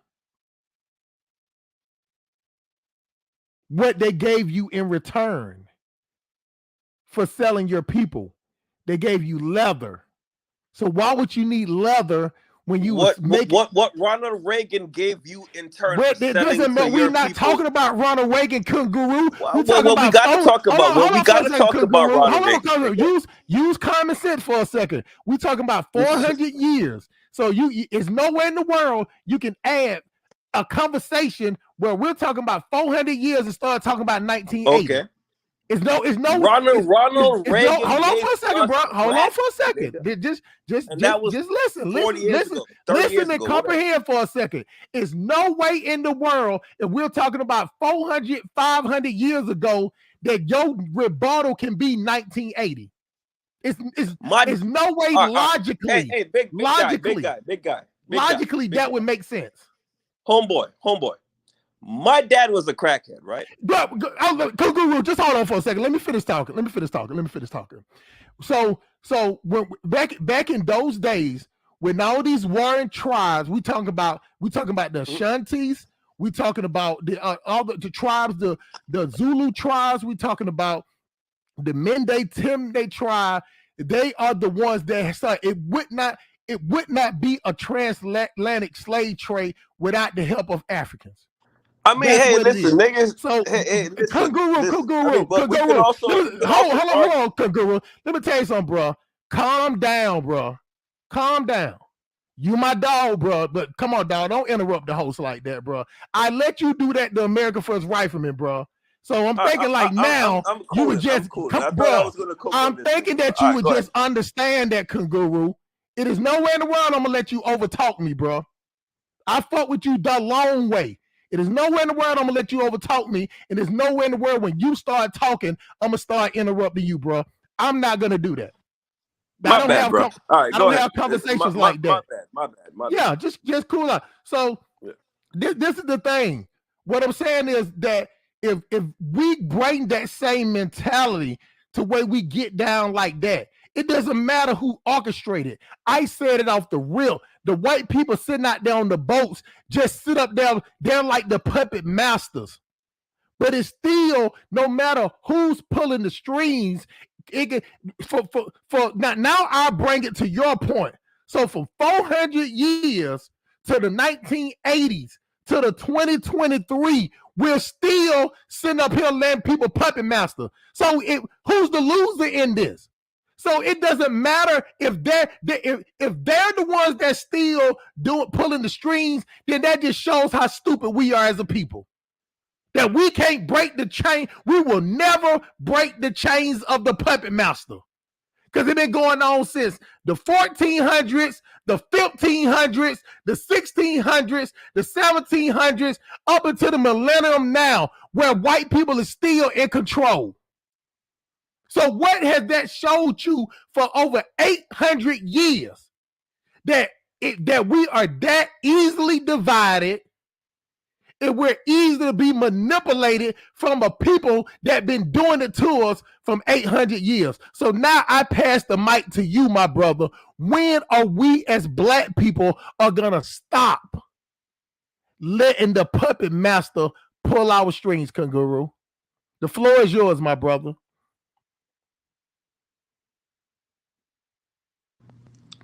The thing is, I mean, it's not gonna. I mean, it has to stop when we decide to make it stop, right? I mean, that's all I gotta say about that. So how can they?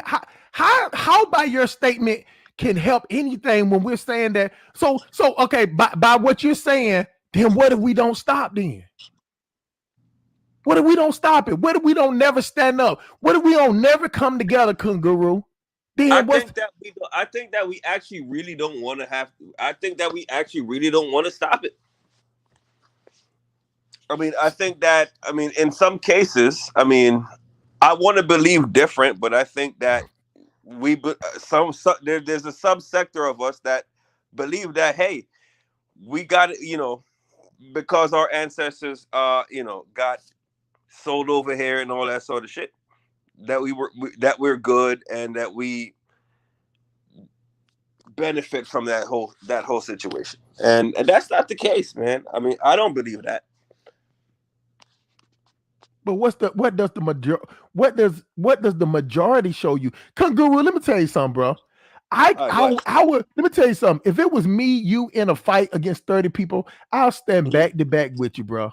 Because I see that. Oh, yeah, absolutely. Hold on for a second. Let me church it up now, because it ain't all good.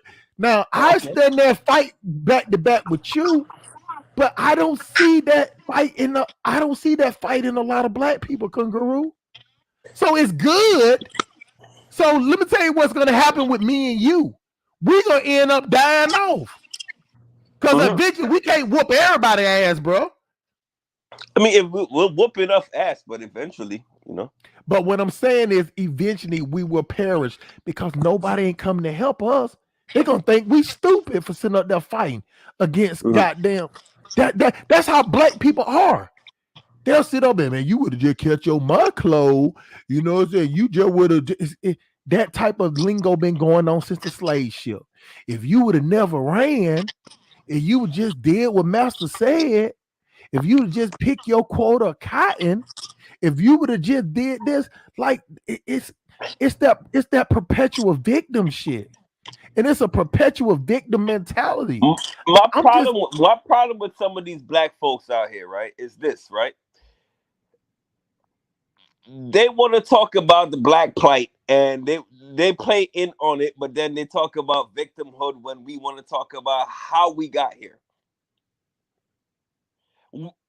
My whole like perspective on this whole shit is this: we got here because that shit was horrible. That shit was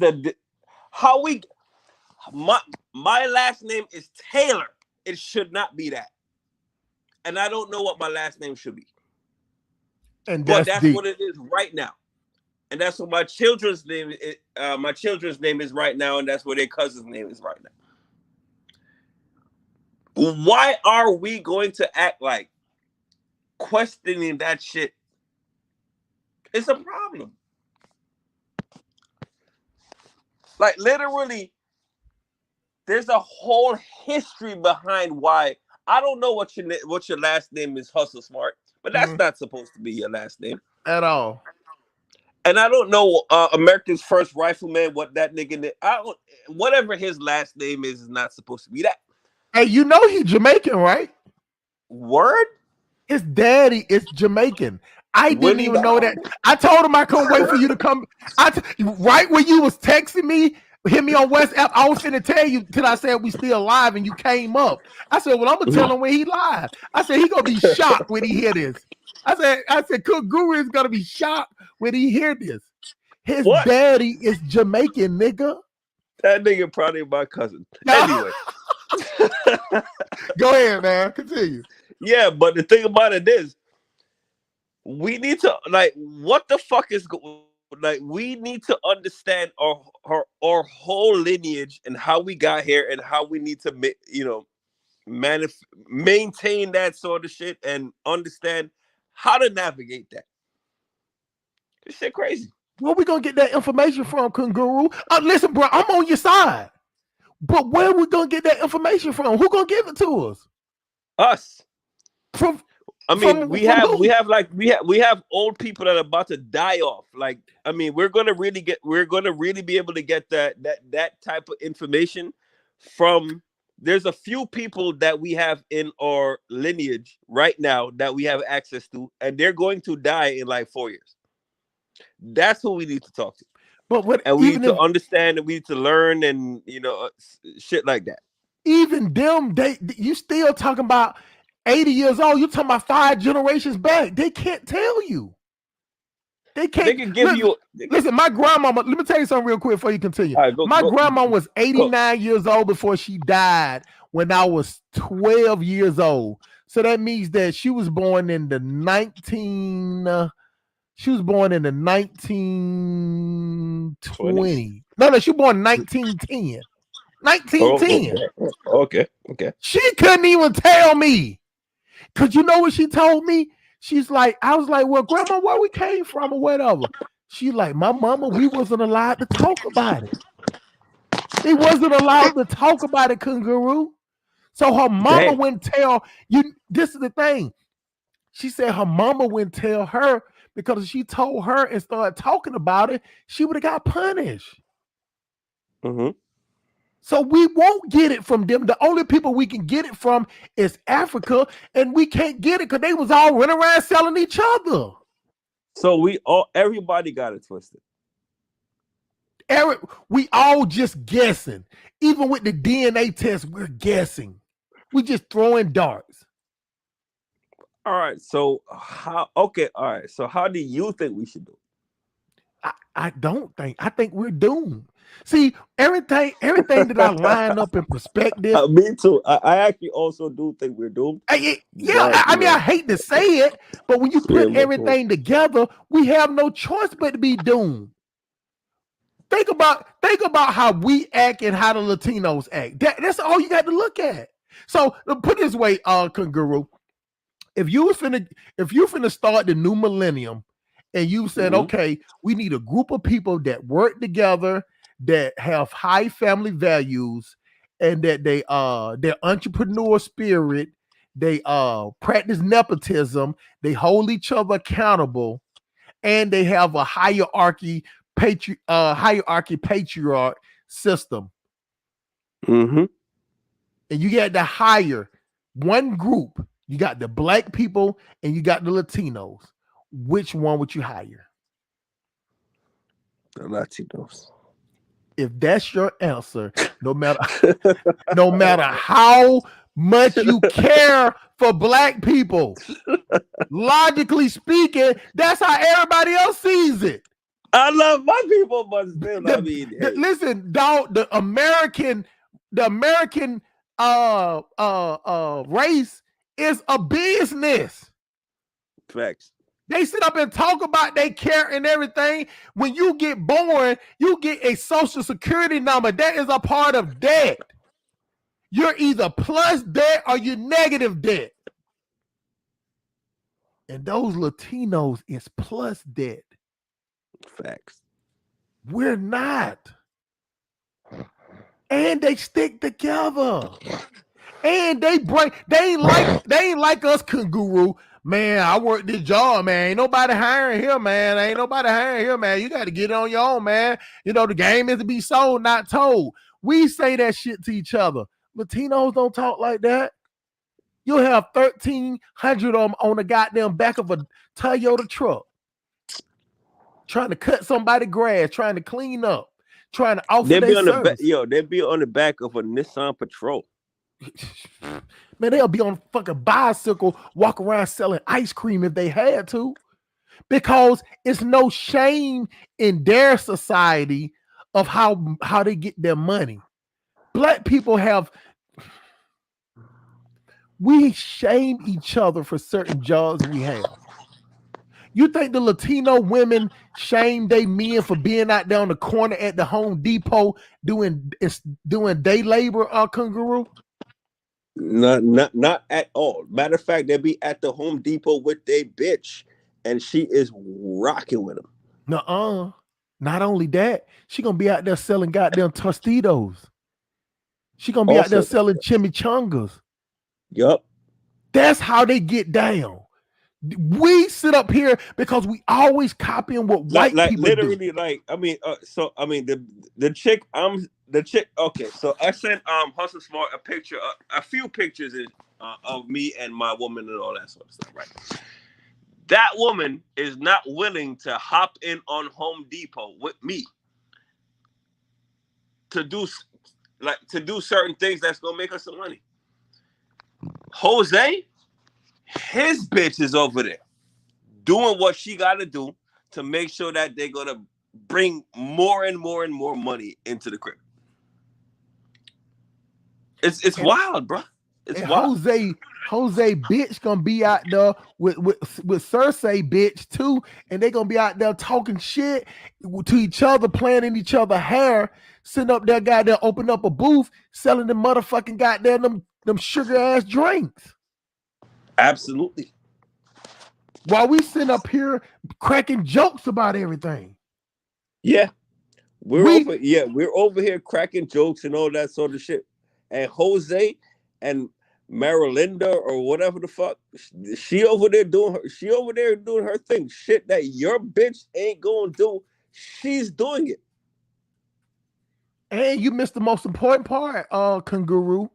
And Okay. she gonna go home and bust that pussy wide open and Wide open. kick out 3 or 4 kids. Yup.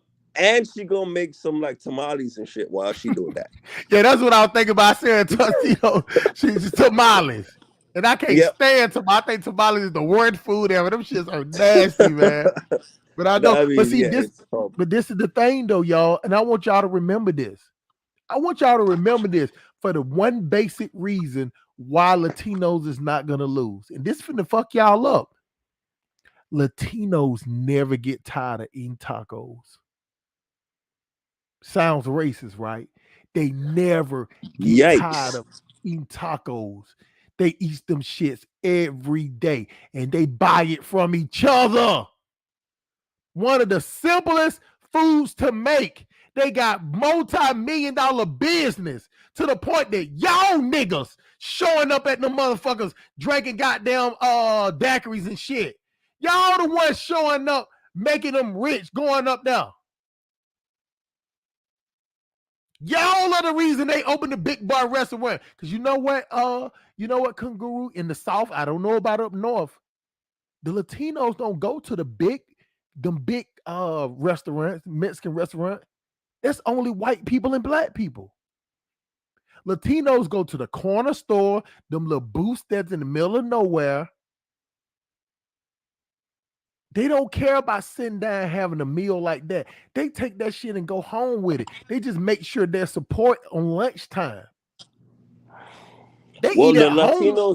The Latinos actually kind of know where they should be spending their money at, right? So they don't spend their money with anybody except them. So if you're over there in like East Baltimore somewhere, they're gonna know where to get the pupusas at. That's what they do. I have no problems with that. I'm not judging or nothing like that. That's where it should be.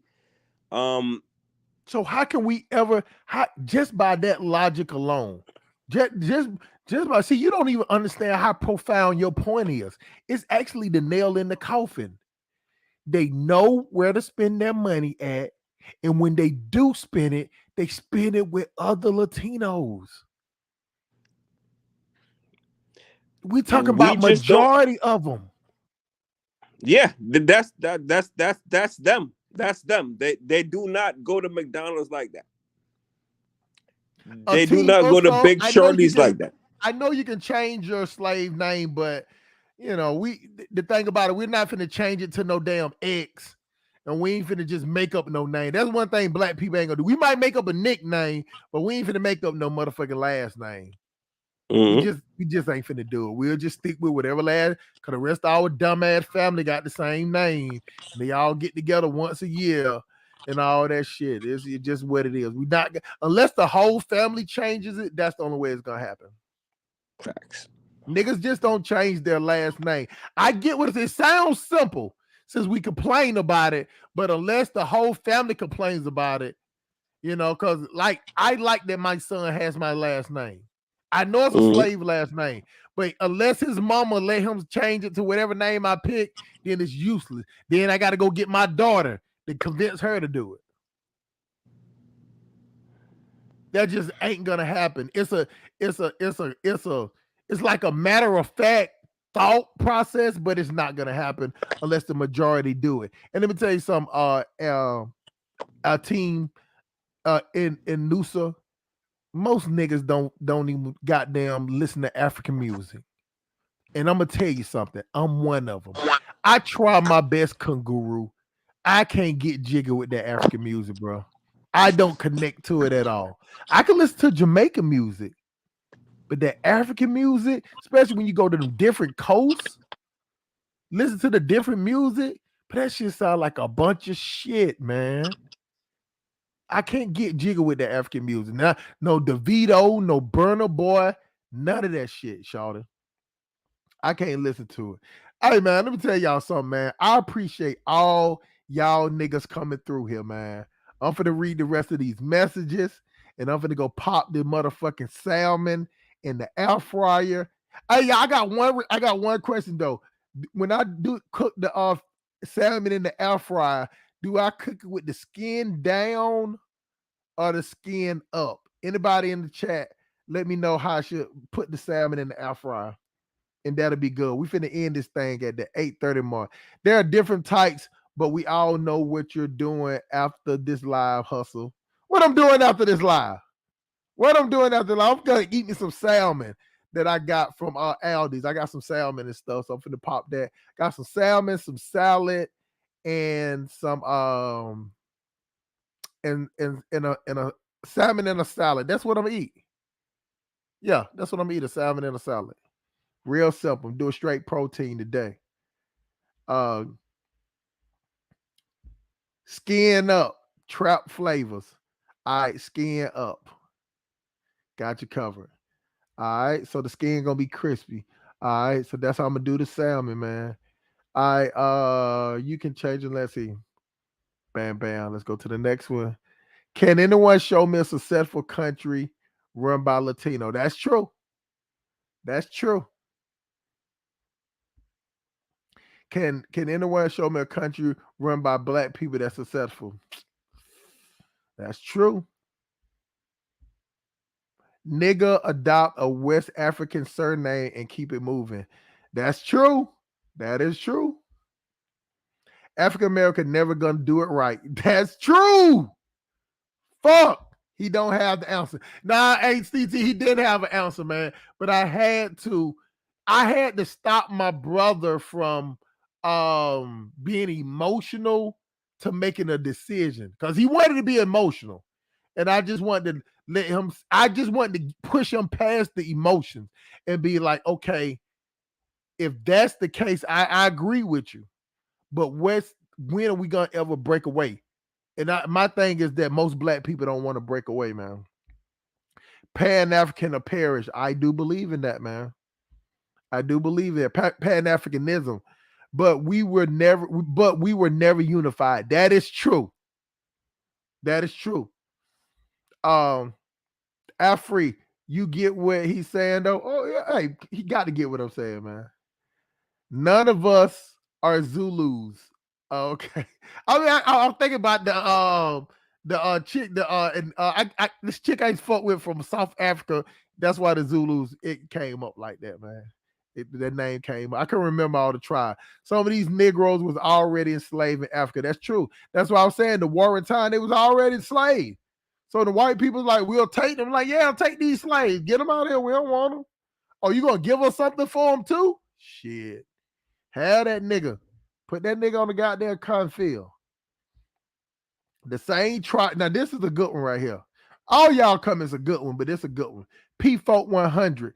The same tribalism we display over here is what got us enslaved over there. And that is goddamn true. Kanguru is back.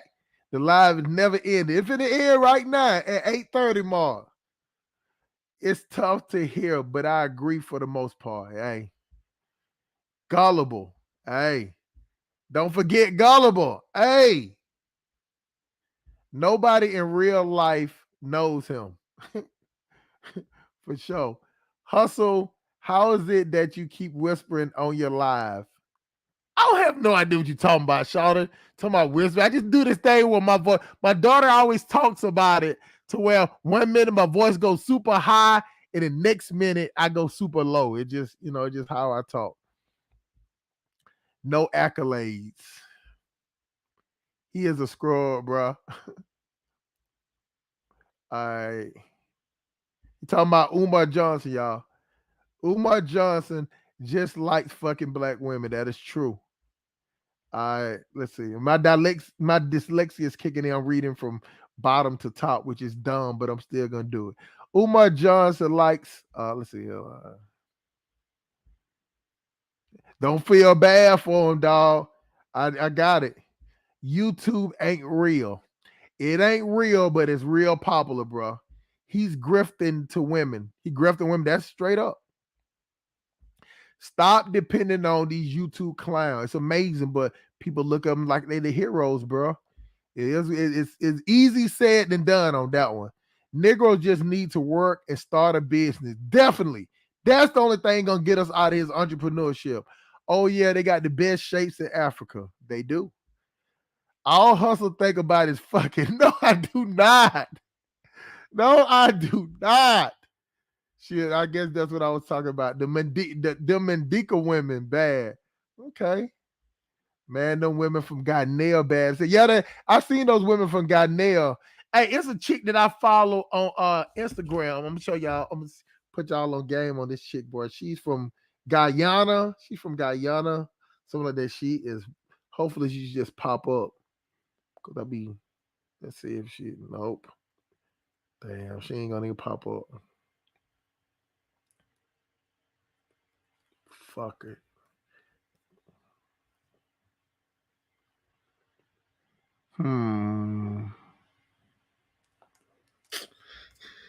Damn. There go my ex-girlfriend. She got my name tattooed on. I ain't gonna put her information out here, but she got my name tattooed on her leg. And she's a Haitian.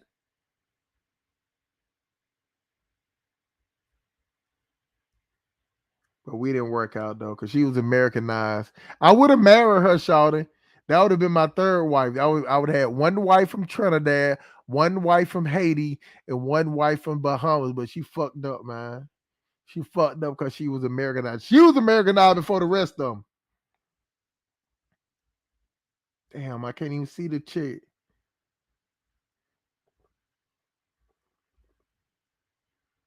Trying to go down my timeline and see her, man. She's from Guyana and she is tight.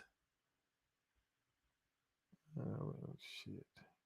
I wonder where she be at the bottom because I just started following her yesterday.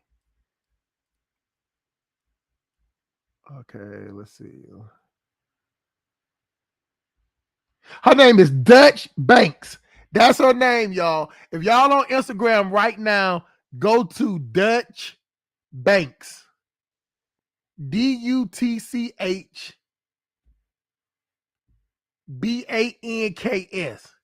She is top. She is top notch. She tall, slim. She got that Congolese booty meat. She's tall. See, I'm a 6'3", so it is what it is. So make sure y'all check her out. Let's see. That's it, y'all. That is it. And I'm telling y'all, them goddamn Nigerian chicks are hard faced, bro. With all that makeup. When they take off that makeup, they look like something out the Serengeti. They be creeping through the sticker brow bushes, bro. Don't get it fucked up. Them chicks will eat you. Nothing not getting pussy. Hey, I can call up something, man, but I'm chilling, man. I actually got to work tomorrow, Logic. So I got to work early in the morning. Well, not early, but like I got to leave about 10 o'clock. So that's why I didn't invite nobody. That's why I did a show on Saturday. I usually do it on Sunday. But hey, man, that's it, man. We had the 8:30 mark. I did a whole show, 8 hours and 30 minutes. It's all good, man. I got me some pomegranate, cranberry. I did some juicing. I got the juice already made. I'm going to go put the salmon on 15 minutes in the air fryer on baked. And it's going down. Y'all salute to everybody coming here. Make sure y'all support the platform. Y'all see the Cash App at the top. Y'all know I need money. Y'all hear Logic saying I ain't getting no pussy tonight. And that's true. You know what I'm saying? But I will be watching porno. So, I get aroused a little bit, Logic. And that's it, man. Appreciate it for y'all watching the Simple Police Academy. Welcome to the Resistance and to the next stream. We gone, shawty. Well, I'm gone. Be safe out there, y'all. Be black. Stay black. Buy black. Even if it's our solicitation. Gone.